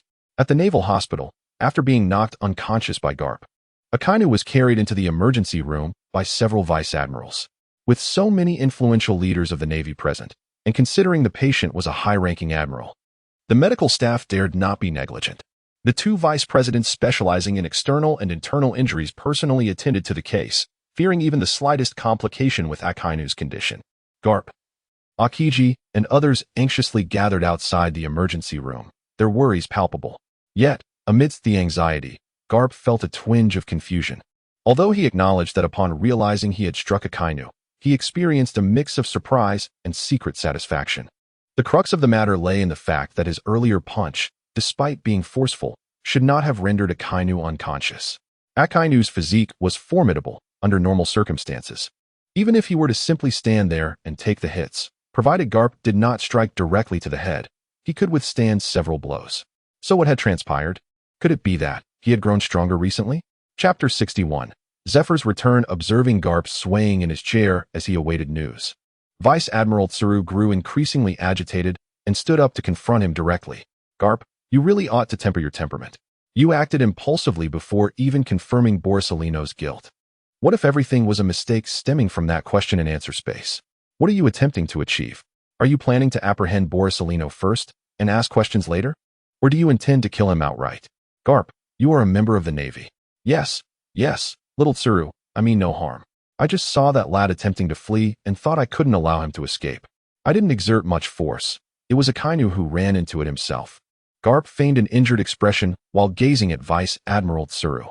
Even if his actions were deliberate, he could not admit to it at this moment, lest he face another reprimand. Bang! Just then, the door to the emergency room swung open, and the Vice Admiral in charge of Akainu's surgery stepped out. Nakagawa, how is Akainu's condition? Feeling quite embarrassed under the stern training of General Crane, Garp suddenly noticed someone emerging from the emergency room. A savior had arrived. He hurried over to the vice president and inquired about the situation. The prognosis was not particularly optimistic, although, thanks to our efforts, Admiral Akainu had passed the critical stage. It remained uncertain when he would regain consciousness. His condition was exceedingly frail, yet it appeared he might awaken within the next couple of days. However, given Admiral Akainu's current state, it would likely take about 2 weeks for him to be discharged, and a full month would be required before he could resume normal activities. The vice president wore a troubled expression. Dealing with this situation was indeed challenging for him. The room was filled with his superiors. Aside from Fleet Admiral Sengoku and Teacher Zephyr, everyone from the Navy headquarters had gathered. Fortunately, they had managed to stabilize Akainu. Had anything happened to him, the vice president's career would have surely come to an end. How could this be? I merely struck him lightly. Why is he so fragile? Garp pondered, utterly bewildered. Although his punch had considerable force, it should not have incapacitated someone of Akainu's stature. Could it be that he had truly grown stronger? Admiral Garp. The majority of Admiral Akainu's injuries are frostbite. The damage from your punch is not severe, primarily due to the extensive frostbite that has even penetrated to his bones. Vice President Nakamura quickly added upon hearing Garp's words. All eyes involuntarily drifted towards Akiji, their hearts lamenting the ruthlessness of the Admiral. With Akainu rendered nearly frozen in such a state, one could only ponder the fate that awaited Kizuru, who might very well be reduced to an ice block. Kizuru, too, gazed at Akiji with an unusual intensity, silently pondering his own fate. Was Akiji plotting to eliminate him under the guise of this opportunity? Surely, he had not wronged him in any way. What was most perplexing was that Akainu's stomach was filled with dirt, and his body appeared as though it had endured a prolonged period of starvation, his muscles having atrophied significantly. Any ordinary person in such a condition would have succumbed to death long ago. It was a testament to Akainu's resilience that he still drew breath. Vice Admiral Nakamura continued to elaborate on the situation. Akainu consuming dirt? Garp's expression was one of bewilderment, struggling to comprehend this bizarre scenario. When did the young man develop such a peculiar affinity? Enough. Garp, cease your distractions. Leave everything to Nakamura and his team. Nakamura, no matter what methods you employ, ensure the safety of Sakazuki at all costs. He must not come to harm, do you understand? General Tsuru, having listened attentively for some time, grew impatient with Garp's incessant inquiries and promptly led him away, issuing stern instructions to Vice Admiral Nakamura. The reason for Sakazuki's current plight had become irrelevant. What truly mattered was that he must be saved. With the sound of steam hissing, a warship emerged from the distance. Docking at the naval headquarters harbor, Buddha, Sengoku, was returning from Marineford. Shortly after Sengoku's vessel had stabilized, several other warships followed suit, anchoring at the harbor. Recognizing the distinct markings adorning the hulls, Sengoku instantly deduced that Zifa had returned. Troubling thoughts raced through Sengoku's mind. En route, he had already communicated with the naval headquarters via Den Mushi, and the communications officer had apprised him of the current situation. Garp and Akiji had engaged Kizaru, resulting in Sakazuki suffering an unmerited catastrophe, severely injured and unconscious. He had yet to regain awareness. At this moment, the return of Zephyr is far from fortuitous. Should Zephyr come seeking retribution from Kizaru, the headquarters would undoubtedly descend into chaos under his leadership. I fear that even he would be unable to contain the ensuing turmoil. At this moment, numerous naval commanders descended from the several warships, among them the formidable former Admiral Zephyr, who had long occupied the thoughts of Sengoku. Zephyr, you have returned. You must have heard about the situation at headquarters. I trust in Kizaru's character. This must all be a misunderstanding. However, sensing Zephyr's formidable demeanor and his unwillingness to exchange pleasantries, Sengoku hastily interposed himself before him. Sengoku, you need not concern yourself with this matter. I shall handle it personally. Zephyr's expression was grave as he resolutely bypassed Sengoku, striding purposefully towards headquarters. Along the way, he communicated with the denizens of the telephone book. At that moment, aside from Sengoku and the unconscious Akainu, as well as the vice admirals stationed across various branches of the world, all high-ranking naval officers had convened in the conference room at headquarters. The esteem Zephyr commanded within the Navy, having nurtured countless naval leaders, was evident. Even Sengoku's orders might not wield as much influence as Zephyr's presence. For it was not mere commands, but the profound respect for their esteemed teacher that had drawn his disciples together voluntarily. Observing Zephyr's unwavering silhouette, Sengoku felt powerless and hurriedly followed in his wake. In the naval conference room, an unusual sight unfolded. Every seat was filled, including that of Carp, who typically shunned such gatherings. Kizaru too chose not to flee, aware that doing so would only complicate matters further. As an admiral, without evidence, no one could touch him. The confident Kizaru still possesses a measure of assurance. However, the source of all these matters resides in the depths of his psyche. Red-haired Shanks has resolutely made up his mind. Do not let our paths cross upon the vast ocean. Otherwise, you shall witness the full extent of my formidable power, and I shall assuredly claim your life. The conference room was enveloped in an eerie silence, devoid of any sound, when suddenly, the rhythmic sound of footsteps echoed from outside. Creak. The heavy door was pushed open by a robust hand, revealing a muscular man with purple hair, none other than Zephyr. Following closely behind him was Sengoku, who firmly closed the door to the conference room, ensuring that the discussions within remained strictly confidential to the Navy. Chapter 62. The Arena of Celestial Duels. Zephyr. You have returned. Teacher Zephyr. Teacher Zephyr. As Zephyr entered, the seated vice admirals, including Akiji, rose to greet him. Their gazes instinctively drifted towards Kizaru, eager to observe how Zephyr would address him. Many vice admirals silently contemplated that should Zephyr decide to confront Kizaru, they would unite in support. Upon entering, Zephyr uttered not a single word but proceeded directly towards Kizaru. Upon noticing Zephyr's approach, Kizaru maintained his nonchalant demeanor, almost as if he were oblivious to Zephyr's presence. It was utterly inconceivable for him to concede defeat before this old man. He would rather succumb to anyone else than to this elder. Pagliasolino, do you wish to take my life? Zephyr halted before Kizaru, his gaze complex as he scrutinized his former student. Memories of Kizaru's early days in the elite camp lingering in his mind. Years had swiftly passed. The once carefree youth, solely focused on developing his fruit abilities and habitually shirking responsibilities, had matured significantly. Old man, I cannot tolerate your self-important demeanor, which is why I have avoided you all these years. However, I have never contemplated engaging you in battle. Upon hearing Zepha's words, Kizaru, rarely, withdrew his crossed legs, and the lewd expression that usually adorned his face transformed into an unexpected seriousness. However, his forced gravity, combined with his naturally dubious demeanor, nearly provoked laughter from the many vice admirals who glanced in their direction. Zepha, there is still no evidence. As the tension mounted between the two, Sengoku hurriedly approached, grasping Zepha's arm and attempting to intervene. Yet, before he could complete his thought, Zepha interrupted him. A boldness that only he and Garp could muster against Sengoku in the vast marine headquarters. Following Zepha's interruption, a palpable tension seized the room, with many vice admirals eagerly sitting on the edge of their seats, ready for action. Among them, an elderly man with white hair and beard nearly rose, but was firmly restrained by Vice Admiral Tsuru beside him. Amid the collective gaze of the assembly, Zepha fixed his eyes on Kizaru for a prolonged moment, and through the lenses of his sunglasses, uttered the unexpected words, I believe in you. Zepha-sensei? The inquiry echoed, confirming Kizaru's identity. Indeed, sensei, we are all here, if you wish. Zepha's declaration astonished everyone present, prompting several vice admirals to rise, clamoring to express their opinions. I trust my student. He would never betray the Navy. If such a day were to come, it would surely be due to my own failings, Zepha interjected decisively. As a mentor who had guided countless disciples, he held unwavering confidence in his ability to discern character. Though Kizaru had often been at odds with him, Zepha was certain that Kizaru would never forsake the Navy. Beneath his seemingly carefree exterior lay a profound sense of justice. No devil fruit could alone elevate one to the rank of admiral. Kizaru's physique and dual abilities were not inferior to those of Akainu and Akiji, a fact Zepha was acutely aware of. He understood the sacrifices required to reach such heights, having traversed that path himself. Yet, Zifa found Kizaru's nonchalant demeanor irksome.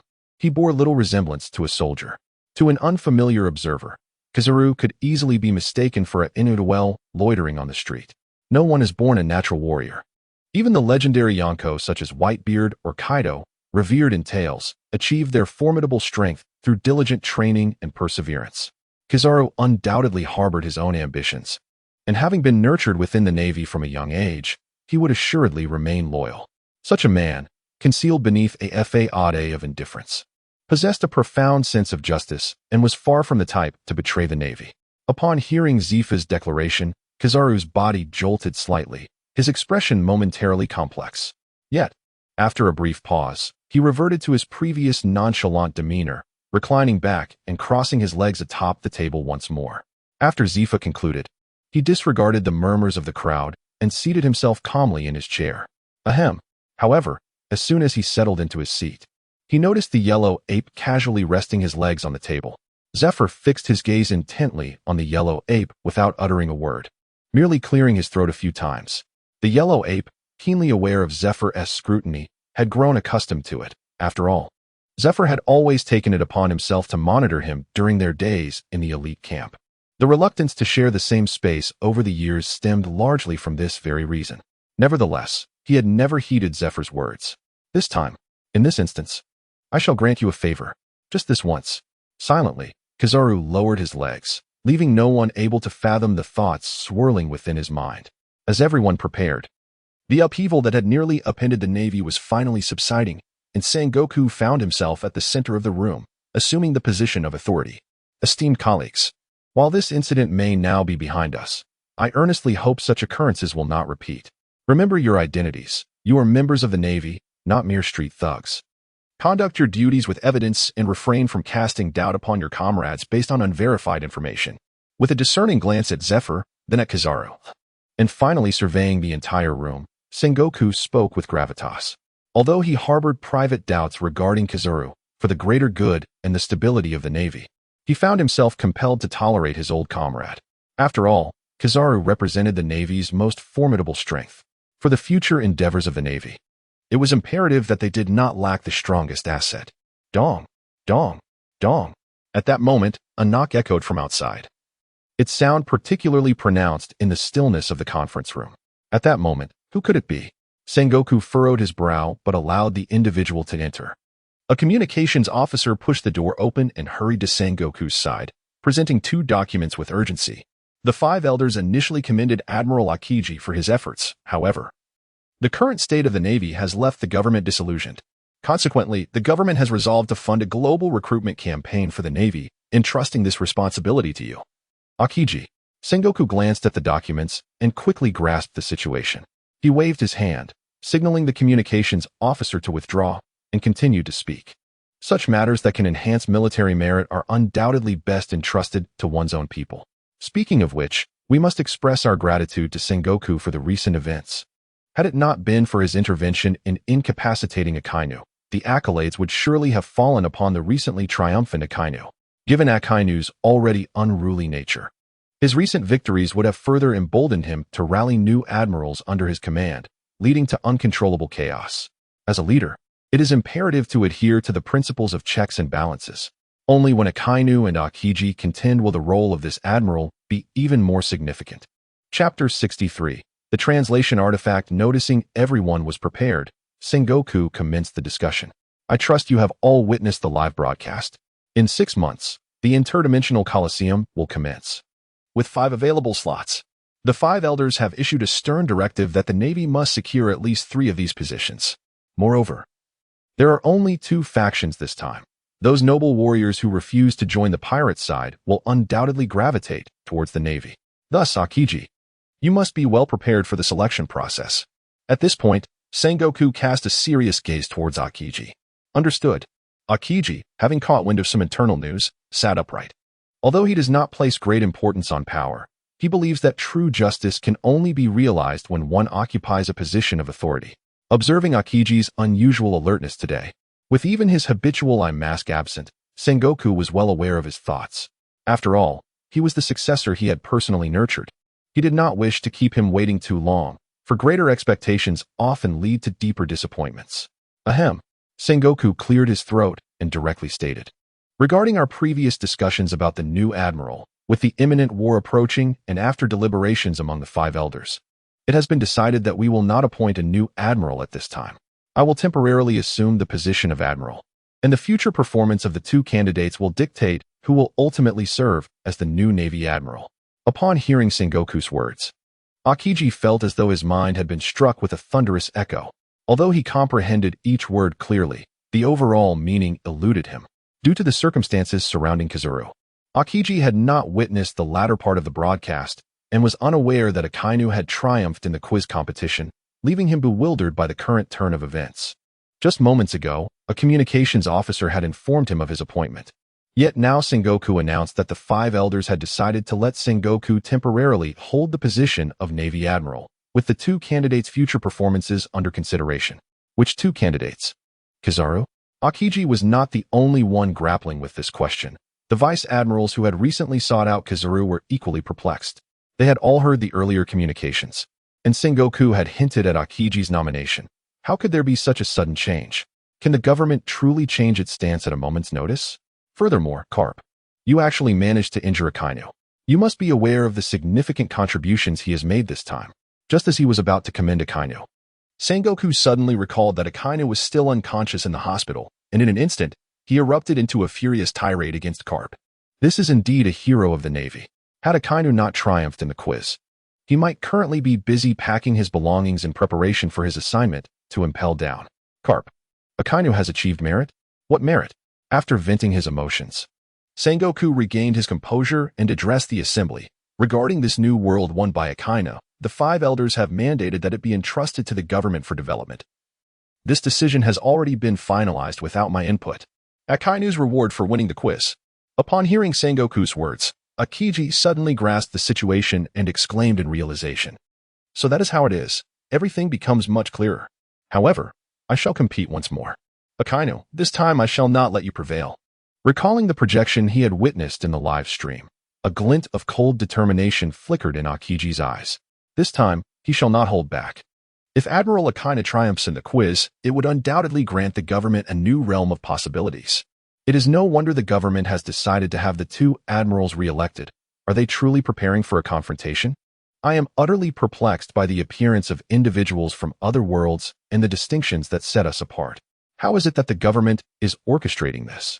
Shouldn't the rewards for Admiral Akainu's victory be the purview of the Navy? The vice admirals below, upon hearing this news, immediately engaged in hushed discussions. HM? Did you not witness the live broadcast? Seeing the oblivious expressions on the faces of the vice admirals, Sengoku too felt a pang of confusion. This is indeed a global broadcast. While it might be understandable for 1 or 2 individuals to be preoccupied with official duties, the collective ignorance of all is rather peculiar. Upon hearing Sengoku's words, the generals below awkwardly lowered their heads. They certainly couldn't confess to Sengoku that as soon as the 4th question concluded, they all rushed off to confront Kizaru. So, you are all equally uninformed about the matters concerning the arena of all realms, correct? Observing the expressions of those below, Sengoku helplessly rubbed his temples. This current naval force is rather challenging to manage. In the face of adversity, the warring states had no choice but to meticulously explain matters once more. In the new world, a beam of light descended, and Shanks materialized on the deck of the red-haired pirates, instantly surrounded by his crewmates. Captain, I saw the live broadcast. It seems that Akainu's side emerged victorious. What are your next steps? Jesus Burgess inquired eagerly upon Shanks' return. Even the usually reticent Ben Beckman shifted his focus, displaying keen interest in Shanks' forthcoming strategies. It is important to note that Akainu's victory heralded a new era in the New World, distinct from the latter segment of the Grand Line, marking the dawn of an entirely new realm. The Navy has already established a formidable presence. Should they acquire further advantages in the New World, what prospects could remain for the pirates? Wait a moment. Shanks raised his hand to halt the surrounding inquiries, concentrating instead on the answer space. He opened the celestial maw. With a mere thought, familiar projections appeared before him. Yet, as a safeguard for the QA space, the contents remained invisible to all but him. As the maw unfurled, an array of compartments emerged, each housing various items along with their respective descriptions. Thunderfruit, a unique product of this world, priced at 2 points. Upgrades available for an additional 2 points, eliminating side effects, granting the user immunity to seawater and sea prism stone. Magma fruit, a specialty of this world, priced at 1 point. Supreme Great Blade 12 works, one of the finest weapons in this world. Regeneration of severed limbs, a medical ability, priced at 2 points. A unique capability of this space, capable of restoring the user's bodily disabilities. The array of goods was diverse, and Shanks felt a surge of excitement. Had it not been for his insufficient points, he would undoubtedly have purchased a regeneration limb first, followed by a potent upgraded devil fruit for himself. Exercising patience, Shanks continued to scroll down, eventually encountering the items he sought. The communication headset, a fundamental tool for interaction, priced at 1 point, was a unique item of this realm. It possessed the capability to automatically translate various languages from across the multiverse, rendering it an indispensable asset for traversing the vast dimensions. The communication microphone, another essential communication tool, also priced at 1 point, was similarly a distinctive item of this space. It could automatically translate the user's language into a format comprehensible to others, making it a necessity for any traveler within the multiverse. Upon seeing these 2 items, Shanks's pupils constricted. After a brief moment, he closed the marketplace and turned to his companions, ultimately addressing Ben Beckman. Let us go and speak with those 3. Collaboration is imperative this time. Chapter 64. The Triad of the World. Shanks gulp. Gulp. Gulp. Warned from speaking at length, Sengoku lifted a glass of water and took a hearty drink, clearing his throat as he surveyed the naval commanders below. Noticing some still appeared perplexed, he sighed and continued, ABA, ABA, ABA. Do you all understand now? After a prolonged period of attentive listening, Vice Admiral Ghost Spider raised his hand and inquired, Marshal Sengoku, since this new world is the Navy's spoils, why must it be submitted to the world government? Would it not be more prudent for us to explore it ourselves? Those CP agents seem to excel only in assassination and mischief. This question has perplexed many high-ranking officials. The Navy has consistently been the most formidable force under the aegis of the world government. Aside from the Navy, the only other significant military strength lies within the CP department. Given this, it would suffice to entrust development to the Navy, sparing the need for redundant efforts. The members of the CP department, though generally lacking in strength, possess an inflated sense of superiority, believing that, as direct subordinates of the 5 elders, they can assert dominance over the Navy, which no naval commander regards with esteem. If they were to bestow upon them another great accolade, they would no longer hold the Navy in disdain, particularly since this new world was won through the sheer prowess of Admiral Akainu. Why should it be surrendered to the CP department? The 5 elders have their own considerations regarding this matter. As soldiers, they merely need to obey orders. Sengoku, with a grim expression, responded accordingly. In truth, Sengoku was well aware of the intentions of the 5 elders. They feared that the Navy had grown too powerful and would become unmanageable in the future, hence they sought to impose alternative constraints on the Navy's pace of development. Akiji. The world conscription efforts must be expedited. A new transformation is on the horizon, and time is of the essence for the Navy. On the island of Decisive in the New World, the beach was alive with a vibrant feast under the night sky, with Ace and Luffy at the center of attention, engaged in a competitive eating contest. Slow down, kid. That piece of meat isn't even fully cooked yet. Jozu, the captain of the Whitebeard Pirates' 3rd Division, looked on with concern as Luffy devoured a massive portion of roasted meat in one bite, spitting out the bones without so much as chewing. This behavior defied all reason. Each time a banquet was held, Jozu feared that this boy might inadvertently consume himself. As the gentle evening breeze swept across the beach, Luffy and Ace vied to see who could eat more, while Marco and other pirates engaged in various games, sharing amusing tales from the sea. Everything exuded a sense of tranquility and harmony. Observing this scene, Whitebeard, leaning against a grand tree with a drink in hand, felt a wave of happiness wash over him. This was the life he had always desired. Old man, the red-haired pirates have arrived. At that moment, the lookout on guard rushed to Whitebeard's side and whispered, What brings him here? Whitebeard furrowed his brow. Whenever Shanks came to seek him out, it was rarely for good reason. Let him come, he said after a moment's contemplation. He understood that Shanks had a purpose in seeking him out, and he would not be satisfied until their paths crossed. Rather than allow him to approach with his conqueror's haki, it was better to take the initiative. Yes, old man. The lookout obediently went to fetch Shanks. Moments later, The rhythmic sound of footsteps drew nearer, interrupting the lively festivities as many turned their attention to the approaching red-haired pirates. Marco, along with the captains, moved closer to Whitebeard, his brow furrowed and expression unfriendly as he regarded the advancing crew. This time, Shanks had not come alone. He had brought his entire pirate crew. An action that felt like a provocation to the Whitebeard Pirates, known as the most formidable sovereigns of the sea. Soon, all the captains of the Whitebeard Pirates had gathered. Unbeknownst to them, Ace and Luffy were in the midst of their fierce competition. Unaware of the tense standoff forming between the powerful members of the Whitebeard Pirates and the red-haired pirates. Boom! Suddenly, an astonishing aura emanated from the red-haired figure. Sweeping across the surroundings, the very earth beneath began to crack slightly, branches trembled and snapped, wine glasses shattered. And even the barbecue grill collapsed under the weight of this formidable presence. Some of the less powerful pirates of the Whitebeard Pirates were rendered utterly defenseless, collapsing to the ground with their eyes rolling back in unconsciousness.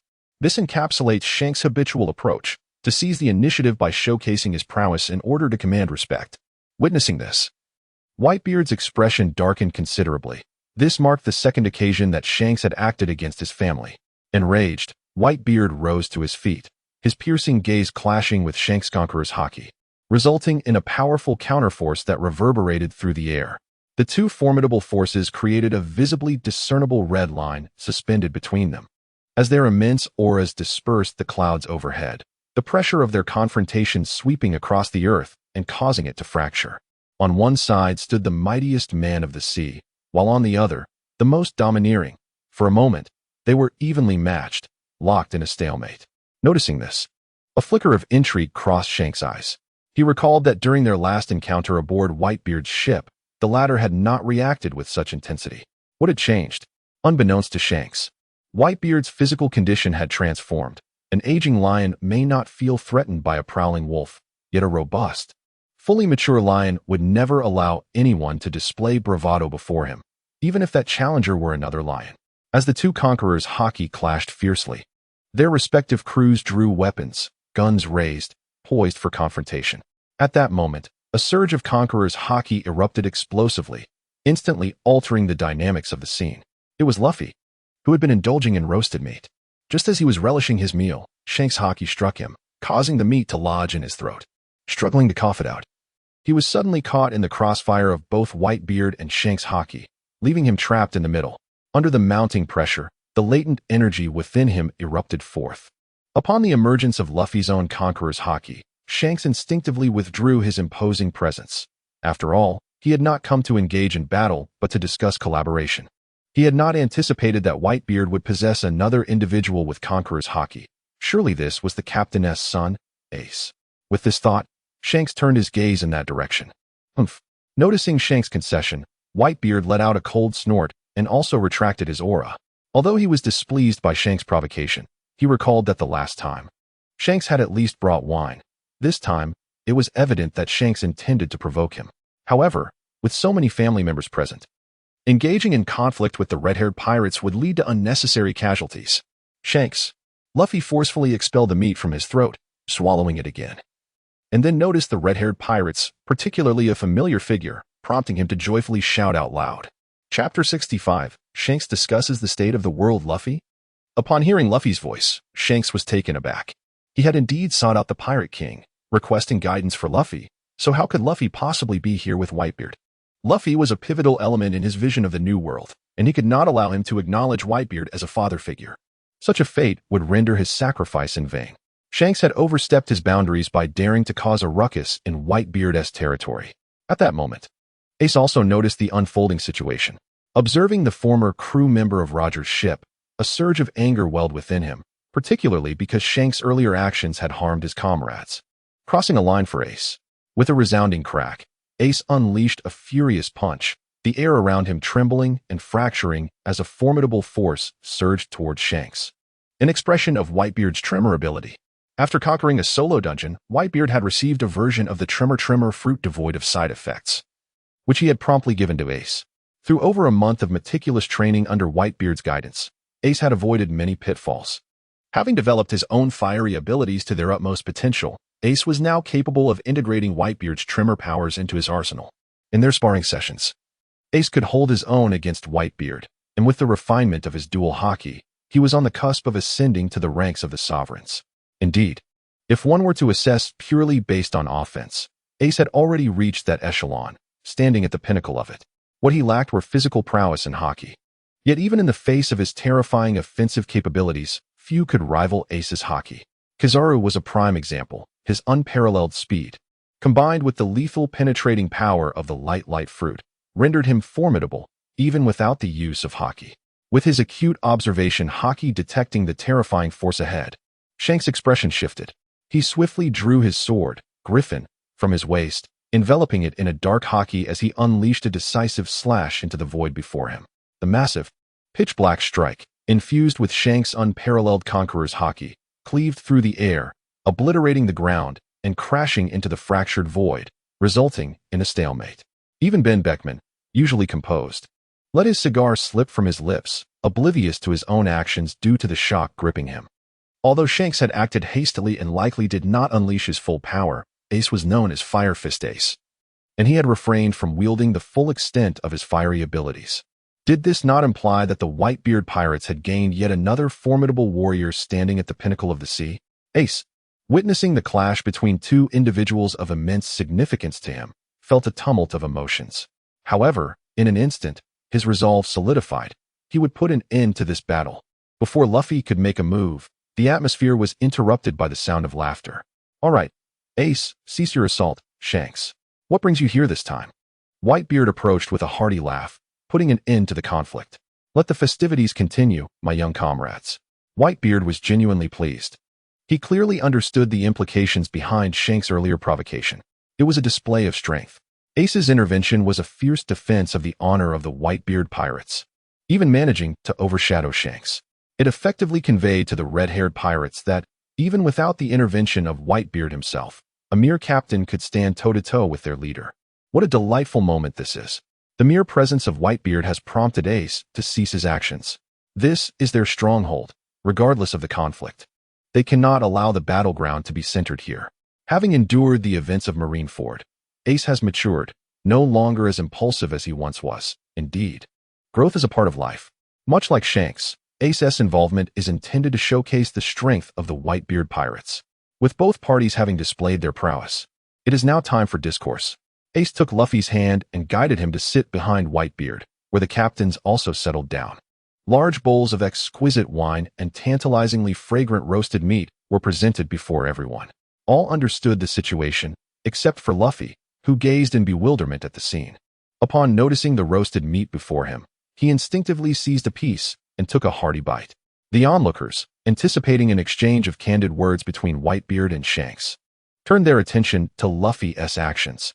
Jozu, who had developed a good rapport with Luffy, subtly gestured for him to refrain from eating just yet. However, Luffy, oblivious to Jozu's concerns and mistaking them for a desire to share in his feast, swiftly devoured the meat on his plate. Karalalala, the banquet has begun, Whitebeard exclaimed with a hearty laugh, raising his bowl and downing its contents in one go. The atmosphere instantly transformed into one of revelry, with cups raised and joyous cheers echoing throughout. In stark contrast, the red-haired pirates appeared rather subdued, with only Shanks enjoying a large bowl of wine while the others watched the Whitebeard Pirates feast with envy. Naturally, the crew responsible for the roasting of the meat had no intention of sharing with them. The servers also remained silent, purposefully withholding food from their rivals. You come here seeking trouble and wish to indulge in our feast? Dream on. So, red-haired brat, what brings you here?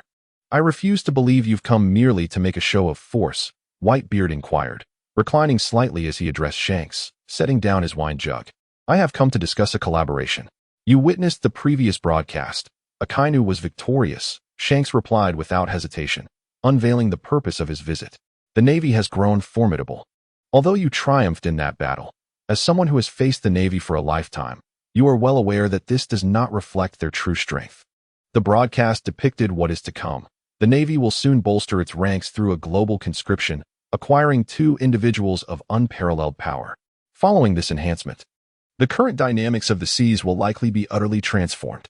Furthermore, in 6 months, at the interdimensional Colosseum, there will only be 2 factions, and I fear the Navy's elite will emerge in significant numbers. Alone in our respective battles, we risk being vanquished by the Navy one by one. Therefore, I propose we unite, setting aside past grievances for the time being. Let us first navigate through the current crisis before resuming our struggles upon the vast seas. Chapter 66. The Compromise of Whitebeard. I refuse. Before Shanks could finish his thought, Whitebeard interrupted him. For Whitebeard, nothing holds greater significance than being with his family. The last war, fought to save Ace, was a reluctant necessity, resulting in the loss of many loved ones. Now, as he gazes around and notices the absence of familiar faces, he quietly reminisces each night about the cherished memories of yesteryears. With the Navy currently not pursuing him, and Ace having grown strong enough to safeguard the family, Whitebeard feels less inclined to confront the Navy directly. Moreover, during a recent inquiry, while others may have overlooked it, Whitebeard discerned that the esteemed five elders had a particular audience with none other than Shanks.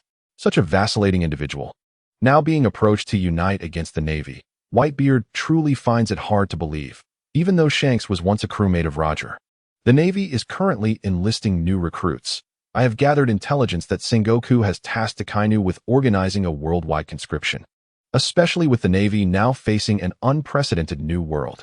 This is no jest. Should the Navy grow powerful, their first target will undoubtedly be the Whitebeard Pirates, who once bested them. For the sake of your families, we should unite now. Although Whitebeard has rejected him, Shanks continues to endeavor to persuade him, primarily due to his connections with certain individuals in the world government, granting him access to valuable intelligence regarding the Navy and the recent pressures placed upon them by the Gorosei. The Navy of today is no longer what it used to be. They have been cornered by the Gorosei, and their potential actions remain unpredictable, particularly given the previous discussions. It is evident that the Navy is set to gain two formidable reinforcements, two admiral-level powers that would significantly bolster their strength, not to mention those who, while not quite at the admiral's level, are still formidable in their own right. Currently, the strongest pirate crew upon the seas is the Whitebeard Pirates, and without their alliance, it may prove exceedingly difficult to contend with the Navy. Furthermore, without Whitebeard's presence, Shanks dares not approach Kaido and Big Mom, as these two lack the benevolence that Whitebeard possesses. Should they choose to betray him at a critical moment, or seize the opportunity to strike against the red-haired pirates to expand their territory, they are capable of anything. I will not gamble with my sons' lives any longer. You may leave. There is no need for further discussion. Whitebeard's stance was resolute, unmistakably signaling the end of the conversation. Whitebeard, you have truly disappointed me. Is this all the spirit the strongest man on the seas possesses? Look at your crew. Have you considered their feelings? They did not embark on the life of piracy out of fear. Whether for fame or treasure, they did not choose to follow a cowardly captain, hiding away in a corner of the ocean. Shanks recognized that persuading Whitebeard was futile. Thus, he resolved to take a gamble. If it came to blows, so be it. You scoundrel, what are you saying? Upon hearing Shanks dare to label Whitebeard a coward, Marco immediately transformed into his phoenix form, charging forward. Seeing Marco's fierce advance, Ben Beckman raised his pistol, ready for confrontation. However, Shanks swiftly pushed down Ben Beckman's gun, standing defensively as Marco approached, his demeanor calm, yet commanding. Truly the most formidable man upon the seas. Shanks understood that Whitebeard would intervene to prevent Marco from escalating to violence, as he wished to avoid conflict. Until, bang, Marco had arrived, delivering a powerful punch that struck Shanks squarely in the face, sending him soaring into the air and crashing heavily against Jesus Burgess, causing both to stagger backward. Shanks, bewildered, exclaimed, "What the?" Just as Ben Beckman was about to draw his gun once more, Whitebeard intervened, halting Marco from delivering any further blows. Whitebeard understood that Shanks would never initiate a conflict. Wiping the blood from the corner of his mouth, Shanks rose from Jesus Burgess's side, his expression exceedingly grim. He realized he had fallen into Whitebeard's trap, a revelation that stirred the once composed Shanks to genuinely consider a fight. "What are your thoughts? Speak your minds," Whitebeard addressed the captains behind him, ignoring Shanks's earlier words, which had indeed shaken Whitebeard's resolve. For too long, all decisions had been made by Whitebeard alone. He had never consulted these young men. The captains exchanged glances, yet none dared to voice their thoughts. Although they were reluctant to hide alongside Whitebeard, Shanks's previous remarks resonated with them. Each captain was a formidable force on the seas, renowned pirates whose names commanded respect. They had joined the Whitebeard Pirates not only for the man himself, but also because they believed that under his banner, their own renown would spread across the world. They knew that confronting the Navy could lead to their demise, but every pirate was aware of the risks. Having accepted the possibility of perishing at sea from the moment they set sail. After years of camaraderie, they understood Whitebeard's sentiments, and despite their desires, they did not wish to disappoint him. After all, he was their father. "Old man, I want to teach that red dog a lesson." After much internal conflict, it was Ace who finally spoke up. His failure to defeat Akainu previously was a lingering regret, and since Shanks was advocating for a united front against the Navy, he fully supported the idea. "Indeed, old man, we cannot let the Navy best us. They are mere defeated foes. Old man, I also wish to join. Count me in, old man." Once Ace voiced his intentions, the other captains could no longer contain themselves. As pirates, how could they shy away from battle? Their bounties had remained stagnant for over a decade. It was high time for them to rise. With a resigned sigh, Whitebeard observed the eagerness in their eyes, a hint of disappointment flickering in his gaze. Ultimately, he relented, saying, "All right, Shanks, I will honor your proposal. Now, share your plan. You shall not regret your decision today." Upon receiving Whitebeard's affirmation, Shanks felt that the punch he had endured was not in vain. He immediately regained his imposing demeanor and firmly responded. He then proceeded to share his plans with Whitebeard. Chapter 67. The Great Recruitment of the World East Blue, Roguetown. In the very heart of Roguetown, beneath the execution platform, a grand square buzzed with excitement as a thrilling duel unfolded. This event was part of the Navy's Great Recruitment, where the strongest contenders from all corners of East Blue vied for a chance to advance to the Navy headquarters. "Come on, Johnny. Defeat him. Marco, go for it. You can do it." The spectators passionately cheered for their favorite contestants. At the center of the square, engaged in combat, were none other than Johnny. Once a subordinate of Zoro, now one of the pinnacle bounty hunters of East Blue, known for his loyalty. Opposing him was Marco, a respected master from a renowned dojo in Roguetown, who had once single-handedly defeated a notorious pirate with a bounty of 6 million berries, making him a household name. The two warriors, one wielding a short staff and the other a curved sword, were locked in a fierce battle. "Ah, behold my deadly 13 strikes." Marco feigned an attack, crouching to evade Johnny's curved blade. With a swift upward motion, he swung his staff, and Johnny, having exhausted his strength, was perilously close to being struck in a vital area. It was evident that, given his vulnerable state, a hit would incapacitate him entirely. Yet, being the formidable Johnny, he discarded his curved sword, leaning back to fall onto the ground, and then executed a roll to evade Marco's follow-up strike. From a building behind the execution platform, Navy Commodore Smoker observed the scene with clarity. "I wonder what headquarters is thinking. A contestant like this wouldn't survive 3 days in the Grand Line," he sighed. Remarking to his companion, Tashiji, "Headquarters must have their reasons. I've heard there's a formidable warrior from the West Blue. Even Colonel Mondolov couldn't team-match him." Tashiji noted earnestly, jotting down notes. "East Blue, after all, is the weakest sea. One like Straw Hat is already more than enough," Smoker mused, his gaze drifting into the distance, seemingly lost in thought of Luffy. Suddenly, a thunderous roar erupted. Crack! Crack! Who is that? How terrifying! Suddenly, a tremendous commotion below interrupted Smoker's reverie, prompting him to glance over. There, he beheld a seemingly frail, bespectacled middle-aged man, exuding an air of refinement, wielding a slender katana. Engaged in combat with a brawny giant whose entire physique was muscular and whose hands were enveloped in a formidable coating of armament haki. Despite both possessing extraordinary prowess, they had reduced the battleground to the confines of the arena, where the rapid collision of the katana, suffused with haki, and the giant's powerful hands created a spectacle of fierce contention. The previously intense duel between Johnny and Marco had now rendered them utterly astonished, their mouths agape as if their jaws might dislocate. Witnessing this scene, Smoker swiftly transformed into a plume of smoke and descended, for it was evident to him that the mastery of haki displayed by these two men indicated their strength was at least that of a vice-admiral. Should they unleash their full potential, it was likely that even Roguetown would face devastation. The man wielding the katana was none other than Roronoa Zaro's master, Kushira Shimatsuki, the esteemed owner of the One Heart Dojo in Shimatsuki Village. His arrival here was prompted by a request from Monkey D. Dragon, the father of Luffy, and he harbored a desire to partake in a mysterious quiz, hoping against hope that it might hold the key to resurrecting the deceased. He was resolute. He would not relinquish any opportunity, no matter how slender. Another member of the Revolutionary Army, named Rose Magnum, served as a prominent general under Dragon.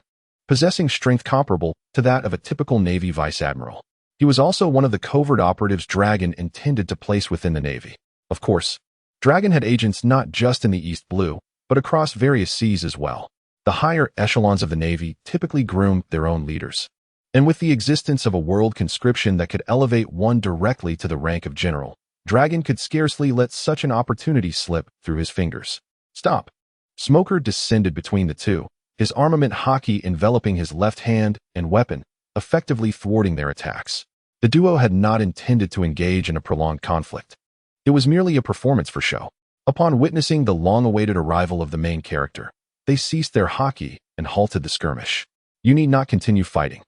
You have passed the assessment, Smoker stated, scrutinizing the two with a perplexed mind, unsure when the East Blue had produced such formidable talents. One must not underestimate the prowess of a Navy vice admiral. If the admirals are the backbone of the Navy's dominance over the seas, then the vice admirals are the very foundation of its rule. Those who attain the rank of vice admiral generally master the Navy's 6 powers to an extraordinary degree, achieving hockey at a level beyond that of ordinary individuals. Even pirates worth hundreds of millions would find them an insurmountable challenge. Unreservedly speaking, within the first half of the Grand Line, vice admirals represent the pinnacle of power.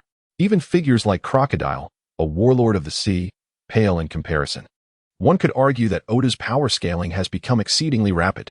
In the East Blue, as well as in the 4 seas and the Grand Line, events transpired in an orderly fashion. Strong individuals were gradually being transported to the Navy headquarters, awaiting the final confrontation to determine the new Navy admiral. Meanwhile, Shanks was also exerting his efforts.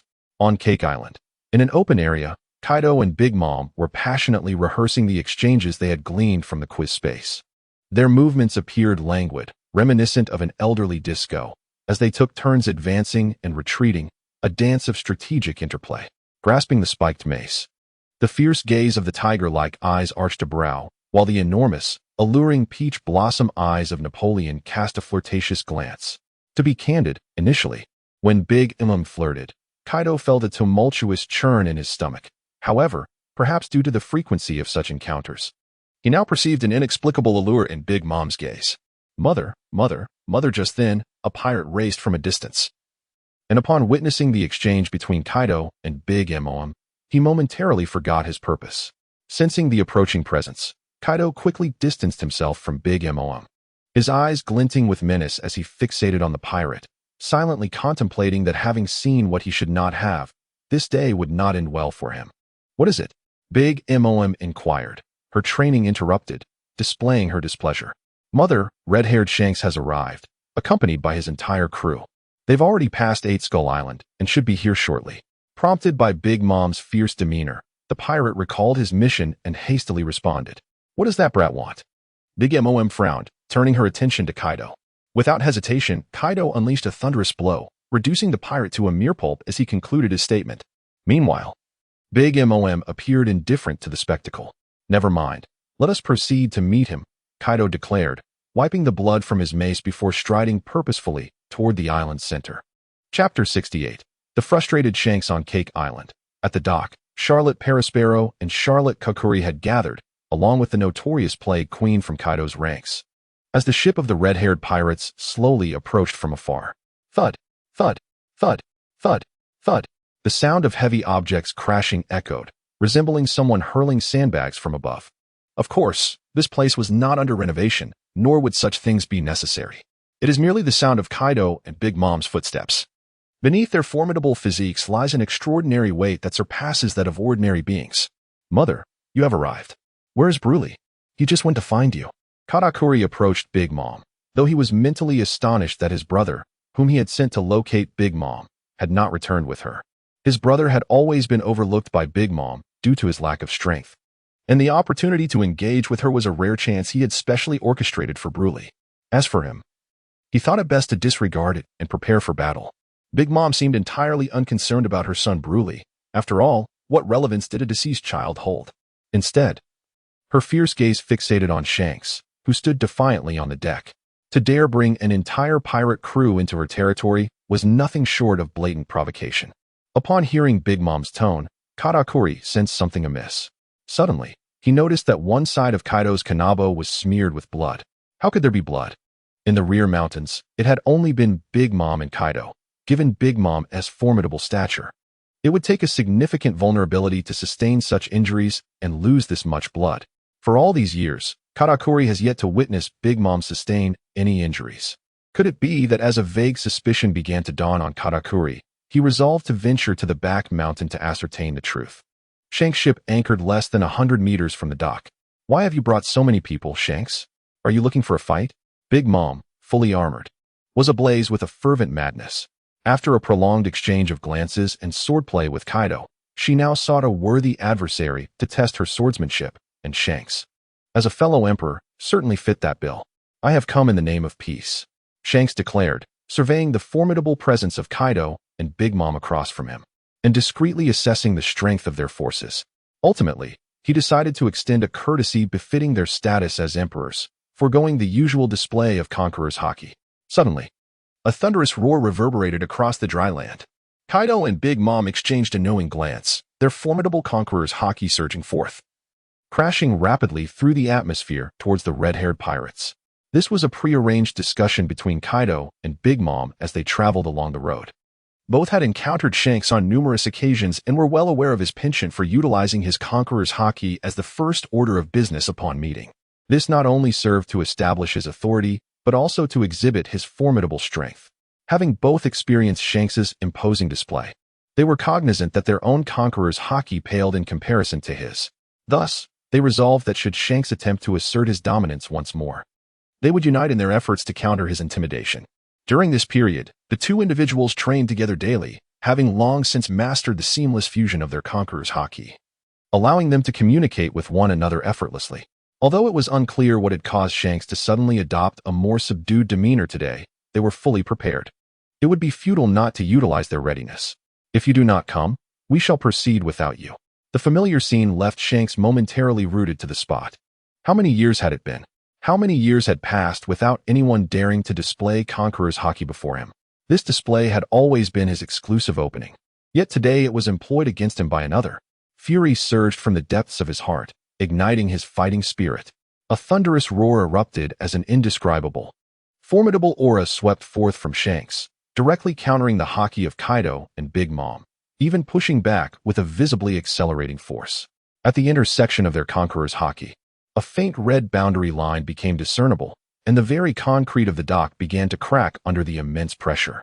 The feeble pirates of the Big Mom pirates collapsed, their consciousness fading into darkness. Truly, these were the three sovereigns of the sea. The mere clash of their auras was terrifying beyond measure. As Kaido and Big Mom's haki was repelled by Shanks alone, and with his companions succumbing one by one, Katakuri's eyes filled with concern, turning red with emotion, prompting him to unleash his own conqueror's haki onto the battlefield. For powerful auras erupted unabashedly upon that small dock, causing the ground to tremble and rocks to shatter. Waves crashed relentlessly against the dock, sending sprays of water into the air, which suspended in a nearly tangible aura. Even the sky above bowed to the might of the four, forming a spectacle akin to a dragon siphoning water, resembling a colossal tornado that connected to the heavens. The remaining crew members, renowned pirates of the sea, stood their ground, weapons raised in mutual confrontation, awaiting their captain's order to unleash battle at any moment. At that moment, Shanks wore a dangerously dark expression. He had never anticipated that the recent events would unfold so unfavorably. He had failed to answer the questions, nearly exposing his connection with the Gorosei, sought to intimidate Whitebeard only to be embarrassed by Ace, and was struck by Marco for his trouble. Now, arriving at Whole Cake Island with a peaceful demeanor, his goodwill was met with a show of force from Kaido and Big Mom, compelling him to resort to violence. The more he contemplated, the more infuriated he became, his anger intensifying Shanks's haki. However, observing the steadily increasing number of adversaries before him, he chose to temper his fury. It was not that he was unwilling to fight, but rather the disparity in combat power was significant. Even if Ben Beckman could fend off one Yonko, no one could withstand the legendary Kakuri, whose observation haki was developed to its utmost, allowing him to foresee the future. Moreover, this was Big Mom's territory, where reinforcements were continually arriving, and those generals were not to be trifled with. Engaging in battle seemed futile, and the most pressing concern was that victory appeared elusive. Would they not grant him even a modicum of dignity? "I have come in the name of peace. Is this truly your hospitality?" With this thought, Shanks resolutely retracted his conqueror's haki. In the absence of Shanks' formidable presence, the overwhelming aura of Kaido and Big Mom surged forth, causing the very hull of Shanks' ship to creak and splinter under the immense pressure, even leaving a conspicuous crack upon the dragon head at the bow. The novice rocks, overwhelmed by the sheer might of the three powerful figures, found himself unceremoniously seated on the ground. Ha ha ha. Is this the extent of your spirit, Shanks? Big Mom cackled, reveling in the sight of the typically domineering Shanks taking a step back.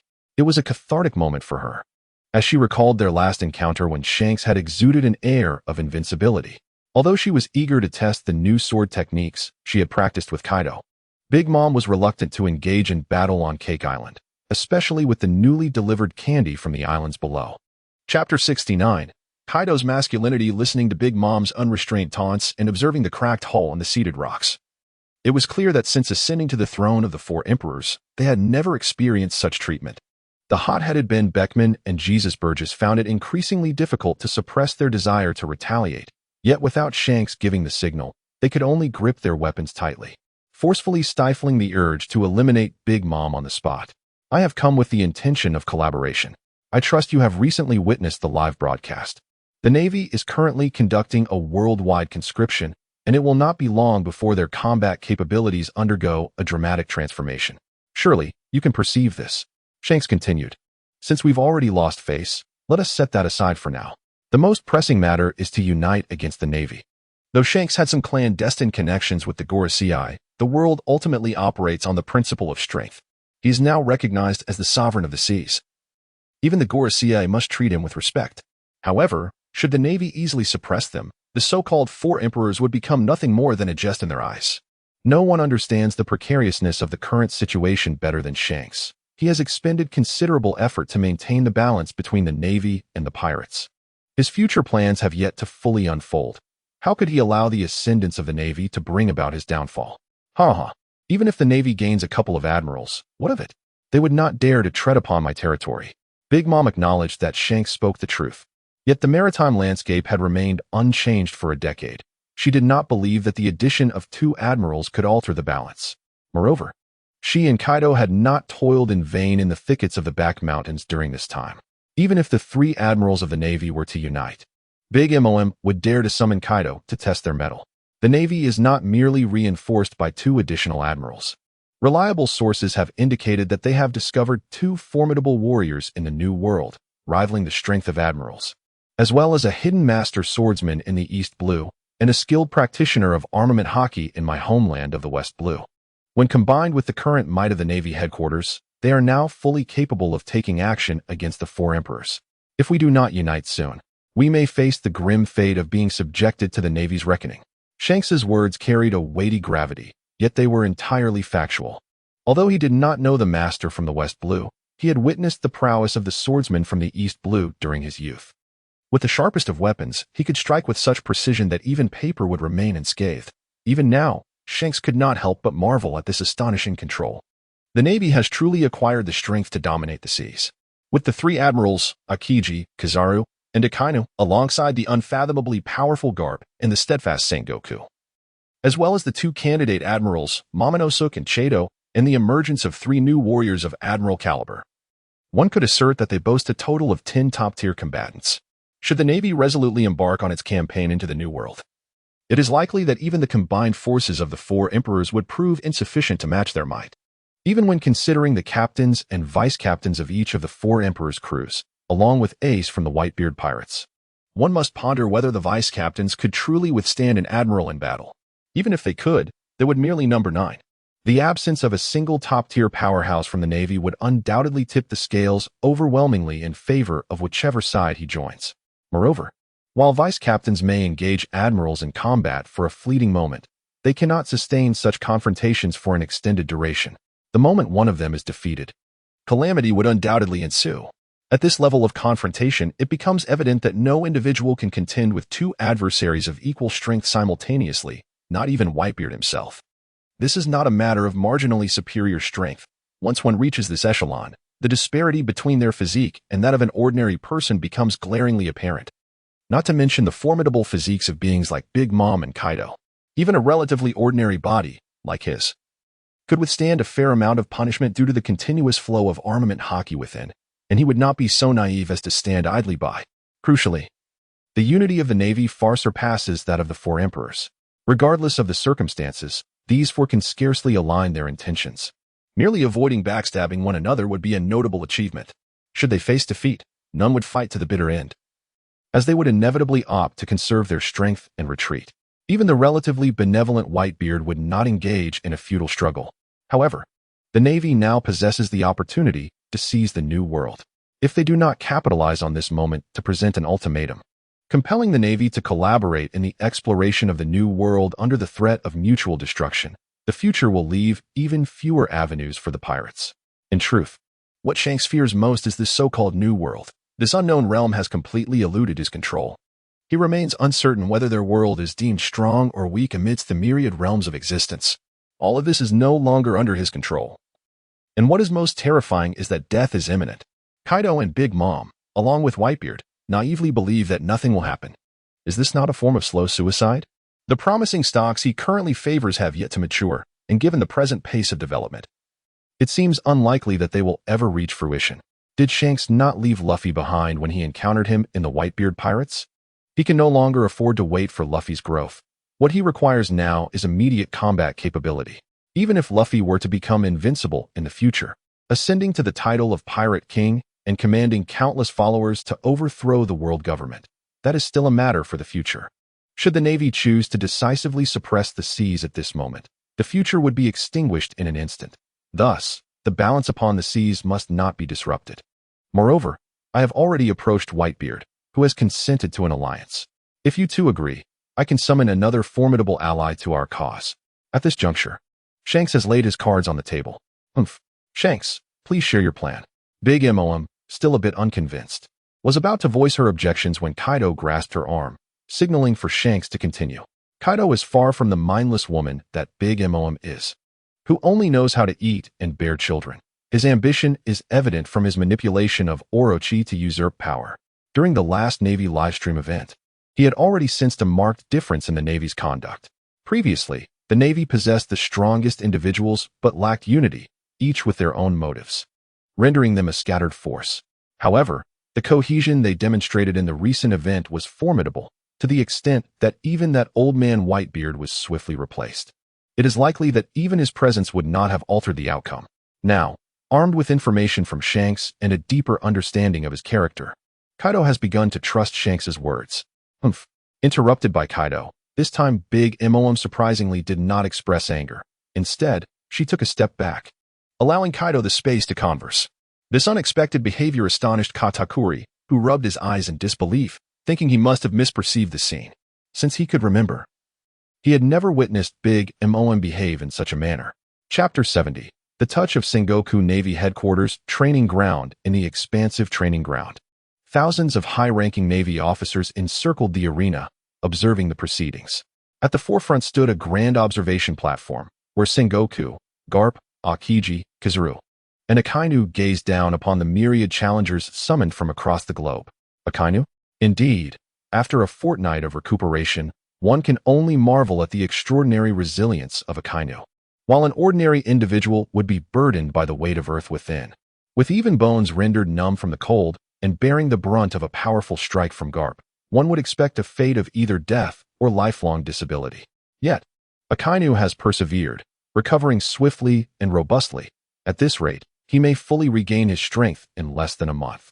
His attending physician, upon witnessing this remarkable recovery, could only exclaim in disbelief, heralding it as a medical miracle. Even at the time of Akainu's discharge, numerous vials of blood were drawn under the pretense of examination, leaving his visage pale even to this day. At this moment, within the arena, 3 men stood resolutely, selected as the pinnacle of strength from countless warriors across the globe. Among them stood a smiling figure, who had previously participated in the quiz alongside Akainu, now positioned prominently on the far left of the lineup.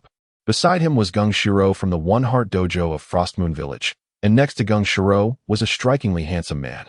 Contrasting sharply with the elder-like figure of Gung Shiro, who appeared somewhat frail with a balding crown and an air of scholarly demeanor, this man, however, exuded an undeniable charm. Boasting a physique that approached the golden ratio, a chiseled visage, and a pair of profound eyes that seemed fathomless, accompanied by a voice rich with magnetism. Should he choose to embark on a career in stardom, he would likely captivate the entire ocean, embodying a figure reminiscent of a king of souls. In previous encounters, these three had thoroughly demonstrated their prowess.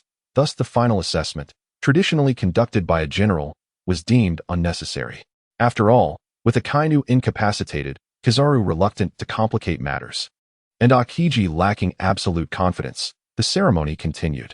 Congratulations were extended to these exceptional individuals for emerging from the selection process that sifted through thousands worldwide. The Navy would take pride in them, and they would rightfully feel honored to serve as Marines. With a sense of pride, Sengoku addressed the future admirals, delivering yet another round of his oft-repeated platitudes. Subsequently, he conferred titles and ranks upon the three new admirals in customary fashion, personally draping them with the Navy's cloak of justice, before inviting them to speak in turn. First was the one bestowed with the title of Fujitora, who expressed profound gratitude to the Navy for affording him the opportunity to realize his sense of justice. He recounted how, having witnessed the world's manifold corruptions, he had blinded himself to shield his heart from the horrors. Yet, the absence of sight did not equate to a lack of perception. This world remained as tainted as ever, showing no signs of diminishment. Now that he had assumed the esteemed position of an admiral, he vowed to wield his blade in defense of justice, confronting any injustices that lay before him. Standing upon the observation platform, his eyes radiated unwavering determination. However, upon hearing Fujitora's words, Sengoku's once bright smile began to fade, replaced by an unsettling realization that he might have inherited a formidable challenge. The very notion of confronting injustices? As an admiral, one becomes the executor of such matters. The existence of the celestial dragons alone epitomizes the profound inequities of this world. Would he truly seek to confront them? Akainu felt a sudden illumination before him. Could this be the embodiment of absolute justice? The mirrored surface of Kangshiro reflected an unusual brilliance. Had comrades for the future been discovered?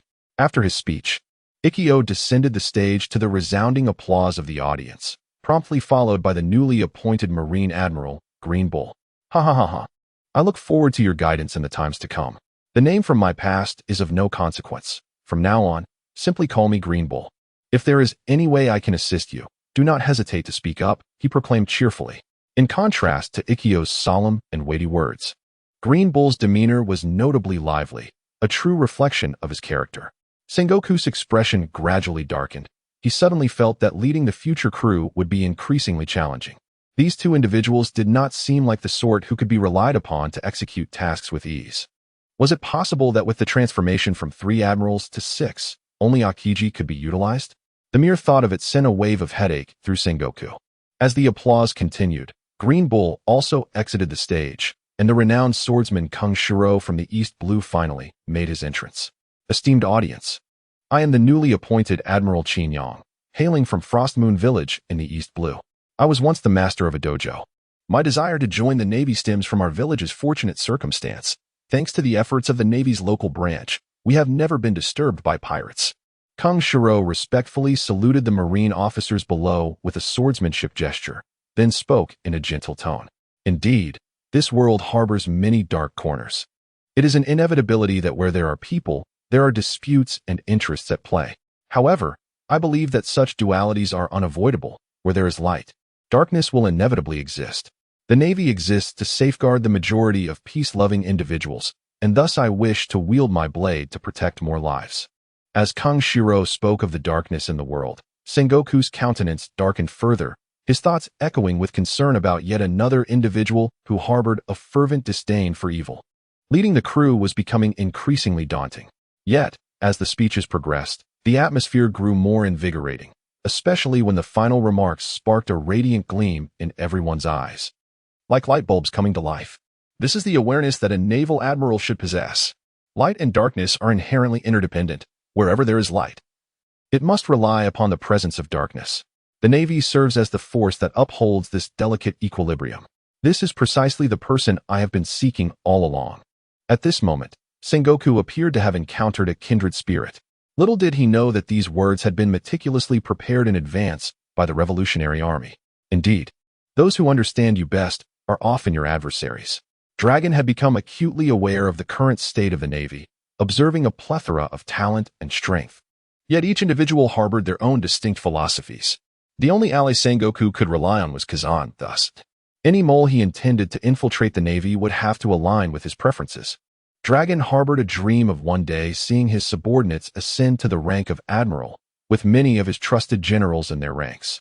When the time came to challenge the world government, how exhilarating it would be to see the Navy respond to his command with fervor. The Navy had already embedded several commanders within its ranks. The seeds had been sown, and their eventual fruition would depend on future endeavors. In the heart of Cake Island, within a grand hall, broad eaves shielded the interior from sunlight, enveloping it in an endless darkness that seemed to consume all. The hall was steeped in silence, an indescribable sense of oppression gradually permeating the atmosphere. "Shanks, gather us here and share your plans," a deep voice suddenly resonated from the shadows, accompanied by the sound of something massive shifting, the ground creaking beneath its weight. Chapter 71. A Savage Collision. Suddenly, a burst of flames dispelled the darkness, illuminating the entire hall. "Could we not behave like a band of villains and simply turn on the lights?" Ace quipped, as flames coalesced in his hand and he nonchalantly flung them, igniting the braziers surrounding the hall. "Humph." The hall's mistress, Big Mom, let out a dissatisfied snort. It was a discovery made by her quite inadvertently. Speaking in a dimly lit environment imbued her words with a commanding presence, instilling fear in others. How infuriating it was that that little rascal, Ace, managed to disrupt her aura. "According to my intelligence, Akainu is currently gravely injured, and the newly appointed admiral, having just joined the Navy, lacks a sense of belonging. This presents the perfect opportunity for us to strike at the Navy."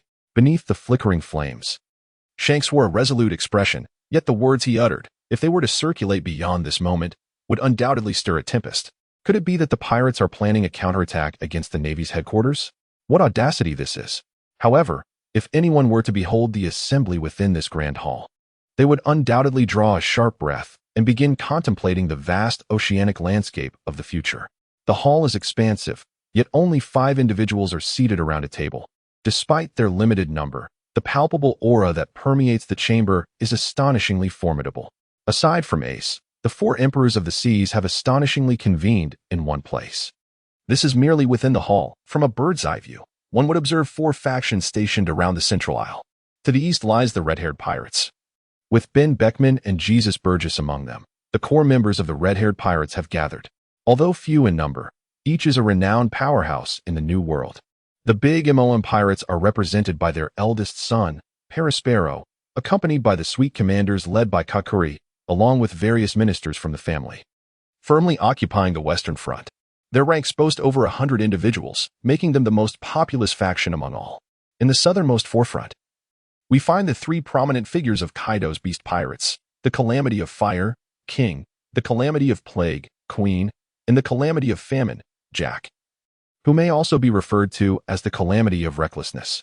Following closely behind them are the 6 Flying Six, accompanied by other formidable fighters, their presence rivaling that of the numerous big MOM pirates, despite this being her domain.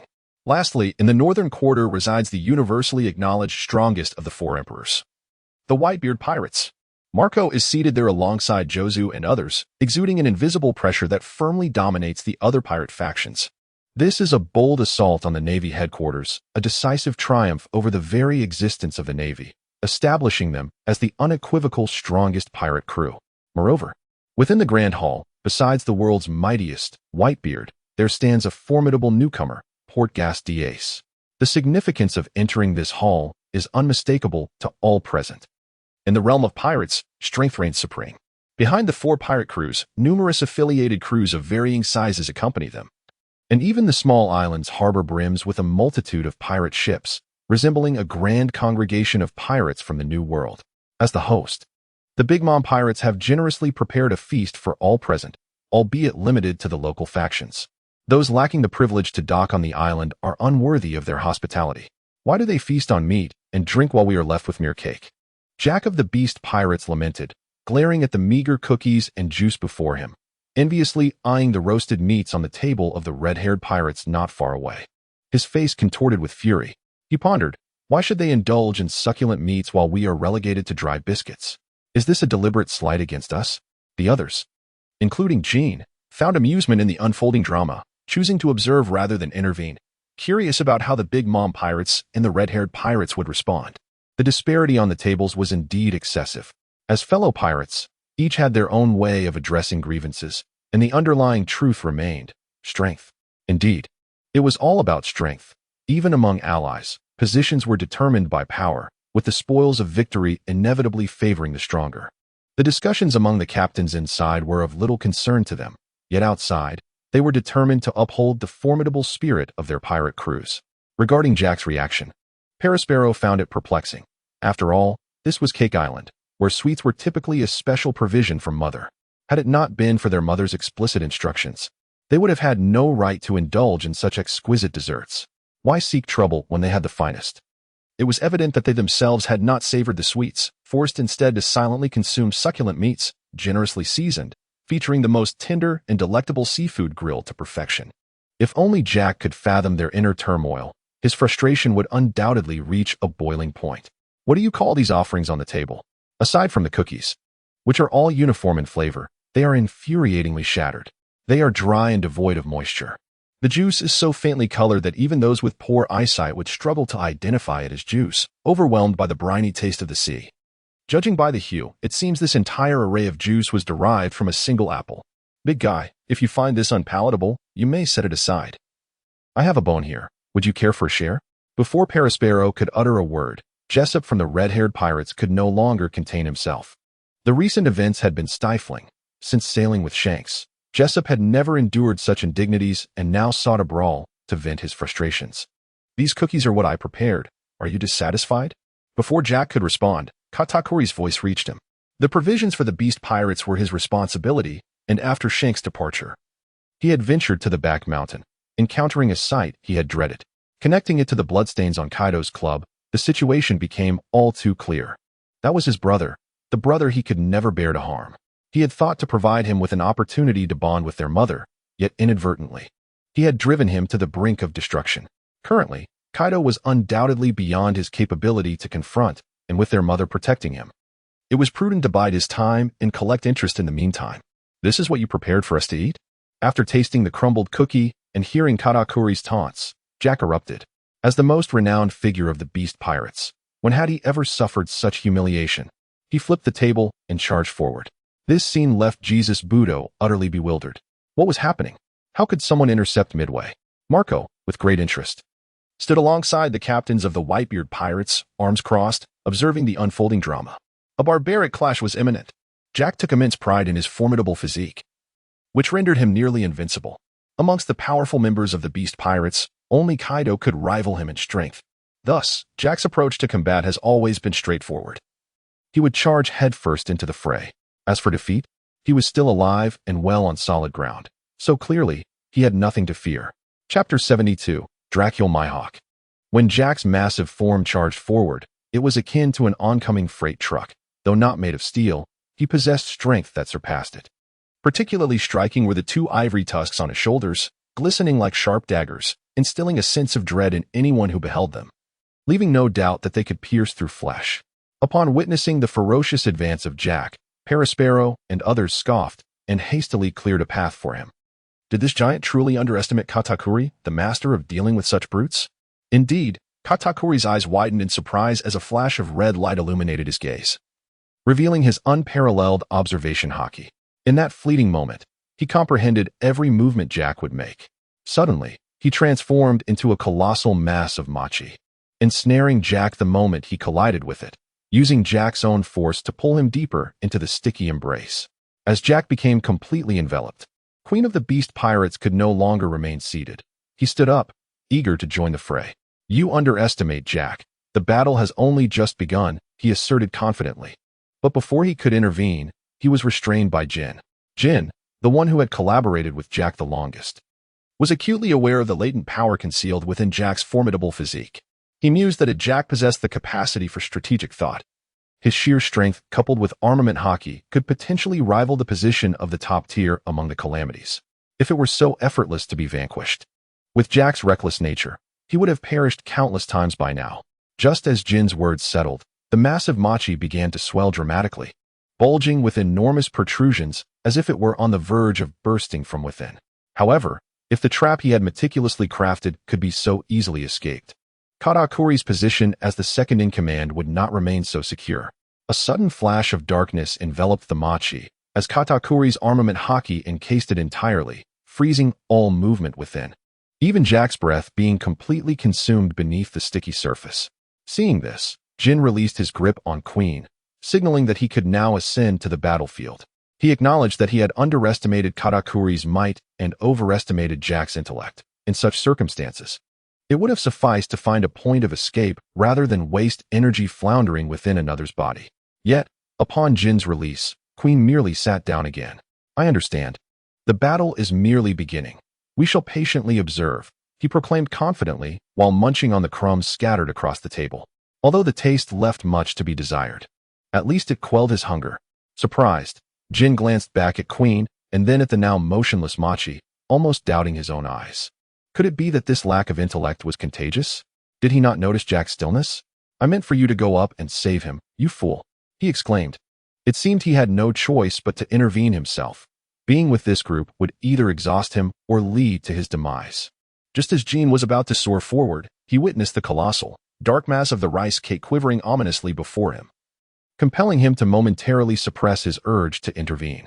It would be ideal if Jack could extricate himself unaided. After all, should he take action, the reputation of the 100 Beasts Pirates would be irreparably tarnished. However, the more he observed, the more Jin sensed an unsettling anomaly. The rice cake was not expanding outward, but rather contracting inward. This was a dire predicament. The young man harbors murderous intent. Suddenly, Jin's expression shifted dramatically, transforming into a blazing inferno as he charged swiftly towards the rice cake. Jin was perplexed. The captains were all inside, deliberating on matters of collaboration. How could Katakuri dare to strike Jack with lethal force? Did he not fear igniting a war between the Big Mom Pirates and the Beast Pirates? Bang! A resounding gunshot echoed, and under the weight of imminent peril, Jin came to an abrupt halt. It was Jesus Burgess, one of the finest snipers in the New World, and among the few capable of threatening individuals of their caliber with firearms. At that moment, Jesus aimed his sniper rifle directly at him, and Jin had no doubt that should he make a move, Jesus would not hesitate to pull the trigger. Katakuri, cease at once. Paraspero, sensing the unusual tension, realized that everything unfolding today was entirely beyond his expectations. If a prominent figure from the Beast Pirates were to perish at the hands of Katakuri, the repercussions would undoubtedly incite a war among the four emperors. The death of a significant figure could not be overlooked, regardless of the bond between Mama and Kaido. Humph! Katakuri let out a cold snort, gradually releasing the unconscious Jack, who had succumbed to oxygen deprivation, reverting to his human form. In that fleeting moment, he had indeed contemplated killing Jack, but now the consequences of such an act were far too grave for him to bear. With the main forces of the Beast Pirates present, if a battle ensued, even with the advantage of terrain and continuous reinforcements, the losses among his brothers and sisters would be catastrophic. Moreover, Kaido and Mama were still within the Grand Hall. Once they emerged, no matter how intense the conflict, their presence would certainly bring an abrupt halt to hostilities. Let us consider this a preliminary collection of interest. Is this the extent of the Beast Pirates' might? Such feeble strength hardly qualifies as formidable. In our realm, it would merely earn the title of a mere snack minister. With a swift kick, he sent the incapacitated Jack tumbling towards Jin, tauntingly remarked Katakuri. However, he failed to notice the fleeting crimson glint in Paraspero's gaze behind him at that moment. Unbeknownst to Katakuri, who had his back turned, Jin observed this detail with keen clarity. In response to Katakuri's provocation, Jin exhibited no anger. Instead, he hoisted Jack onto his back and silently returned to their position. From Paraspero's expression, Jin discerned underlying issues within the Big MOM Pirates and conceived a more astute method for revenge. If his conjectures proved accurate, the present humiliation paled in comparison to the impending outcomes. In the Grand Hall, Shanks, did you not claim you could summon an ally? Where, then, is this individual? The strategies have nearly been finalized, yet no one has mentioned how to contend with the Navy's superior forces, which outnumber ours. Kaido directly inquired of Shanks. However, Kaido had already formed an inkling regarding the identity of this ally. Only that individual could participate in such a formidable conflict while maintaining a rapport with Shanks.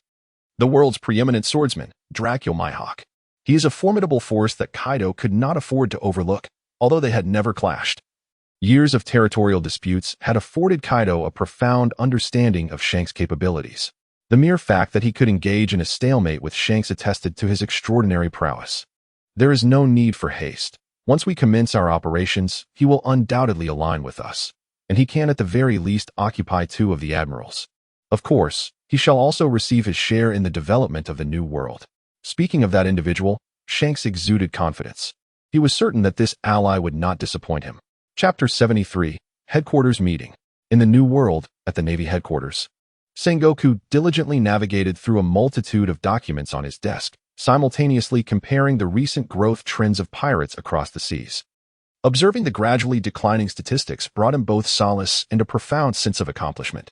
Following a series of recent maneuvers, the Navy had showcased their formidable strength to the entire world.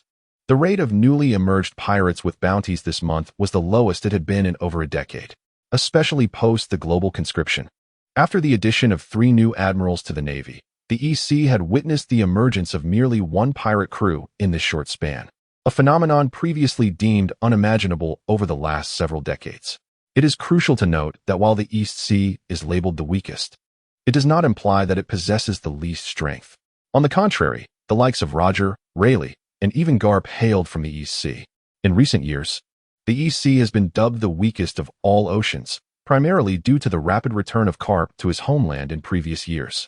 Most of the infamous pirates from the East Sea have been eradicated by Garp, and with the presence of the log town's natural ability user, Smoker, few pirates have ventured into the Grand Line.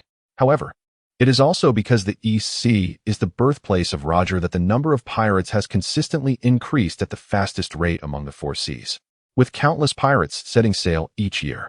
Had someone told him before that a new pirate crew would emerge from the East Sea every 10 days, Sengoku would undoubtedly have guaranteed a memorable experience with his enlightened Buddha hand.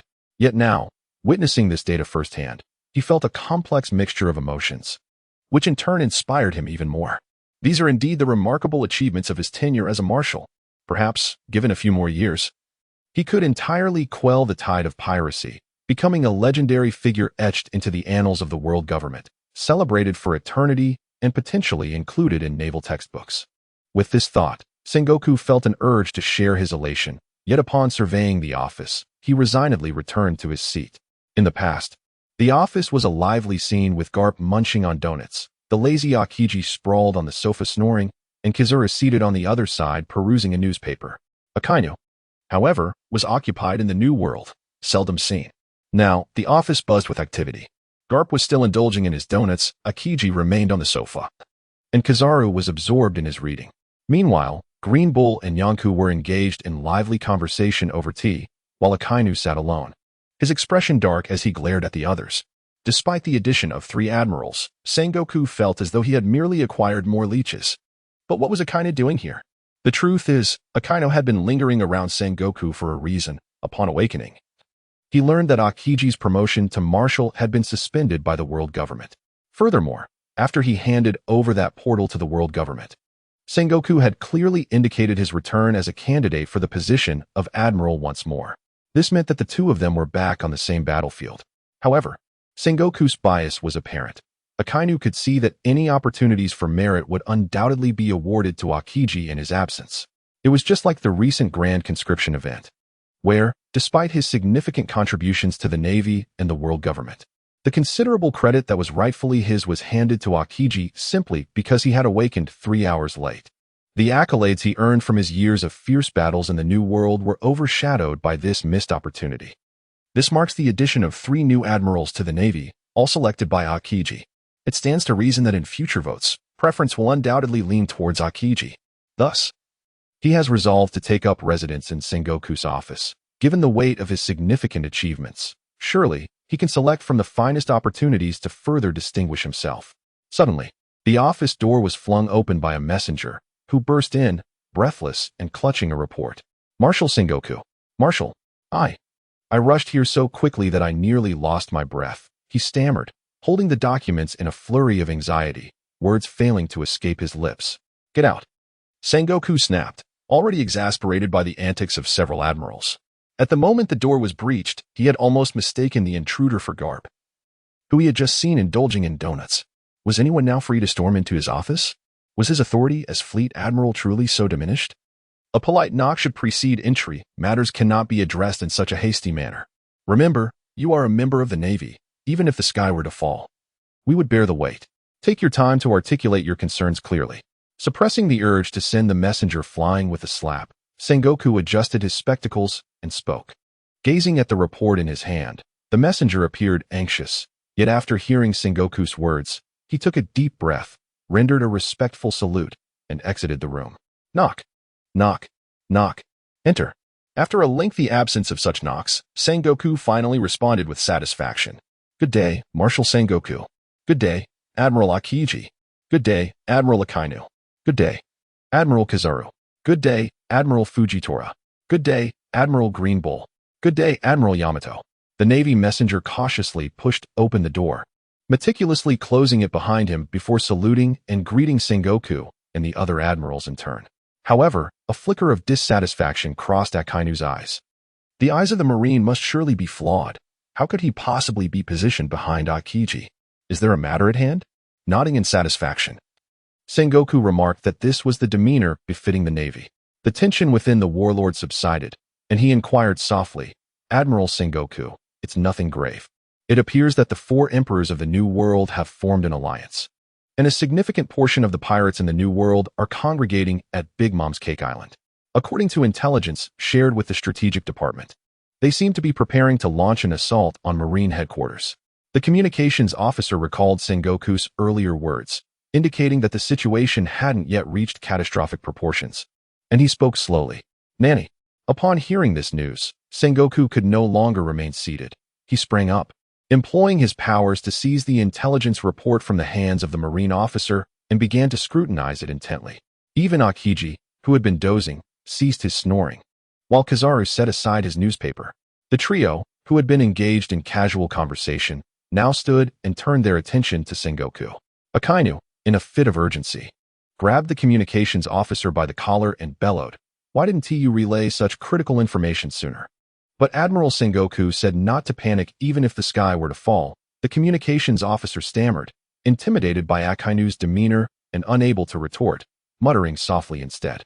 Within the confines of the office, shock enveloped the atmosphere in response to the news, while only Carp and his beloved donuts remained steadfast. Upon perusing the information in his hands, Sengoku shot a fierce glare at the communications officer, contemplating that perhaps the Navy's restroom could benefit from a similarly composed administrator. He commanded, "Notify all officers of the rank of Rear Admiral and above to convene." Grabbing the cloak from the back of a chair, Sengoku strode purposefully toward Carp, snatched the entirety of his donuts, and devoured them in one fell swoop, before forcefully kicking open the door and exiting. Akiji and the others promptly followed in Sengoku's wake, each casting a lingering glance at the communications officer as they departed. "Sengoku, you've shattered my donut record. You scoundrel. Return my donut record." Only Carp remained, his expression a portrait of exasperation as he gazed at Sengoku's retreating figure, neglecting to confront the irate communications officer who was now seeking retribution. Chapter 74. Pre-battle turmoil. Navy headquarters. Grand conference room. Clatter. Clatter. Clatter. Clatter. Clatter. Sengoku and his associates settled into the conference room, and soon the sound of hurried footsteps resonated from outside as Navy officers quickly gathered. However, without Sengoku's command, they dared not act as casually as the admirals. Sit. Upon confirming that all attendees had arrived, Sengoku and the admirals rose to their feet.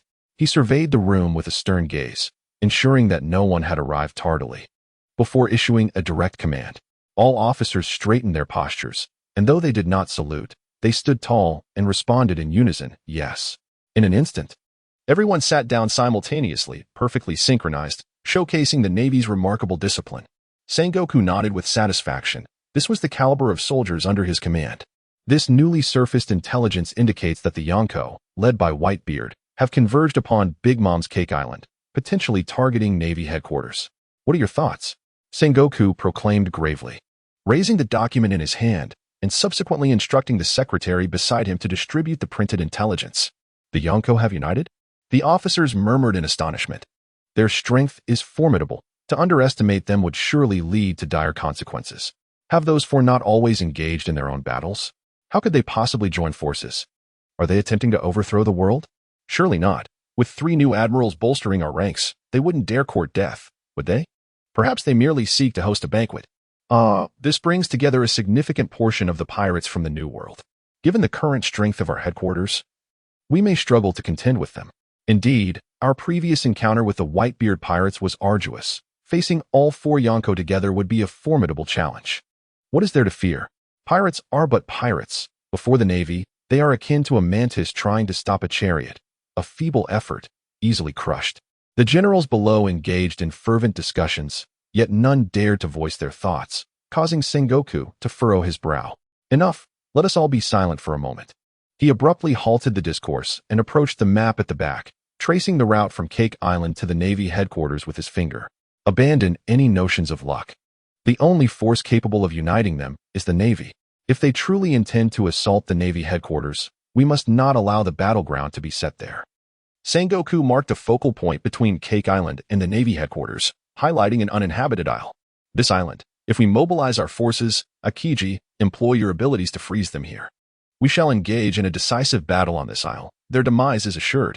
At that moment, Sengoku brimmed with vigor, even envisioning how he would deliver remarks following the Navy's victory. With 6 admirals at his command, he was eager for a robust confrontation. Even if the 4 emperors did not seek him out now, it would not be long before he sought one to test his might. Since they have come, let them remain here. In stark contrast to Sengoku's unwavering confidence, the morale of the Navy officers below was considerably low. Before the Battle of Marineford, Sengoku exhibited a similar demeanor, commanding with great authority in the conference room. At that time, they had all believed fervently, and each gave their utmost.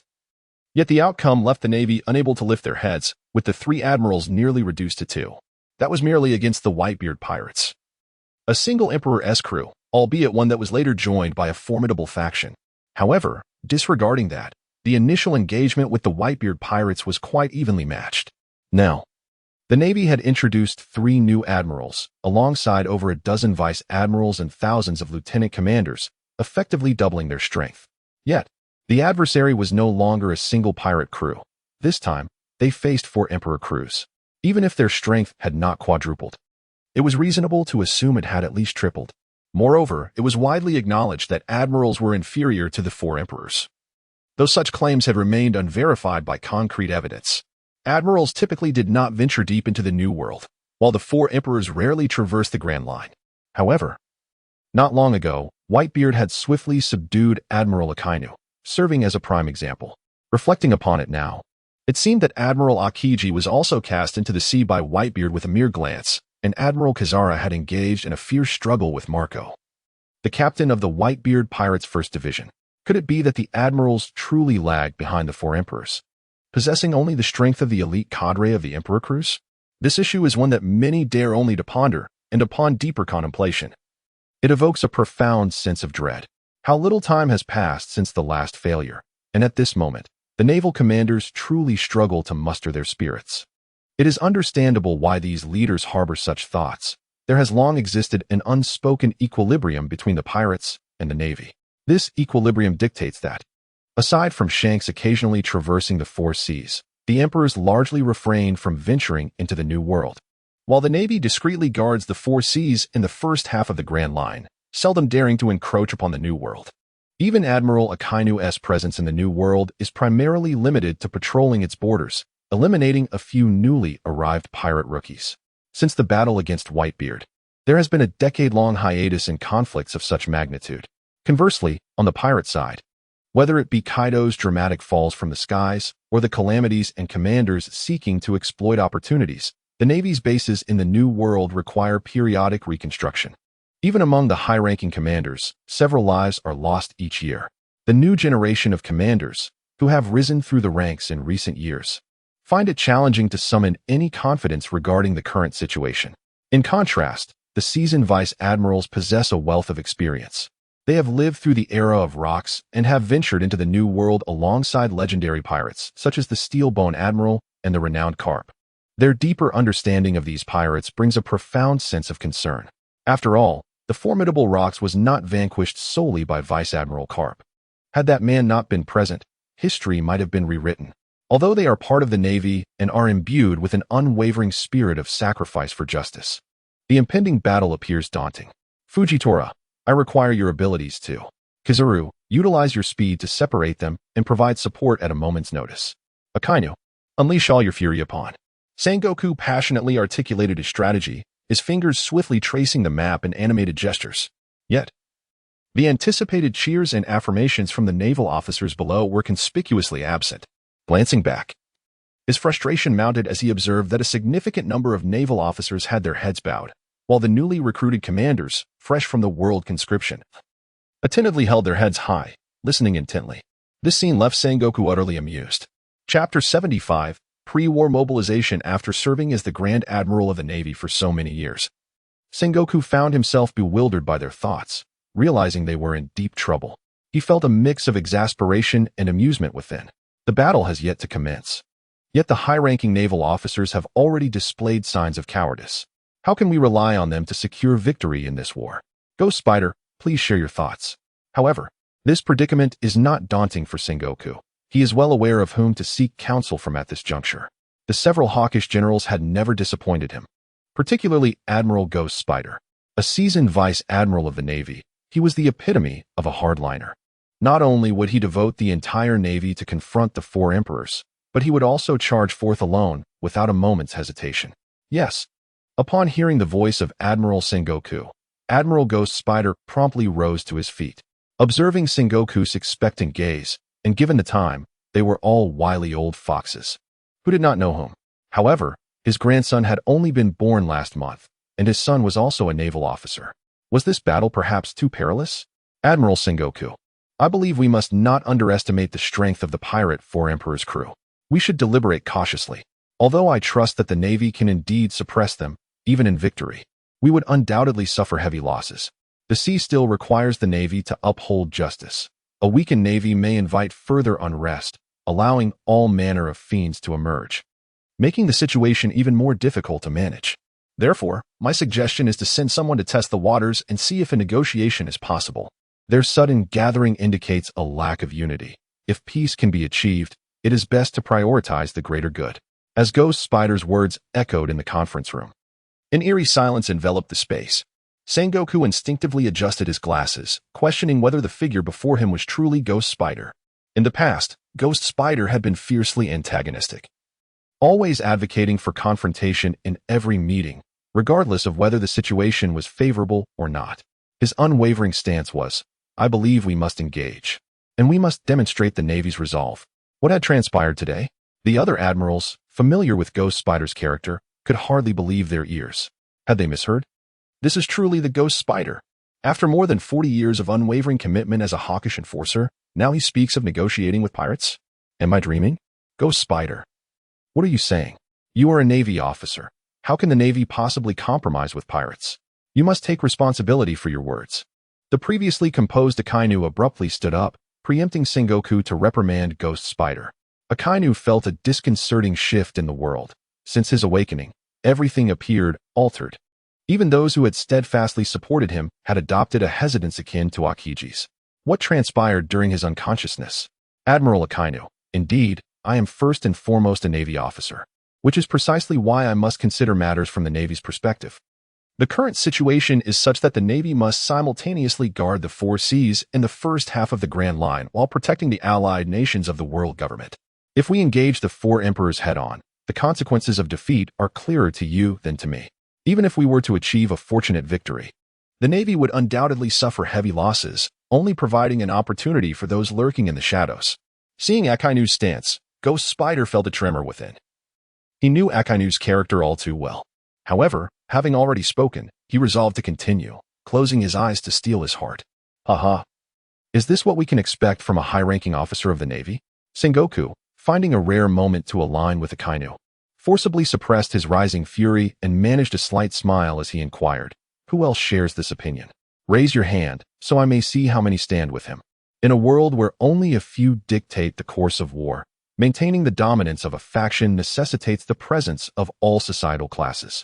Indeed, the main forces and the determinants of victory are undoubtedly the 6 admirals alongside him and Garp. Yet, it is inconceivable to dispatch an admiral to confront the 4 emperors. Even targeting mere foot soldiers would require admirals to engage. Although he might lower himself to suggest it, it does not imply that others could willingly do the same. What kind of strong individual lacks dignity, allowing them to bully small-time pirates who are not even worth a bounty? Such an act would be akin to using a cannon to swat a mosquito, a sheer waste. As Sengoku's words settled, a newly inducted naval officer raised his hand. Eager to make a positive impression, he thought it wise to appear enthusiastic. After a moment of silence, realizing that all eyes had turned towards him, he sheepishly lowered his hand, feeling somewhat reckless. In the next moment, whoosh, whoosh, whoosh, whoosh, whoosh, whoosh, whoosh, whoosh. A row of pristine white sleeves shot up in unison, startling the young officer into raising his hand high as well, fearful of being overlooked. From Sengoku's perspective, the majority of the conference room was dominated by those white sleeves, with only a small faction, including the 6 admirals and Garp, remaining unraised. This marks the first instance in nearly a decade where he has cast an overwhelmingly decisive vote. Aside from the usual calls for salary increases and benefits, bang, enough is enough. Sengoku's fury could no longer be contained. His trembling hand radiated a golden light as it forcefully struck the table, splintering even the solid wood. The substantial funds allocated by the world government each year are not intended for mere pensions. As members of the Navy, we have no retreat behind us. This battle, regardless of the circumstances, must be fought, and it must be won. Everything shall proceed as I have just outlined. Should any issues arise, I shall bear full responsibility. In this moment, Sengoku's resolve is unwavering. He has awaited this war for far too long, and he possesses complete confidence in securing victory. This marks the inaugural battle of the naval resurgence, as the next step involves gradually clearing the new world. Upon the command of Wano, all the generals, including the 6 great commanders, stood in unison, saluting Wano and proclaiming, yes. The news of the 4 emperors gathering at Cake Island was not concealed by Shanks and his crew. It swiftly spread like wildfire through the whispers of those with ulterior motives. The once tranquil sea was soon stirred by waves of ambition. As countless individuals turned their attention to this pivotal event, everyone understood that the convergence of the 4 emperors was not for mere festivities.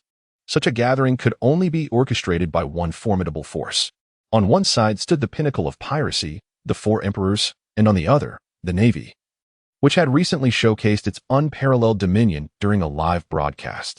The question lingered, who would ultimately prevail? In Dressrosa, amidst the castle at the heart of the kingdom, Doflamingo reclined on his throne, holding the intelligence delivered by his subordinates, laughing heartily.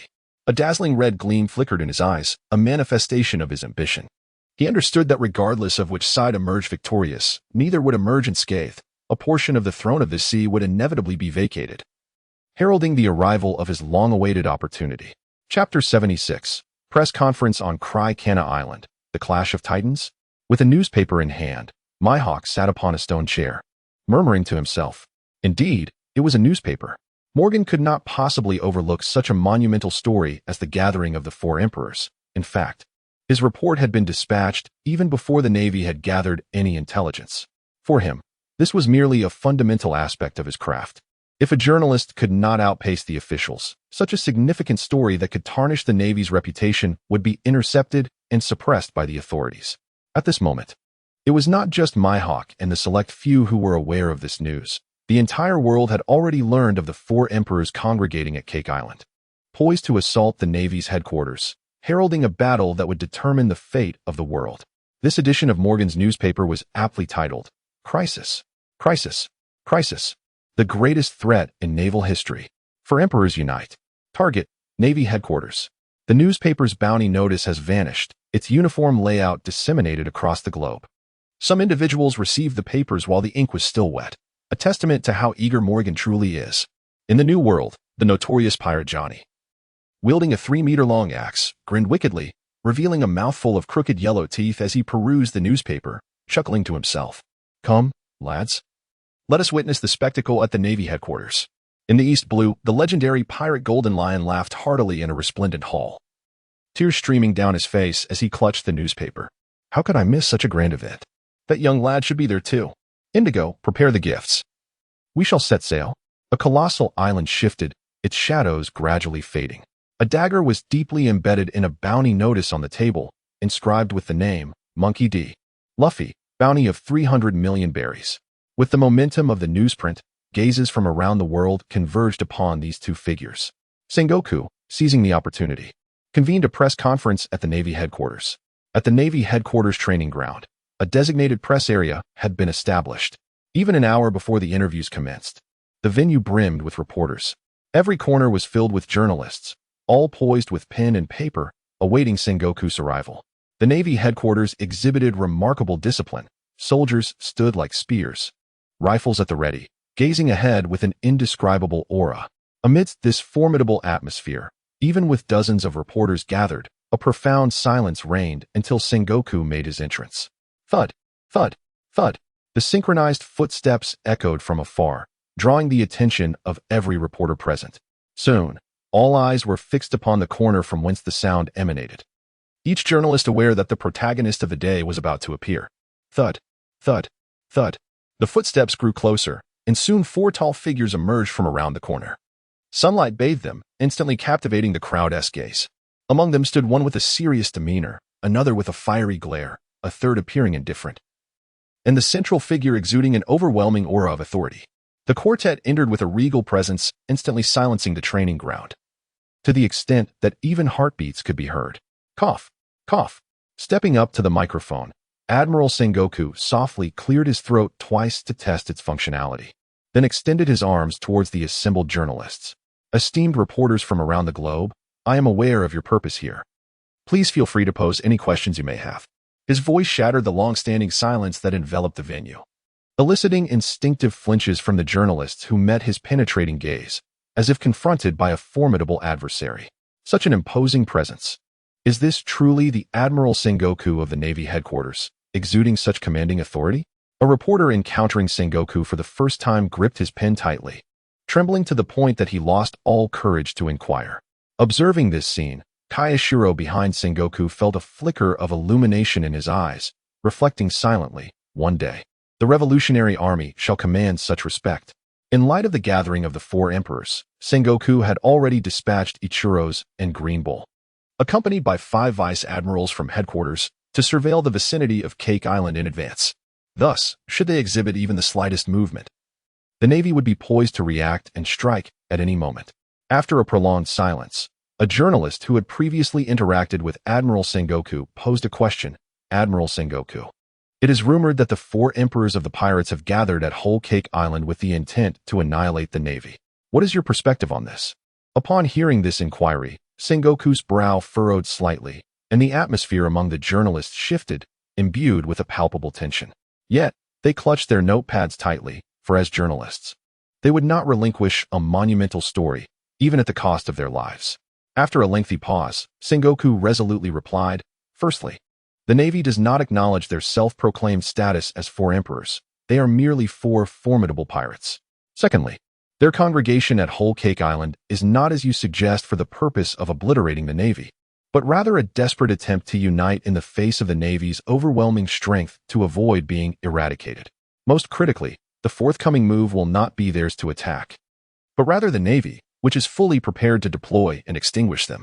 Typically, they hide deep within the ocean, making them elusive. However, this time they are conveniently assembled, and the Navy is ready for a comprehensive offensive to decisively eliminate them near Marineford Island.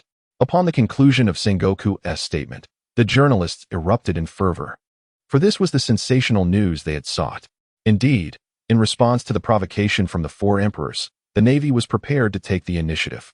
However, it must be noted that not long ago, the Navy faced defeat in a decisive battle against the Whitebeard Pirates, resulting in the sinking of the former Marine headquarters, Marineford. This time, the 4 emperors, including Whitebeard's crew, were united. After failing to contend with merely Whitebeard previously, what confidence could the Navy possibly possess now? A journalist affiliated with the world government brazenly interjected. Their newspaper, backed by the world government, harbored no fear of the Navy.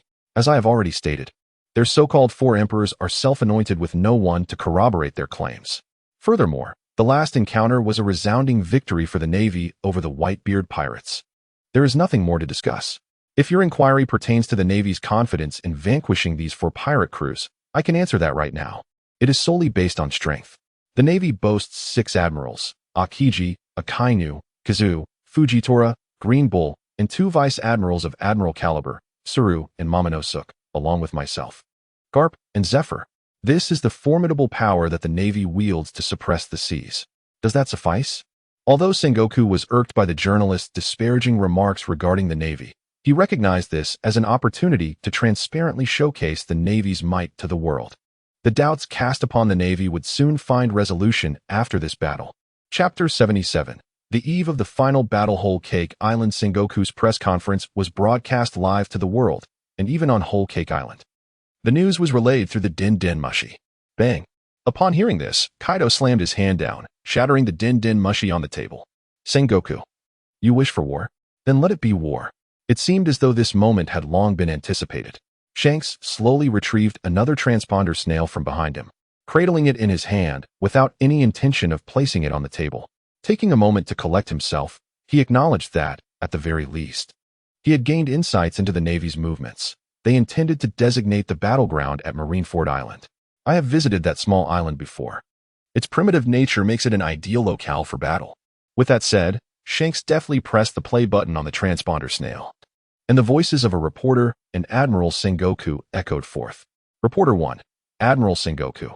Do you believe that the gathering of pirates will significantly impact the Navy's plans, potentially threatening the peace of the world? Sengoku. I deem this notion utterly absurd. A mere few thousand pirates are inconsequential. I have mobilized 100,000 elite naval soldiers, and with 6 admirals alongside me, we shall undoubtedly suppress those pirates on the spot. Reporter 2. Admiral Sengoku, given your confidence in the Navy, why have pirates continued to rampage across the seas during your 20-year tenure as Fleet Admiral? What is your explanation for this? Sengoku. Get that spider out of here. Next question. Reporter 3. Admiral Sengoku, what are the Navy's subsequent plans? After the eradication of those 4 pirate crews, does the Navy intend to advance into the New World? Sengoku. What is your name? Fire Mountain. Make a note of this. Let him sit in the front row at the next press conference. Reporter 3. Thank you so much. My name is Aiknob Shizaburo. I am the 3rd child in my family. Sengoku. Now, to answer your question.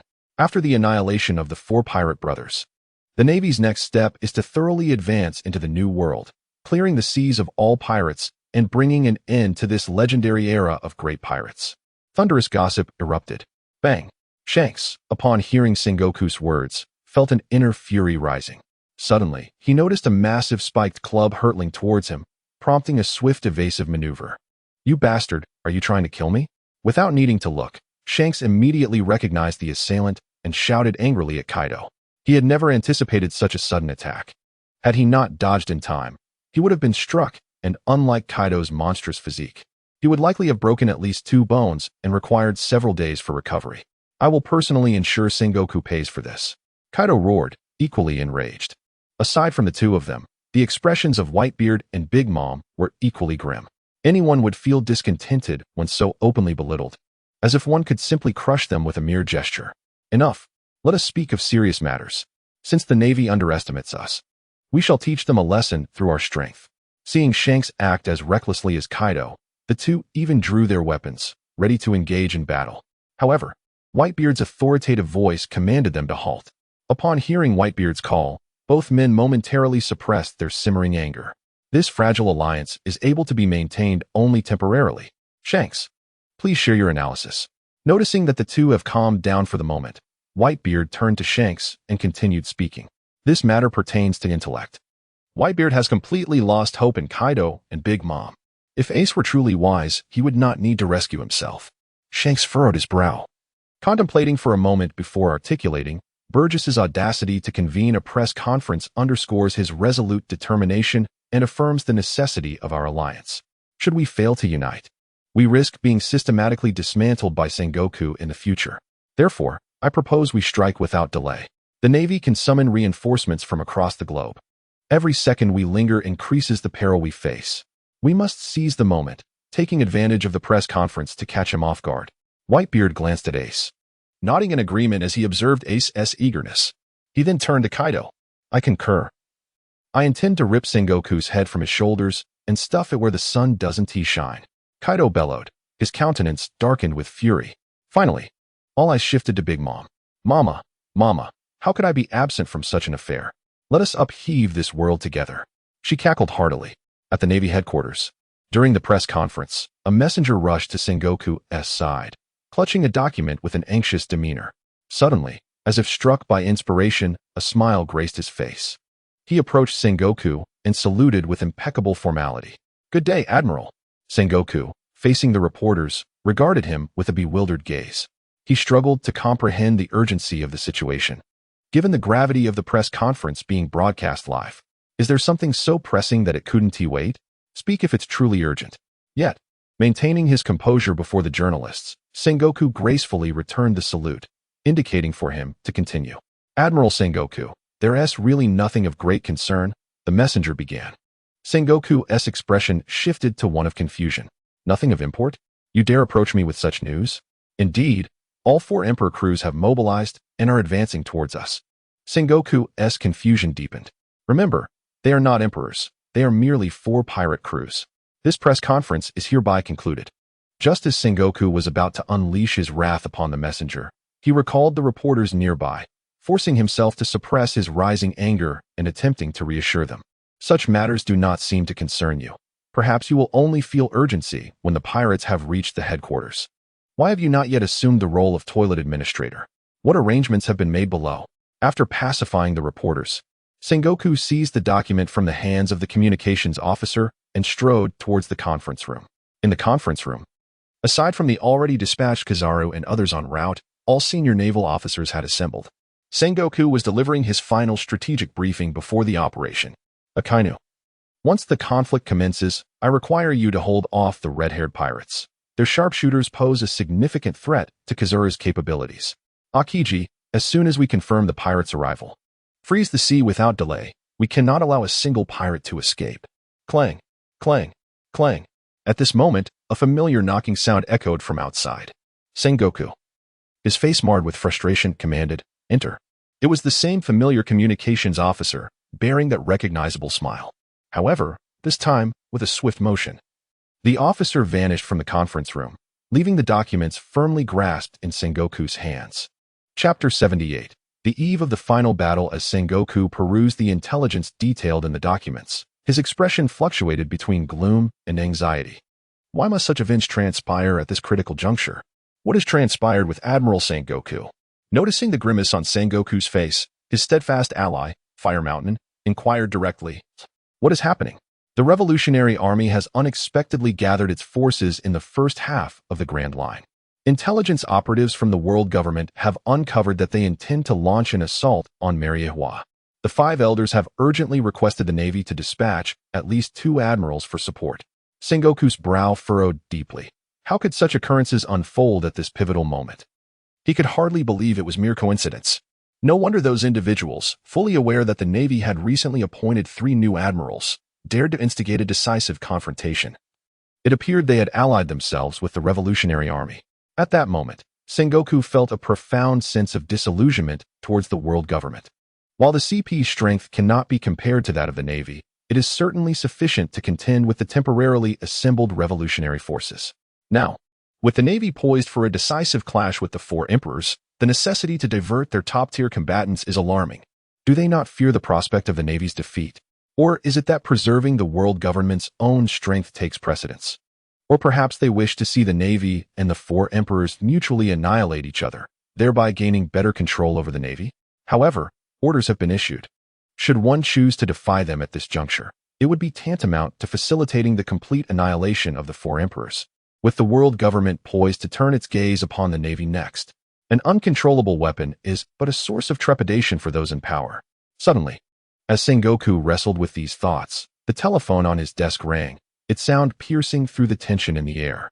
At this moment, the call came through, directed to the conference room. How could Sengoku possibly be unaware of the caller's identity? With a reflexive glance around the individuals present in the room, a sense of gravity settled within Sengoku's heart. The meeting was convened unexpectedly, and it had only just begun. How could the 5 elders accurately grasp his movements? Could it be that the world government has infiltrated the Navy as well? With heavy thoughts weighing on him, Sengoku nonetheless activated the transponder snail.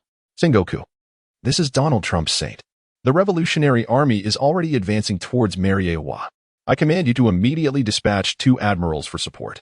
This is an order. At once. Now." As soon as the transponder snail connected, Donald Trump's Saints roar resonated through. He did not grant Sengoku any opportunity for rebuttal, hanging up the call abruptly. Bang! How infuriating! Sengoku's expression darkened to its utmost. This was a decisive battle. To withdraw even one admiral could significantly alter the course of the war, let alone two. Damn the five elders. Do they fear nothing but maintaining a balance, showing no concern for the Navy's potential failure? Dispatch orders immediately. Instruct Kizaru to abandon all tasks and rush to Marineford. Yet, there was little he could do. After all, the Navy belonged to the world government, not to him. Sengoku found himself in a quandary regarding who to send for support. Akiji's abilities were crucial. He absolutely could not be dispatched. While Tsuru and Fujitoro were formidable, they were still not admirals, and sending them would leave the five elders with much to answer for. The powers of Akainu and Fujitoro were essentially devastating weapons in chaotic skirmishes. The destructive force of meteor showers and lava could, at critical moments, turn the tide of battle. Thus, they too could not be sent. Ryukyu's robust physique was indispensable when contending with behemoths like Kaido and Big Mom. Without a powerhouse to withstand these monsters, their rampage could be fatal. Carp might be able to hold one at bay, while he himself would contend with Whitebeard. The remaining adversary must be confronted by Ryukyu. The prowess of a great swordsman like Zoro was vital. Lacking the might of such a swordsman, it would be exceedingly difficult to breach the defenses of those formidable giants. The individuals present during the Warring States period held immense significance, and none wished to be dismissed, rendering the decision exceedingly arduous. Marshal Sengoku, permit me to go. I am eager to witness the swiftness of Admiral Kizaru. It seemed that Gung Shiro, perceiving Sengoku's predicament, stepped forward voluntarily at that moment. These are the elite of the Revolutionary Army. While Kizaru's involvement may be manageable, allowing the likes of Akainu, a hawkish figure of the Navy, to engage could result in the loss of countless comrades. Very well, Admiral Akiji, I must trouble you to undertake this mission. Upon witnessing Gung Shiro's proactive offer, Sengoku no longer hesitated and graciously acknowledged him. Feeling a sense of satisfaction towards Gung Shiro for his understanding of the leadership's intentions, demonstrating initiative is indeed preferable to those who merely stand idly by. With this thought, he cast a discontented glare at Akainu, who remained composed at the side. Akainu, perplexed. After Gung Shiro departed, the meeting continued. As orders were periodically issued from the conference room, the entire Navy headquarters sprang into action, with crates of ammunition swiftly dispatched to the warships. Thousands of soldiers rapidly boarded the vessels, arriving at their combat stations to inspect weapons and assess the condition of the ships. As news of the Four Emperors' mobilization spread, the formidable individuals who had gathered nearby to observe also began to converge towards the vicinity of Marineford Island. In this unprecedented clash, no one wishes to miss the spectacle. Everyone yearns to witness firsthand whether the Navy will be vanquished by the pirates, plunging the world into a haven for marauders, or if the Navy will suppress the pirates, leading to the demise of the Four Emperors and the definitive end of the Great Pirate Era. Naturally, should the Navy emerge victorious, they would not shy away from seizing advantageous opportunities. After all, the ultimate outcome they desire is the simultaneous dissolution of the two colossal burdens looming over them, the Four Emperors and the Navy. High above the island of Marineford, at an altitude of 10,000 meters, several small islands float in the air, each substantial in size, even the smallest rivaling the dimensions of Marineford itself. Each of these islands is shrouded in a pink mist, beneath which lurks an array of colossal beasts, their eyes gleaming with a bloodthirsty crimson glow.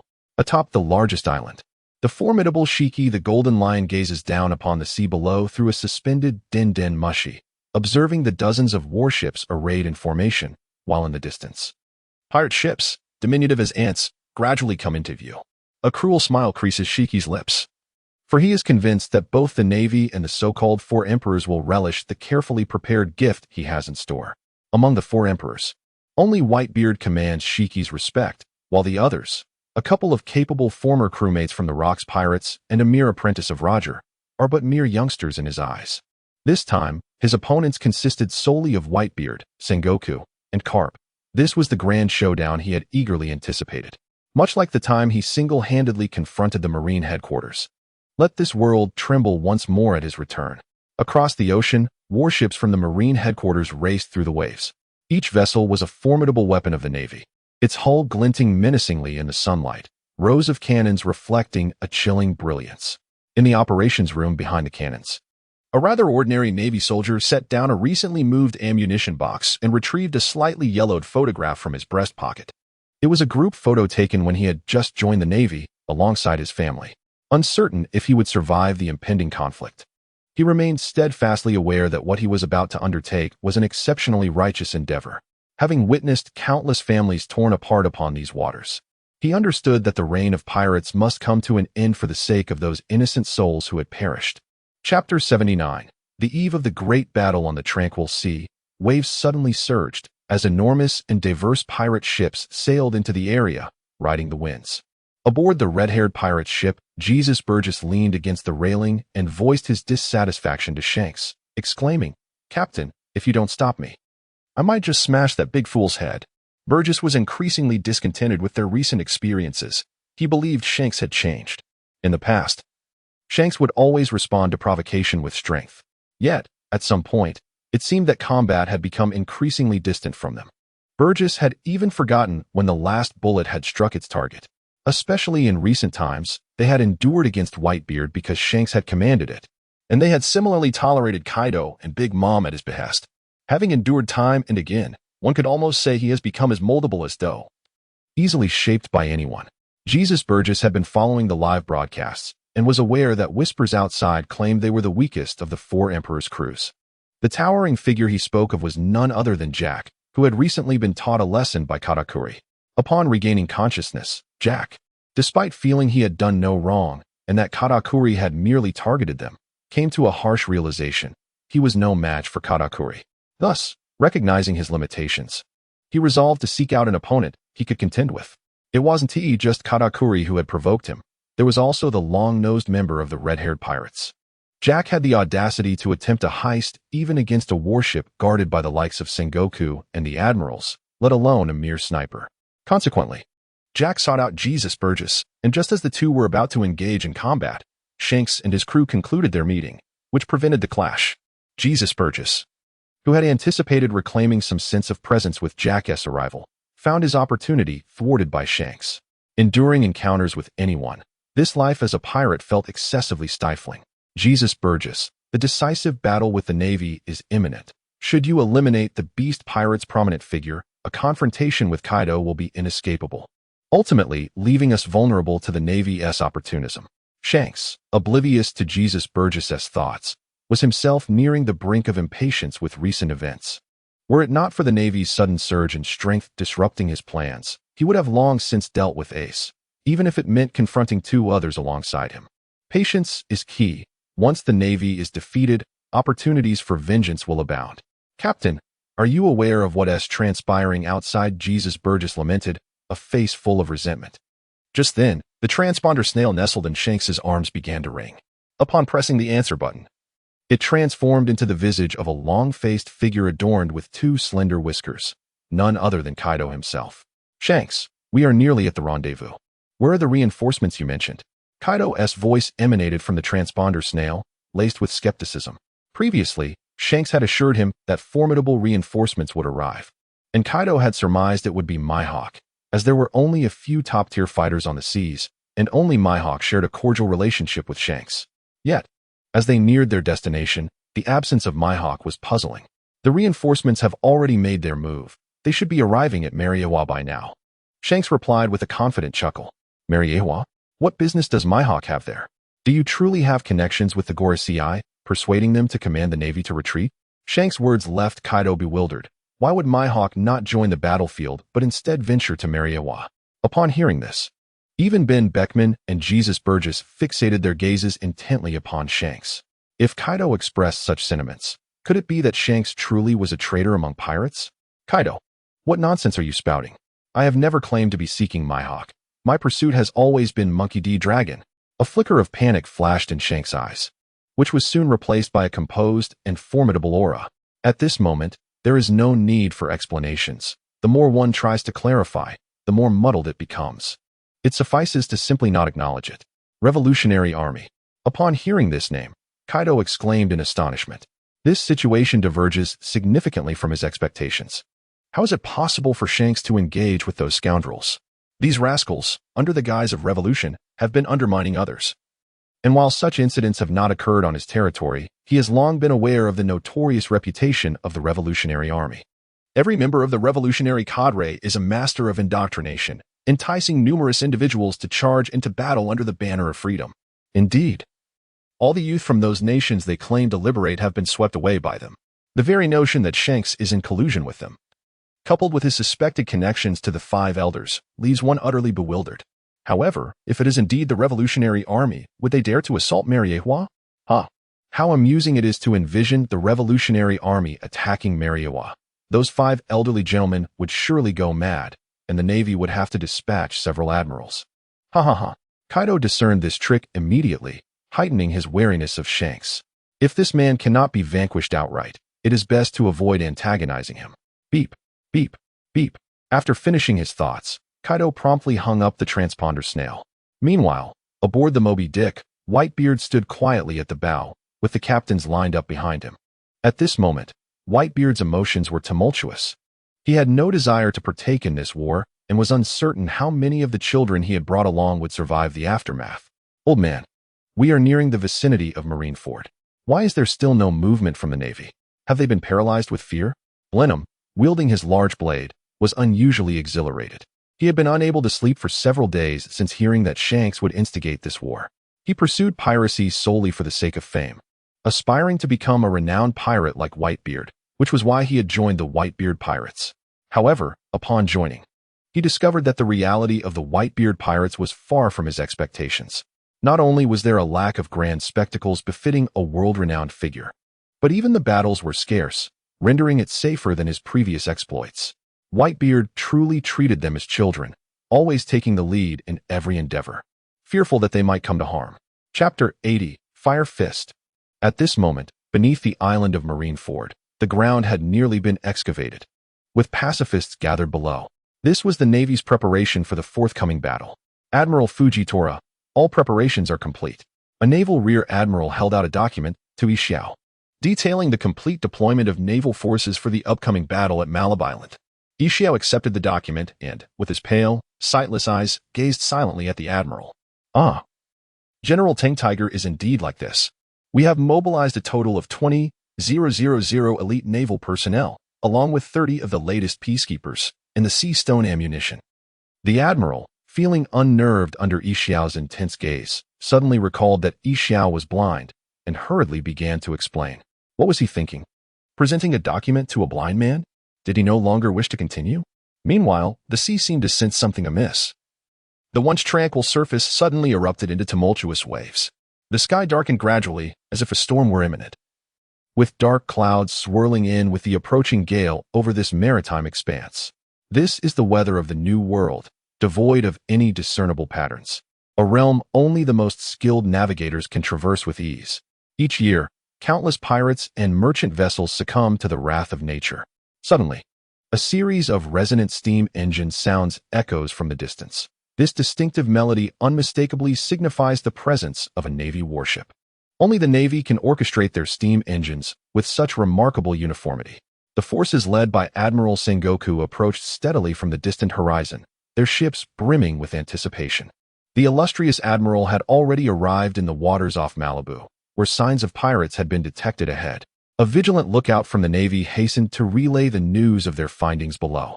Prepare the fleet. Upon sighting the pirates, await my command to launch an immediate assault. A palpable tension enveloped the ocean as Sengoku clutched the transponder, disseminating his orders to every vessel in the armada. The decisive battle loomed on the horizon, and even Sengoku, who was well prepared, felt his palms damp with perspiration. Suddenly, a sharp-eyed soldier appeared to have spotted something extraordinary. Trembling and pointing towards the expanse of water, he managed to exclaim with all his might, "A tsunami! A colossal tsunami!" The crew quickly turned their gazes to the sea, where they beheld the rising winds and surging waves, as a towering wall of water, over 100 meters high, erupted from the depths, rushing towards the fleet with terrifying momentum. The sudden upheaval of the tsunami transformed the scene, as if the very ocean were about to overturn itself. Newgate. What a formidable display! Sengoku recognized this as the first grand gesture from Whitebeard, and a surge of exhilaration coursed through him. A timely response is only proper. Akiji. Proceed with the plan, Sengoku directed towards the nearby Akiji. Without uttering a word, Akiji merely nodded and leapt into the sea. Ice Age. As the tsunami continued to churn, even the dark clouds above seemed to conspire with him, unleashing a torrential downpour. In the next moment, a chilling current surged forth. Akin to a single droplet falling into a tranquil cup of water, rippling outward instantaneously. The seawater began to freeze in place, segment by segment. Even the distant tsunami and the raindrops plummeting from the sky became enmeshed in the icy grip of the current. It is Admiral Akiji, our most formidable force. The naval officers, who had been drenched in cold sweat at the onset of the tsunami, now erupted in joyous exclamations upon witnessing the frozen spectacle before them. Crack! Crack! Under the scrutiny of countless eyes, the surface of the sea began to tremble violently, with fine cracks appearing across the frozen expanse of the towering tsunami. The familiar voice instilled a sense of trepidation among the Navy personnel who had endured the battle of the summit. All eyes were drawn to the source of the tremor, a force too well known to be ignored. Everyone understood that it was the mightiest man who had made his presence felt. Fire Fist. The roar of flames erupted, shattering the tumultuous waves, as a man clad in shorts navigated a vessel spewing fire amidst the fragmented ice. Ice chunks occasionally hurtled toward him. Yet the small boat seemed to possess an uncanny ability to evade them, gliding swiftly across the icy surface propelled by the flames. Amidst the torrential icy rain, he managed to evoke a sense of leisurely stroll in the midst of the tempest. The newcomer was none other than Ace. Red Dog, prepare for battle. Ace soared on his fiery ship, landing before the Navy fleet, his gaze fixed fiercely upon Akainu as he bellowed defiantly. He had awaited this day for what felt like an eternity. Humph. In response to Ace's provocation, Akainu's expression shifted, a forced smile tugging at his lips, the scars on his face throbbing with renewed pain. He too had harbored a desire for vengeance for a long time. However, Akainu cast a glance at Sengoku. This was a pivotal moment, and he could not afford to act recklessly. A misstep could lead Sengoku to place the blame squarely upon him. Meanwhile, the tsunami had completely disintegrated into shards of ice scattered across the surface, revealing the formidable pirate crew before the Navy. Had all the pirates of the world gathered? At the instant the wave collapsed, every Navy officer, including Sengoku, felt their pupils dilate in disbelief, while many involuntarily gasped. The sight was overwhelmingly astonishing. Despite prior intelligence indicating that a significant number of pirates from the New World had been summoned, witnessing it firsthand left them all in a state of agitation. It was the Red Force. The lookout at the highest vantage point promptly reported the information below. The Moby Dick had also made its appearance. Look, that Big Mom's ship, the Queen Mother singing. All four emperors had assembled. Look behind them. It's the Knight of the Round, Doma, Delacruix, the Great Swirling Spider, Squard, the Daicablin brothers, the Ice Witch, Whitey Bay, the Thunder Lord, Makugai. In the New World, renowned pirate captains have emerged. As the lookout reported, Sengoku's expression grew increasingly grim. His ire was not directed at the formidable adversaries before him, but rather at the fact that the lookout felt compelled to reiterate what was plainly visible to all.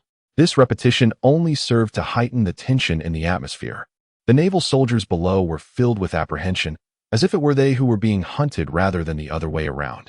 Shanks, what is your true intention behind orchestrating this war? Sengoku addressed Shanks loudly, disregarding Ace's provocations, for in his eyes, Ace was merely a junior.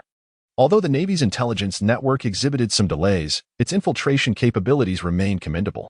By the second day after the Yonko had united, a report detailing Shanks' recent maneuvers had already graced Sengoku's desk. Yet, Sengoku remained perplexed about Shanks' ultimate objective. What advantage could he gain from instigating a war between the Navy and the pirates, and how had he managed to connect with the Revolutionary Army?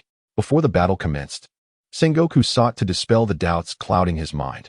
Chapter 81. Indigo's Deception.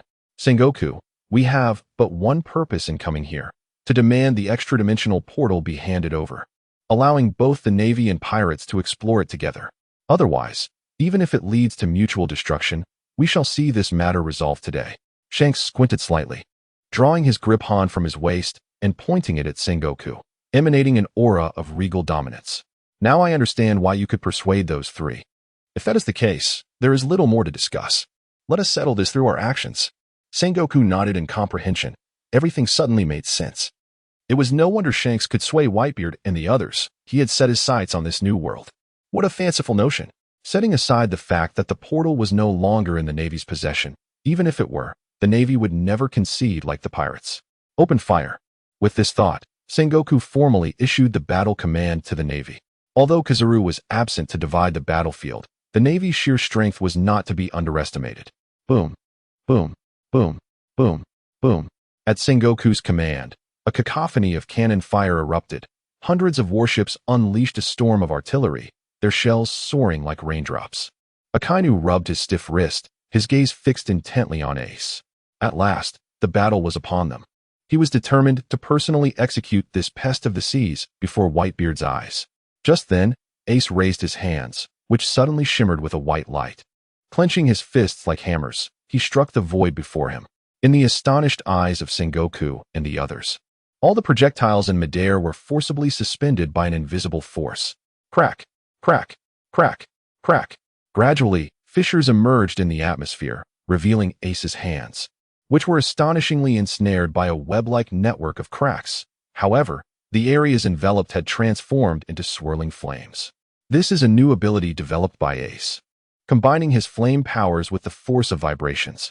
Its sole purpose is to negate the backlash of his vibrational abilities through elemental transformation, allowing him to wield this power without harm. In this state, Ace can unleash his full strength without hesitation. Damn it, retreat quickly. The fissures before them multiplied, and Sengoku hurriedly transformed into the Great Buddha, leaping up to counter with a shockwave while urging the Navy to withdraw. Yet it was all too late. Sengoku's underestimation of Ace would exact a heavy toll. With a grin, Ace yanked downwards with both hands, causing all the cracks before him to erupt. The world seemed to shatter into myriad fragments. The icy surface was torn apart by the terrifying vibrations, disintegrating into dust that danced in the wind, while shells suspended in midair were detonated by an invisible force. Yet this was merely the onset of calamity.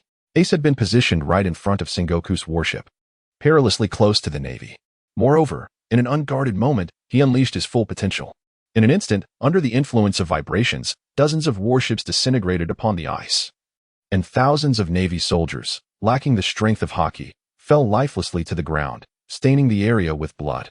Poor gas D. Ace. Witnessing the devastation, Sengoku's eyes burned with fury as he glared at Ace, momentarily forgetting Garp, Whitebeard, and everything else. At that moment, a singular thought consumed him. He must eradicate Ace here to avenge the fallen Navy. The Great Buddha, embodying Sengoku, condensed immense power in his fists. Golden light blotting out the sun. Two dazzling shockwaves, akin to blazing suns, surged toward Ace's form, causing the sky to flicker ominously as the surrounding space trembled under this force. Bring it on. Prepared for the Buddha's onslaught, Ace had anticipated this outcome. Yet, he had unwavering faith in his own strength. With a fierce shout, Ace summoned forth flames that flowed almost like liquid fire, resembling blood as it coursed across his face and body, forming intricate patterns. Ace's stature rose, and the temperature around him surged dramatically, causing the icy surface to melt rapidly, reverting to seawater under the oppressive heat. This is the awakened state of Ace's flame fruit, where he appears as a divine fire god reigning over the mortal realm. The Flame Emperor, astonishing conflagration. A blinding white light erupted from the flames, causing the entire world to tremble and shatter as if it were but a toy. A dense web of spider silk hung in the air, countering the shockwaves of Admiral Sengoku. In the next moment, the white light clashed with golden brilliance, their fierce confrontation resulting in a standoff, each consuming the other without yielding an inch. Fire Fist Ace, astonishingly, was able to match Admiral Sengoku blow for blow. The Marine's Vice Admiral, the Mole, could scarcely believe his eyes. Not long ago, Ace was a prisoner of the Navy, and during Ace's tenure as captain of the Spade Pirates, they had crossed paths on several occasions. Had it not been for the formidable nature of his devil fruit ability, Ace would have long been confined within Impel Down, and Blackbeard would have never emerged. Yet, in just a few short years, Ace had unconsciously mastered such terrifying power. A glimmer of surprise flickered in Akainu's eyes. The boy who had once lacked hockey was now remarkably strong. Today, he could not afford to let him escape. With that thought, Akainu prepared to make his move, for there was no need for morality when dealing with pirates. Mama, everyone charge. Seeing Ace engage in battle with Sengoku exhilarated Big Mom. After training for so long with Kaido, it was time to showcase their combined might to the world. With this in mind, Big Mom turned her gaze towards Kaido, who instinctively met her stare. Upon encountering Big Mom's unabashed gaze, he involuntarily shivered and quickly seized his kanabo. Charging forth, the melee erupted in full force, deviating entirely from Sengoku's scripted plan, and the distance from Marineford ensured that his carefully laid traps would go unused. High above, amidst the mysterious skies of the Sky Island, Lord Golden Lion, all parties from the Navy and the Yonko have assembled. Should our game not commence? Indigo sneered as he approached the Golden Lion's side. He was eager to witness the delightful surprises his carefully trained recruits would bring. No, no, no. This is merely the beginning. We must wait until they are thoroughly exhausted before we make our entrance. Though the Golden Lion bears a ship's helm upon his head, he is by no means a fool. In his confidence, he must also consider the strength beneath him, with the admirals and the 4 emperors gathered. Should he cast the island away, it is likely they would swiftly turn their weapons against him. Chapter 82. The range is filled with justice, although Ace single-handedly thwarted the Navy's initial bombardment. The overwhelming advantage of the Navy's superior equipment rendered them a step ahead of the pirates. Beneath the Navy's artillery, the phrase "within range lies justice" was vividly illustrated. The rain of cannon fire and the meticulously arranged ranks of the Navy's musket troops clearly demonstrated to the pirates what true naval justice entailed. Furthermore, with the entrance of thousands of high-ranking naval officers, the tide of battle was decisively altered. However, with the Navy's elite forces now engaged, the pirates were equally unwilling to cower. Renowned captains from the New World joined the fray, and the battlefield was awash with the blood of formidable warriors. Notably, during this war, none of the warlords of the sea made an appearance. It is unfathomable that such prestigious combatants would be overlooked in a conflict of this magnitude. In truth, they were summoned, but it was at the behest of the 5 elders. In the matter of victory or defeat against the Navy, it was evident that the 5 elders were far more concerned with their own safety. This marks the Revolutionary Army's inaugural assault on Marineford, and the cautious approach taken is not without merit to avert unforeseen circumstances. As the embodiment of fire, Ace clashed with Sengoku, who transformed into the Golden Buddha, and the battle swiftly escalated to an intense confrontation. Regardless of the struggle, Ace maintained a firm upper hand, for the waters of that battleground had been entirely melted away by his flames. Ace possessed the ability to manipulate fire for flight, while Sengoku was confined to employing the moonwalk technique, desperately attempting to keep himself aloft above the sea's surface. One wielded flames to propel himself, while the other merely sought to avoid sinking. The disparity between them was starkly evident. Particularly in such a direct confrontation, Sengoku found himself entirely on the defensive. No capable fighter relishes engaging in combat over the ocean against an adversary who can soar, and Sengoku was no exception. However, retreat was not an option, for behind him stood the Navy soldiers, leaving him with no avenue for withdrawal. Furthermore, should he, as the marshal, choose to evade battle, it would undoubtedly undermine the morale of the Navy. Suddenly, a searing plume of magma sliced through the air, materializing behind Ace, with its target unmistakably being his form. Akainu, I've been waiting for you. Upon sensing another surge of intense heat within his domain, Ace felt elation instead of fear. He had been anticipating the arrival of the Red Dog, for Sengoku had never been his true target. The power of flames surged dramatically, and Ace, as the fire deity, erupted between the two, scattering sparks in every direction. Most terrifyingly, each ember was enveloped in a dense layer of haki. Sengoku and Akainu hastily withdrew to defend themselves, yet they lost the opportune moment to severely injure Ace. The flames darted across the sky like shooting stars, swiftly coalescing once more into Ace's likeness. The fire deity, Ace, re-emerged upon the battlefield. Sengoku, your opponent is me. At this moment, Whitebeard has arrived, and the clash of soldiers begins anew, marking the onset of a fresh conflict. Radiant white light intertwines with golden brilliance, while flames and molten lava consume one another. The terrifying heat melts the seawater, forcing the green pheasant to helplessly observe as the surface is repeatedly encased in ice. 100-meter-long aerial slash slices through the ocean, as bullets imbued with haki ruthlessly reap the lives of pirates. A strikingly handsome green-haired man rampages through the ranks of pirates, making his way in and out with ease. Aside from the smile of a certain individual rushing toward this location from a small island, all naval admirals have engaged in the fray.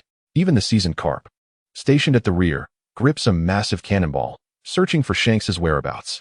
Indeed, Carp has set his sights on Shanks, after narrowly escaping in the last encounter. He is determined not to let this golden opportunity slip away. The presence of admirals on this battlefield resembles that of human bulldozers, not pushing soil, but rather obliterating pirates, effortlessly claiming countless lives in their wake. Even the so-called great pirates appear feeble in their presence. Following the admiral's intervention, the pirate alliance suffers devastating losses in a brief span. Particularly the beast pirates led by Kaido, who suffer the most due to their crew being predominantly Zoan users, capable of swift evasion. The reckless charge of the uninhibited Kaido inflicts the greatest damage upon the Navy. The admirals target them with utmost precision. However, the Navy is not the sole entity possessing top-tier combat power. The four emperors have never been intimidated in matters of battle. A colossal dragon bursts onto the battlefield, engulfed in searing flames that mercilessly incinerate all in its path. Big Mom swiftly makes her way to the heart of the Navy, unleashing a haunting melody that ensnares souls. Shanks, exuding a sense of calm, leads his crew steadily toward the center of the conflict. Wherever they tread, naval forces collapse one after another, as if erasing a blank space upon the battlefield. The presence of their conqueror's haki envelopes the entire Navy, resonating with the might of Kaido and Big Mom, intertwining three potent wills that seem to connect heaven and earth. The palpable shockwave wreaks havoc, shattering the ice and toppling naval elites below the rank of captain in droves. The astonishing spectacle even elicited a flicker of astonishment on the faces of Shanks and his companions, who had not anticipated the sheer terrifying might that the trio's conqueror's haki could wield when united. With the formal entrance of Kaido and his crew, the tide of battle swiftly reversed.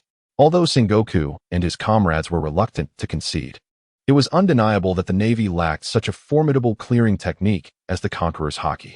Naturally, figures like Akiji and Green Bull would not permit Kaido and his crew to slaughter the Navy unopposed, promptly advancing towards their designated foes as previously arranged.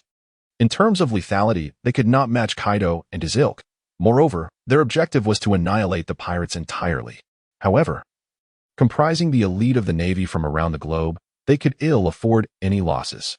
Admiral Green Bull launched himself into the air, his entire being radiating a verdant glow as he delivered a powerful punch towards Kaido's colossal dragon forms soaring above.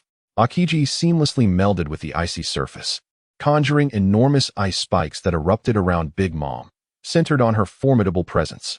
The ocean was his domain, and had it not been for Sengoku's engagement with Whitebeard, he might have dared to challenge the latter directly. "Come at me, Akiji," Big Mom declared, shaking off the ice spikes that had formed on her body, which shattered upon her mere movement. Such an assault was utterly futile against her robust physique. Though the seas whispered of equivalence among the emperors, there existed a hierarchy even among equals. Compared to those powerful beings who had ruled the seas 2 decades prior, Akiji and his allies were still significantly inferior. While a brief skirmish may yield no clear victor, in a protracted conflict, barring unforeseen circumstances, the triumph would surely belong to the emperors.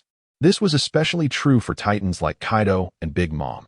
Even Akainu's devastating magma abilities, renowned for their lethality within the Navy, might struggle to breach their formidable defenses. This is also the foundation that enables the 4 emperors to dominate the seas for so many years. Kaido and Big Mom possess physiques that stand at the pinnacle of the world. Shanks wields the mightiest haki, and Whitebeard commands a tremor ability that could be deemed capable of annihilating the world. Thus are the 4 emperors, the supreme sovereigns of the vast ocean. Chapter 83, Iron Fist Carp. As a formidable wielder of Conqueror's haki, Shanks stands among the 3 sovereigns like a jagged peak, piercing deeply into the ranks of the Navy. Wherever he treads, he is invincible, facing no adversary. Remarkably, there is no need for Shanks to engage directly. The marksmen within his crew have already delivered the final blows to those formidable foes who can barely stand within the realm of the Conqueror's haki exerted by the 3 sovereigns. Shanks' team, so conspicuous on the battlefield, swiftly captured the Navy's attention. As the most domineering man upon the seas, he has never harbored intentions of concealing his presence. A sharp gust of wind heralds danger, and Shanks, with his keen observation haki, swiftly looks up. He spots a massive cannonball soaring through the distant sky, upon which stands a venerable elder with hair as white as snow. The Navy hero, Carp, Shanks narrows his eyes and unsheathes his weapon, the Griffin, unleashing a 100-meter slash. The last opponent he wishes to confront is Carp. Any of the Navy's admirals would suffice, and Shanks bears no fear of their might. Yet, Carp remains his most dreaded adversary. During his time aboard Roger's ship, he had fully experienced Carp's prowess. Presently, he does not consider himself to possess the strength that Roger once had, let alone rival Carp, who has consistently matched and occasionally surpassed Roger in combat. Moreover, Carp's straightforward, no-frills approach, relying solely on brute force, is likely the most detestable of all. He offers no respite, every punch delivered with unwavering intensity. Bang! The moment Carp is sighted, Ben Beckman fires his weapon. This is the bullet of the world's most elite sniper, crafted from the rare and formidable sea stone. Renowned for its exceptional hardness and the imposing aura of the haki that envelopes it. It could be said that even the highest-ranking admirals would hesitate to confront it head-on. Yet, Monkey D. Garp is indeed Garp, the man who has forged countless miracles. The haki flows fluidly over his hands, and as his iron fist swings, it even ignites sparks in the air. The sea stone bullet, upon mere contact, is effortlessly sent flying away by Garp's might. Shanks slash, too, is swiftly crushed in midair by Garp's grasp. This is the naval hero Carp, renowned for countering all manner of flamboyance.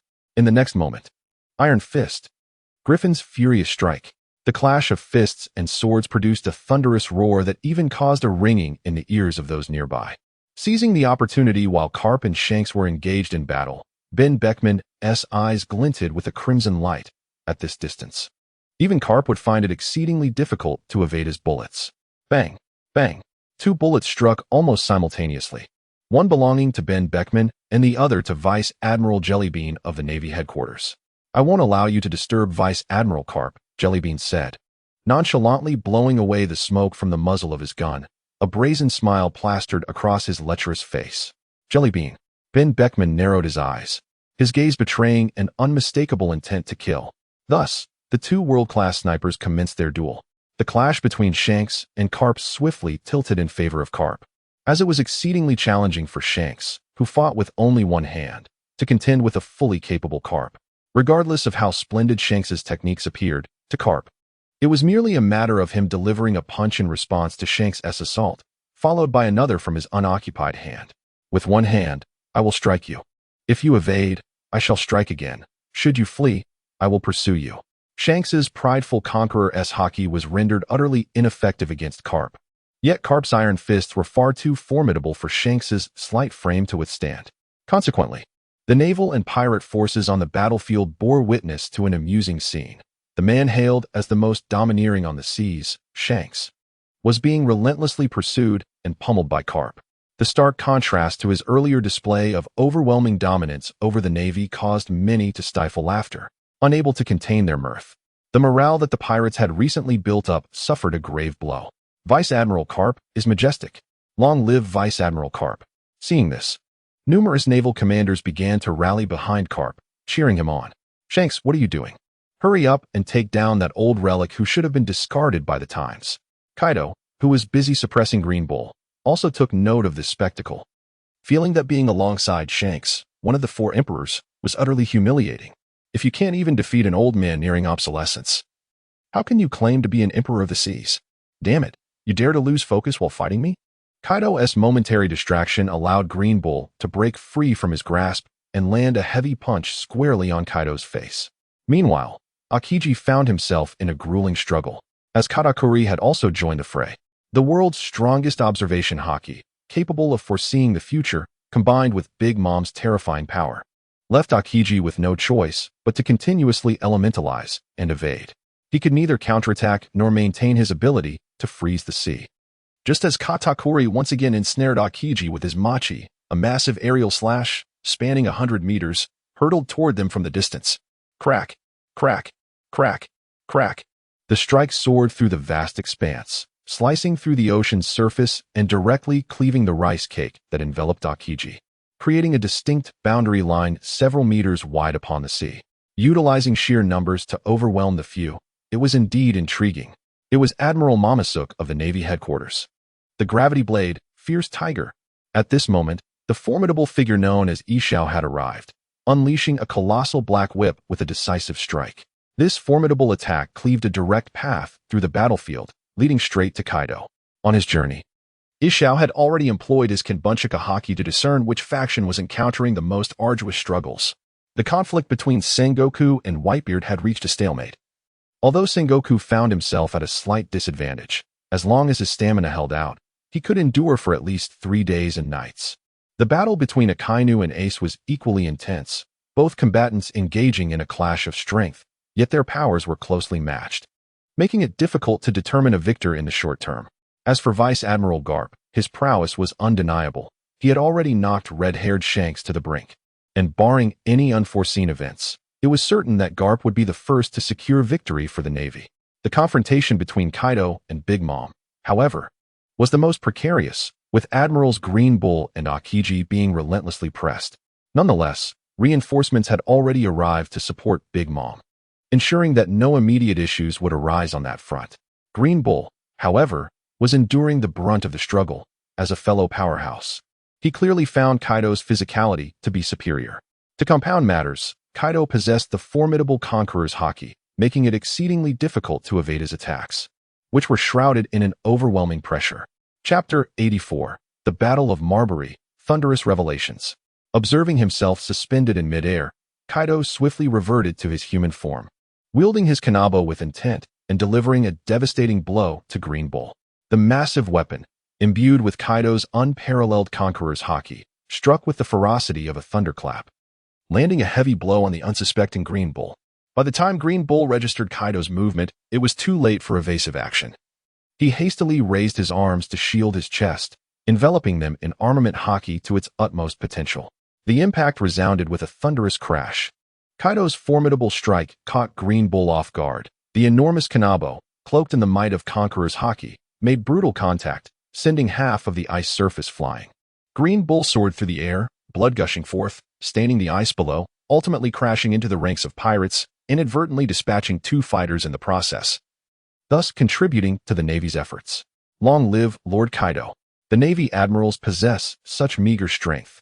The witnessing pirates erupted in cheers as they saw the Navy admiral spitting blood from Kaido's onslaught. Yet, not long after, a shimmering green light enveloped Green Bull, and he rose unscathed, charging towards Kaido with renewed vigor.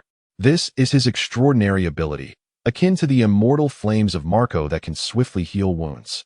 Although Green Bull is not a user of a devil fruit, he possesses an innate power that allows him to mend both his own injuries and those of others. Coupled with his naturally formidable physique, he presents an almost insurmountable challenge for Kaido. When strength reaches such a pinnacle, it becomes exceedingly difficult to ascertain a victor in a short span, let alone when one strategizes and seizes an opportunity to gravely injure an opponent, only to witness them bathed in a green glow, restoring themselves entirely. Furthermore, his robust form enables him to entangle Kaido physically, rendering Kaido incapable of defeating him or diverting his attention to other battlegrounds. Drink. Gravity Blade, Fierce Tiger. Witnessing Green Bull being wounded by Kaido before his very eyes, a look of fury etched upon his face, he unleashed the full extent of his devil fruit's power, wielding his staff sword with such ferocity that it cleaved through the very atmosphere. In this moment, gravity, imperceptible to the naked eye, manifested itself as a tangible force, shattering everything before Fujitora into fragments. The icy surface crumbled layer by layer under the weight of gravity, and the pirates traversing the path were reduced to mere membranes, crushed beneath the overwhelming pressure that subsequently bore down upon Kaido. Even an entity as formidable as Kaido found himself momentarily bending his knees, nearly succumbing to the ground under the oppressive force.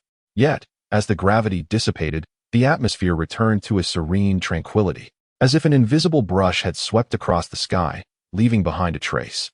Remarkably, Kaido remained unscathed, standing resolutely in place, not a single wound marring his formidable presence.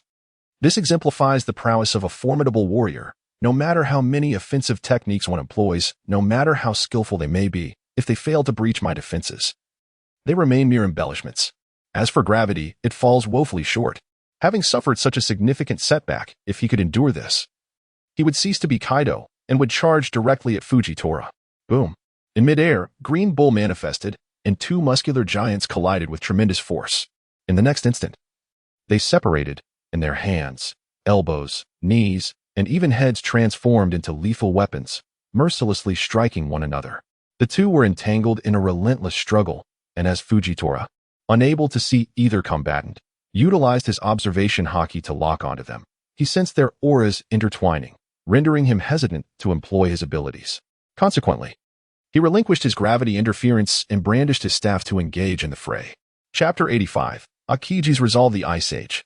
Akiji swiftly transitioned into his elemental form to evade Big Mom's slashing attack, then advanced to embrace her tightly, an ominous chill emanating from him as he encased both himself and Big Mom in ice, immobilizing them in place. In this moment, Akiji fully unleashed the capabilities of his ice fruit, to the extent that one could argue it represented the awakening of his powers. A chilling wave swept across the entire battlefield, affecting even Ace and Admiral Akainu, who were engaged in combat amidst magma and flames in the distance. Vast expanses of lava solidified, and the fierce flames were extinguished by the icy winds. The area over 1,000 meters from the epicenter of the chill was similarly impacted, let alone the central region. The Navy and pirates in proximity to Big Mom and Akiji found themselves frozen together, their bodies turning to powder and scattering with the gusts of cold air. In that instant, the tumultuous battles on the battlefield momentarily ceased, as all eyes turned toward the center, where Akiji and Big Mom stood. As the mist of cold air gradually dissipated, a solid ice sphere, towering at 100 meters, emerged upon the sea's surface. Those present on the battlefield were no ordinary individuals. Even the lowest-ranked foot soldiers could be deemed formidable pirates across the seas. While the Navy comprised officers of considerable rank, with their keen eyes, they could discern through the icy exterior the figure of Big Mom, strikingly lifelike yet motionless, suspended in the embrace of Akiji, as if the two had seamlessly merged with the ice itself. Hiss! The scene of 1,000 miles encased in ice elicited a collective gasp from the pirates and the Navy present. While it is well known that the admirals of the Navy possess formidable strength, this feat transcends the bounds of human imagination. Whitebeard's ability to raise a 100-meter-high wall of seawater is indeed powerful, yet it remains within the realm of comprehension, as it is fundamentally reliant on the vastness of the ocean. Whitebeard merely harnesses his powers to manipulate it. Similarly, the great swordsman's ability to unleash a 100-meter slash is understandable, as it involves condensing sword pressure into a singular, immense strike. Even extending further is within reason. Even the awakened Golden Emperor, Gil Dazaro, transforming into a colossal golden giant, or Don Quixote Doflamingo's awakening that converts an island into strings, can be grasped as they utilize existing environmental conditions to transmute other entities of equal mass into extensions of their abilities, which are essentially conduits. However, Akiji's act of conjuring icy air to freeze a solid 100-meter-high sphere is profoundly unsettling, even considering the high moisture content in the air above the ocean. This feat is astonishingly exaggerated, setting it apart from the awakenings of Guild Tesoro and others, as it exists in an entirely different realm of capability. In a precautionary measure, to prevent Big Mom from forcefully breaking free from her icy prison, Akiji has sealed himself alongside her. Now, as he clings to Big Mom, he is able to continuously unleash his powers to freeze the sea, a state that does not significantly tax his stamina. At this rate of consumption, Akiji is confident he can maintain this for 3 days and 3 nights. In truth, he finds himself with little choice, should he engage in combat as he initially intended. He would inevitably succumb to Big Mom due to exhaustion. Therefore, it seems more prudent to exchange himself for Big Mom in a 1-for-1 trade. The sacrifice of an admiral for a Yonko is, in any perspective, a valuable exchange. Akiji is commendable for his resolve. From the onset of battle, Sengoku had worn a furrowed brow, but at this moment, a faint smile finally graced his lips. The 5 elders had forcibly reassigned 2 admirals from the Navy, leaving the headquarters in need of personnel to maintain order, thus compelling them to station the wheezing and aging Zephyr at the helm. The sudden absence of 3 top-tier combatants left Sengoku, who had previously been brimming with confidence in the war, momentarily bewildered. His steadfast attitude had stemmed from the realization that this conflict was no longer within his dominion. Even if he wished to avoid battle, the pirates would undoubtedly seize this opportunity to propel the Navy's rapid advancement, compelling Sengoku to uphold his stance to instill confidence in the Navy's soldiers. Yet, Sengoku was genuinely uncertain about the outcome, especially as unforeseen events continued to unfold, rendering this war entirely beyond his control. The Navy had lost 3 elite fighters, while the pirates had gained an additional powerhouse in Ace, who wielded the Tremor Fruit's capabilities, thus placing an even heavier burden upon the Navy. Though Sengoku had engaged fiercely with Whitebeard moments ago, he had remained acutely aware of the battlefield. He had witnessed the predicaments of Aokiji and Green Bull. Yet the Navy found itself in such dire straits that it could not afford to extend assistance, particularly as he himself was at a disadvantage. Sengoku had to concede that the peak prowess of Whitebeard was truly astonishing. Unlike Garp, who maintained his prime despite his age, Whitebeard was now over 70. And he was acutely aware of his own physical limitations, given that he typically spent his time in the office and seldom engaged in battle. Sustaining such intensity for any length of time could very well lead to his defeat at the hands of Whitebeard. However, if Aokiji could subdue Big Mom, the situation would decidedly tilt in favor of the Navy. Whether it was Garp overcoming Shanks or Peach Rabbit defeating Katakuri, the presence of a free top-tier powerhouse could instantly alter the stalemate. Perhaps Kaido could hold his ground alongside Green Bull and Fujitora. But the addition of Garp or Peach Rabbit would surely tip the scales. Kaido could only hope to ensure his own survival, let alone that of others. The Navy's victory seemed all but assured. Of course, this was contingent upon Sengoku's ability to withstand Whitebeard, even if he could not emerge victorious. He had to delay him. Otherwise, should the fully revitalized Whitebeard join the fray, the Navy would likely face a devastating defeat. Thus, Sengoku resolved to fight with all his might. With a surge of determination, he emanated a radiant light and swiftly ascended into the sky using the Jeppo technique. It was said that there existed a technique that descended from the heavens. At that moment, an inexplicable phrase suddenly surfaced in Whitebeard's mind. Shaking his head to dispel the distractions, he furrowed his brow. After so many years of rivalry, how could he possibly fail to perceive that Sengoku was desperate, resorting to such a decisive move? Whitebeard had no desire for unexpected complications in what was originally a secure and assured victory. Thus, he took a bold stride towards the battlefield where Ace and Akainu clashed. Let Sengoku take flight for now. His son was valiantly battling here. And that little brat Akainu was no easy opponent. He would first lend Ace a helping hand. In the throes of war, the principles of chivalry are cast aside. My son has already faced loss once. It is a hard-won victory to have him back, destined to inherit my legacy and continue alongside the brothers of the Whitebeard Pirates. We must not allow unforeseen circumstances to arise. The moment Whitebeard made a move, Akainu took notice, unaware that the direction of Whitebeard's movement was towards him. Akainu, a man of both resilience and adaptability, inwardly cursed Sengoku's unreliability, yet his body acted decisively, delivering a forceful punch to push Ace aside before swiftly retreating in the opposite direction. No, it would be more accurate to describe it as a strategic withdrawal. Chapter 86. The Collapse of Akainu. When Ace witnessed Akainu's sudden retreat, he was momentarily bewildered. Wasn't the battle raging fiercely? He was not at a disadvantage. Why flee? Red Dog, where do you think you're going? Ace shouted furiously at Akainu's retreating figure as he spotted their father approaching from a distance. This is a decisive battle, not merely a friendly contest among comrades. There is no room for moral considerations when confronting the Navy. The true essence lies in vanquishing Akainu. Whitebeard hastily quickened his pace. In terms of speed, Ace, propelled by the flames behind him, undoubtedly outpaces Akainu, especially as he fully unleashes his abilities, closing the distance between them at a visibly accelerated rate. However, it is evident that Akainu would not remain passive. Great eruption, great eruption, great eruption. The colossal molten iron fist was unleashed recklessly, with Akainu needing no aim. After all, behind him stood only Ace and Whitebeard. Anyone could intercept them. Once that traitorous fool from the sky descends, everything will be manageable. As for the Navy and pirates affected along the way, Akainu could only deem them as unavoidable sacrifices for the sake of justice. The Navy will remember their efforts towards peace. Everything is for the triumph of battle. Seeing the approaching molten fist, Ace discerned Akainu's intentions.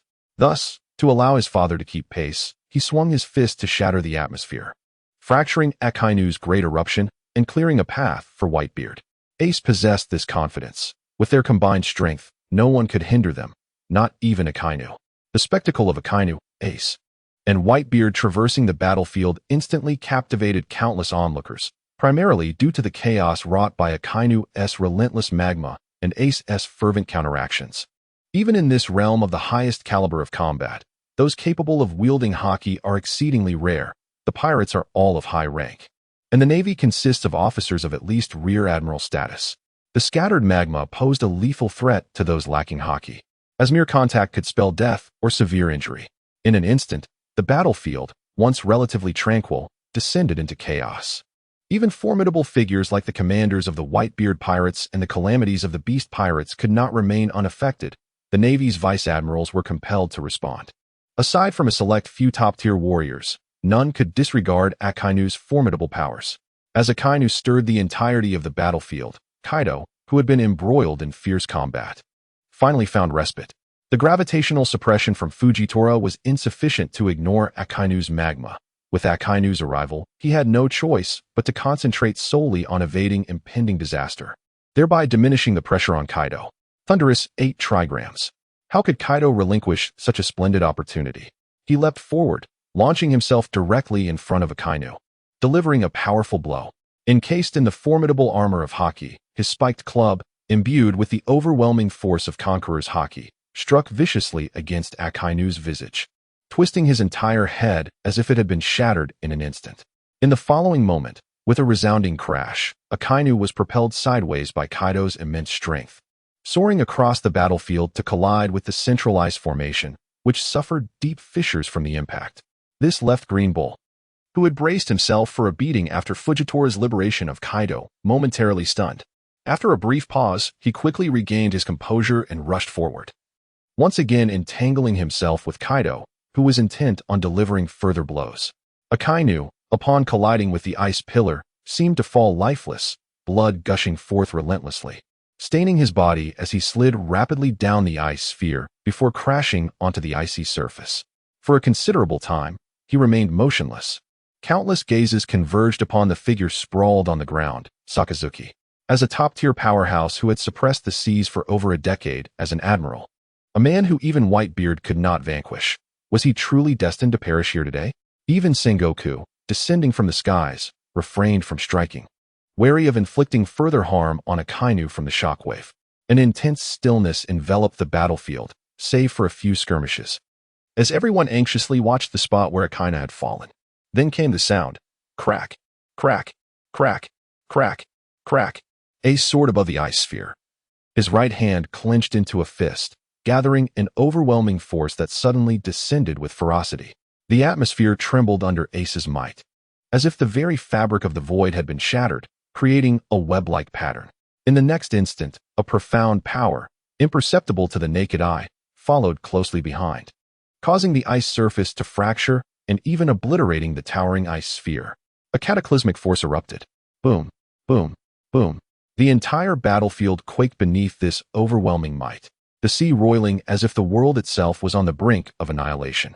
At the epicenter of this immense power, Akainu's condition grew increasingly dire, having already slipped down as the ice cracked beneath him. No one believed he could emerge alive under such circumstances. Ace's fist not only struck down Akainu, but also shattered Sengoku's future and his aspirations. In this moment, Sengoku's mind was devoid of all thoughts. Notions of defeating the pirates and continuing as the fleet admiral felt like distant memories. Without the formidable presence of Akainu, the Navy's hope for victory was utterly extinguished. In light of this, he resolved to risk his very life.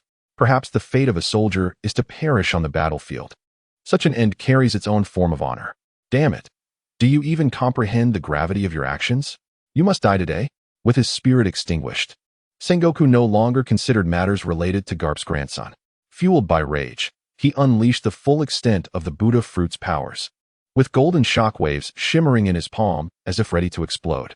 His moonwalk technique ignited sparks even as he soared through the air, racing toward Ace at a velocity nearly imperceptible to the naked eye. In the next instant, a brilliant flash of gold erupted. The already shattered ice was subjected to a second wave of devastation, akin to a nuclear explosion. First, a radiant golden light, followed by an immense shockwave that engulfed the entire expanse.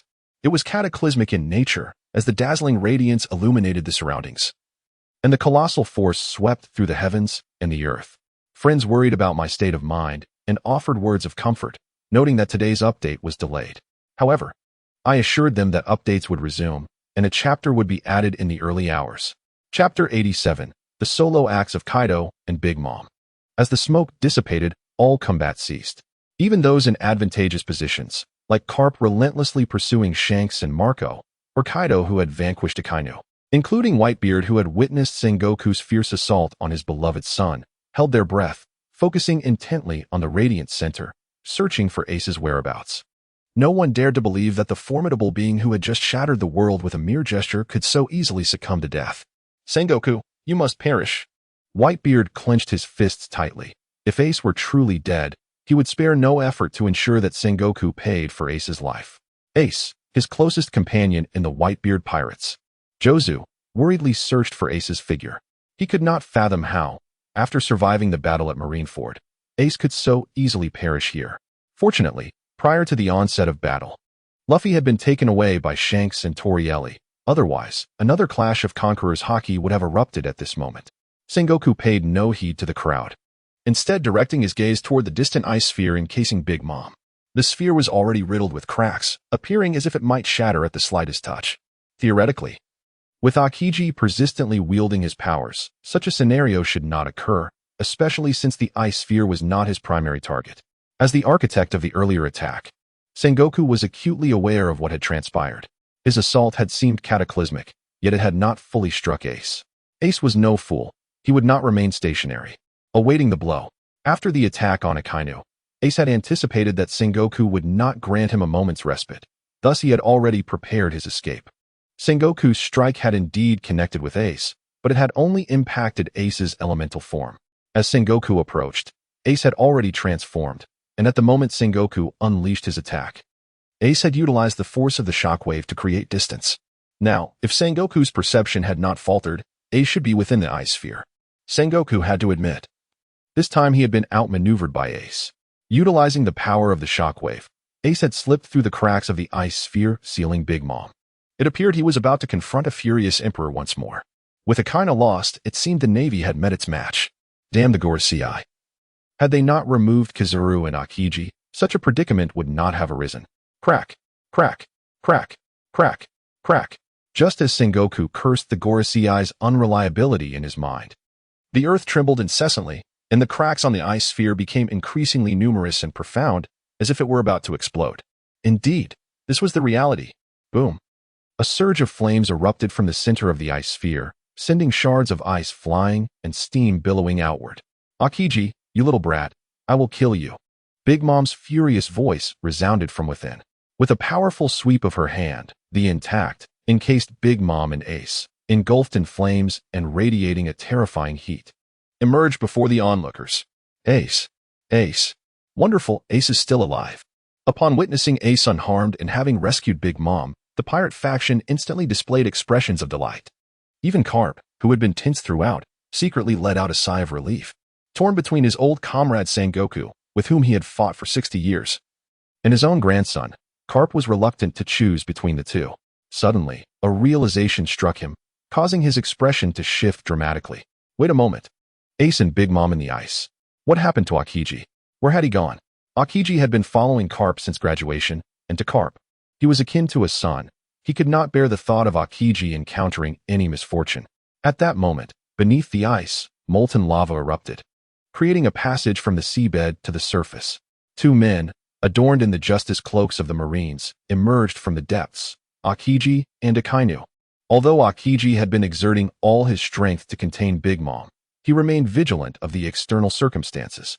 Upon witnessing Akainu being knocked through the ice by Ace, despite their political differences, Akiji understood the gravity of the situation concerning the entire Marine force.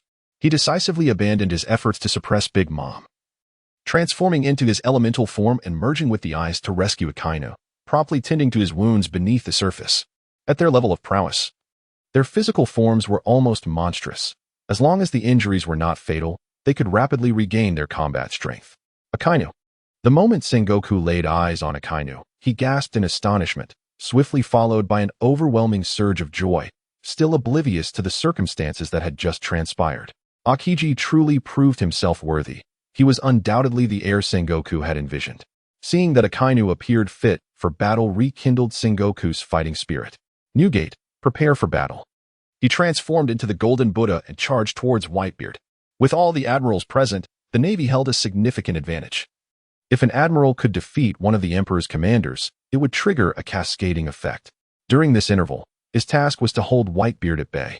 With Sengoku's decisive movements, the great battle reignited. Big Mom and Ace also surged toward Aokiji and Akainu, and when enemies meet, their eyes burn with fervor. Thus commenced a battle of life and death, destined to unfold. Lin. At that moment, Kaido suddenly roared, then charged directly towards Green Bull. Upon hearing Kaido's voice, Big Mom also unexpectedly halted her advance towards Aokiji, pivoting swiftly with bent legs, and in an instant, launched herself towards Green Bull as well. Green Bull, not one to be trifled with, recognized the movements of the two formidable foes. As an admiral of the Navy, he possessed a certain pride. Even with both Kaido and Big Mom converging, he felt no fear. However, having noticed that Fujitora seemed injured, he resolved to assist him first. With this thought in mind, Green Bull decisively sprinted towards Fujitora, employing the newly acquired techniques of Jeppo and Soru to their fullest extent. His speed was so astonishingly swift and grand that even Fujitora was taken aback, had it not been for the observation haki marking Green Bull's presence. He might have mistaken him for Kaido himself. Clang! The resounding clash of blades echoed across the battlefield, and as it reverberated in the ears of the onlookers, the world seemed to shift. Everyone sensed their movements slowing. Even the bullets fired from flintlock guns appeared to travel in slow motion, vividly discernible. Green Bull's rapidly moving form was also subdued by this invisible force. Elbaf's spear, Kingdom's might. Another thunderous sound erupted, and the world returned to its previous state. The bullet pierced through flesh, and Green Bull's speed surged anew. Yet, in that fleeting moment, Green Bull's keen sixth sense alerted him to the presence of death looming near.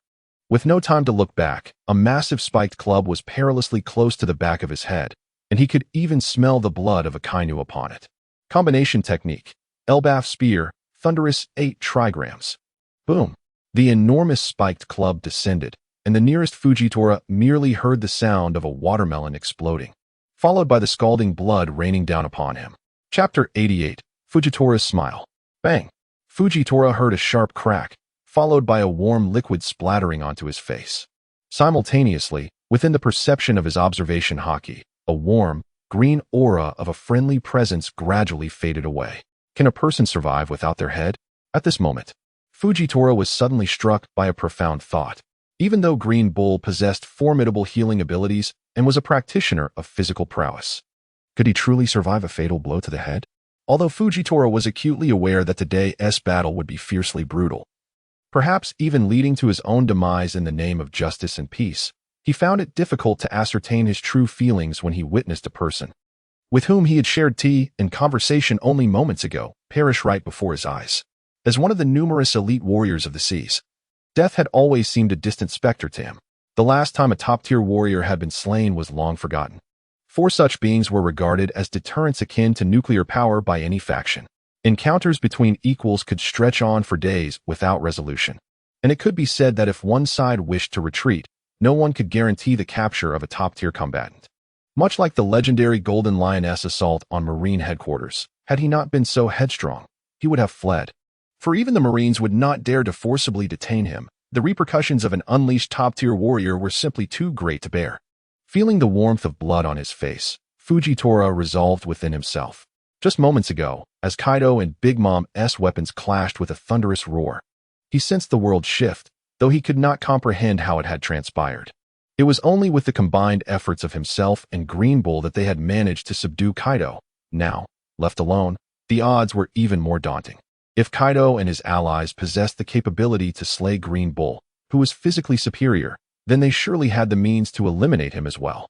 Thus, he thought, I possess a technique, a swordplay descending from the heavens, which I hope you will appreciate. Admiral Green Bull. The resounding roar that had echoed across the battlefield and the imperceptible changes in the world were not lost on Fujitora alone. What had just unfolded was too uncanny. Every warrior felt an impending, lethal threat. Even amidst the fierce combat, they paused, turning their gazes toward the source of the sound. Witnessing Big Mom's adept throwing technique and Kaido's unreasonable strike, the Admiral Green Bull had, astonishingly, been felled by a single blow from Kaido. Had this occurred prior to the event, no one would have believed such absurdity. The struggle between the two, their unwillingness to part, was evident to all. Even if Kaido held a slight advantage, It was inconceivable that he could deliver a fatal blow to Green Bull in an instant. Yet, when this scene truly unfolded, no one dared to trust their own eyes. This vast ocean has not witnessed a case of an admiral being slain for many years. The endurance of figures like Sengoku and Zephyr, who still strive upon these waters, attests to this fact. Even though the former three admirals dominated the seas for over a decade, they never experienced a loss of personnel. In fact, prior to the War of the Best, there had not even been rumors of an admiral sustaining grave injuries.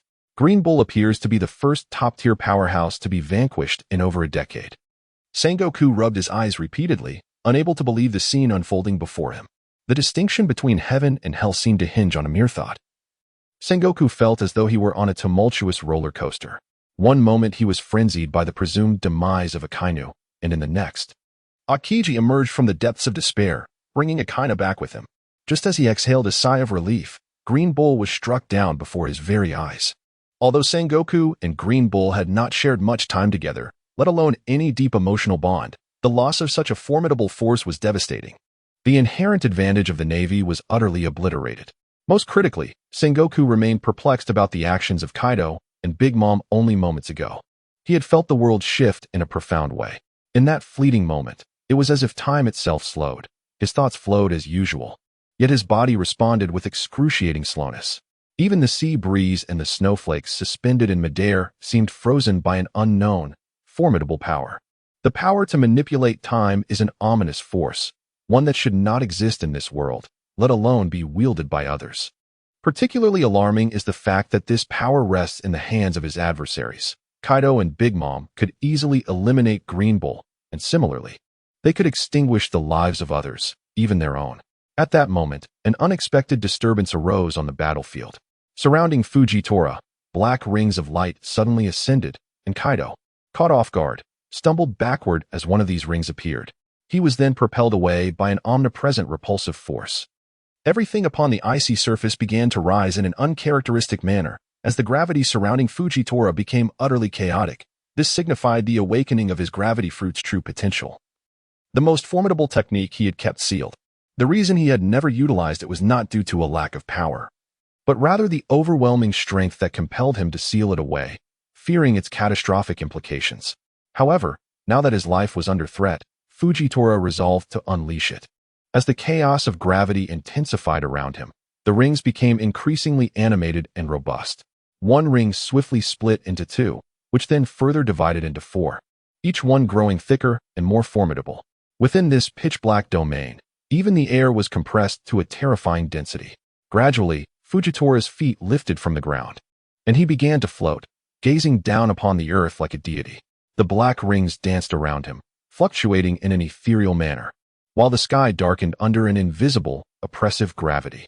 After being pushed back by the force, Kaido regained his footing and retreated to Big Mom's side. With her presence, Kaido firmly believed that their combined assault would be invincible. Suddenly, the black rings swirling around Fujitora accelerated to an astounding speed, erupting like a taut spring, shooting upwards towards the heavens. The world is rife with pervasive corruption. Pirates, accept the gift I bestow upon you. In this moment, Fujitora exuded an air of confidence reminiscent of a divine being pronouncing a death sentence. He possessed unwavering faith in his technique, convinced that no one could evade it, not even himself. High above, in the Grand Hall of the Golden Lion, Shiki intently monitored the battlefield through a communication device, having witnessed the bizarre scene unfold below. He observed everyone engage in slow motion, oblivious to the combined assault of Kaido and Big Mom. As the distance from the battlefield rendered him unaffected and unaware of the true events transpiring, he saw Big Mom hurl Kaido, who subsequently struck down the Navy's new admiral with a single blow. This led him to lament that the standards for selecting admirals in the Navy had markedly declined over time. Chapter 89. The Despair of Shiki Recently.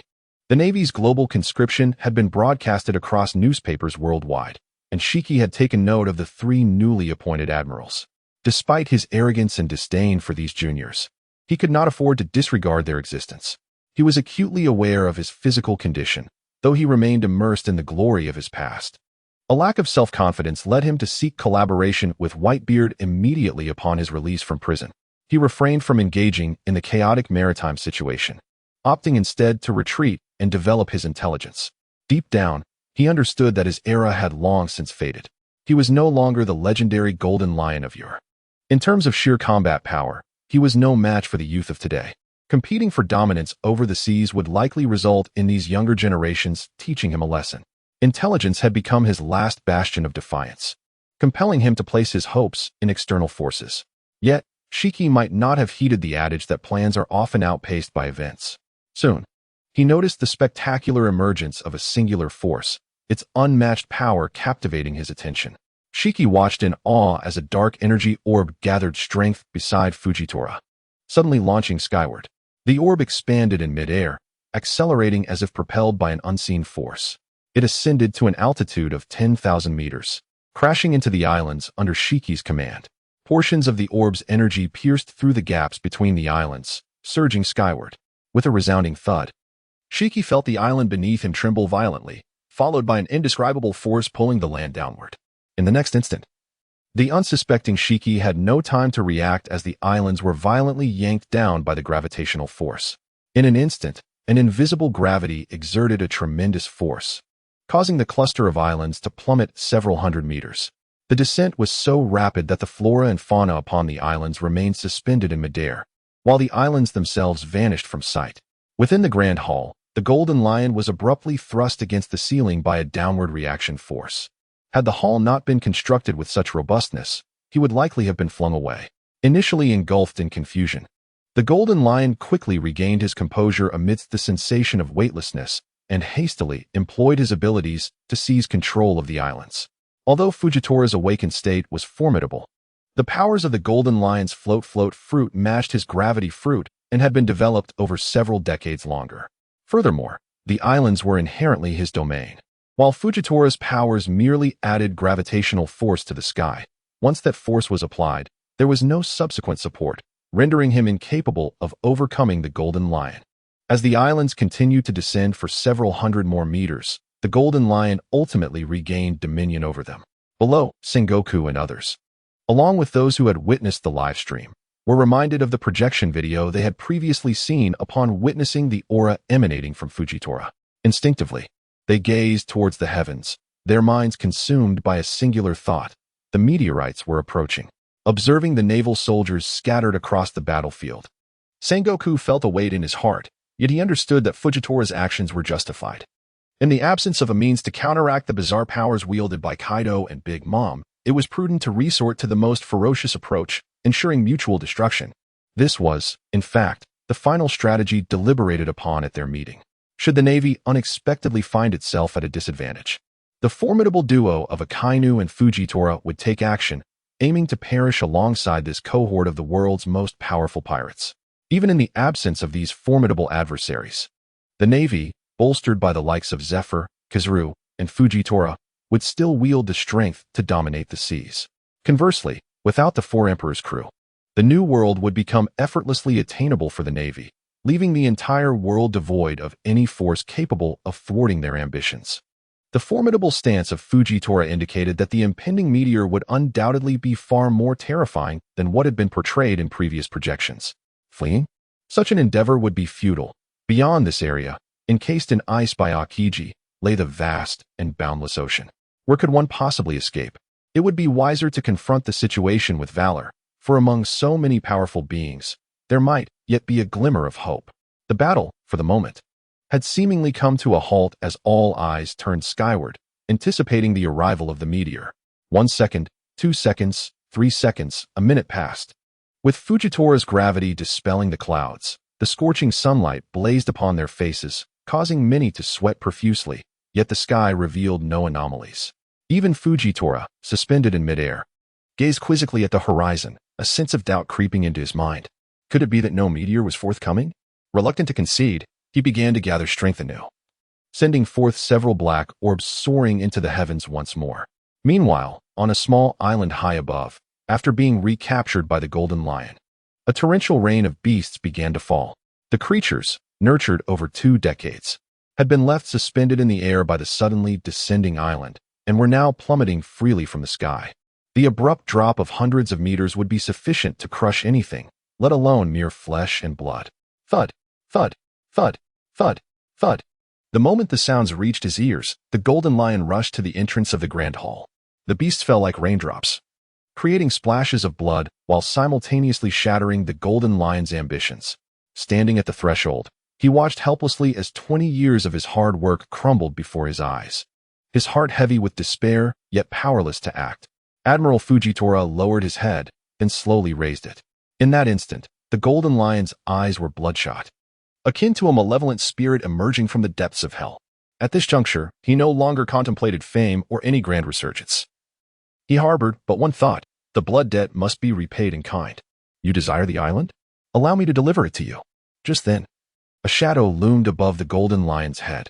A colossal meteor, exceeding a kilometer in diameter and engulfed in flames, descended rapidly from the edge of the sky, emanating a terrifying aura capable of obliterating all in its path. This is the meteorite stirred by a single smile. Coincidentally, it was merely passing by, but was captured by that smile. The first target of the meteorite's descent was undoubtedly the island inhabited by the golden lion. However, the golden lion observed the expression on the meteorite's face with remarkable calmness, even a hint of a smile gracing his lips. Ha! I am the legendary pirate, the golden lion. The madness in his gaze nearly broke through the surface as he began to slowly levitate. Simultaneously, the second force of gravity from the smile struck directly at the cluster of islands. The group of islands plummeted rapidly, yet this time, the golden lion did not attempt to halt their descent. Instead, he utilized his own strength to alter the order in which the islands fell. Each island, as large as a battlefield, gradually aligned into a straight line under the golden lion's manipulation, leading to the colossal meteorite over a kilometer in diameter. As I immerse myself in fervent writing, dear readers, do feel free to rest. It will be quite late today. Chapter 90. A resounding roar. Taste my move. Islands in chaos. The meteorite's fall brought with its searing flames, and the terrifying heat accompanied by the descending pressure weighed heavily upon the golden lion. Yet, rather than succumb to fear, he appeared to be engaged in an act of profound sanctity. Fujitora, go all out. I support you. Below, Sengoku watched as Fujitora gestured with no apparent effect, growing increasingly anxious. Have you not seen Kaido and Big Mom itching to act? If your grand move doesn't materialize soon, you may very well be the next Green Bull.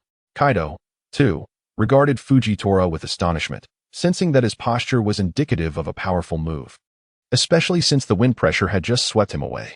However, why had there been no progress after such a long time?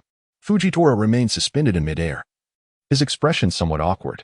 He had anticipated that he would unleash a decisive attack, yet today's meteorite seemed disappointingly lackluster. Even a smaller one would suffice. He wished to avoid the embarrassment of merely posing.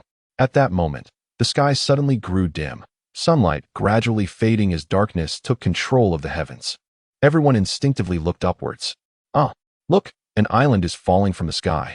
How is that possible? Am I dreaming? Is the world coming to an end? How terrifying. The ominous shadow loomed larger and larger, soon filling the vision of all. An island, comparable in size to the entire battlefield, gradually came into view. Thud. Crack. Crack. Crack. Numerous weapons belonging to both the Navy and pirates lay strewn across the ground, with some pirates already collapsed in defeat. Yet, no one dared to mock them. In the face of overwhelming terror, some had even lost control of their bladders.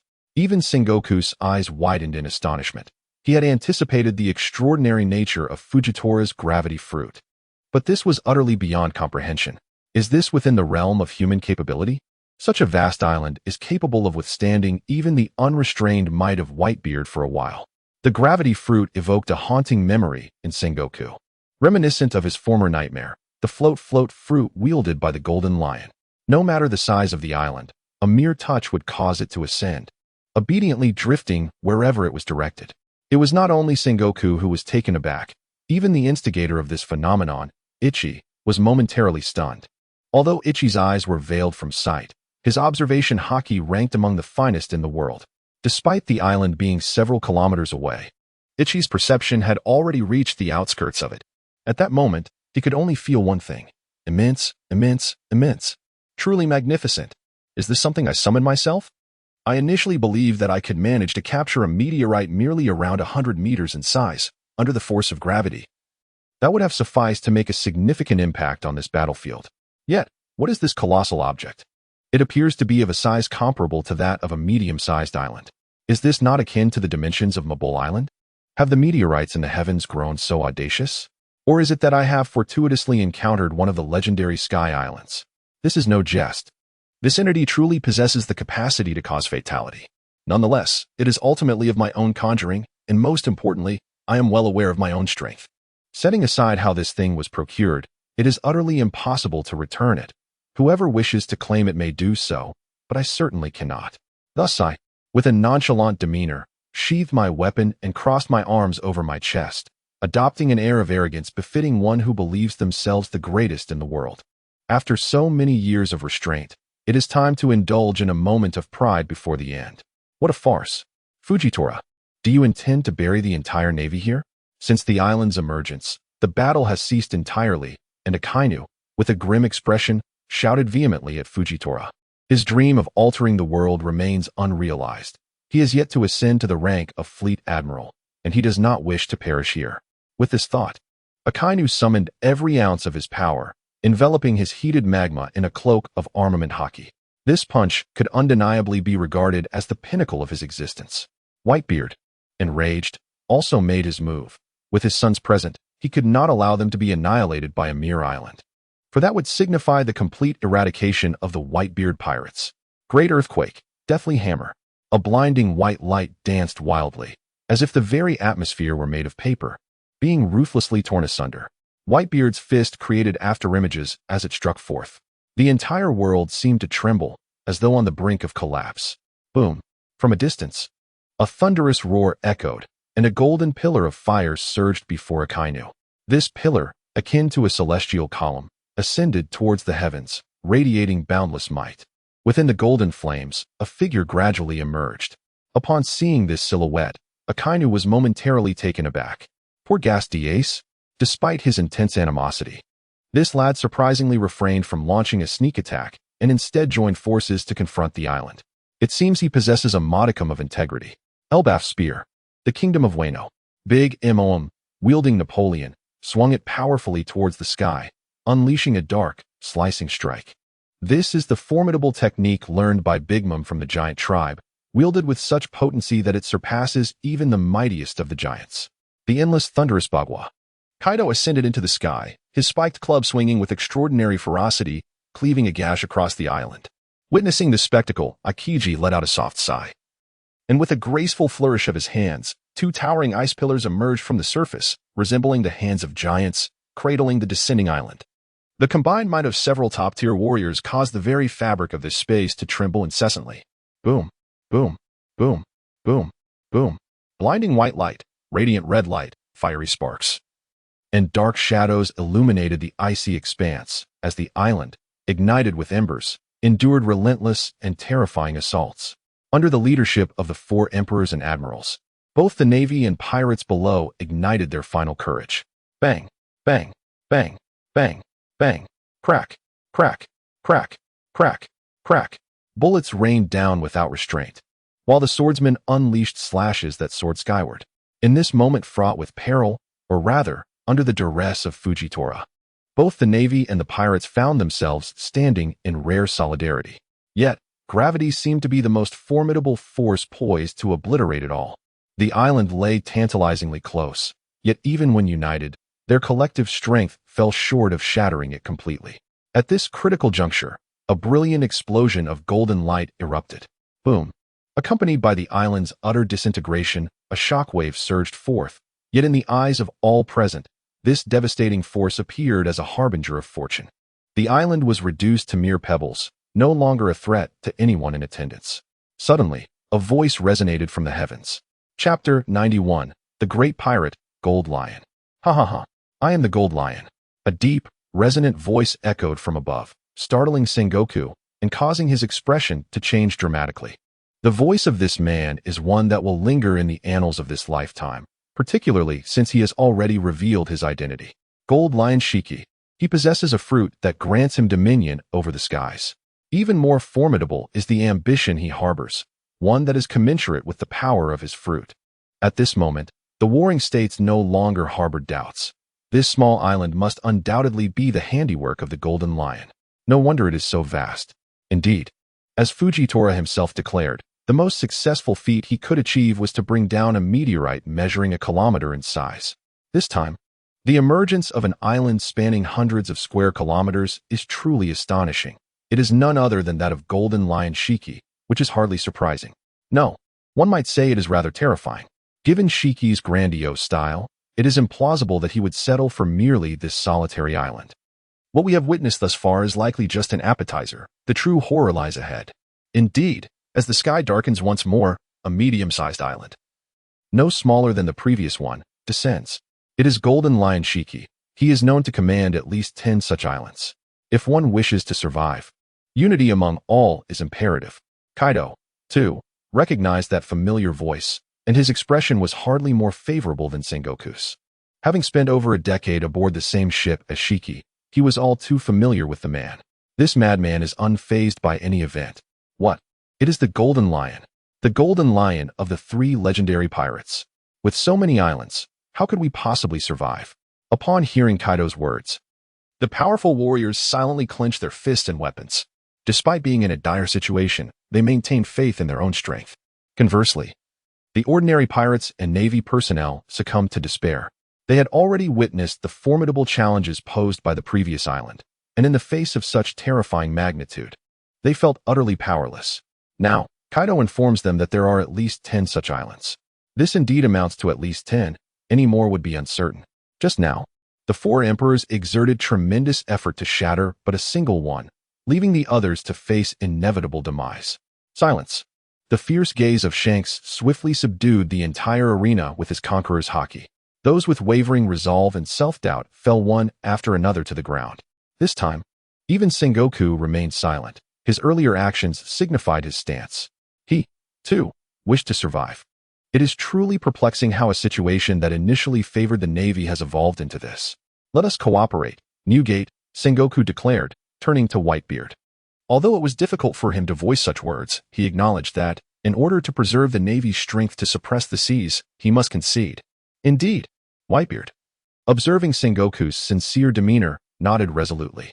The 2 men advanced to the center of the battlefield, where soon the remaining forces capable of inflicting damage upon the island converged. Navy faction, Sengoku, Garp, Akainu, Akiji, Peach Rabbit, Tashigi, and Fire Fist. Even one of the main culprits, Smiley, awkwardly approached. Upon hearing the discussions around him, he realized that the meteorite was not summoned by him, and he had foolishly posed for so long. Reflecting on it now, he felt quite embarrassed. Pirate faction, Whitebeard, Kaido, Charlotte Linlin, Shanks, Ace, Katakuri, Jin, Ben Beckman, Marco, and Jack. In comparison to the Navy, the pirate faction appeared significantly more robust. Old man shortly. Linlin and I will employ a combined technique to slow down time here. Then, at my command, we shall strike together. Once everyone had gathered, Kaido shared his thoughts with Whitebeard. The previous events had made it abundantly clear that their combined efforts paled in comparison to the damage Whitebeard could inflict upon the island alone. To survive, they must primarily rely on the powers of the 2 tremor fruits and that shockwave. In truth, for Kaido, who could fly, he could depart at any moment, even taking Big Mom with him. However, he had brought all his resources along. Neglecting them would leave him as a mere figurehead upon his return. The establishment of the Beast Pirates had consumed too much of his effort. Just the invaluable animal fruits alone were testament to that. I, too, can use anti-gravity to slow the descent of the island, Smiley's voice chimed in. At this juncture, while factions mattered, survival took precedence. Akainu could create land with magma, and my abilities could rapidly cool the magma, allowing for the creation of a landslide. Thus, if we can redirect the island onto the slope, it may be advantageous. As the island plummeted, Akiji expressed his opinion. Newgate, do you recall the combined attack at Marineford? Sengoku sighed softly before ultimately speaking. Very well. Let us all focus intently on this. Nodding firmly at Sengoku, Whitebeard took a deep breath. Clang. As Kaido and Big Mom's weapons clashed, the world seemed to descend into a state of slow motion. Their gazes intertwined. One moment one was above, the next below. The tender looks exchanged led Katakuri to believe he was about to gain another father. Even in the face of peril, onlookers stood entranced. Akainu could create land from magma, and my ability could swiftly cool the magma, forming a landslide. Thus, if we could direct the island onto the slope, it would suffice. The small island plummeted rapidly, and Akiji voiced his thoughts. Whitebeard, Do you recall that joint attack at Marineford? Sengoku sighed softly, ultimately speaking up. Very well, let us all concentrate and proceed. Sengoku nodded firmly, while Whitebeard inhaled deeply. Clang. As Kaido and Big Mom's weapons met once more, the world again felt suspended in time. Their eyes locked, exchanging glances that left Katakuri pondering the possibility of an additional paternal figure. Even amidst this dire moment, the crowd remained spellbound. Is this the combined swordsmanship of the reward in the question-and-answer realm? This is simply remarkable. What are you all staring at? Get to work. Upon seeing everyone seemingly forget the original plan, they fixated their gaze on the two of them. Kaido was uncertain of their thoughts, yet he anticipated this reaction. He felt an overwhelming urge to take flight and let the island crush them, if they all survived today. His appearance would surely be the talk of the world by the next day. Had it not been a moment of true crisis, Kaido would not resort to such a humiliating tactic. Chapter 92, The Blood of the Golden Lion, Initial Success. As the island descended from the sky, it followed their expectations perfectly, and everyone exhaled in relief. With the first success achieved, maintaining this momentum would surely lead them further. Kaido immediately took the lead, casting flirtatious glances as if to shed all modesty.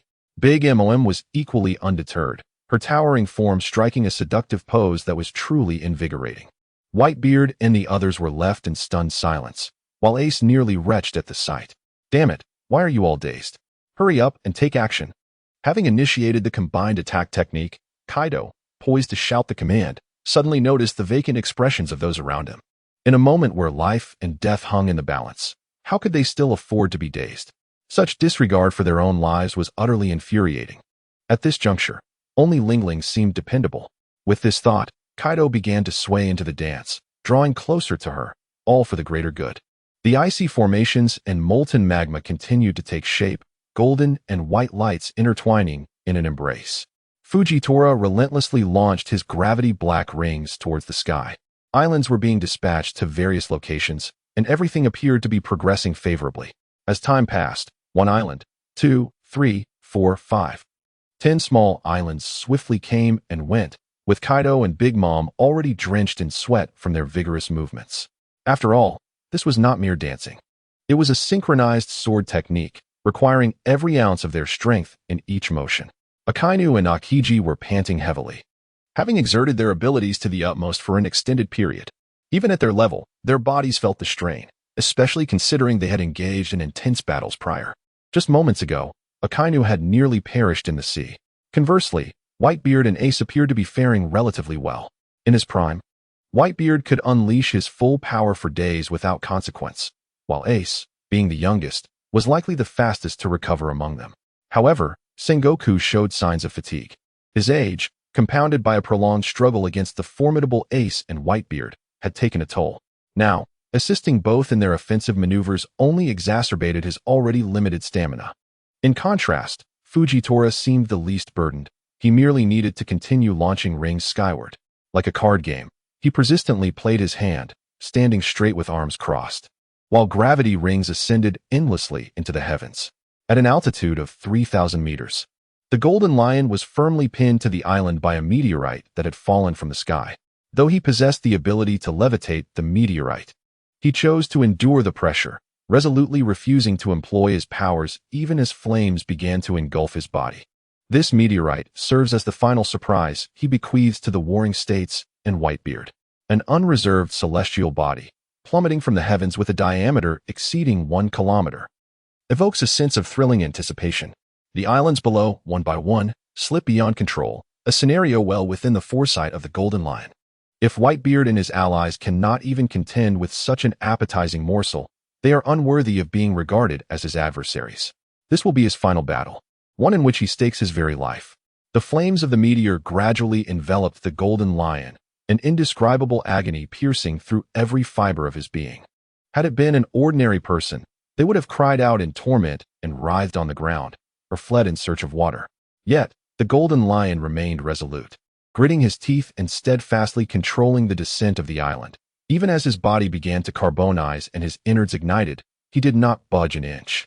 Minutes passed, and the sea was forcibly transformed into land by the island, with over a dozen medium-sized isles merging to create a landmass comparable to the Grand Islands of Alabasta. Kaido and Big Mom, weary, leaned on their legs, panting heavily. Sengoku had already collapsed, his muscles twitching uncontrollably. Akiji and Akainu sat together, their eyes stained with blood. In the face of life and death, they had long since set aside their grievances, even forging a genuine camaraderie. Even the formidable Whitebeard and Ace were drenched in sweat. With Whitebeard's hands bleeding from the recoil, Fujitora had lost his earlier composure, the size of his anti-gravity aura visibly diminished. Only Shanks, Kazuru, and others remained unfazed, standing their ground. Despite the perilous circumstances, no one would fully expose their backs to the enemy. After all, while swordsmen like Shanks and Toki boasted high individual damage, they seemed impotent against such a colossal entity spanning dozens of square kilometers. Likewise, snipers like Ben Beckman and Tantata could hardly be expected to shatter the island with mere bullets. It was wiser to conserve their strength to prevent a surprise attack from the Navy or pirates once the crisis had passed. The same could be said for Carp and his companions, though they possessed formidable strength and Carp had once flattened hills to train. Time was not on their side for such slow endeavors. As the last island was drawn away by Fujitora, light returned, and the tense hearts of the assembly finally found solace. In this moment, both the Navy and the pirates exchanged knowing smiles, each regarding the other with a sense of camaraderie. The sensation of having survived such a catastrophe is truly exhilarating. Akainu and Akiji sat back to back upon the icy surface, squinting slightly as they gazed at the sun, feeling the long-lost warmth of its rays, which seemed almost blinding. The sun? How could there be two suns in the sky? And why was one of them growing ever larger? Damn it! There is a meteorite in the sky. Akainu sprang to his feet, pointing at the heavens and shouting. To be precise, this is a genuine meteorite. The previous occurrence could only be described as an island plummeting from above, with an impact force that barely equaled half that of a true meteorite. I am a legendary pirate, the Golden Lion. At last, I see the one I longed to meet, and with his final strength. The Golden Lion unleashed one last roar of fury. Subsequently, the last remnants of his haki vanished completely, and he was consumed entirely by flames, carbonized, dissipating under the pressure of the descending meteorite. Thus, the legendary pirate, Golden Lion Shiki, exited the stage of the world forever. Shiki. Upon hearing the Golden Lion's final roar, Whitebeard's eyes flickered with a hint of nostalgia, but it was swiftly replaced by a resolute determination. This old friend has truly bestowed upon them an extraordinary gift. You are indeed remarkable, Shiki. Chapter 93. The conclusion of the Great War. Kaido paused, gripping his spiked club, and cast a fierce glare at the remnants in the sky. Exhaling a deep breath. Old man, after finally escaping from prison, wouldn't it be better to find a place to retire? He surmised that it was none other than the Golden Lion, for only he would exhibit such madness. Everyone must exert their utmost effort this time, otherwise, we may all perish here together. Shanks narrowed his eyes, a glint of cold light flashing as he unsheathed his griffin and stepped forward, placing himself at the forefront of the group. In this moment, he exuded the commanding aura of a sovereign. Had it not been for his tattered garments, none would believe he was the same individual who had just been pursued and beaten by Carp. Akiji, this time, do not hold back. Akainu extended his hand toward Akiji, who sat on the ground, his gaze imbued with an indescribable determination. Undoubtedly, I shall give it my all. Observing the outstretched hand before him, Akiji's typically expressionless face suddenly broke into a smile as he grasped Akainu's hand and pulled himself up with vigor. Sengoku stood not far away. Upon witnessing the actions of Akainu and Akiji, a flicker of relief crossed his eyes. He turned to Whitebeard beside him and remarked, Newgate, we have fought against each other for a lifetime, yet here we are, collaborating for once. Regardless of who remains standing at the end, let us declare a truce. How surprising it is to hear such words from you, Sengoku, Whitebeard replied, his tone filled with incredulity. I promise you, if you perish, I shall not lift a finger against the Marines. He cast a bewildered glance at Sengoku before returning his focus to the descending meteor. Ha ha ha, if Momonosuke can return alive, then marry me, he exclaimed, his face marked by an unsettling optimism as he knelt before Momonosuke, pleading with fervor. I refuse. Without looking back, Momonosuke skillfully dismissed his proposal. To marry him? Even in death, she would not consent. Well, then. T-Pig lamented as he watched Momonosuke's retreating figure, his heart heavy with despair, devoid of any courage. I will not give up either. In the midst of such partings and farewells, countless similar sentiments lingered in the air. Such a meteorite poses an insurmountable challenge to anyone. Swordmaster, let us strike together. Everyone, focus your might on the central point, aiming to cleave the meteorite in twain, Shanks commanded with urgency, dismissing any thoughts of personal attachments. With a grave expression, Kaido turned his gaze towards Big Mom, his eyes filled with longing. It is our turn, indeed. Big Mom affirmed with a resolute nod, her alluring gaze unwavering. As the winds howled and clouds billowed, time seemed to slow. The three great sword masters, alongside dozens of ordinary swordsmen, unleashed their strikes towards the heavens. Though varying in size from hundreds to mere meters, each attack bore an astonishing might. Even the celestial meteorite began to yield, forming a significant breach under the relentless barrage. Thunderous 8 trigrams, Elbaf's spear of might, Kaido declared, halting alongside Big Mom as they combined their forces to execute a formidable strike, cleaving the meteorite asunder. A tempest surged, and before the meteorite descended, its terrifying winds bore down upon the icy surface, submerging the unconscious navy and pirates beneath the ice. Those of feeble constitution were crushed into mere pulp. Even the conscious sailors and pirates found themselves pinned to the ground, movement a distant hope. The earth trembled with ominous vibrations, while Whitebeard's bloodied hands quaked violently. Ace maximized his tremor abilities, his entire being resonating with the force of his fists. Tremor fruit activation, Grand Quake. 4 fists struck the air simultaneously, causing the very fabric of space to shudder and fracture, an intricate web of cracks sprawling before all. With Sengoku's furious roar, 2 waves of golden shock collided, igniting the web of fissures. The combined might of the tremors and shock waves struck the fractured meteorite halves. And in that instant, the world itself seemed to shiver. The ice splintered under the pressure, and the surrounding islands shattered beneath the onslaught. As if the very world were in the throes of annihilation. A deafening roar resounded as the 2 fragments of the meteorite were finally obliterated. Yet the true peril was only beginning. The monstrous remnants, akin to grinding stones, cascaded down upon the earth like a torrential downpour. At this moment, Akainu, and Marco joined the fray. Molten lava, icy spears, claws, flames, slashes, fists, and kicks erupted in a frenzy, driven by the primal instinct to survive and to ensure the survival of their comrades. Meteor fragments rained down incessantly, only to be utterly obliterated by the relentless assaults of the fighters. This torrential downpour of debris persisted for a full minute, claiming the vibrant lives of numerous Navy and pirate personnel, while others were shattered into pieces by the might of the strong. Eventually, the meteor shower concluded. On the battlefield, where once over 100,000 souls had gathered, only a mere few thousand remained. The rest had perished in the depths of the sea. Among them were notorious pirates with bounties in the hundreds of millions, renowned throughout the world. A handful of Navy vice-admirals, numbering above 1 million, also fell, alongside countless nameless ordinary sailors. The Navy had deployed a formidable force of 100,000 elite soldiers, yet now only a few thousand remained. It was as if Sengoku's ambition to annihilate the pirates had met its demise at the very outset. However, the pirates did not emerge victorious either.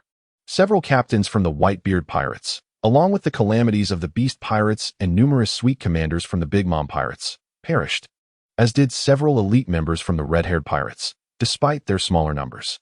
Ultimately, many ordinary pirates, who had amassed nearly 20,000 for this war, found themselves dwindled down to a mere few.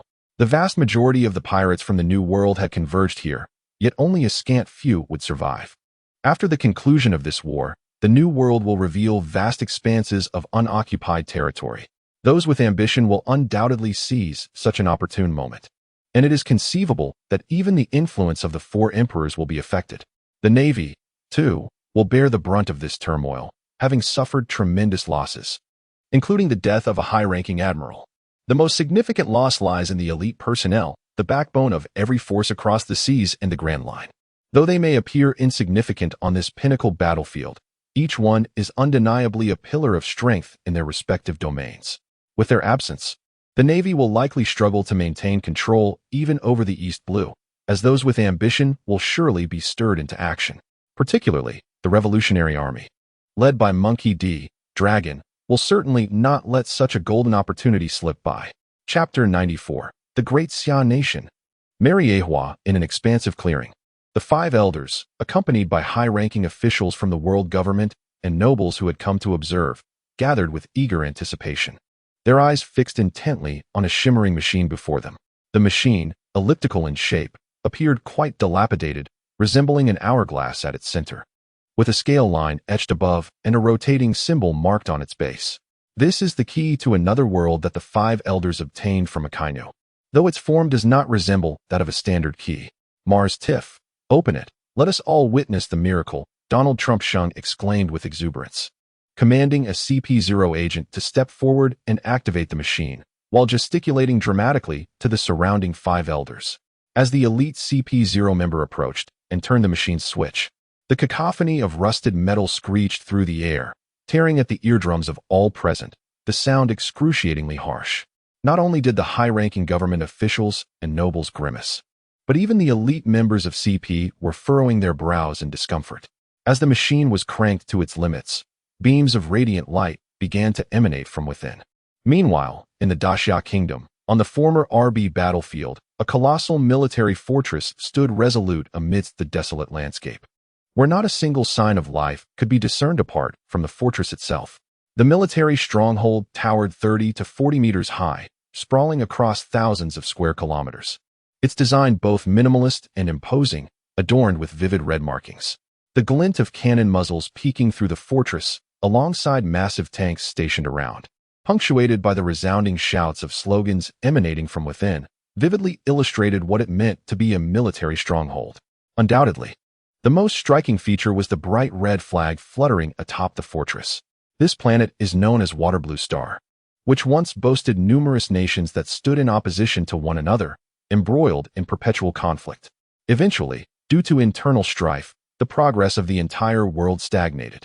In a moment of clarity, the five most powerful nations united to establish an association and signed a ceasefire agreement, compelling the world to halt hostilities through their formidable might. This association was named the United Nations Security Council of Waterblue Star. With the five strongest nations declaring peace, no other nation dared to oppose them, leading to a widespread cessation of hostilities and subsequent membership in the association. Following its establishment, the five founding nations were collectively recommended as council members by all nations. As permanent members of the association, they became known as the five permanent members. They included the ancient and venerable eastern nation of the Great Xia, the reckless Great Eagle, the battle-hungry Great Bear, the self-proclaimed distinguished Great Fur, and the romantically inclined Great Fool. As the association flourished, diverse voices across the world found harmony. Wars, originally fought over resources and land, were addressed through this platform. Nations articulated their needs, which were then organized and voted upon by the five permanent members, leading to the effective resolution of myriad issues. Thus, Waterblue Star entered a long-awaited era of peace, witnessing a remarkable surge in industrial and population growth. However, as time progressed and the world evolved at an accelerated pace, the once abundant resources became scarce, particularly after the development of a terrifying weapon. Certain ambitious individuals began to entertain ulterior motives. Soon, a provocation from the Great Eagle ignited the Second World War. In this conflict, the weapon that should never have existed in this world unleashed its fury. Boom, boom, boom. The sound of three cataclysmic explosions obliterated three nations, plunging the world into silence. For the first time, humanity grasped the terrifying nature of such weaponry and remembered its name, the atomic bomb. With the formidable threat of atomic weaponry, the Security Council of the United Nations of Waterblue Planet swiftly transformed into a dominant entity. Seizing the opportunity, the Great Eagle Nation annexed numerous smaller countries. Had it not been for its sparse population, it might have unified the world outright. However, during the ascendance of the Great Eagle Nation, other nations were not idle. Soon, both the Great Xia Nation and the Great Bear Nation developed their own nuclear arsenals. The territories previously annexed by the Great Eagle Nation provided ample resources for its development, thus ushering the world into a fleeting state of peace once more. The advent of the atomic bomb seemed to unlock an enigmatic door for all nations, leading to the rapid emergence of various weapons of terrifying power, all powered fundamentally by nuclear reactions, collectively referred to as nuclear weapons. Approximately 2 decades elapsed, during which the Great Eagle Nation fully assimilated the small nations it had swallowed, once again revealing its ambitions to the world. Yet, it was oblivious to the fact that the world had irrevocably changed. Bang, bang. Bang. The three resonant sounds heralded the commencement of the Third World War, plunging the conflict into an intense phase right from the outset. Nuclear weapons were not the sole possession of the Great Eagle Nation. The Great Bear Nation also embarked on its path of retaliation. Bang, bang, bang, bang. For thunderous booms signified the onset of a terrifying war. The bloody history of this war need not be elaborated upon. Suffice it to say that, in the aftermath, 1/3 of the surface of Waterblue Planet became inhospitable to human life. The Security Council of the United Nations of Waterblue Planet was renamed the Great Xia Nation. Indeed, following this war, only one nation remained on Waterblue Planet, with all others relegated to the annals of history. True peace had finally arrived. The Great Xia Nation is a country where technological and military prowess have developed in tandem. Its technological achievements are epitomized by advancements in nuclear energy and the various beneficial technologies derived from it, alongside an array of weapons developed through nuclear research. Militarily, the Great Xia Nation boasts an illustrious history spanning over 10 millennia, with a culture that has always revered martial prowess. Martial arts, including boxing, palm techniques, swordsmanship, staff techniques, and marksmanship, permeate every household. With the progression of technology, various gene-enhancing potions have further empowered its warriors. Among them, the most formidable can withstand missiles with their bare bodies, capable of single-handedly opposing entire armies, truly deserving the epithet of human calamity. The RB battlefield was formerly a staunch ally of the Great Eagle Nation, with its territory encompassing a vast island of several hundred square kilometers. In the early stages of the war, they served as a weapon to contain the Great Xia Nation, causing considerable strife for them. However, after the war, the RB Nation ceased to exist, leaving behind only this desolate, uninhabited island. Here lies the weapon testing ground of the Great Xia Kingdom, a designated site for the experimentation of formidable weaponry. A division of troops from the Great Xia Kingdom is stationed on this island, equipped with a myriad of devastating arms, creating an impenetrable fortress. The soldiers, engaged in their training within the bastion, could scarcely anticipate the arrival of unwelcome guests today. Chapter 95. Confrontation at the main gate. A dazzling beam of multicolored light descended from the heavens, as if it were tearing apart the very fabric of space itself. In the stillness of the night, the radiant glow proved particularly striking, instantly capturing the attention of the sentinels within the fortress. Woo, woo, woo, woo. The alarm bells sounded, prompting the soldiers engaged in night drills to halt their exercises and assemble under the commander's orders. In the operations command room, the door was forcefully thrust open with a resounding bang, and before the figure even entered, a boisterous voice echoed from outside. "Old Fong, what is the situation over there?" A burly man, clad in military attire and sporting a full beard, strode confidently into the room. Towering over 3 meters, his muscles, as if forged from steel, rippled with each movement, revealing him to be an undeniable powerhouse even to the mere observer. The imposing figure known as Li Yunlong serves as the military commander of this stronghold, undoubtedly the preeminent authority within its confines.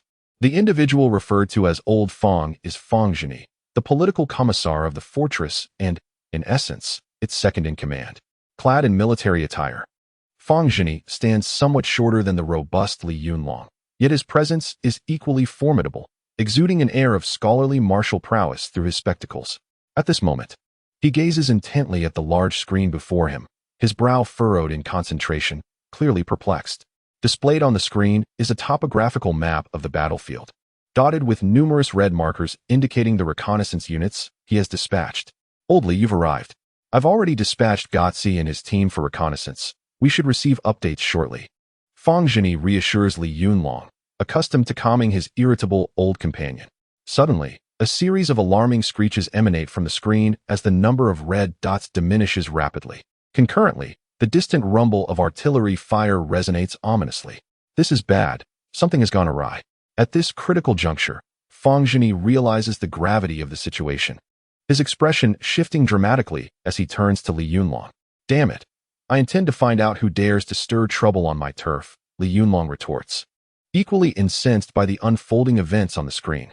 "For many years, I have been stationed here under orders, and such a situation has never arisen. Since the conclusion of the war, it has been quite some time since anyone dared to confront the forces of the Great Xia Dragon Kingdom. I shall send Zhang Debiang with a battalion to investigate the matter. I am eager to see who possesses the audacity to challenge my troops. With that, I promptly seized the radio and spoke. Now, let us turn back the clock to 10 minutes ago. At the portal, on the desolate Earth, a crack slowly tore through the fabric of space, radiating a spectrum of colors, ultimately solidifying into the form of a grand gate.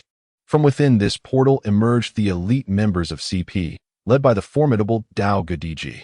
In this instance, including Dao Gudichi, there are a total of 10 individuals, each formidable enough to rival a vice admiral, with the leader, Dao Gudichi, possessing strength approaching that of an admiral. Is this the other world? It seems no different from our own, inquired a figure resembling a monkey, glancing around the surroundings before directing his curiosity towards Dao Gudichi. Ignoring him, Dao Gudichi knelt to the ground, inhaling the dust. As a user of the Zoan type Inu no Mi, he confirmed the absence of any human scent before addressing the group behind him. Let us split up as per our plan. Everyone is aware of the task at hand, to locate the indigenous inhabitants and gather as much information as possible about this world, regardless of the outcome. We shall reconvene here in 3 days. The hunt begins. Wait. Suddenly, one of the individuals with a sharp, simian appearance halted the others. He was Heba Sanling, the most perceptive among them, endowed with exceptional observation haki, and a top-tier sniper in the world. Detecting a sense of being watched, he turned his gaze toward a specific direction. Goodness. Approximately 3 kilometers away from the portal, atop an armored vehicle, a figure lay prone, gripping an astonishingly powerful sniper rifle, exclaiming in astonishment as if he had stumbled upon something extraordinary. What is the matter, Wanli? A resolute-looking man inside the vehicle, polishing his steel gun, casually inquired upon hearing the exclamation from the roof, while continuing to scrutinize the 10 small red dots displayed on the vehicle's infrared device. In this advanced technological world, machines capable of detecting life through thermal sources have long been developed. The man inside the vehicle is Zhang Gazai, the reconnaissance leader of this scouting team. Alongside him on the roof is the marksman Yang Wanli, while the observer Yang Qianli occupies the front passenger seat. And more than a dozen individuals, including Yang Bailey, are seated in the back. Gazai, I believe I have been spotted, Yang Wanli remarked with surprise, recalling the eyes he had glimpsed through the sniper scope moments earlier. After identifying the heat source with infrared equipment, he eagerly volunteered to take on the observer's role. In a world that has grown excessively peaceful, where training and sleep dominate his days to the point of tedium, he seized this rare opportunity with fervor. He was certain that the target was at least 3 kilometers away, a daunting distance of 3,000 meters, rendering even the sniper rifle's view somewhat indistinct. Yet, in that fleeting moment, Yang Wanli was convinced that he had indeed been detected, as someone had, through his aim, turned the tables and locked onto him. It is akin to an extraordinary tale, yet as a sniper, one must inherently trust their instincts. Are you certain? Zhang Gazai, while cleaning his rifle, paused momentarily upon hearing this, glancing at the 10 stationary red dots on the instrument. He then sought confirmation from Yang Wanli repeatedly. As a martial artist, particularly one with a degree of accomplishment, Zhang Gazai understood the implications of this. To detect someone observing from 3 kilometers away typically required the prowess of a martial arts master, a caliber they could not contend with. Boss, I am certain, Yang Wanli replied with conviction, subsequently peering through the scope towards that direction. Suddenly, a thunderous shot reverberated through the air as Yang Wanli's rifle erupted in a brilliant blaze.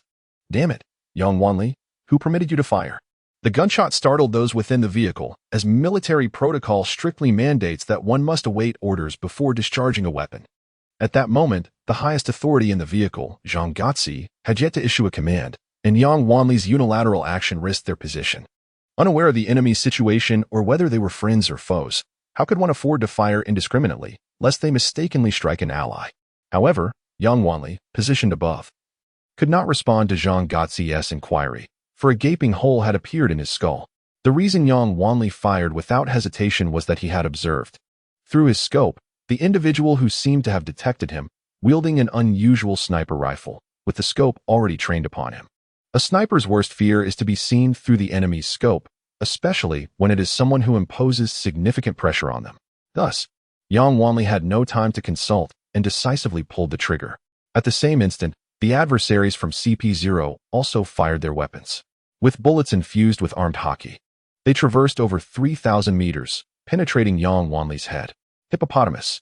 In the eyes of Dao Gu and Ditch, it was as if Saburo suddenly exclaimed for a moment, then raised his rifle and fired in a certain direction, only for his own head to explode moments later. Indeed, in that fleeting instant, Yang Wanli's bullet had also pierced through Saburo's skull. Although Yang Wanli, even after genetic enhancement, could never match Saburo in strength in this technology-driven world, the speed and power of a sniper bullet far surpassed Saburo's imagination. Chapter 96 Rat-a-tat-tat-tat-tat. Yang Wanli. Zhang Gotzi called out, his voice tinged with irritation. He pondered how an experienced veteran like Yang Wanli could commit such a rudimentary error. Yang Wanli. Repeating his name twice without receiving a response, Zhang Gotzi sensed something was amiss. He hastily leaned out of the car window, searching for Yang Wanli above. Damn it! Stop the vehicle. Upon encountering the lifeless body of Yang Wanli, Zhang Gotzi hastily instructed the driver to halt. Once the vehicle stopped, he carefully lifted Yang Wanli's corpse from the car. As Yang Qianli, Yang Bailey, and others mournfully gazed upon their brother's remains. The bullet had originated from the front. Could it have been them? A distance of 3,000 meters is no trifling matter. To accurately locate and eliminate Wanli from such a range indicates a formidable adversary. Zhang Gotzi, observing the wounds on Yang Wanli's body, muttered to himself with a grave expression. Suddenly, a series of piercing sounds filled the air, prompting Zhang Gotzi to sense an impending threat. He quickly looked up and, in an instant, beheld a blue, semicircular wave of light approaching. Reacting swiftly, he rolled aside to evade it. The blue wave effortlessly sliced through the earth, creating a chasm several dozen meters long. Were they natives? How could they have dared to kill Kalandi Chachiang? This individual was none other than Sanbansui Saburo of CP0, a Zoan-type user of the cat fruit. Renowned for his mastery of the 6 powers, particularly the shave, making him the fastest within CP0. Everyone, assume combat formation and open fire, Zhang Gotzi commanded, his back drenched in cold sweat from narrowly escaping disaster. From the evidence on the ground, he discerned that their opponents were far from easy prey, compelling him to resolutely pull the trigger of his weapon. As an elite reconnaissance squad, they were equipped with formidable firepower, sniper rifles, submachine guns, various machine guns, and even 2 individual rocket launchers. The moment the triggers were pulled, the night sky erupted into flames as hundreds of bullets were unleashed in an instant. Even though Sanbansui Saburo had been prepared, he was caught off guard, hastily coating his body with armament hockey. Yet, the sheer volume of bullets overwhelmed him. Nevertheless, he remained unperturbed. After all, they were mere bullets devoid of hockey. What damage could they inflict, even if a few more were to strike? It was evident that technology reigned supreme, and the CP0's understanding of weaponry seemed stuck in the past, failing to grasp the destructive potential of machine guns and armor-piercing rounds. From the moment he appeared to the instant he was struck down, no more than 3 seconds transpired. Meanwhile, Dao Gudichi, rushing towards the scene, witnessed this harrowing spectacle, his heart aflame with fury and despair. The newly arrived team, comprising only 10 individuals, had barely engaged when they had already suffered 2 casualties. Be cautious of their weapons. I require only 1 survivor. With a furrowed brow, Dao Gudichi instructed the CP0 members behind him.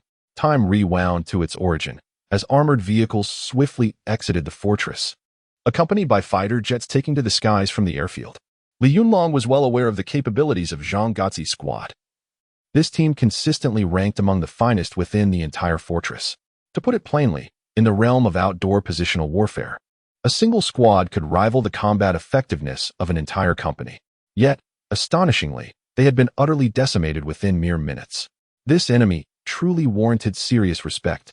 Having been idle for quite some time, it seemed prudent to mobilize everyone, especially since ammunition was in ample supply. Report, Commander. Target detected. It is moving rapidly towards the 3 o'clock direction. Shall we open fire? Please advise. Just as the armored vehicles embarked on their journey, the fighter jets had already soared to the destination's skies, pinpointing the locations of Dao Gudichi and his companions. The presence of radar and infrared thermal imaging systems rendered their stealth efforts futile. Unbeknownst to Dao Gudichi and his team, who believed they could infiltrate unnoticed by merely dispersing, their movements were already laid bare on radar screens. Inside the command vehicle at the center of the armored convoy, Commander, the number 1 fighter jet has detected the target. Shall we engage? The communications officer promptly reported to Zhang Dabiao upon receiving the pilot's message. Let number 1 take the shot at anyone who dares to move against me. Remember, I require only one survivor. Zhang Dabiao, a formidable-looking middle-aged man, happened to be the commander of Zhang Gotzi's squad. He had intended to discuss a promotion for Zhang Gotzi with Li Yunlong today, but it seemed fate had other plans, as calamity had already befallen them. Meanwhile, as Dao Gadiki and his group took their task seriously, the one-sided battle had concluded. However, Dao Gadiki found himself in a quandary. He had just ordered to spare a life, yet the one they had captured, Yang Shirley, had chosen to take his own life. This was not his greatest concern. Rather, the real dilemma lay in the realization that, despite their similar appearances, communication posed a significant barrier. He recognized this issue while Zhang Gotzi and Yang Bailey attempted to converse. Without a common language, how could they extract intelligence? The mission had become exceedingly challenging. Despite his frustrations, Dao Gadiki instructed the others to proceed according to plan, regardless of the circumstances. They needed to first identify the terrain and the indigenous settlements. The remaining tasks could be addressed in 3 days. As the CP0 members dispersed, a sense of foreboding washed over Dao Gadiki, and he felt an instinctual, deadly threat looming. Acting on instinct, he swiftly executed a shave to vacate the spot. The sound of gunfire echoed, tat, tat, tat, tat, tat, tat.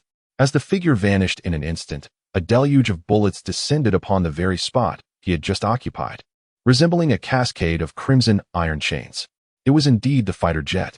Concurrently, the night sky erupted with tongues of fire, some striking their targets with precision, while others, akin to the elusive movements of a dazzling performer, evaded the onslaught of bullets in ways incomprehensible to the pilots. However, if a single shot could not resolve the issue, then 2 shots would suffice. If a single magazine proved insufficient, the firing would continue relentlessly. Rat-a-tat-tat. In an ephemeral moment, the flames in the night sky coalesced into straight lines. Through the keen perception of his observation hockey, the remaining 7 presences of CP0 swiftly dissipated. Damn it! Although he had no understanding of how these flying iron contraptions that spewed fire had come to be, the intrepid Doflamingo was not one to remain stationary, awaiting his demise.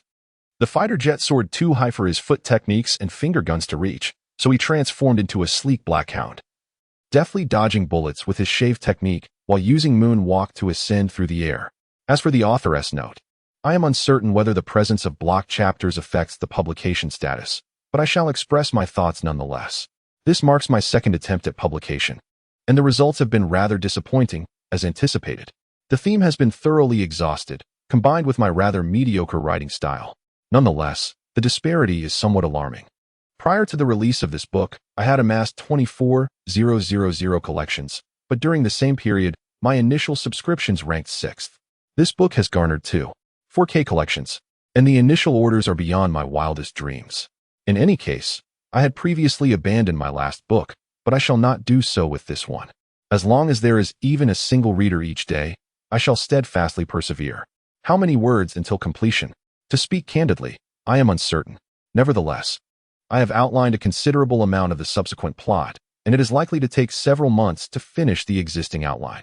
Will there be explosive updates upon release? An explosive update is simply not feasible. The capabilities of the tentacle monsters are simply beyond my current reach. Those who have been with me since my first book are aware that I could manage 2 chapters in 6 hours. Now, it has become 5 hours for 2 chapters. Nonetheless, I sense that I have made progress. Sooner or later, I shall reach a point where I can write 1 chapter in 2 hours. Primarily, I took on a job to help me move on from a heartbreak, and I find myself returning home after 6 in the evening. While my spirits have improved significantly, the time I can dedicate to writing has diminished considerably. After the book is published, I anticipate being able to update twice daily, with the potential for an explosive release depending on the situation, while taking 1 day off each week. My stockpile of writings is decent, as for an explosive release. Lastly, to the esteemed Yin Yun, your loyalty is unwavering. Let us forge ahead into 2021. Chapter 1. Superhuman Dao Gadiki soared rapidly through the air, treading upon the very essence of the atmosphere. Simultaneously, a series of gale feet were unleashed. Crescent-shaped slashes lined the sky, the azure glow prominently illuminating the night. However, to the ace pilot of Unit 1, Dao Gadiki's speed was painfully slow, and the Gale feet were equally sluggish. In this world, there exists a mysterious gene-enhancing elixir, alongside formidable martial artists who have honed their skills. While it is true that the technological titans of this realm may not rival the unparalleled might of the strongest beings from the pirate world, Dao Gadichi is not among the elite warriors either. A brute, relying solely on the powers of a beast fruit to enhance his physique. How could he possibly keep pace with a supersonic fighter jet soaring through the sky? Does one truly believe that every individual possesses the prowess of Kizaru? Rat-tat-tat. The fighter jet, gliding through the air, deftly evaded Dao Gadichi's sweeping kick, while its guns unleashed a torrent of searing fire. Bullets soared through the air, hurtling towards Dao Gadichi's form, their frigid touch and glinting menace instilling a sense of dread that left him no choice but to avoid them. For the moment, he could only rely on the moonwalk and shave techniques to evade in midair, pursued relentlessly by the fighter jet, finding no respite even compared to fleeing on solid ground. The question remained, would Dao Gadichi fall to the bullets first, or would the fighter jet exhaust its ammunition before that? Of course, even if the fighter jet ran out of bullets, it would not spell disaster, for 5 more jets had already eliminated their targets and were rapidly converging upon this location. Jet 1, approaching your combat zone. Do you require assistance? Do you require assistance? Indeed. It was too long before the pilot of Jet 1 heard the voice of a comrade over the intercom. Assistance needed. The enemy has withstood multiple concentrated assaults and still retains combat capability. We suspect they are mutated superhumans. Engage without hesitation until they are neutralized. Wherever there is light in this world, darkness surely follows. The obliterated nations have left behind seeds of malevolence. And standing in opposition to the martial artists of the great Xia Dragon Kingdom are these superhumans. Through genetic modification and inhuman training, they have been forged as humanoid weapons, destined solely for battle. After all, while ordinary martial artists may possess altered physiques, they remain flesh and blood. No amount of training could withstand the onslaught of a fighter jet's bullets. It must be acknowledged that fighter jets are not equipped with mere small-caliber rifle rounds. They wield armor-piercing projectiles capable of demolishing tanks. If Dao Gadichi's body were not modified, the idea of a human body enduring armor-piercing rounds to eliminate the pilot of Jet 1 would be incredible to conceive. Of course, it can only be said that he is unaware of the formidable power of Haki. Rat-tat-tat. Accompanied by the command for Operation 1. 6 tongues of fire illuminated the night sky in an instant. As the heavens were set ablaze, Dao Gadichi's demeanor shifted dramatically. From the moment his first comrade met an untimely demise, Dao Gadichi sensed that this world might not be as straightforward as he had once imagined. Yet, the situation was utterly grotesque,